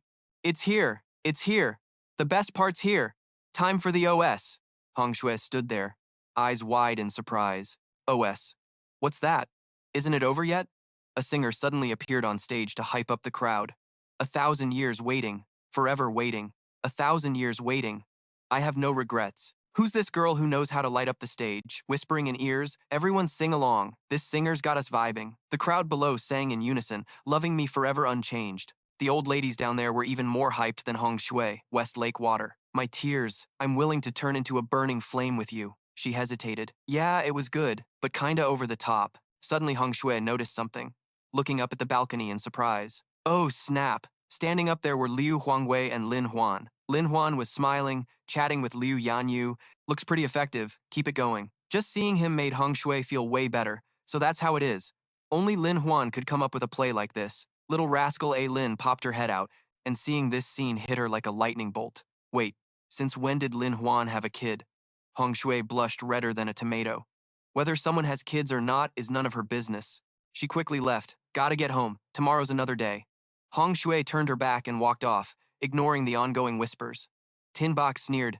This pirated script ain't bad. What do you guys think? Ui Van agreed. I think it's all right. Even Mao Lu in the back had to agree. Tin Bok grinned slyly, adding, this time we only got half the Legend of the White Lady script, but we copied the whole thing already. He handed out copies to everyone. Ui Van was already feeling cocky, using a pirated script to develop on their own. They hadn't even tasted the pressure from us old-timers at the tea house yet. Mao Lu smirked cunningly. We just gotta add a little spice. The next day, Lady Hong Shui's sedan chair rushed back to the tea house. She wondered if she'd see Lin Huan at the tea house today. Xiaobei suddenly panicked and turned around to say, Miss, we're at the tea house. But she was still confused. What's going on? Hong Shui looked at the cold scene ahead. No way? There were so many people yesterday, why's there not a single soul today? Liu Huang's voice came from behind, making Hong Shui's heart drop. Don't mention it. Our script got stolen. At the same time, Lin Huan appeared and greeted her. Miss Guo, we meet again. The mischievous A Lin introduced herself. I'm a Lin Huan's senior sister. Hearing this, Hong Shui froze but ran over to pinch the kid's cheek. So, you're the little senior sister. Nice to meet you, Lin Huan suggested to Miss Guo. If you're free, why not come watch with us? His tone was sharper than ever. What's the deal with this pirated script anyway? A little later, they went to check out the copy. What caught everyone's eyes was a young girl showing off her body. This was what really sparked the crowd's curiosity. Seeing the crowd rushing over, the three of them froze. Lin Huan quickly covered A Lin's eyes. Looks like the pirated script added some vulgar stuff to get attention. The tea house shimmered under the sunlight. Inside, Tin Bok was confidently presenting his pirated script. Back then, Xu Tian no, Xu Shen brought Bai Nuang no, the white lady home, a boy and girl sharing a room. Guess what happened next? Those horny dudes were drooling nonstop. What happened? Could it be that behind the dancer's curtain, the barely dressed girl added extra drama to the pirated script? Even though she borrowed the robe, it got soaked and was uncomfortable. Or maybe those creeps just kept drooling on the floor watching some perv about to devour this girl. Queen, old man Shu's coming to smack your ass once. Just wait. Tin Bok suddenly hesitated, stopping his story there for now. If you want to hear more, you horny bastards better keep throwing cash at this broke-ass me. Tell us about 2 more tales of silver, and don't forget a bit more about Xiao Qing. I only care about her. The 3 Lin Huan dudes just stood there frozen. Hong Shui felt disgusted. How could they spit out such filthy crap? Liu Yanyu worried. Lin, bro, what now? It's not just this place stealing our content. They're making this dirty-ass queen legend. Then he shot a glance at the crowd lining up outside. The whole damn street's ripping off our stuff. Even the legit Liu Xing was wide-eyed, seeing a burly woman brawling with a wrestler. Bro, check out that queen legend from the other place. They even turned our OS into some kind of risky fight scene. Then there's a girl playing the Black Queen riding some old geezer. And that other Black Queen legend totally flipped the script with heroes and villains all mixed up, revenge drama and all. But Lin Huan was way too cocky, said beating me would be a piece of cake. Liu Yanyu was cautious though. The tea house ain't got no guild backing. No way they can claim copyright, she whispered close to his ear. Here's what we do. Liu Yanyu was surprised. We can do that too? A few days later, at the Taoist temple, Tin Bok was thick-skinned and smug, saying the cash he made in a few days beat what he earned in 3 months years ago. Ui Van happily added, if we keep this up, I'll have enough dough to buy a big shot job for my kid. Suddenly, old lady Mao Lu tensed up like a stretched string. Something felt off. They were stunned to see the temple completely empty. The locals scattered everywhere. Hurry up, Wuxian Tea House's story time starting. If you don't move fast, you'll miss it. They shouted, You say you don't want to go to Wuxian tea house, but still drag me here to hear this second-rate rewrite. Tin Bok finally got pissed. Again with Wuxian tea house. Van was annoyed too. The White Queen legend. We've already done every version. They shouldn't have anything left to tell. These old geezers still had the nerve to invite each other out, so we went to check it out. A bit later, the three of them froze in front of the crowd rushing into the temple. Tin Bok was furious. Of course it's them. Mao Liu was frantic. I gotta see what they're really capable of. But when they read the sign hanging on the wall, they all froze stiff. Van was clueless. Every day they told one chapter of all 4 stories, then repeated the parts the newbies missed several times. Mao Liu, standing nearby, was stunned, even for a whole month. Who can write that many stories? That's some serious talent. Lin Huan stepped out looking sharp. If you praise me like that, you're just shy about writing. Seeing such talent, thick-skinned Van moved closer. Hey man, you heard these stories? How do you feel? Should Lin Huan brag or just blow their minds? Super dope. Tin Bok still tried to look cool. If the stories were really good, they'd definitely pull in listeners. But kid, I advise you to ditch this tea house early, cause it's got a fatal flaw. You see this cocky dude? He's just acting for laughs. Oh, a fatal flaw? Please enlighten me. He puffed up and acted like a wise senior. This kind of ongoing story? Miss one day and you're screwed. Can't keep up. Tin Bok's overacting made Lin Huan laugh, then he pulled out the VIP pass. You mean this? It's nothing. Lin Huan went all in. With our VIP pass, you get exclusive storyteller perks, like hearing the parts you missed. Not only that, he dangled juicy bait, exclusive illustrations, story analysis, VIP group discussions, and tons more. Tin Bok's jaw dropped. What kind of business model is this? You can do all that? Lin Huan casually grabbed the 2 old guys by the shoulders. Bosses, no offense, but in business, you guys can't compete with Wuxian Tea House. Early morning sunlight gently bathed the temple. Lin skipped happily. No matter which flowers Lin Huan watered, he had to chase after her helplessly. Slow down. Watch your step. The little girl opened the door, and suddenly Lin spotted something. The kid froze so hard she dropped the flower pot. Lin panicked and ran inside. Junior bro, help! Outside, a mob was violently terrorizing the temple. Open the door, hurry up and light the incense. I'll light first, don't steal it from me. The kid got scared and started crying hard. Junior bro, so many of you here. Are you trying to take over our temple? But Lin Huan stayed calm and soothed. Relax, everything's under control, he thought. In every script he subtly put down Buddhism and hyped Taoism. He was smug. Finally, the temple's incense was thriving again. Lin Huan broke into a sweat seeing those 2 chubby little monks stumbling inside. But why did these weirdos even show up? The chubby monk couldn't even speak properly. Master, please save my husband, Su Xian. The other little monk sobbed. Master, that dirty trick Fa Hai ambushed me. Master, please help me get my human form back. A bit later, he lit an incense bowl and invited them inside. No fighting. Everyone line up, Lin Huan announced. Please spread the word to each other. From the day after tomorrow, the sect will be closed for 3 days. No need to come. Little Lin was puzzled. Junior brother, why are we off for 3 days? Are we going on a trip? He had no choice but to answer, because I have to participate in the martial champion exam. Seeing his junior brother getting ready to leave, the little girl flailed her arms excitedly. Then I want to go too. I want to go too. Lin Huan calmly reminded her. Lin, don't cause trouble. The emperor will be there too. 3 days later, but in the end, he reluctantly carried his little junior brother along. The girl was overjoyed. The scrutinizing gazes from around made Lin Huan want to disappear. He never expected to actually bring Lin to the Martial Champion Palace exam. He recalled Guozi's advice. Lin Huan, when you go to the Martial Champion exam, remember to wear your Taoist robe and bring along your little senior sister. Just thinking about it made Lin Huan want to dig a hole and hide, just to isolate himself among the martial officials. Yet he had to pretend to be dumb. He even felt used when Guo's words echoed in his ears. Also, you must win the martial champion title and show off some extraordinary Taoist skills to catch the emperor's attention. Lin Huan was so pissed he almost cried. Isn't this just making things hard for others? That damn sly fox. Then Guozi suddenly appeared, sticking his nose into Lin Huan's business. Lin Huan, this is the martial official's palace exam, and now Guozi, the one who told Lin Huan to wear the Taoist robe, starts throwing shade? What kind of nonsense is this? And bringing a little girl along, what's that about? But Lin Huan wasn't having it. He shot back immediately. If there's no rule against it, then it's allowed. The Prime Minister has read for years. Surely he knows this, right? Right? He just smirked, babbling on. Guozi was already smug, thinking Lin Huan must be cooking up some crazy plan. They quickly went to report to the emperor. Wang Long sat slouched on the throne, whining like he was dying. Hurry up, it's so hot, let's finish this quick. Lin Cheng eagerly tried to please the emperor. Your Majesty, rest assured, this exam will be super thrilling. extremely fun. He explained, "This year, we're using a new system, new rules. Like before, 3 people per team." Guozi was cocky before the battle, but it's not about fighting each other, it's about fighting for survival. Then he shouted, "We'll have people use red silk to make a circle, and with each incense stick burned, the circle shrinks. You have to stay inside the circle, find weapons we hid beforehand, and try to survive. Got it?" The guy in blue hesitated, like, "So no need to fight hard, just run." Someone nearby shouted right in his face, "Are you stupid? Running wastes more energy than fighting." Lin Huan winked at Guozi from afar. Who would have thought? That sly fox tricked the martial officials into using a bugged rule, he suggested. He grinned wickedly.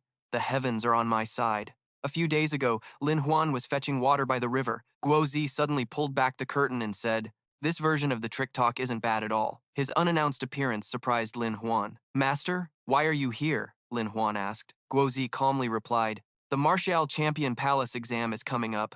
I'm here to discuss with you how to win the Martial Champion title. I have inside info. General Li Mu is about to shake up the exam, turning the muddy waters to our advantage." Lin Huan thought for a while. Martial exams are still about fighting, strategy, and adaptability. Then he smiled, saying he just happened to have a way to meet these demands. His weird little tricks even Guozi had never heard of. This rule is unique. Yet Lin Huan puffed out his chest proudly. Of course, it's the PUBG game that's popular worldwide, but an old dude like him couldn't get the youth slang. Boo, BG. Lin Huan felt awkward. I meant exciting. Did I say it wrong? Guozi didn't wait for him to finish and jumped on the boat, leaving. "Got it, leave the rest to me." Lin Huan was annoyed. "Can't you wait till I finish talking?" Later at the palace, Guozi was still stubborn. "Does that make sense?" "Does it?" His grumpy attitude caught Li Mu's attention, yet there was a proposal for the royal court. Guozi was so mad he tore the reform paper in half. How can this be a childish game? Li Mu saw him leave and glanced at the paper. Oh, perfect timing. He picked it up and happily read every line of the reform. This method works. At this moment, Lin Huan had to admit defeat. That sly fox is really something, tricking General Li Mu so fast. Guozi shouted loudly, "Everyone's got their number cards. Trust your teammates. When the incense burns out, the match starts." The guy in brown bravely volunteered. "We're Team 7, junior brother. I'll protect you." Little A Lin drew number 7. The two cheered, ignoring Li Zong approaching them. "You're Team 7? I'm unlucky to get you guys." Li Zong was helpless. One kid with no fighting power, one big star targeted by everyone. Lin Huan quickly ran over to reassure, "Don't worry. This time, I'll make sure you get a good rank." He decisively pointed to the sky, like an ancient general giving orders. Lin Huan quickly ran over to reassure, "Don't worry. This time, I'll make sure you get a good rank." He decisively pointed to the sky, like an ancient general giving orders. Earthbending technique. Suddenly, there was a huge explosion right where they were standing. Then the thick smoke slowly cleared, but there was nothing left behind it. This totally freaked everyone out. Suddenly, someone shouted loud, "Everyone, look over there at those guys." Fan Chen was grinning, warning them. "Playing tricks, huh? Today, we're definitely taking them down." Not long after, 3 people from Lin Huan's crew ran to the cliff. Su Qian was worried. There's no way forward up ahead. Fan Chen's crazy gang had caught up with the 2 groups. "Run! Let's see where you're gonna run now." He was pissed. "Is this a trick or what? Let's see ride it and find out. That stinky Taoist's been getting on my nerves for way too long." Su Qian felt powerless, only able to defend. 2 against 3. Gotta fight no matter what. Damn bad luck. But of course, a pro like Lin Huan wouldn't let him get into a fight. Hold up. He used his spiritual energy to cast a body-freezing spell. Suddenly, Fan Chen froze in place. His henchmen gawked. "Boss, bro, what's wrong with you? Are they really using some kind of magic?" Lin, clinging to Lin Huan, was surprised too, and Su Qian hadn't even recovered when Lin Huan pulled him up. Lin Huan taunted, "Fan Chen, you guys want to fight me?" He swiftly grabbed the 2 of them and flew off, leaving the disciples stunned. The Emperor watched everything Lin Huan did through his telescope. He cheered excitedly. "Interesting, very interesting. This Lin Huan guy is seriously something." After Su Qian was set down, he breathed a sigh of relief. "That was my first time flying." Little A Lin was hyped. "So fun, so fun. Junior bro, let's play again." He was stunned. "How did you do that? Do you really know magic?" Lin Huan put on a mysterious face.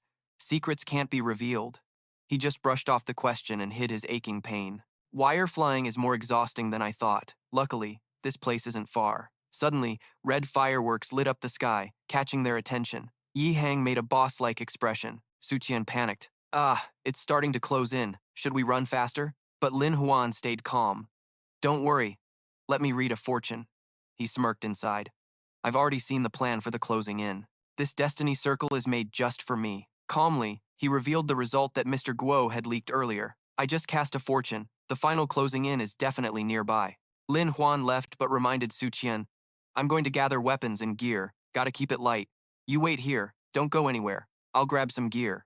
He felt something was off, like being tricked or something. After a while, they reached the forest. Lin was curious. Junior bro, how do those fake spells work? I want to try too so I can scare Master later. Hey, you're so cheerful, how do you know it's fake? The girl pointed out all the obvious tricks. I'm just young, not stupid. Smoke bombs, fishing lines flying up, I saw it all. Lin Huan praised. Lin, you're smart, but that's not all. He raised his powerful glasses.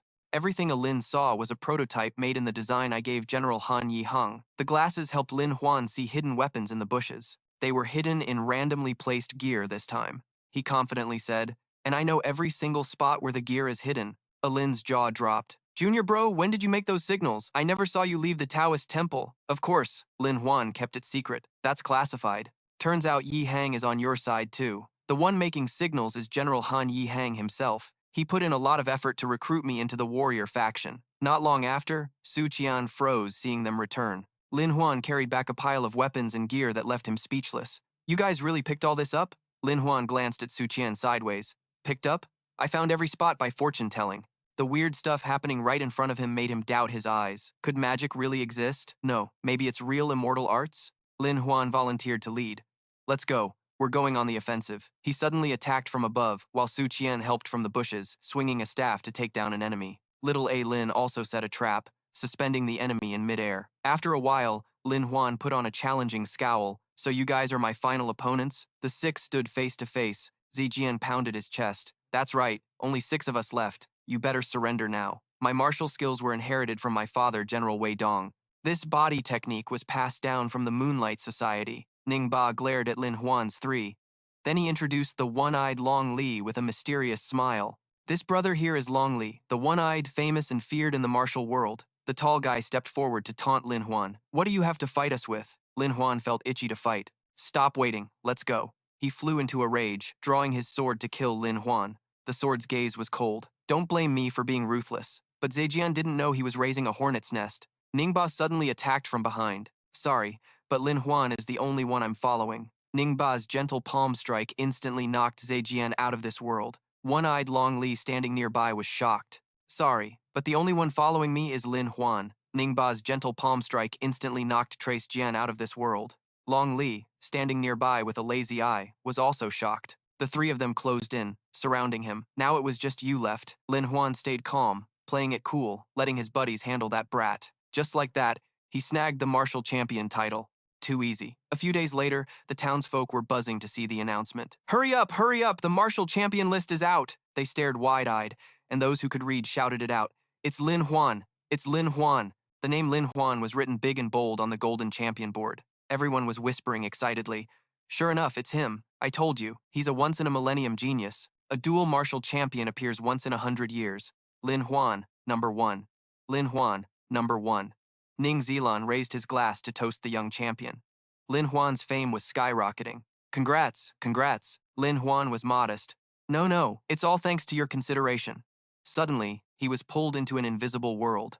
System boards started appearing around him. It meant system rewards. The system presented a box of fruits. A dazzling light from the gem inside blinded Lin Huan. This was an industrial crafting pack for forging steel molds. He was thrilled. Damn, with this, the tech development of this era would take a huge leap. But Lin Huan was worried, needing a huge amount of raw iron ore. How was he going to handle that? He recalled the senior present here. Just in time. Ning Zilan came to ask him for weapons and tools, so the raw material supply must be from him. Before Ning Zilan could finish, Lin bro, the weapons and tools Ning Zilan mentioned from the Moonlight Pavilion, didn't Lin Huan already jump in and snatch them? Anger boiled inside him, but he still had to act embarrassed. You're refusing help from Ning Zilan? Then Lin Huan spoke up. I've got something better for you guys. Of course, he then put on a regretful act.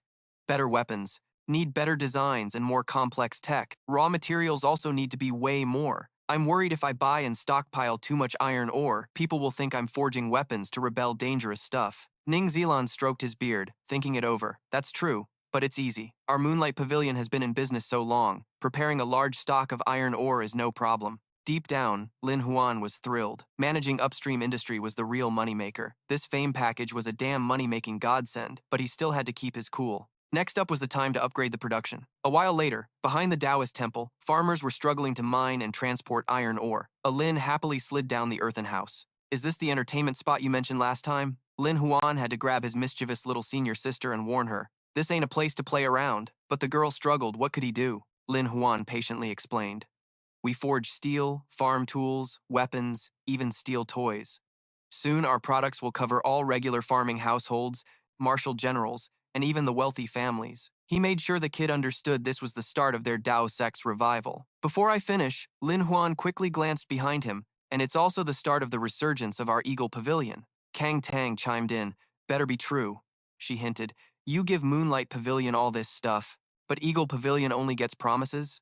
Lin Huan, seeing a girl, always got a bit cocky. Nice. Her tone sounded like a pissed-off little wife. Lin Huan patted his chest confidently. Don't worry. Later you can oversee the whole place. All weapons in Moonlight Pavilion are under your control, and Eagle Pavilion can take whatever they want. Kang Tang shot a side glance. Guess you know what's good for you. Suddenly, A Shi Huang rushed over. Lin Huan was caught off guard. He reported the situation, making Lin Huan jump. What? Who's got the guts to do that? Meanwhile, at a small tea house, everything was smashed. Signs and cups scattered all over the floor. Jars of tea and wine, 2 ceramic pots were smashed to bits by Imperial soldiers. They stormed in, trampling chairs and tables, drawing a noisy crowd. A soldier shouted, All tea houses showing this new play are to be shut down. This is the Emperor's order. A few days ago, at the Taoist temple, there was a big crackdown. The old steward stepped out. Don't worry, the manager is inside waiting for you.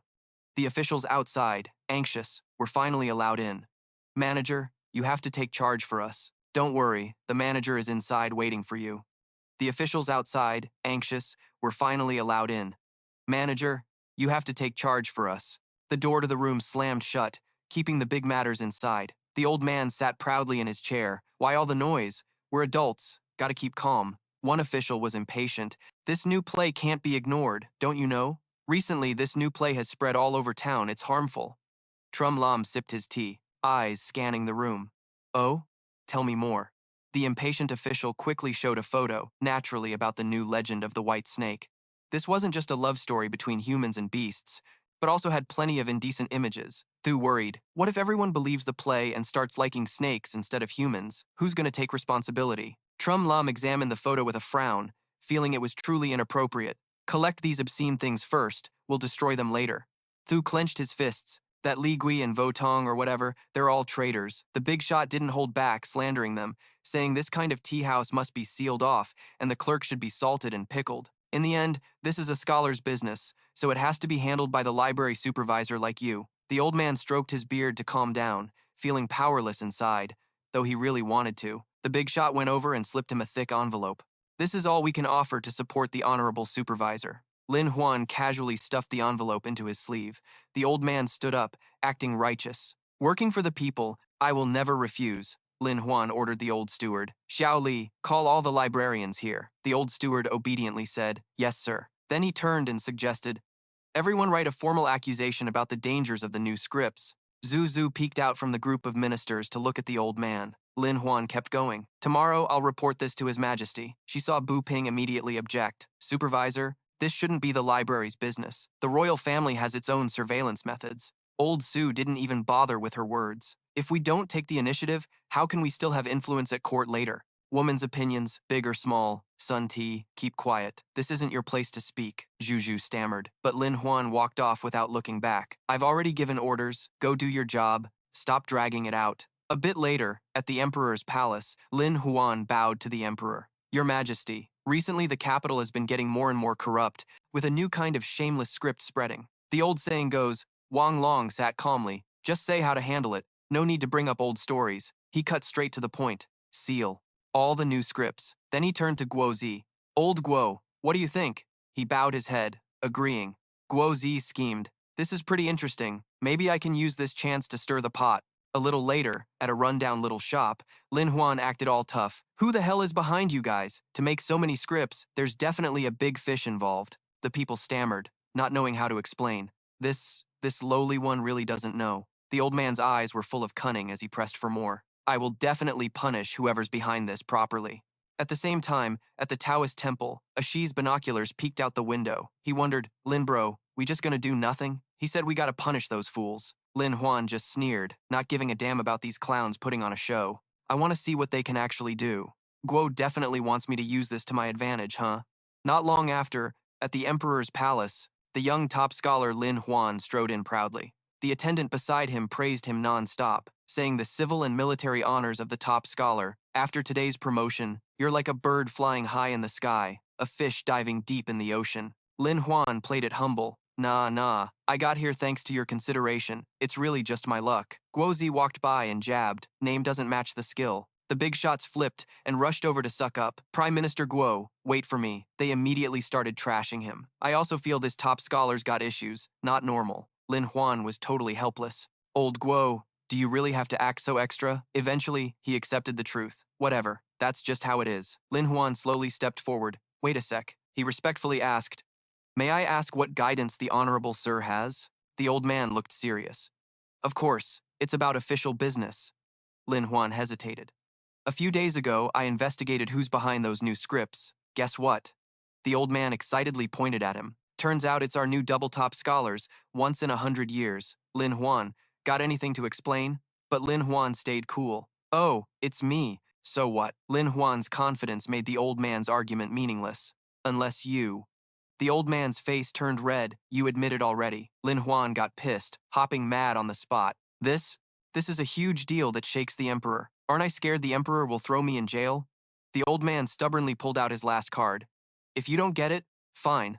I'm the library supervisor. This could be overlooked if you can work for our library. Lin Huan turned and walked away. Too much drama. No time for this. Lin Huan felt insulted and yelled fiercely, How dare you treat me like this? Wait till I show you. Just then, at the Grand Hall, Wang Long waved his hand. Hurry up, report if there's something, dismiss if not.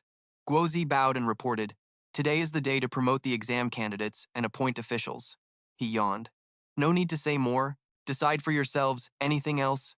If not, then dismiss. Lin Huan took the chance to step forward and report. The library supervisor has something to report. Wang Long sighed. Go ahead. Before he could finish, a few days ago investigating the tea house scripts and theories, he found a clue. Unexpectedly, the person behind this is the Emperor himself. Wang Long hadn't even heard the whole thing before. He shouted in shock. Well done. So it's you. If you hadn't said anything, I almost forgot. Why keep eating fat and messing with those new scripts? He got furious and cursed non-stop. Such a good thing. Are you blind or what? Reporting nonsense. Get him out here. Give him 100 lashes, then restore the new scripts at the tea house. Lin Huan's mind was spinning, but he got dragged away by the collar. So unfair, Your Majesty. So unfair. The poor guy shouted in vain. Dismissed. Lin Huan was ordered by the Emperor to be beaten to a pulp. Yo, Lin Huan saw that and ran over to mess with him. Then the Su family head said, So this is the real deal, huh? He laughed out loud. Honestly, watching someone get their ass kicked is kinda entertaining. The old dude was in so much pain he could barely speak. So what the hell? Why the hell did this happen? Lin Huan saw Quach Zi's attitude and immediately got it. That old bastard Quach really plays dirty. This move is damn clever. He smirked slyly. A little later, in the steward's room, Tan Lam was in agony. Quan Tian just gritted his teeth. Lin Huan, what the hell did you do to make the Emperor change his mind? He grabbed the notebook beside the bed and thought to himself, luckily the library has someone dedicated to recording the Emperor's daily eating and sleeping habits. I'll definitely find out the truth. Suddenly, Tan Lam's eyes popped wide open, his whole body trembling. I lost. This time I lost completely. One day before, at the Taoist temple, Zhu Ge was confused. Old man Quach, why did you call me out today? Quach Zi was calm. Of course there's a reason. Today I discovered a theater that's totally different from the usual plays. Hearing that, he immediately got excited. Oh, there's more? Hurry up and take me to check it out. Quach took Zhu Ge to the Linshen Theater. He wondered, isn't it supposed to be closed? Quach calmly knocked on the door and explained softly, This is a new trend recently, serving only VIP guests. VIPs just need to tap a rhythm and the door opens. Normal folks who don't get it can't get in. He was hyped. This is dope. This is dope. A maid gently stepped out to greet them. Welcome to Linshen Theater. She led them on a tour and introduced, Dear guests, the play Legend of the White Lady will start after one incense stick burns. The maid took them to the main stage area. Legend of the White Lady, sounds familiar, strange. Zuje tried to recall. Legend of the White Lady, sounds like I've heard that name before, weird.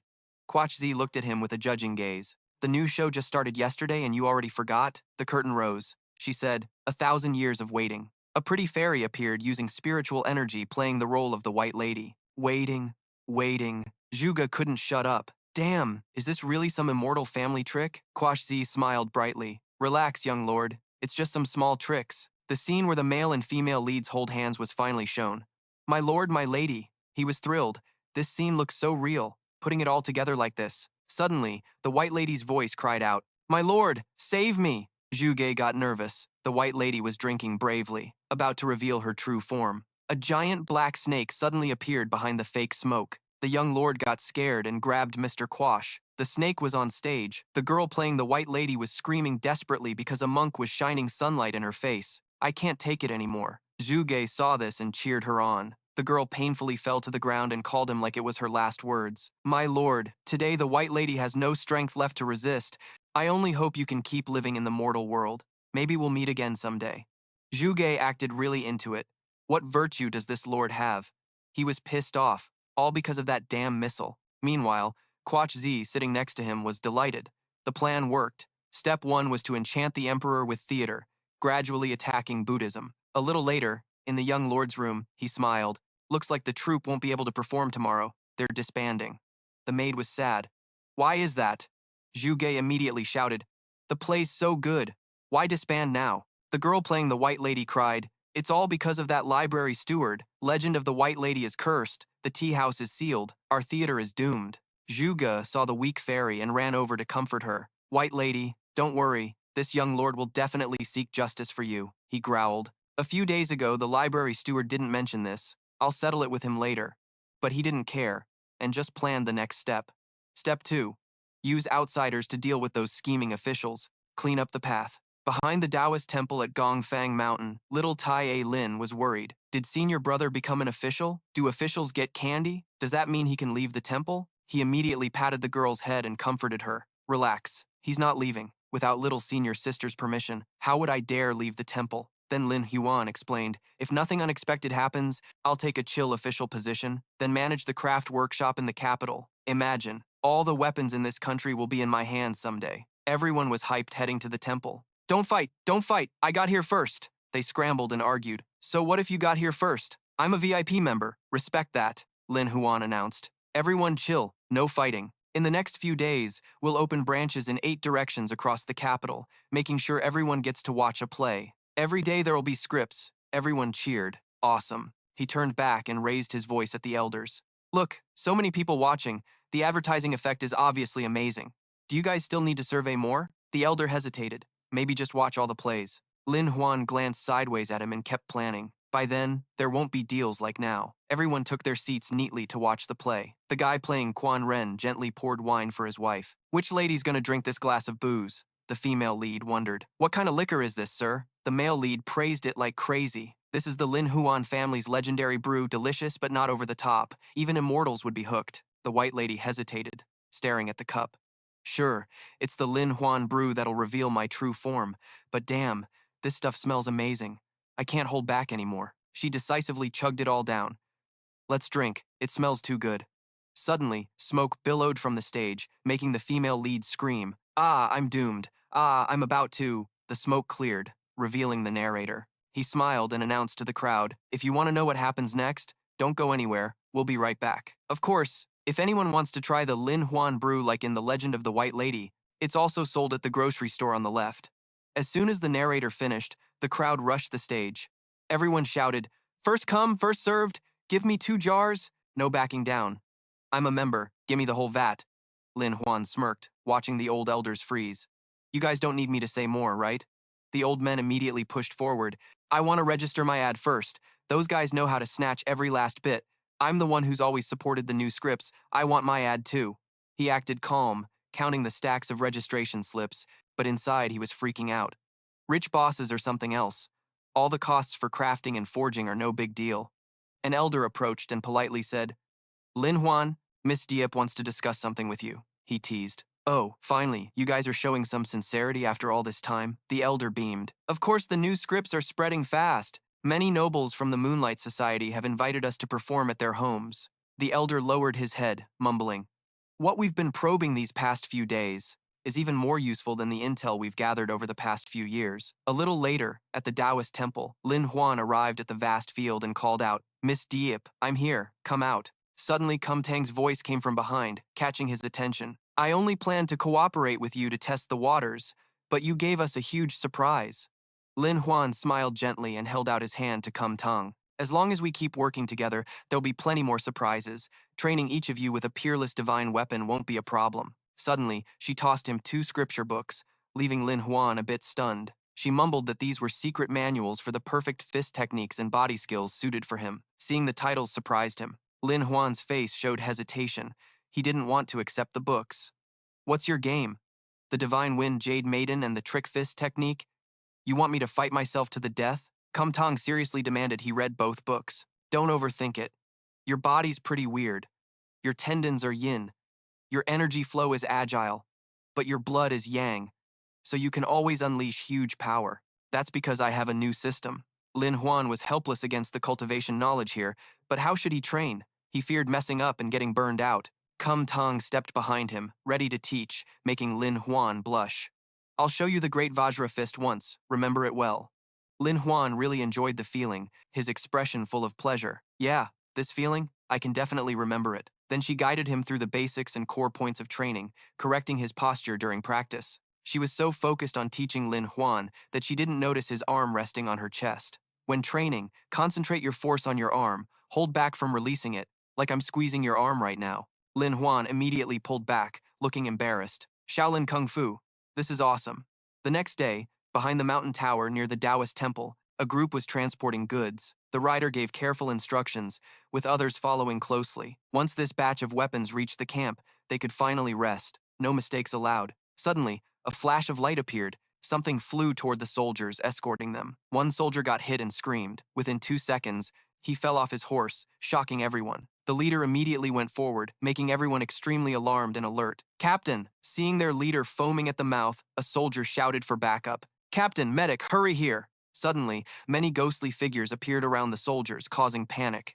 Ghosts? A terrified soldier drew his blade, trying to slash at the fiery ghost flying around. Real ghosts indeed. The ghosts morphed into even scarier shapes, scaring the soldiers into running. They yelled for everyone to flee. Run! No way! There's no such thing as ghosts in this world. One fearless soldier grabbed his sword, ready to fight the ghosts. Stay calm, gotta stay calm, this is it. Saying that, he slashed straight at the ghost in front of him. Suddenly, something flew into his hand, startling him. A throwing star hit his hand, and he realized it was the same kind of trick throwing star that hit the commander, a con artist's fake ghost trick. Gotta protect the weapons are done for. The soldiers who fled earlier vanished, leaving only weapons scattered on the ground. Seal the meridians, must call for reinforcements. The soldier sealed his own meridians to slow the poison's spread and desperately tried to run back to warn Weidong. Lin Huan was outside in the yard training, still thinking about this morning's session with Cam Tang. If I had Diep Cam Oe training me every day, I'd be a martial arts master in no time. The feeling was like a distant echo, making Lin Huan realize something was off. He ran over to a soldier who was dying from poison. His weapon was stolen. Lin Huan caught the soldier, anxiously asking about the situation, but the soldier died before he could answer. The weapon was stolen. Where were the others in the squad? Damn it, did they all pass out? Immediately, he grabbed a pigeon, tied a note to its leg, and sent it off, hoping it would reach its destination as fast as possible. Gotta buy some time. Using the pigeon to deliver a letter to Old Master Guo, since the timing of the weapon transport was so clear, there must be a mole inside. He watched the bird fly off and started planning the next moves. The other letter was sent to our intelligence network, ordering a full-scale hunt for the spy. They'll definitely leave traces. Lin Huan's face was full of rage, determined to find whoever did this, no matter what kind of demon or fiend. I'm dragging all of you out. The next morning, he arrived early at the Wuxian tavern. Lin Huan went inside to ask about Ru Yu's situation. So, any news? Probably not looking good. She reported the recent intel she'd gathered. According to her men, there had been a lot of unfamiliar faces coming in and out of the tea house lately, seemingly just to eavesdrop on city news. Lin Huan looked out the window, watching the crowd below. Were those people showing up again today? One just came in, but seemed to be there only to drink tea and listen to stories. He looked at the crowd gathered below listening to the play and thought, didn't expect people to actually come for theater, but hey, fewer problems for me. Suddenly, Lin Huan noticed a very suspicious face named Hu Dao. Lin Huan looked down, having identified his target, and decided to follow him. I'll tail him. You keep looking for the other suspects in the city like the original plan. Perfect. I'll test out this new agility technique I've been training. After a while, Hu Dao went to a deserted spot outside the city. He approached a strange man and reported, Boss, I'm here. What? Someone's following me? No way. Realizing he was being tailed, the guy immediately threw a hidden weapon. Come out now, you little punk. He threw the weapon at a tree where a shadow was hiding behind. The weapon pierced straight through the wood, shocking Lin Huan. He stepped out, and the guy threw another hidden weapon.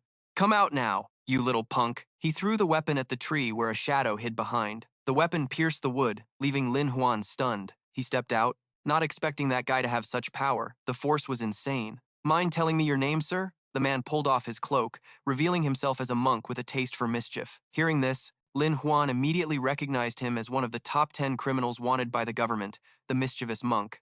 The monk just laughed when he realized Lin Huan knew his identity, then stomped hard on the ground, sending shockwaves through the earth straight at Lin Huan. He realized this monk's strength was no joke. This demon monk was tough as stone, and Lin Huan was definitely no match. Just one stomp cracked the ground beneath him. Lin Huan knew his opponent was formidable, even though he had a bomb hidden behind him. This level of inner power? No way I can beat him. I've got only one choice. While the monk was boasting about his power, Lin Huan threw the bomb, using the explosion as cover to turn and run. Suddenly, a hand appeared, blocking his path. The monk appeared in front of Lin Huan, shocking him. If fate brought us here, why don't we have a chat? I might not know much else, but I'm good at debating Zen and philosophy. Lin Huan saw the bulging veins and muscles on the arm and broke out in a sweat. You're gonna preach to me? What, you got a mouth on your fist? He tried to talk his way out, hoping to manipulate the monk into sparing him. Could the great elder really want to make things hard for a rookie like me who's never been in the underworld? Plus, all 10 top criminals are wanted. I already caught the infamous Kim Bat-Hoen ages ago. Aren't you afraid of rocking the boat? The monk wasn't moved, just gave a savage smile. That Kim Bat-Hoen? He didn't understand strategy at all, just relied on his ancestors' poisonous book to become an assassin, which was ridiculous. The monk signaled he didn't want to fight and looked back at a figure behind him. I don't bully the weak. Xiao Muzi, come here now. Xiao Muzi was thrilled to join the fight, holding a big staff.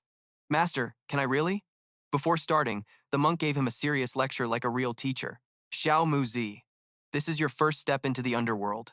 Xiao Muzi swung his staff and stomped in front of Lin Huan, putting on a show and starting a challenge. Lin Zhangyuan, you're in trouble now. Being my stepping stone is your honor. You can't run, you gotta fight. Xiao Muzi swung his staff and stomped in front of Lin Huan, putting on a show and starting a challenge. Lin Zhangyuan, you're in trouble now. Being my stepping stone is your honor. You can't run, you gotta fight. But in a flash, he jabbed his staff straight at Lin Huan's face. But Lin Huan dodged just in time. The second strike wasn't so lucky. Xiao Muzi hit Lin Huan's leg.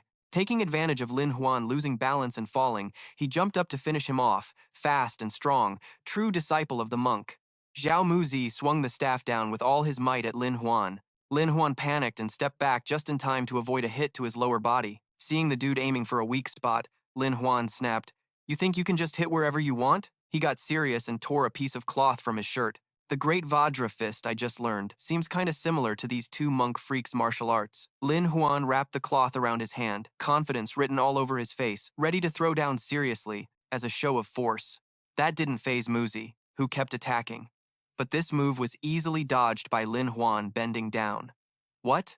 Then, taking advantage of the moment, Lin Huan wrapped his hand with the cloth and aimed a great Vajra fist strike. Muzi blocked it with his staff, looking cocky, thinking, "You think you can sneak attack me with Buddhist kung fu? No way, you can't even reach me." But after that strike, Muzi's staff shattered into pieces. Lin Huan's face was full of triumph as he started taunting him. "From the start, I just wanted to break your weapon." Muzi got pissed, charging forward to settle it with his fists. "If that's the case, I'll let you taste the real great Vajra fist." Their fists collided, neither backing down. But then Lin Huan got pushed back. Looks like Muzi's strength was stronger. Seeing that, Muzi got arrogant and mocked Lin Huan's skills. Fake moves are just that. Lin Huan couldn't take it and charged again. "Bring it on. Then don't blame me for being ruthless." Their fists clashed again. But this time, Muzi got blasted away, flying even farther than Lin Huan did before. After that hit, Muzi's body trembled badly. No way he could keep up. The Su family head's famous power taught to you is just that weak. Muzi lost to Lin Huan right in front of his master. He started wondering how Lin Huan got such strength. Moves not even mastered by me. How can you use such power?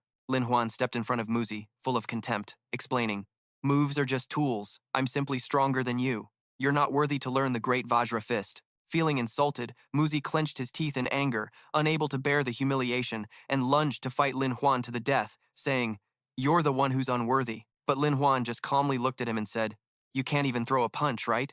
He put his hands in a defensive stance and blocked Muzi's attack.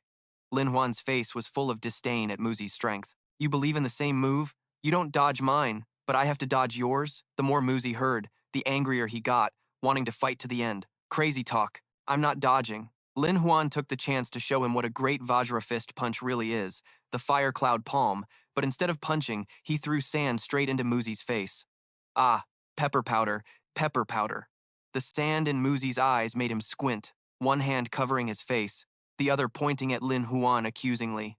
You're dirty, disgusting. That's not the great Vajra fist. Taking advantage of Muzi losing sight, Lin Huan stood behind and took off the cloth, the fist of uncertainty. No matter if it's a black cat or a white cat, as long as it catches mice, it's a good cat. No more talk. He punched Muzi straight in the face with his bare hand. Muzi fell to the ground, screaming in pain. So you sneak attack me. You satisfied? Want me to give you another punch? Seeing his nose bleeding, Muzi gave up. I'm done. Then Lin Huan turned to Su Qian to see how she'd handle this. Senior, the fight's over. Let's just end it here. She just chuckled lightly. I've never met someone so shameless. Suddenly, Su Qian stepped behind him and slapped his shoulder, making Lin Huan freeze. You think you can win my disciple with dirty tricks and just walk away? Su Qian pressed lightly but firmly on his shoulder, causing Lin Huan pain. Lin Huan dropped to his knees, clutching his shoulder, body trembling, looking at Su Qian and asked, what move was that? She proudly showed some of her power. This is also great Vajra fist, but I focused the energy at my fingertips. Just now I pushed your pressure points. Despite the pain, Lin Huan tried to provoke her, saying, I already beat your disciple and you still won't let me go. Su Qian's expression darkened, like she was ready to teach him a lesson about the code of the martial world. Of course, I have to follow, but you gotta give me a reason to spare you. Lin Huan struggled to sit up, body shaking badly. The reason? While distracting Su Qian, he pulled out a hidden gun. I only ever have one reason. Lin Huan's face was full of anger, but he kept talking. Even if I'm hurt. Then he pointed the gun at Su Qian, expression cold and still deadly. She instantly realized something was wrong, her face showing shock. Suddenly, a loud commotion shook the whole forest. Su Qian got shot and fell backward right in front of her disciple. Seeing their master hurt, Muzi panicked and shouted, Master! Su Qian lay on the ground, blood soaking through her shirt around her chest. Lin Huan's face was cold as a ruthless assassin. Times have changed, Su Qian.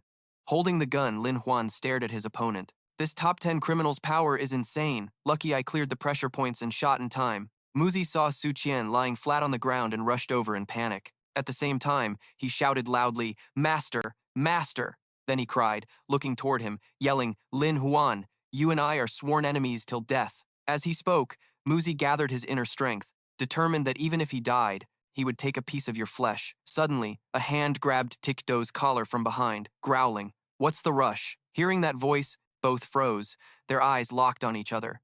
Tikdo hoisted Muzi up, scolding, How many times have I told you to carefully observe the situation before making a move? You gotta be sure before you strike. Seeing the person in front, Muzi couldn't hold back tears. Master, that's a relief. You scared the hell out of me. Lin Huan was stunned and couldn't help but ask, How did you block my bullet? Taking off his shirt, Tikdo smirked proudly. A monk like me who's trained in the iron palm technique. That's nothing special. It hit Lin Huan like a lightning bolt. His eyes stared at Tikdo in disbelief, picking up the bullet and admiring it. But honestly, it had been a long time since he felt such pain. A normal person hit by this kind of hidden weapon bullet wouldn't stand a chance. But I'm not normal. After saying that, he channeled inner strength into his fingertips and shot it back at him. Unbelievably, the bullet was just thrown by hand. Tikdo grinned slyly, challenging him. Bring it on, use all your tricks. But Lin Huan seemed to calm down quickly, then pulled something from his jacket pocket. My weapons aren't just that. Want to try this? As he spoke, Lin Huan tossed something toward Tikdo, catching him off guard. Before he could see what it was, he caught it barehanded. More silly tricks. Looking at the candy in his hand, Tikdo's face went pale in shock. Literal candied hawthorn, Then Tikdu looked up, but Lin Huan had already bolted, not even leaving a shadow behind. Lin Huan muttered bitterly as he ran. Little sis, I'm sorry. I gotta sacrifice your candied hawthorn. Tikdu chased after him angrily, wondering, weird, his footwork's trash, his speed's slow. How the hell did he become the top martial scholar? Lin Huan was a bit annoyed. This so-called Ling Ji was zigzagging all over the place, not helping speed at all, yet Tikdu caught up fast. Stop running, your death day's here. Lin Huan immediately gathered inner strength. It's come to this, only one last way out. System, give me all the meds you got. Right after, Lin Huan's hand revealed a big handful of colorful pills. Despite the bitterness, he shoved them all into his mouth, forcing them down. His whole body started glowing intensely. He flew straight at Tikdu. Move, Dong, let me through. Tikdu was surprised. What kind of fighting technique was this, to boost blood energy this much in such a short time? Lin Huan gritted his teeth and struck hard at Tikdu with a powerful inner force. But Tikdu didn't back down. He dodged and was right behind him. But too bad. I know the weak spot of the mighty Vajra fist all too well. Without hesitation, he struck the acupuncture point at the back of Lin Huan's neck, catching him off guard. Lin Huan's body went numb and movement restricted. Collapsing to the ground, he groaned. I'm done for. My blood flow's completely blocked. The black veins on his face turned white like spider webs. His meridians clogged, and the side effects of the meds kicked in. Tikdo looked at the motionless figure with a sly, wicked smile. Let me study your secret a bit. Lin Huan gritted his teeth, panicking inside. This is bad. Losing to some demon monk isn't scary. What's scary is what comes next. Lifting his shirt, Tikdo put on a fake innocent look. Amitabha, heaven has mercy. Lin Huan, top martial scholar, I'm giving you a chance to live. You want it or not? Lin Huan struggled to open his eyes and speak despite the pain. What do you want to do? Lin Huan vaguely remembered those words. Here it comes. Here it comes. I heard from Ning Zilan that this demon monk doesn't care about men or women. Zilan said the top 10 most wanted criminals included this demon monk, Tish Do. According to Zilan, his real name was Wang Erju. He was a martial genius, famous in the countryside. Not only that, he was renowned since youth, mastering many sects, unmatched among young fighters. The Yun City Lord admired him and even wanted to marry his daughter to him. But on the night before the wedding, he suddenly changed. Rumor has it Wang Erju committed capital crimes, not only assaulting a decent woman, but killing the whole witness family. He fled to a temple, shaved his head, and took the monastic name Tich Niem. After that, the martial world heard nothing of him. Until, according to officials, after becoming a monk, he developed a taste for men. When the abbot found out, he slaughtered everyone in the temple and vanished without a trace. From then on, he changed his name to Teach Du, no longer Teach Niem or Wang Erju, becoming a terrifying demon in the martial world. At that moment, recalling the whole story, Lin Huan suddenly managed to stand. Don't come near. I'm ugly. Not worth it. Tikdo immediately understood. Oh, looks like you only heard the rumors about me. I don't like men or women. I'm devoted to Buddha alone. So right after that, he sneered at him and threw out a condition. Bow to me as your master, become my disciple, or die, Lin Huan said coldly. Bow to you as master? Not impossible. Just hold up a sec, he thought to himself. No way. Gotta buy some time. Shooting 2 fingers of inner energy at him, Xiaohu laughed with delight. All right then. Your master will help you decide quicker, giving you a little gift as a disciple's token. Lin Huan hadn't even reacted yet when that energy blasted straight into his forehead without hesitation, starting to make him feel a shift inside. Though scared out of his mind, Lin Huan couldn't do a damn thing, clutching his chest in pain, secretly terrified and suffering like hell. Your acupoints and meridians are burning up, but all you can say is one word? Xiaohu then said, I've passed you a stream of sterile inner energy. As long as you learn from me and spread the Buddha's gospel, I'll send you 2 rays of life energy daily to ease your pain. The pain made the tendons on his face twitch nonstop. Lin Huan stammered, Ah, no. Xiaohu grinned. Others don't get this blessing like you do, so hurry up and kowtow. Just sincerely bow to me and I'll help ease some of that pain. Lin Huan shivered, laughing scornfully. Spreading the gospel, bowing to you as master? You're definitely a demon monk recruiting followers like that? But Xiaohu just laughed loud. I'm one of the top fighters in the world. Being my disciple is your blessing, yet you still won't kneel, acting all picky. I see you've got talent, so bow now or your meridians will be destroyed and your martial arts gone. Even though he was coughing up blood, Lin Huan tried to answer, I've lived my life with honor. I said no, and that's final, even if I die. As soon as he finished, his body couldn't take it and collapsed to the ground. For some reason, someone wasn't afraid to die like that. Xiaohu clenched his teeth in anger, then glared and tightened his fist, aiming it at Lin Huan. Then go die. But suddenly, a voice from behind startled Xiahou Fu, making him stop mid-punch. Slow footsteps approached, but Xiahou Fu seemed a bit hesitant. The newcomer said, "You dared to glare at him? Looks like Xiahou Fu isn't willing to back down. Lin Huan, consider yourself lucky." Then he and the girl turned their backs and left without looking back once. Despite the pain, Lin Huan still had some awareness and glanced at them, guessing silently, when suddenly the girl turned her face back toward Lin Huan. That silhouette he vaguely recognized. Ning Zilan cut to a scene in a room where two figures were tangled on a bed, a sight that would make anyone blush. The one on top was naked, eyes full of passion and voice dripping with desire. "Husband, love me more." Lin Huan laughed so wide his mouth stretched ear to ear, happily saying, "Wifey, take another hit from me." Lost in his daydream, Zilan suddenly pulled out a knife. "Husband, how about tasting this first?" Without warning, she stabbed hard into his chest. Lin Huan was stunned, blood spilling all over his face, the pain hitting him and scaring him. Why did you?" Suddenly waking up, Lin Huan's eyes snapped open. Turns out everything just now was a dream. Grabbing his chest, he sat up in panic, his face pale as he couldn't help but scream loud, "Xiaoju." Xiaoju immediately ran over. "Lin bro, you're awake! What the hell happened to you? When I found you, I almost didn't recognize you." Lin Huan grabbed his hand tightly as soon as he woke. "Xiao Ju, how long was I out? Has anyone seen Ning Zilan?" Xiao Ju blinked, confused. "About 2 days. Madam Ning, has she entered the capital yet? Why hasn't she come to pay respects here?" Lin Huan jumped out of bed fast. Use every resource, from the theater, the brothel, to the fighting house, investigate the whereabouts of the White Lotus sect, and I'll go find the Prime Minister. Xiao Ju hurriedly reminded him. "Lin bro, there's a big event tomorrow. Better get some rest early." Lin Huan was surprised. "Big event? What's that?" Xiao Ju explained. "It's the Top Scholars Parade, a national event, the biggest deal around." His face fell. "I totally forgot." The next day, Lin Huan finally had to go through the ceremony. Now he wore a blazing red outfit that was eye-popping.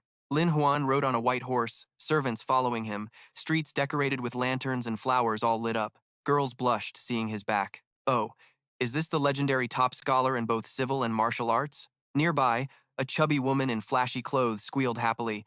"So handsome. Wonder if he's looking at us." Some mean young guys whispered, "I think this top scholar looks kinda weak. Did he fight 300 rounds at the Red Mansion last night or what?" Actually, Lin Huan was yawning and looking exhausted. His eyes were panda-like, thinking, "So tired. Shouldn't have gone to see the Prime Minister last night and stayed up chatting all night. Remembering Guozi's harsh scolding all night. Look at you, rushing in without knowing the situation and ending up dead tired." Back then, Lin Huan wanted to argue, "I'm just loyal to my country, ain't I?" Guozi finally couldn't scold his disciple anymore, so he stepped forward, fixing his clothes while grumbling, rushing out, dressed properly. "But does this look like my student?" Lin Huan smiled brightly. "I see through you. You say one thing but mean another, but deep down you still care." Back to reality, still dressed in blazing red robes. Lin Huan smiled brightly. "I see it now. Sir, your words don't match your heart. Deep down, you still care." Back in reality, he was still dressed in bright red robes. The parade on this street was seriously getting on Lin Huan's nerves. At the same time, two young men stepped forward respectfully. "I'm the second son of the Li family from the Dongthang Poetry Society, here specially to congratulate the top scholar Lang. I'm Cha Jiahui, also from Dongthang Poetry Society, hoping to befriend Lin Huan." Lin Huan wasn't interested at all. He just kept walking, thinking, "When the hell will this damn parade end? Riding a horse is exhausting. Gotta get home fast before my inner power freaks out." Cha Jiahui was pissed at being ignored. How dare they look down on Dongthang Poetry Society? Aren't we all talented guys, all writers? Just don't want to follow the exam path. The Li family son chimed in. "Exactly, Lin Huan's so arrogant." They took turns glaring at him, accusing, "Prince Chi, this guy doesn't even respect the Poetry Society. Prince Chi, please teach him a lesson so he knows what's up." The seventh princess, disguised as a man, waved her fan in front of them, clueless but quickly joined the chatter. Then she spun and dashed up, radiating strong inner power. "Watch me," the crowd cheered. "Nice, nice." Stopping right in front of Lin Huan, she sneered. "You're really arrogant, not even bothering with Dongthang Poetry Society. Are you like a wild horse that freaks out and bolts when a stranger shows up?" Clutching his chest, Lin Huan gritted his teeth in pain. "My wound, it's tearing again." He glared straight at the seventh princess, shouting, Who dares to mess with me?" His booming voice scared her so bad tears fell. The seventh princess pouted and asked, "Why are you yelling like that?" Seeing the man in front of her, a familiar image flashed, making her stunned. even disguised as a man. That aura was unmistakable. Lin Huan hesitated. "Who are you?" Pausing for a moment, he then stopped to think and finally confirmed confidently. Lin Huan exclaimed, "Seventh princess. According to what I know, the seventh princess, the only daughter of the former emperor who was deeply favored. It said she used to spend time with the emperor, and now she's become the most beloved younger sister of the current emperor." Lin Huan recognized her immediately because his master had shown him a painting earlier. This was the face of the seventh princess. The old master smiled brightly, stroking his beard as he looked at his foolish disciple and said, "If you marry her, it's all gain, no loss." Lin Huan's face darkened quickly as he waved his hand. "No way, no way, my lady ain't someone to mess with." He quickly dismounted, secretly amazed, never expecting to meet the seventh princess disguised as a guy here. Looking at the person in front of him, Lin Huan couldn't help but ask straight up, "Seventh princess, is that really you?" The seventh princess forced a smile. "What nonsense are you spouting? I'm the son of the Qi family, Qi Feiyin. Princess? I don't know anything about that." Lin Huan looked at her bluntly and exposed the truth. "Oh, I've got a painting of you right here. Want me to show everyone here?" Seeing Lin Huan about to pull out her portrait, the seventh princess had no choice but to admit it. "All right, I admit it's me." Lin Huan leaned close to her face, grinning slyly. "Come on, the seventh princess's beauty is like a fairy swan. Wouldn't it be a waste not to let everyone admire it?" The seventh princess stiffened. "You little top scholar, just hand me over properly, and I'll leave, all right?" Everyone around buzzed with excitement, looking on happily. So close. This is what you call a fated meeting of heroes. A great bond, making others endlessly admire them. After the chat, he quickly got back on his horse and rode off. The seventh princess watched his retreating figure, smirking quietly. Lin Huan. Truly interesting. People on the street then gathered around teasing the Qi family son, who was blushing bright red. Surely he regretted meeting the top scholar too late. Maybe before, it was just Lin Huan being cold-hearted, but there'd be more chances later. The seventh princess then secretly glanced his way again, but something felt off. Now she suddenly thought about it and blushed. Why did Lin Huan hide my portrait in his chest? Could it be he likes me? As soon as he arrived at the court, the eunuchs immediately announced the appointment of the twin top scholars. Lin Huan was assigned as a direct scholar in the library, responsible for revising and proofreading the classics. Holding the official robe and seal in his hands, Lin Huan was quietly pleased. Master Guo works efficiently, giving me a chill job in the library, where I can advance or retreat easily. That's perfect. Meanwhile, a pair of eyes beneath the officials silently watched Lin Huan's every move. Juju felt relieved. Good. Lin Huan came to our library, surely following my advice, and voluntarily chose this place. The angriest was Tan Lin, grinding his teeth, truly a restless spirit, now even on par with me. Today, the top scholars stroll through the city as a great celebration for the capital and hopefully many more to come. Standing before the masses, the official loudly read the appointment essay. Heaven's decree is unjust. Buddha pities all beings. Donning bloodied battle robes, crossing the sea of suffering. At the same time, from afar, an arrow suddenly shot toward the official, aiming straight for his heart. It happened so abruptly that even Lin Huan was startled. The crowd immediately restrained the people, then rushed forward shouting, "The world is cruel. Here comes the White Lotus." Just like that, all the Imperial soldiers were cut down by this group in one strike. Lin Huan stared intently. These guys were aiming at him. The situation here quickly descended into chaos, everyone shouting loudly. Then the assassins simultaneously fired signal flares straight into the sky and shot hard. Just seeing that White Lotus flower in the sky, Lin Huan immediately recognized the White Lotus sect. Everyone panicked and shouted in chaos. "White Lotus sect! It's the White Lotus sect! Run! The White Lotus sect has entered the capital." They were slaughtering everywhere. The place was already soaked in blood. Lin Huan held Chuzu tightly, annoyed, wondering, "Ugh, damn it. Did that damn monk join the White Lotus sect?" They killed countless officials here. Almost no one escaped. Those who serve the people live. Those who are officials get killed. One of them stomped on the body of a poor official and yelled loudly. After a while, Chuzu couldn't stand it anymore and shyly stammered, You can let me go now." Suddenly remembering, he felt embarrassed. "Are you okay?" Chuzu didn't dare look directly and shyly continued. But unlike the fierce look before, the assassin just smiled gently and said, "It's okay. The White Lotus sect only kills corrupt officials. They're on the side of the common people." The man felt a bit relieved hearing that. Wow, the White Lotus sect is actually pretty decent. At the same time, the righteous faction finally appeared. The Moonlight Society showed up here, warning not to interfere. The soldiers boldly pointed their blades at the rebels. The White Lotus rebels dropped their weapons and immediately surrendered.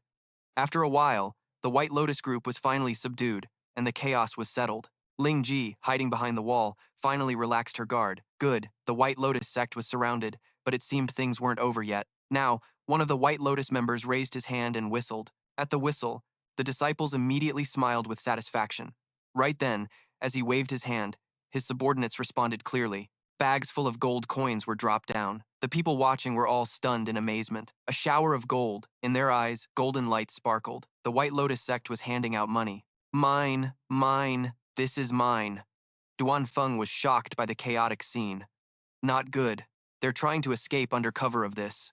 Don't fight, this gold is mine. The soldiers raised their weapons and shouted fiercely. Everyone move aside. Blades don't discriminate. Don't go looking for death. Seeing the White Lotus members fleeing, Duan Feng shouted urgently, "They're over there!" And immediately, the soldiers followed Duan Feng's orders and ran like hell to chase after them. Despite the chaos outside, Lin Huan still hid behind the wall, holding Chu Zhu tightly as if letting go would put her in danger. After a while, Zuzu couldn't take it anymore, embarrassed and stammered, can you let me go now?" Suddenly remembering, he also felt shy. "Are you okay?" Zuzu didn't dare to look straight, bashfully continuing. "I'm fine. It's just my money. Wasted life for nothing." He suddenly remembered something and shared his guess. The weapons they had were the batch that went missing earlier. They stole that batch of weapons, but was it just to cause trouble? Thinking back to that night's incident, the soldiers were scared out of their minds. But on reflection, Lin Huan still felt something was off. No, it's not right. The number of weapons was too large, and if it was just to cause chaos, why not use stronger firepower? Chu Zhu awkwardly voiced his thoughts.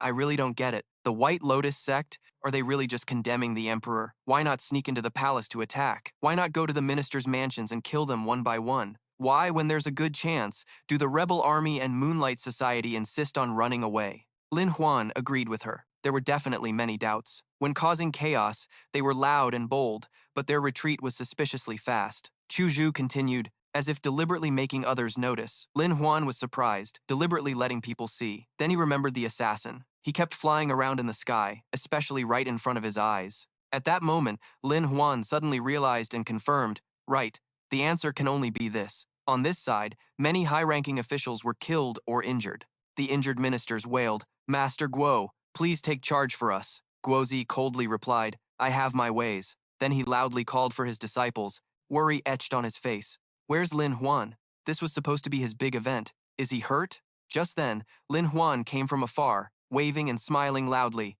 Lin Huan is here. As soon as he approached Guozi, he immediately took off the bandage on his arm. "I'm fine." Guozi breathed a sigh of relief. Good, otherwise it'd be hard to explain to the emperor. After saying that, he frowned and asked Lin Huan, "Which way did they run?" Lin Huan pointed up, but at that moment a soldier quickly cut in. "That way, sir. Trying to earn credit," he added. "Our troops just moved out. They scattered and fled. Though we suffered losses, thanks to our brave soldiers, we set up a perfect trap." Guozi immediately asked coldly, "How many have been captured so far?" Hearing this, the soldier's face darkened and he stammered, "Well, the White Lotus sect is very cunning right now." Guozi was displeased and growled, "Then go catch them quickly. Stop talking nonsense." Then he pulled his disciples along, shouting loudly, "Lin Huan, come here. Your big event had an incident. Don't think staying silent will fix it. Hurry up and tell me everything that happened." Lin Huan looked gloomy and obedient. The ministers watching felt smug. This new top scholar really wasn't respected by the prime minister. They heard he was arrogant, strutting around the streets ignoring everyone, but now he was obediently bowing his head. Meanwhile, Lin Huan gave a thumbs up and quietly praised, "Master Guo's strategy is top-notch, definitely the real deal." "No way, no way," he whispered back. The White Lotus sect showed up and left in a rush, but it felt more like they were just bluffing and showing off. Lin Huan quickly got serious. "I noticed that too." He immediately shared his theory. "There are 3 suspicious things about this, and I just can't figure it out. From what Lin Huan sees, the hidden hand only strikes after a long wait. So why not wait for the Empress Dowager's longevity ceremony or the ancestral rites next month, and instead pick today to mess with some minor officials? Why the rush?" Pausing, he analyzed further. Second, they used fireworks to announce their presence, totally different from their usual sneaky moves. Clearly, this method is more effective, so why ditch it now? This part is really confusing. Why would they openly expose themselves? And also, from what Lin Huan knows, the demon monk usually leads the ambush personally, but this time he didn't attack and ran off with the loot. That's not his style at all. Could he have something more important to do? He was sure about this and told Guozi, "Our weapons were stolen by them earlier too." I boldly guess they purposely lured our main forces away to set up an ambush on the Imperial City. He stroked his beard thoughtfully. It's definitely a classic tactic to separate the tiger from the mountain, but attacking the Imperial City still feels off. What did the scouts say? Lin Huan's reply was brief, just emphasizing how the officials turned a blind eye to the flood disaster in Jiangnan. But at this point, Lin Huan's face suddenly stiffened. He probably figured something out. Right after, Lin Huan said, "Wait, Jiangnan." Guozi quickly caught on. "You mean the trick with the lights being dim and blurry? They plan to transport weapons from Nanchang down to Jiangnan." Immediately, Guozi gave orders. "Only the Imperial Guards remain in Nanchang now. Hurry and regroup for a chase." As soon as he finished, Lin Huan spurred his horse and took off fast. The nearby soldiers were startled by his sudden move, quickly urging their horses to gallop like the wind. Lin Huan left behind 2 words: follow orders. Seeing his student rush off like that, he didn't have time to say much, only shouted after him, "Remember, don't look back." Lin Huan briefly replied, "Got it, I won't die." Seeing his attitude, the officials couldn't help but whisper among themselves, that Lin Huan's got some nerve, talking back to the Prime Minister like that. Looks like he's just using the excuse of disobeying the warden to run off. Cut to Nanchang now, night has fallen. Lin Huan had already arrived. His horse caravan stared intently at the city gate in the quiet night. Sitting atop his horse, Liu Xing was worried. Something definitely felt off. No sign of anyone around. Lin Huan quickly spotted 2 bodies under a big tree nearby. Even the city gate guards were killed. Seeing this, Liu Xing got tense and shouted orders, "Open the city gates now." Following Liu Xing's command, the gates were swiftly flung wide open. Lin Huan took the lead, urgently ordering, "Chase them fast." Meanwhile, the White Lotus sect was silently moving their goods, and the amount was huge. In the night, a sly voice spoke up. "This time we succeeded. Now we've got the capital to dominate one region. But what about the weapons later on?" The girl beside him said, "Don't worry. Besides the weapons and firepower we lost this time, we also got the blueprints. Soon, craftsmen will be sent in groups to Jiangnan." The man teased. "Also, why did you cover your face as soon as you got to the capital? Did someone mess up your looks?" The woman showed disgust, focused on the job. "Stop talking nonsense." As their talk ended, a loud noise shattered the silence. "Move fast, we're being followed." Of course, the woman immediately realized, "You're not few either.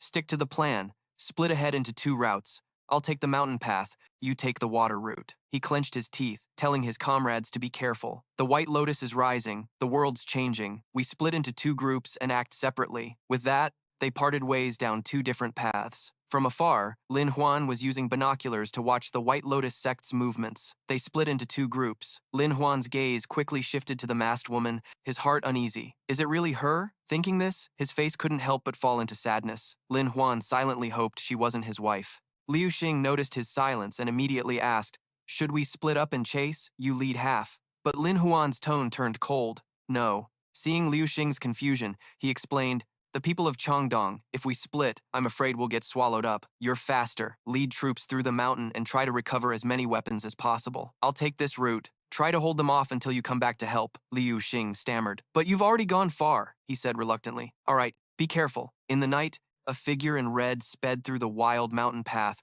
only the sound of leaves and horse hooves. Lin Huan frowned, thinking seriously, even if they try to escape, they won't get away. If it's really her, at least I won't worry about dying. At that moment, the horse suddenly stopped. A long neigh shattered the quiet. Someone had set a trap ahead. A huge, ancient tree was swung straight at him from afar. Lin Huan barely had time to look back, his eyes locked on the tree.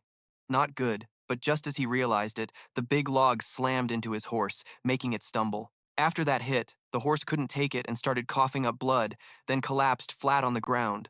Suddenly falling at such a high speed, Lin Huan couldn't help but cough a few times. Standing up, quickly, his body shook with pain. Lin Huan was pissed off, damn it. His martial arts skills were ruined, and now the horse was gone too. Right after, he channeled his inner energy to summon. All he had left was this system. Checking out the medicine in the system and its effects, there was an adrenaline boost upgrade, adding 100 stamina, lasting for 30 minutes. Without thinking twice, Lin Huan just pressed to select it. Even though he knew the side effects weren't simple, even if it cost him his life, he had to catch up.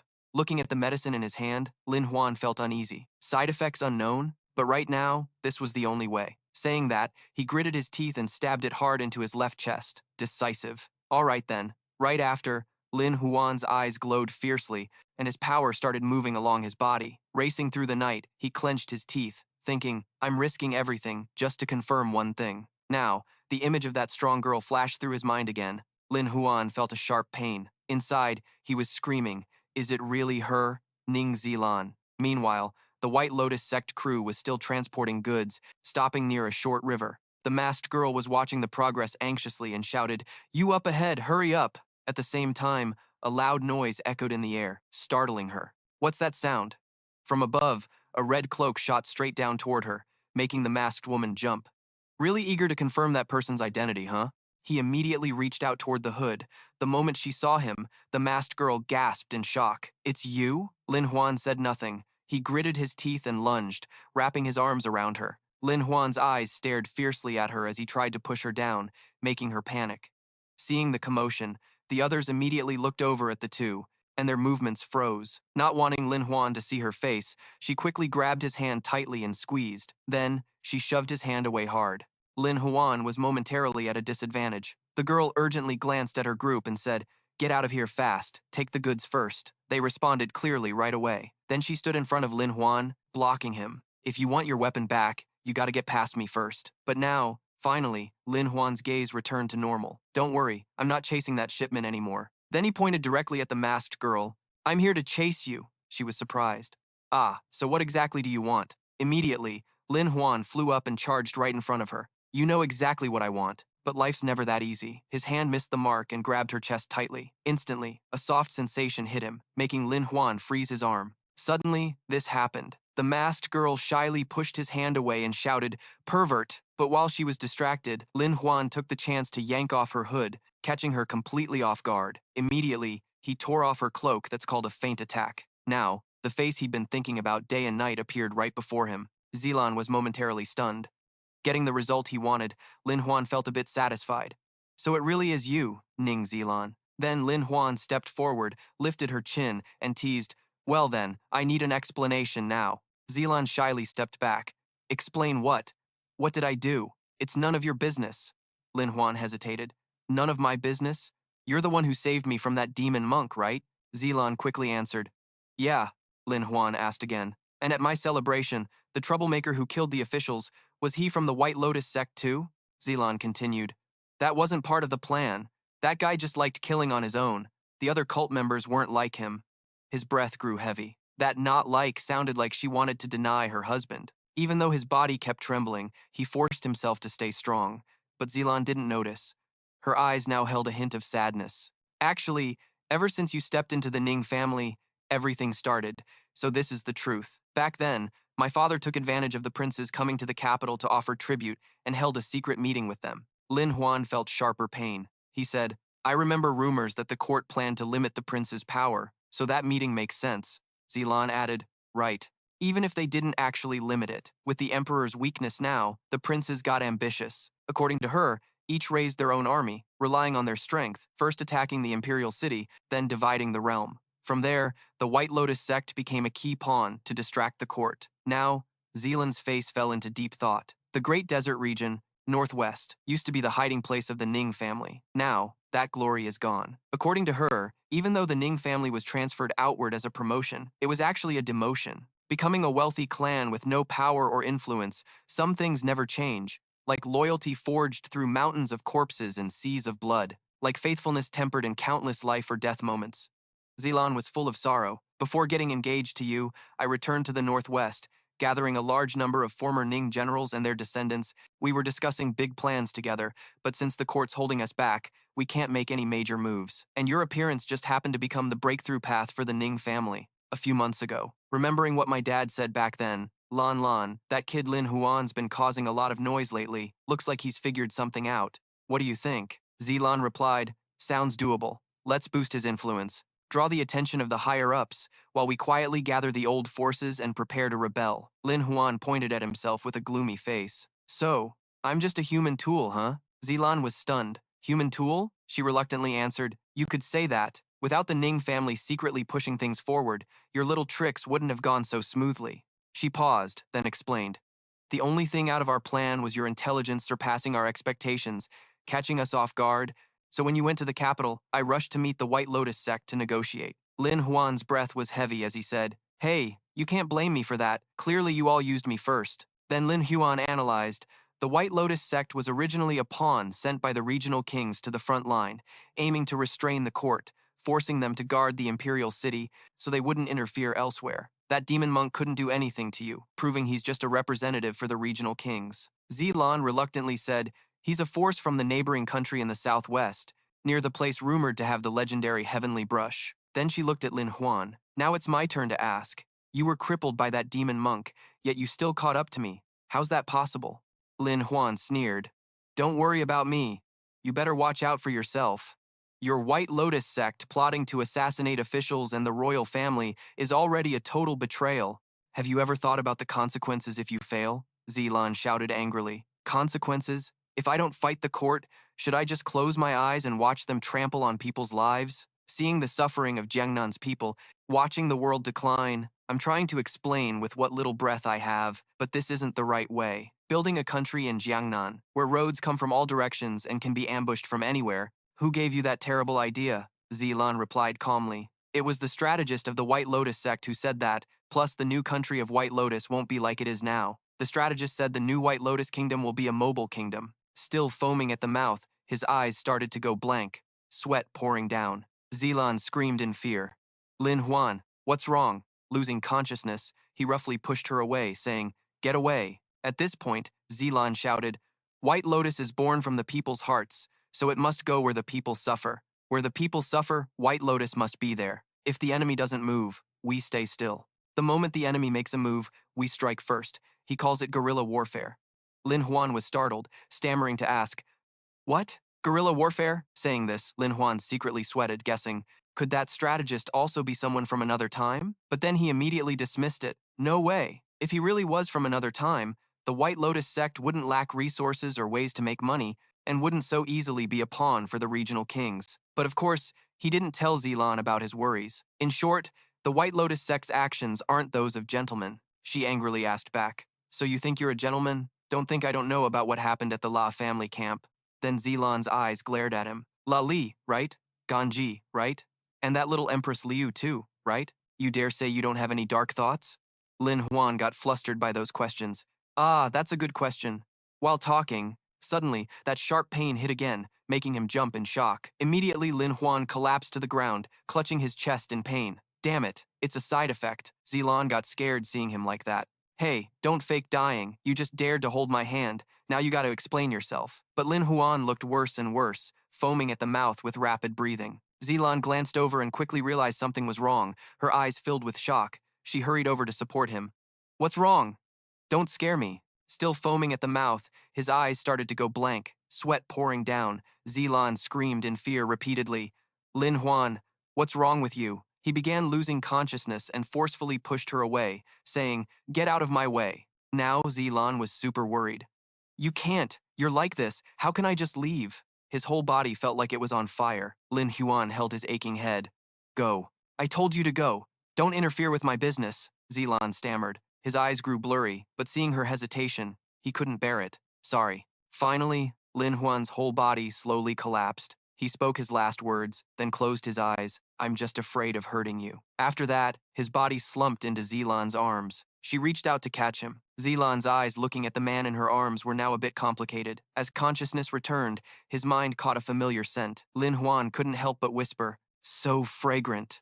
Feeling something was off, he suddenly opened his eyes. Seeing the familiar place he was lying in shocked him. What hit his eyes was a full chest and a soft voice. Lin Huan, you're awake? Zilan worriedly wiped his sweat with a cloth. You fainted just now, but since we're married once, I still have to save your life. He forced himself to sit up, then he stammered. Uh-huh. Ah. Oh. Thinking about those lips and that seductive chest, he suddenly blushed. What the hell? I just spaced out. Seeing his pale face, Ning Zilan wiped the sweat off him with a cloth. Afraid he'd worry, Ning Zilan added, this is the secret base of the White Lotus sect, so just rest easy. But the closer she got, the more that chest was exposed right in front of Lin Huan, making him blush like crazy. At the same time, the system notification popped up. Analysis of side effects complete. Adrenaline too high, hormone imbalance, heart rate exceeding limits. Pulling the blanket up over his body, the thing at the crossroads down there was freaking huge, making Lin Huan jump. What kind of side effect is this? Clearly, it's an aphrodisiac. Just thinking about those words made drool drip out uncontrollably. Ning Zilan whispered, Lin Huan, I know you sent me away to protect me, but can you just be honest for once? Seeing Lin Huan still dazed, she waved her hand to get his attention. Hey, you hear me? Staring hard at her chest, his naughty hand suddenly moved up. Shit, my hand's not listening anymore. Quickly grabbing it, he trembled. This ain't good. You gotta leave now. I'm about to lose control. Pulling the blanket back, Ning Zilan asked curiously, Are you hurt? What did you see that scared you so much? Sweat pouring like a waterfall, Lin Huan was startled. Ah, wait. Ning Zilan bent down, staring intently at the secret spot hidden under the big blanket. After a moment, Ning Zilan's mind felt like it was going to explode. Her face flushed red with embarrassment, and she hurriedly covered her legs. Lin Huan quickly explained, Sorry, it's just a side effect. I can't help it. Suddenly, Ning Zilan's seductive voice echoed, making him jump. You can. Hearing that, Lin Huan was surprised. His mouth hung open, dumbfounded. Huh? He started quickly untying his belt. Ning Zilan whispered, This is just to heal you. Without another word, their lips immediately locked together. The air in the room heated up. Lost in the haze, this is just to heal you. Without another word, their lips immediately locked together. The air in the room heated up. Lost in the haze. Outside, the ox is plowing hard, looking as strong as our main dude. The old farmer smiled, stroking it. Seeing it endure the first plow like that was no small feat. Meanwhile, in that room, Lin Huan finally woke up after a night full of passion. As soon as he sat up, Lin Huan scratched his head, dazed. What a weird dream, but damn, last night's sleep was good. Pausing, he glanced over at the spot where warmth still lingered. Wait, last night's thing. Ning Zilan held up her shirt, sniffing it with a satisfied smile. I, Lin Huan, am officially a legit dude now. My wife smells amazing. At that moment, the door suddenly opened. Someone stepped in quietly. Seeing him hugging the shirt and talking to himself, Ning Zilan looked confused and asked. Startled, he turned around, sweating nervously. Damn, the pervy move got caught. Looking at Ning Zilan, Lin Huan stammered, Wifey, you're still here? She brushed a stray hair from her face, stammering, I just came to wash the clothes. Lin Huan's heart screamed, Has my wifey always been this cute? Then he couldn't help but grab Ning Zilan and pull her close. Losing balance, she fell right into his arms, screaming in shock. Once again, outside, the farmer led his ox out, cheerfully saying, Come on, let's take advantage of the good weather and plow one more round. After a while, Lin Huan finally reluctantly let go of his wife. She blushed, annoyed, and said, I still wanted to discuss serious stuff with you, but now there's no time. He rubbed her shoulders gently, trying to sweet-talk her. You want to talk about the White Lotus sect, huh? She fell silent again. Though the sect had all kinds of people, the core goal was to care for the world's people. Tell me, if we really want to build a nation in Jiangnan, how do we keep people's hearts pure, uphold equality and justice for all? Hearing this, Lin Huan's expression changed, though Ning Zilan couldn't see it. She immediately hugged her husband again. I know you worry about war breaking out and the suffering it brings, but have you thought about this? If we don't build a new nation ourselves, the refugees will just keep dying. The people oppressed by corrupt officials won't find peace either. Wiping the tears from Ning Zilan's face, she looked at him, surprised by his gesture. Lin Huan softly comforted her. Before today, I was just a lone wanderer, never knowing the warmth of a family. But now I've come to understand how important a peaceful, warm home really is. Then Lin Huan spoke seriously. So I'll help you. The only thing I can offer is a path. Enlighten the people. Open their hearts. Hearing this from him, Ning Zilan was stunned and blushed with gratitude. Then Lin Huan started explaining his plans to her. According to him, if the people's hearts aren't enlightened, the world is hard to govern. Without awakened minds, equality can't last. Now, with the knowledge and solid arguments he presented, according to what he said, it's called the will of the people. If it's not understood, the world is hard to govern. The people's wisdom not awakened, equality can't be stable. Now, with the knowledge and solid arguments he presented, Zilang felt enlightened, sitting there dazed as he listened. The brief joy quickly faded. They only got to reunite for a few short days. Night came, the moonlight shining across the sky. Zilan held Lin Huan's hand with regret, urging, I have to go now. Take care of yourself. Looking straight into her eyes, he immediately replied, What I said today, you must engrave in your heart healing and education. Those two are key. If we want justice, first the people must understand the truth. Only by enlightening them can we move toward a world of great harmony. Then he quickly turned his back, leaving her with the words, I'm off. She replied, You too. Take care. Watching that tall figure walk away, she struggled to whisper two words, husband. His silhouette faded into the distance, but Zilan just stood there, staring after him. Lin Huan didn't dare look back either, tears streaming down his cheeks. Despite himself, Lin Huan couldn't hold back the tears. He sniffled, talking to himself. Wife, I miss you so much I could die. Then Lin Huan tilted his head to the sky, determined. Once I finish this great mission, I'll give you the most amazing home in the world. Cut to the camp of Liu Xing's group, where he paced anxiously, unable to stay still. He told himself, why no news yet? On the way, I managed to reclaim some weapons, but I wonder how Lin Huan is doing. Then he turned to the soldiers. Still no sign of Lin Huan? Send 2 more fast cavalry squads. The soldier immediately acknowledged the order. At that moment, Lin Huan pulled back the curtain and laughed loudly. No need to look anymore. His voice startled Liu Xing, who ran over happily. Lin Huan, that's great. You're okay. Lin Huan smiled brightly. Not just okay. I'm feeling pumped. Liu Xing glanced over and quickly guessed. Oh, good news. Did Lin Huan reclaim all the weapons? He scratched his head confused, then asked Liu Xing, weapons? What weapons? The guy looked startled and confused. Lin Huan looked over the pile of weapons. We split up to chase the weapons, but my strength is limited. We lost soldiers and officers just to get back a few carts. The rest escaped. He sighed silently, then realized he'd forgotten the serious stuff, his mind full of his wife. So Lin Huan stammered a lie. Well, they were too strong. I couldn't get the weapons back. I barely escaped with my life. Liu Xing looked impressed, saying, that must have been one hell of a fight, huh? Remembering that fiery night, Lin Huan blushed, admitting it was intense, with several rounds that were hard to call a winner. Then he dodged the topic with Liu Xing. You just pulled off a major feat. Come with me back to the capital to report. The guy, clueless, replied confused. Of course, I'm waiting for you guys too. The next morning, Guozi looked gloomy and asked, in other words, most weapons were still in the hands of the White Lotus sect. Standing before him, Lin Huan respectfully raised his hand and replied, that's right. Guozi looked tired. These weapons could save them a lot of prep time.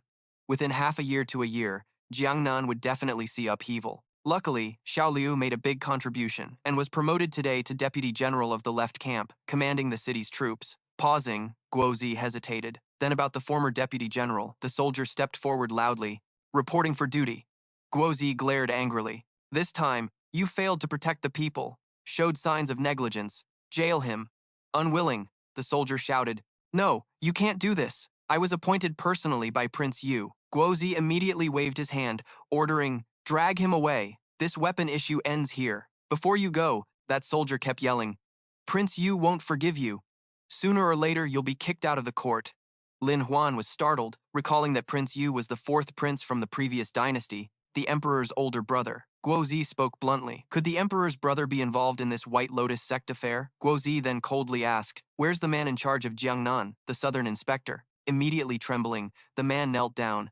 It's unfair, Prime Minister. I have nothing to do with it. Guozi glanced at him. You're the southern inspector, deceiving both superiors and subordinates, hiding the flood situation in Jiangnan. Will you confess? The man looked up at him, stammering unclear answers. So Jiangnan's troubles have a cause? Guozi's thunderous voice rang out again. Drag him away! The man screamed and cried. Sir, I'm the southern inspector, 2nd-rank official. You can't treat me like this. Guozi slammed the table and stood up. If you want to stay involved with him, you'll end up the same. Hurry up and figure out relief efforts. The officials all turned pale, heads down, afraid disaster would strike and they wouldn't even keep their lives. Lin Huan cheered silently, seeing the Prime Minister's legendary ruthless style. So cool, so manly, no wonder he's my master. At the same time, someone else spoke up. Sir, for relief efforts, maybe Lady Huang can handle it. He recounted that at last night's banquet, Lady Huang said she'd use half her fortune for relief. Now Lady Huang is looking for buyers for her precious items to exchange for food and money. Guozi waved again. If so, we have to keep up. Go back quickly and prepare the funds. Also, don't forget the Empress Dowager's birthday banquet tomorrow. Everyone must stay sharp. Then they all left. Guozi looked at Lin Huan. Lin Huan, don't go. Hurry back to prepare the money. Also, don't forget the Empress Dowager's birthday banquet tomorrow. Everyone must keep their spirits high. Then they all left. Guozi looked at him. Lin Huan, don't go. I got a few things to say. Lin Huan respectfully obeyed. Then he lowered his voice. I've already figured out the local official's power. The one behind it ain't simple. It's none other than the current emperor's older brother. You're surprised? What? Guozi continued. The princess isn't some simple character either. Rumor has it she's greedy for wealth, and now she's stepping in to help really hard to tell what she's up to. Lin Huan was confused. Even the princess now? Lin Huan was at a loss for words. a dumb emperor, a ruthless older brother, and a greedy princess. Is there not a single normal person in this royal family? Sweet music played softly as the hot performers appeared. Every girl looked fresh and blooming like flowers, just wishing they could show off more in front of the emperor. Around here, the maidservants respectfully brought delicious food to the tables where the officials sat. The emperor happily glanced over at his mother. Empress Dowager, how do you like today's banquet performance? The Empress Dowager smiled with satisfaction. Very good. Everything's perfect. Pausing, she added, oh right, where's the Empress? Why isn't she here? Could it be she's unhappy with someone? The Emperor yawned. Mother's probably just suspicious. She's likely gathering the concubines in the harem now and will come pay respects soon. Then he ordered his attendant, keep going. This dance is boring. Just bring out the gifts directly. As soon as the Emperor finished speaking, a eunuch stood up and shouted, presenting the Tianhan treasure. Immediately, the treasures were quickly brought in. Inside were all kinds of rare and precious items, glowing with dazzling light. Lin Huan's eyes lit up the moment he saw them, and he instinctively stood up. Damn, these golden lights are blinding me. The Empress Dowager was delighted, the scene lively and joyful. The Emperor added, Mother, if you like, I'll have more brought to you. She then looked a bit surprised. Who said the Tianhan treasure was ever stolen by bandits? The Emperor looked puzzled. Yeah, that story seems true. Then he asked again, was the Tianhan treasure really stolen? Who chased and got it back? At the same time, Zhuzu beside him saw Lin Huan greedily eyeing the sparkling treasures and quickly tugged his sleeve. Lin Huan was startled. Huh? What? She lowered her voice. Hey, you're the one who chased and got the Tianhan treasure back, right? Hurry up and stand to answer. Immediately, he was startled and stood up. Your Majesty Su Qian, I'm the one who retrieved it. Deep down, I was secretly thrilled. Even though I lacked palace guards to fight, the credit still goes to me. The eunuch beside whispered, Empress Dowager, this is Lin Huan. This year, he topped both the civil and military exams. The Empress Dowager was surprised. So this is the guy, truly a talented prodigy. Then she spoke, not bad, young and gifted. I'll reward you to choose one treasure chest as your prize. Lin Huan smiled like he hit the jackpot, thanking the Empress Dowager. Pausing, he respectfully said, Your Majesty, I also prepared a special performance to celebrate your birthday. The Empress Dowager was very eager and said, Oh, then start it quickly.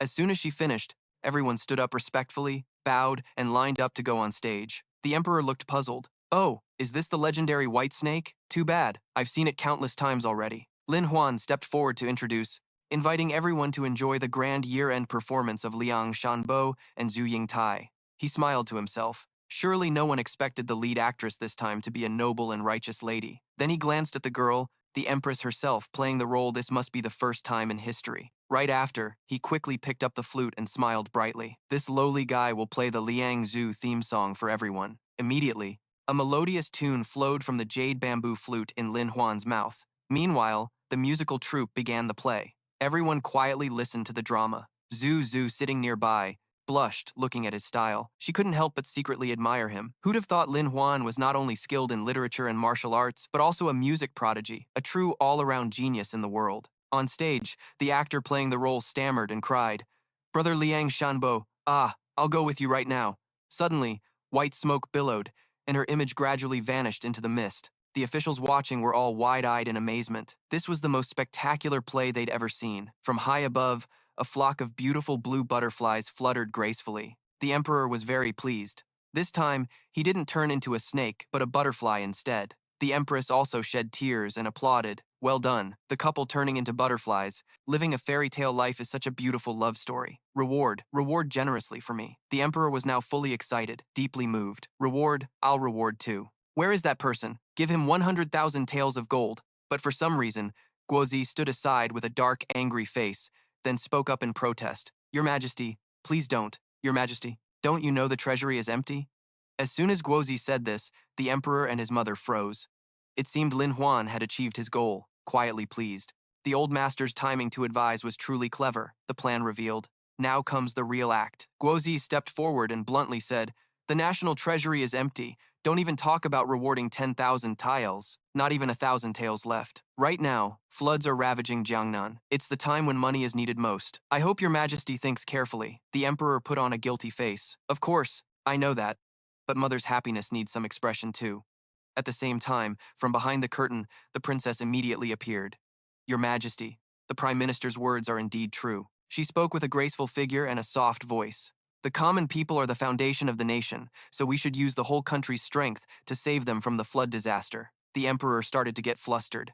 You sound gentle. But where the hell is the money gonna come from? If we drain the national treasury, what then? Or maybe everyone chips in a bit. When it came to taking money from their own pockets, all the officials below turned pale. At the same time, Prince Yu, the second royal uncle, couldn't hold back and spoke up. Donating? We don't have nearly as much silver as the emperor. Right now, the whole hall fell silent in thought, and he smirked with contempt. The princess also turned dark with anger, while Lin Huan fell into deep thought. Princess Jianwu really is a royal with some serious presence. From what you guessed, she's not someone easy to deal with. And the current crown prince, Prince Yue, is also lurking, always looking for a chance to butt in. Meanwhile, the Empress Dowager spoke up. Ministers, if you live off the Emperor's grace, then handle the Emperor's business. Do you have any plans? Guozi glanced at you silently. Your turn now. And Lin Huan responded clearly. Immediately, you bowed and reported, your servant has a plan that can save the treasury. The Emperor's face lit up with joy he couldn't hide. Oh, spill it. Lin Huan spoke loudly again. Please, Your Majesty, Empress Dowager, Princess, Prince Yue, and all the ministers come to the Imperial Garden. Following your words, everyone headed straight to the Imperial Garden. The scene here was incredibly fresh. In front was a soccer field with lush green grass already set up. Just like modern times, Lin Huan had even arranged 2 goals on either side. Not just the emperor. Everyone here was amazed. He looked at you confused and asked, what's the idea? Selling 2 gates for silver? Or selling that ball in your hand? Lin Huan replied calmly, Your Majesty, please don't be impatient. After this soccer exhibition match, the truth will be clear. With that, you immediately blew a whistle hard. As soon as the whistle blew, 2 teams wearing different colors lined up and invited the players onto the field. Then, Lin Huan looked at everyone.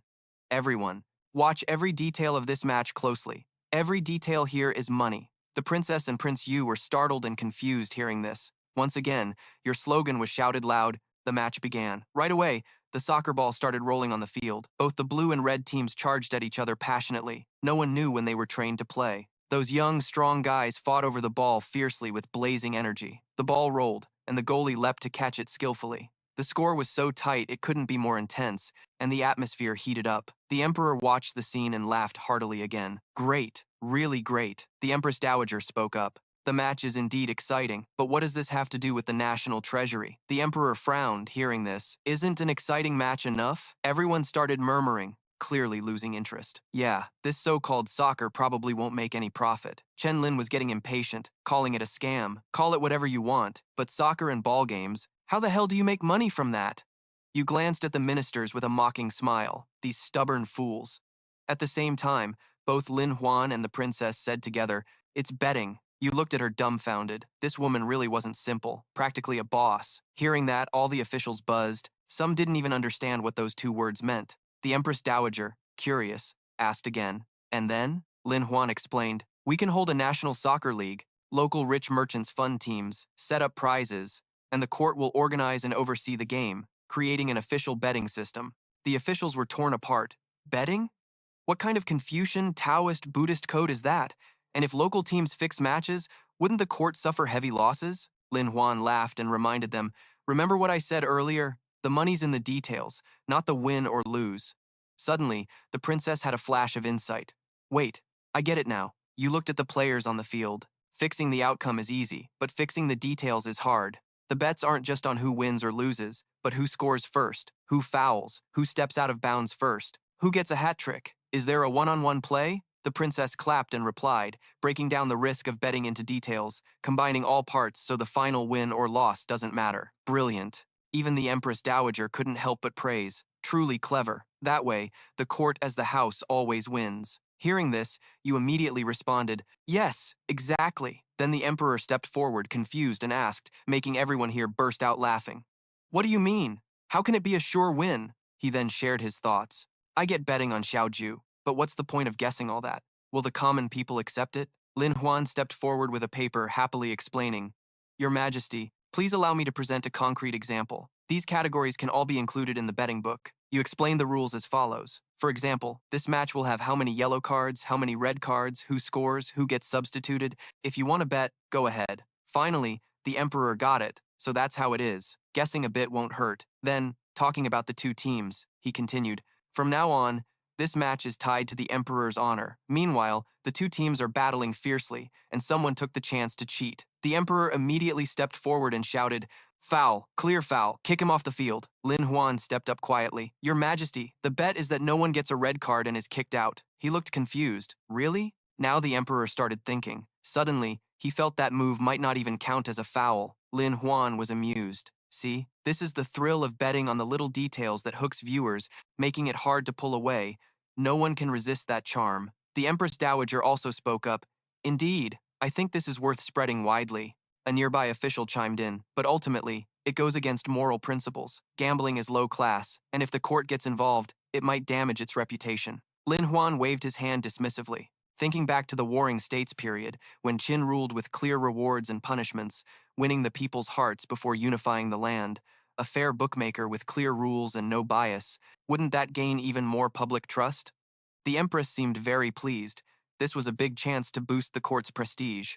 Lin Zhongyuan thought it through carefully and humbly declined. Lin Huan smiled shyly, saying it was all thanks to their praise. Thinking of the famous king back then, the Emperor happily said, "You mean I'm as awesome as Qin Shi Huang?" Lin Huan scratched his head. Maybe so. Hearing him so full of himself, even the Emperor and Empress were momentarily stunned, speechless. Then he quickly agreed. "Good. So let's immediately start the official soccer league and the legit betting book. Lin Zhangyuan will be in full charge." Lin Huan smiled proudly and respectfully responded. The minister gave a nod, and Lin Huan glanced at Guozi with a smug smile. The success made the Emperor smile knowingly. Not bad. Seeing Lin Huan praised by the big shots, laughing uncontrollably, Prince Yu stood far off, fuming and growled. "Lin Huan," he told himself. "All right, Lin Huan, you're damn good. Winning glory and profit both. You're a clever bastard. If you're the cicada catching worms, then I'll be the sparrow waiting to pounce." Then, the Empress Dowager looked at the Emperor and smiled softly. "I'm a bit tired. I'll head back first. Tell Empress Liu and the concubines to come check on me." As she left, the Emperor sighed wearily. "Finally done. I gotta go check out that rare stone brought into the palace." At that moment, a cold voice startled the Emperor. "Your Majesty, please stop." He forced a smile, trying to look back and asked, "What else now?" Guozi shouted angrily. "Your Majesty, the Jiangnan situation can't be delayed any longer. Floods are raging, people are displaced. We must act fast." The useless Emperor hurriedly ran off, saying, got it. I'll leave it all to you to handle." Some officials nearby looked at Lin Huan with growing disgust. Damn it, the juicy job of managing the official casino got snatched by this rookie. Lin Huan couldn't avoid getting caught in the power struggle. Living peacefully won't be easy. Of course, Lin Huan knew their nasty thoughts, but wasn't scared. No need to guess. These greedy fools already had their eyes on me. Just a shame. Then he quickly raised his hand respectfully and reported, "Prime Minister, I'm a Taoist priest. Please allow me to go to Jiangnan to set up an altar and appease the heavens." As soon as Lin Huan spoke, the minister quickly approved. Permission granted. Like a thunderclap, the other officials secretly groaned. Damn, this bastard's using this chance to slip away, trying to dodge the curse. Lin Huan saw their expressions and couldn't help but smirk. "My master and I are on the same side. You won't get any profit from me." Soon, the day came for Lin Huan to leave the capital. Now, his group marched ahead, waving red flags, looking mighty impressive. One soldier shouted loudly to start the march. That day, Lin Huan's 100-strong troop set off. Lin Huan gripped his horse's reins tightly, turned back and said goodbye. "Won't let the mission down. See you again." Guozi looked at his disciple with a blank face and coldly said, "Go." The officials whispered angrily, "Damn it, that kid Lin Huan slipped away again. That's gambling for you. No capital but big business, and Prince Yu is pissed off too. The madam just lets him go like that. When he comes back, we won't get any cut from the casino anymore," the Empress coldly said. "No need to rush," she said with malicious calm. "If you're anxious, just cause some trouble on his way to Jiangnan. Problem solved." Hearing this, Prince Yu was startled, quickly turning around. Trouble? Then he finally got the hint. Prince Yu was delighted, thanking the Empress for the tip. She waved her hand. "Not my problem, that's on you." Meanwhile, Guozi seemed to sense their conversation and grew wary. Scene changed to a rural backroad. Lin Huan's group was still marching, stretching long down the road. Liu Xing happily said, "This is the first time I'm leading so many soldiers. Lucky to get promoted thanks to Brother Lin." Hearing this, Lin Huan laughed heartily. "Liu, you're too polite. It's nothing." But at the same time, a whining voice rang out. "Hey, you guys are ignoring me again. I'm tired," the seventh princess grumbled, threatening. "You clearly know who I am, yet you act like you don't see me. When I get back, I'm definitely gonna punish you." Lin Huan looked helpless. The seventh princess insisted on coming along. This trip isn't for sightseeing. You can't just take breaks whenever you want. Liu Yanyu awkwardly explained. Your Highness, we've already stopped 5 times at your request, which delayed us quite a bit. She blushed and whispered apologetically, It's not like I did it on purpose. Now, the seventh princess's face showed sadness as she said, I just want to know what's really happening to the people suffering in Jiangnan, and I want to help them however I can. Now, your thoughts about this princess shifted a bit. The whole royal family is full of weirdos, but this seventh princess, though she looks fragile, actually cares about the country and its people. Then you spoke up. Here's the deal. You go rest in the supply wagon at the back. I'll have my men escort you there. The seventh princess hesitated a bit, but it seemed like you had some sincerity. You quickly gave the order. Xiao Diezi, come here. The princess shyly said, Don't slow the group down anymore. I can tough it out myself. As soon as she heard your command, she quickly stepped forward. What's the assignment? Lin Huan ordered, Xiao Diezi, take this young Master Qi to the supply wagon to rest. As soon as Kang Zong heard you, she immediately responded, Got it. Without another word, she swiftly took the seventh princess away, while Liu Yanyu kept staring at them.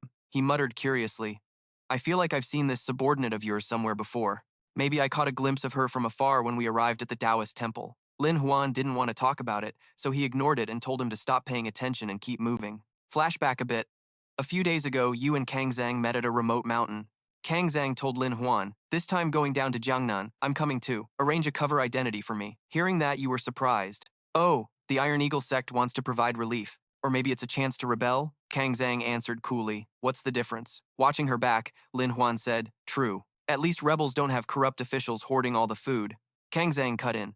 Anyway, don't worry about the other stuff. Just give me a public identity. Pausing, she smirked and added, I still don't know if you really stand with us or not. In a flash, their army arrived at the transfer station in Chengwu. An official was already waiting there with a respectful, bright smile. Gentlemen, I've finally been waiting for you. I'm Du Zidang, the city lord of Chengwu. Greetings to Ambassador Liu of Jiangnan and Deputy Ambassador Lin. Please come in. Lin Huan raised his hand in a respectful salute. The city lord said politely, No need for formalities, please come in. Zidang continued, I've prepared fine wine and food, laid out a feast to welcome you all and help you relax. Inside the wine room, some unfamiliar people were sneaking around. Zhang secretly slipped something into the wine, clearly not something good. One of them asked, Ready yet? Shoving a vial into his chest, another said, Don't worry, all the wine is prepared. Outside, Lin Huan's group sat neatly at the table, ready to start the feast. The two assassins whispered to each other, Tonight's Hongmen banquet, if they come, they won't leave. The other continued, Summon everyone, we move together. As everyone sat down, another person respectfully said, Welcome, gentlemen, especially Deputy Ambassador Lin, to our city. We've long heard you're a scholar warrior champion. Today we'll drink until the carts come. Ambassador Lin, we toast you. Lin Huan sighed inwardly. Why does everyone want to force me to drink? At the same time, Liu Yanyu quickly stood up to defuse the situation. Everyone. Lin brother is injured. Not fit to drink. Lin Huan smiled brightly anyway. No worries, everyone just have fun today. Liu Yanyu exchanged worried glances with him. Are you sure? Lin Huan grinned slyly. Just watch me. Liu Yanyu still looked concerned. Lin brother, then Lin Huan stood up. I appreciate your kindness. I'll drink first. Everyone was free to join. After saying that, he raised his sleeve to cover his mouth. Lin Huan pretended to drink, but secretly poured the wine behind his back quickly and quietly. Holding the glass in front of him, he acted refreshed and praised. Ah, this is too good. Excellent wine. Everyone saw his enthusiasm and enjoyed it. Nice. What a true hero with a big heart. Only Liu Yanyu stood there like a statue, because all that wine was dumped on him. Liu Yanyu muttered darkly. No wonder, Lin brother. If there was a test for thick skin, you'd ace all 3 top scholar titles. Then everyone focused on eating and having fun without a second thought. Lin Huan's gaze shifted to Kang Zhang. She was still eating carefree and casually. Unable to hold back, he stood and approached her, asking, Xiao Diezi, why are you nibbling on dry bread? Not even touching the meat? Gangster code, Kang Zhang replied casually. You don't eat other people's food outside. Lin Huan smiled teasingly. You scared it's poisoned or what? Kang Zhang kept her usual expression. What's there to laugh at? I'm used to it. Lin Huan asked again. Who'd dare mess with an envoy from the Imperial City? But just as he finished speaking, everyone behind suddenly collapsed at once, the loud noise making.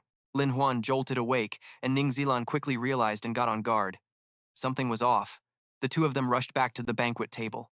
Everyone was lying motionless on the table, not moving. Ning Zilan drew her sword and said, "You're right. Someone poisoned them." Lin Huan's face went pale. That bad luck turned out to be true. He looked at the glass rolling on the floor and concluded, "I'm fine. That means the poison's in the wine." Placing both hands on Liu Yanyu's nose, he said, "Xiao Liu is still breathing, not dead yet. That shows the poisoner was careful, using a colorless, tasteless sedative to avoid detection. There's definitely a follow-up move." At that moment, a noise outside the door startled both of them, and they quickly pushed Ning Zilan to the ground. Lin Huan urgently whispered, "There's movement. Play dead." Right after he finished speaking, the door was suddenly pushed open. About 6 mysterious figures dressed in black stormed in, swords drawn and fierce. Ning Zilan peeked and whispered into his ear. "What now?" Lin Huan said seriously. "Wait for my signal." His face flushed unexpectedly, being so close to a beauty. He couldn't help but blurt out, "It's too much. It's seriously itchy." Suddenly a cough echoed, making all the assassins jump. Lin Huan sat up, dark-faced, rubbing his nose, then said, "When you're unlucky, even drinking water chokes you." Seeing he was okay, one of them charged aggressively. "Die." With a cold smile, Lin Huan quickly dodged the attack. Ning Zilan was quick, stabbing hard from behind into the assassin's heart. The opponent immediately dropped dead. Seeing their comrade fall, the others got more cautious. Ning Zilan stood in front of him, unable to help but praise. "Your signal is pretty unique." At this point, the assassins started signaling each other, "Kill them. Charge." Ning Zilan pushed him back and gripped her sword tightly, charging forward. "Get out of the way." Lin Huan blushed inside. "So fierce. I like it." Her movements were swift like the wind, and the assassins fell one by one from deadly sword strikes, blood spraying like rain. The remaining ones panicked, no longer underestimating their enemy. "This one's tough to handle. Bring him out." "Got it." One pulled a firecracker from inside his coat, then lit the fuse. Light shot through the door, flying straight up with a loud bang. Fireworks exploded, flashy and beautiful. But this was a signal flare. Lin Huan was momentarily shocked watching the display. Damn, they have reinforcements. The light in the sky formed a lotus flower, revealing they were assassins from the White Lotus sect. "We can't handle this. We have to let him take action and retreat quickly." Lin Huan realized it was the White Lotus sect. Ning Zilan grabbed his hand. They definitely called for backup. "Let's get out of here." Just as they ran outside, Lin Huan shouted loudly, "No way!" Ning Zilan turned back confused, and he continued, "Princess Qi and Xiao Liu are still inside. I can't leave." She sighed. "Fine. You're stubborn. Today I'll risk it and back you up." Lin Huan figured. Though he didn't know who the reinforcements were, the enemy retreating meant the upcoming battle would be brutal, no mercy. At that moment, someone approached from afar, each step cracking the ground beneath. The man radiated a sinister aura. "You threw a feast but didn't invite me. Not even a sip of wine." He stopped in front of them, grinning slyly. "No matter, I'm here now, but I don't want wine anymore." The blood demon spat cruel words, laughing coldly. "I'll just drink your blood instead." Ning Zilan gripped her sword tightly and charged forward recklessly. Too much talk. As her sword pierced through, the blood demon couldn't help but spit out a mouthful of bright red blood. The scene froze. The sword still stuck in the blood demon's chest, and he showed no reaction. Lin Huan forced a smile. Such a grand entrance. And this is it? Just like that? Even dying isn't that quick. Clenching his sword, the blood demon spoke coldly. Not bad. But his tone lacked any worry, and the power wrapped tightly around Ning Zilan, startling her. "Now you can't escape." As he finished, he unleashed inner strength, sending Ning Zilan flying far away. Lin Huan rushed over worriedly, catching her. He was shocked. Ning Zilan was strong, yet she got tossed with just one move? She quickly pushed his hand away, stubborn. "I can still fight. I just slipped up earlier." But suddenly, fresh blood kept flowing from her body. Ning Zilan was alarmed this was reversed blood flow. She placed her hand on her dantian, warning, "Lin Huan, run. This guy can cause reversed blood flow, block acupoints, and ruin martial arts." She struggled to explain, "He's the blood demon. Anyone who meets him dies." Meanwhile, the blood demon used inner power to bend the sword in his chest like plastic, instantly healing the wound. According to Ning Zilan, among the top 10 most wanted, he's the only demon who uses blood demon inner power. His skills are freaky. The sword fell to the ground, powerless, not even making a metal sound. The blood demon quickly stood before Ning Zilan. "This girl's got spirit, and her sword plays not like the court's." He stretched out his sharp hand, speaking coldly with amusement. "Your blood's gotta taste way better than those damn hunting dogs." At the same time, Lin Huan grabbed the guy's hand, squeezing tight. Standing in front of the terrifying blood demon, he calmly said, "Don't touch her." The blood demon thought Lin Huan was just a poser. He gleefully glared and growled, "You're asking for death." Lingji was shocked and shouted a warning to her teammates. "Lin Huan, watch out." Immediately, the blood demon unleashed his inner power and yelled loudly, "Blood energy reversing flow." Lingji knew this move wasn't simple. She looked at him desperately, then couldn't hold back and screamed, "Don't!" But Lin Huan seemed unfazed, just steam rising from his ears. This scene left the other two dumbfounded. Lingji was surprised, and the blood demon was even more shocked. It seemed he'd never faced an opponent like this before. Lin Huan looked confused too and asked, "That's it? When blood energy reverses, you're supposed to die, right?" The three froze. The blood demon stayed silent, staring straight at him. The atmosphere turned super weird. The blood demon was stunned. Unable to hold back, he immediately asked, "Why don't you react?" At the same time, Ling Ji was surprised too. She shared the blood demon's thoughts, her eyes full of awe as she looked at him. Lin Huan was also puzzled, wondering to himself, "Yeah, why don't I react?" Suddenly, he felt like electricity ran through him and instinctively grabbed his chest. "I feel it now." The blood demon laughed loudly, amused. "I told you, if you get hit by my move, you're dead." But contrary to everyone's expectations, Lin Huan burst out laughing, feeling totally chill. Looking at his hand, Lin Huan showed clear satisfaction. He even felt like his once ruined martial arts were coming back. Then, to the blood demon's shock, he gathered his inner power and charged straight at him. "Take a punch from me." The blood demon was cocky. "If you touch me, you'll get hurt by my inner power." Blood energy reversing. Before he could finish, Lin Huan's punch smashed right into the blood demon's face, startling him. Quickly after the hit, the blood demon flew backward, unable to fight back. Spitting out blood, he couldn't believe it. "No, no way. Why did you hit us? Why aren't you affected by blood energy reversing?" Ling Ji happily said, "I have a theory." Lin Huan smiled brightly. "Me too." Then he struck again. "Blood demon, take my blood energy reversing move." His inner power burst out, scattering the wind, and the blood demon stood frozen, unable to react. Realizing something was wrong, he gasped loudly, "What?" Trembling all over, he spat fresh blood. "No way, no way." Sweat poured down as he growled, "This can't be. No way, I'm going down with you." Then the blood demon powered up again, his body's strength erupting violently. Ling Ji immediately knew he was about to self-destruct. Lin Huan quickly grabbed Ling Ji and lifted her up, shocking her. Just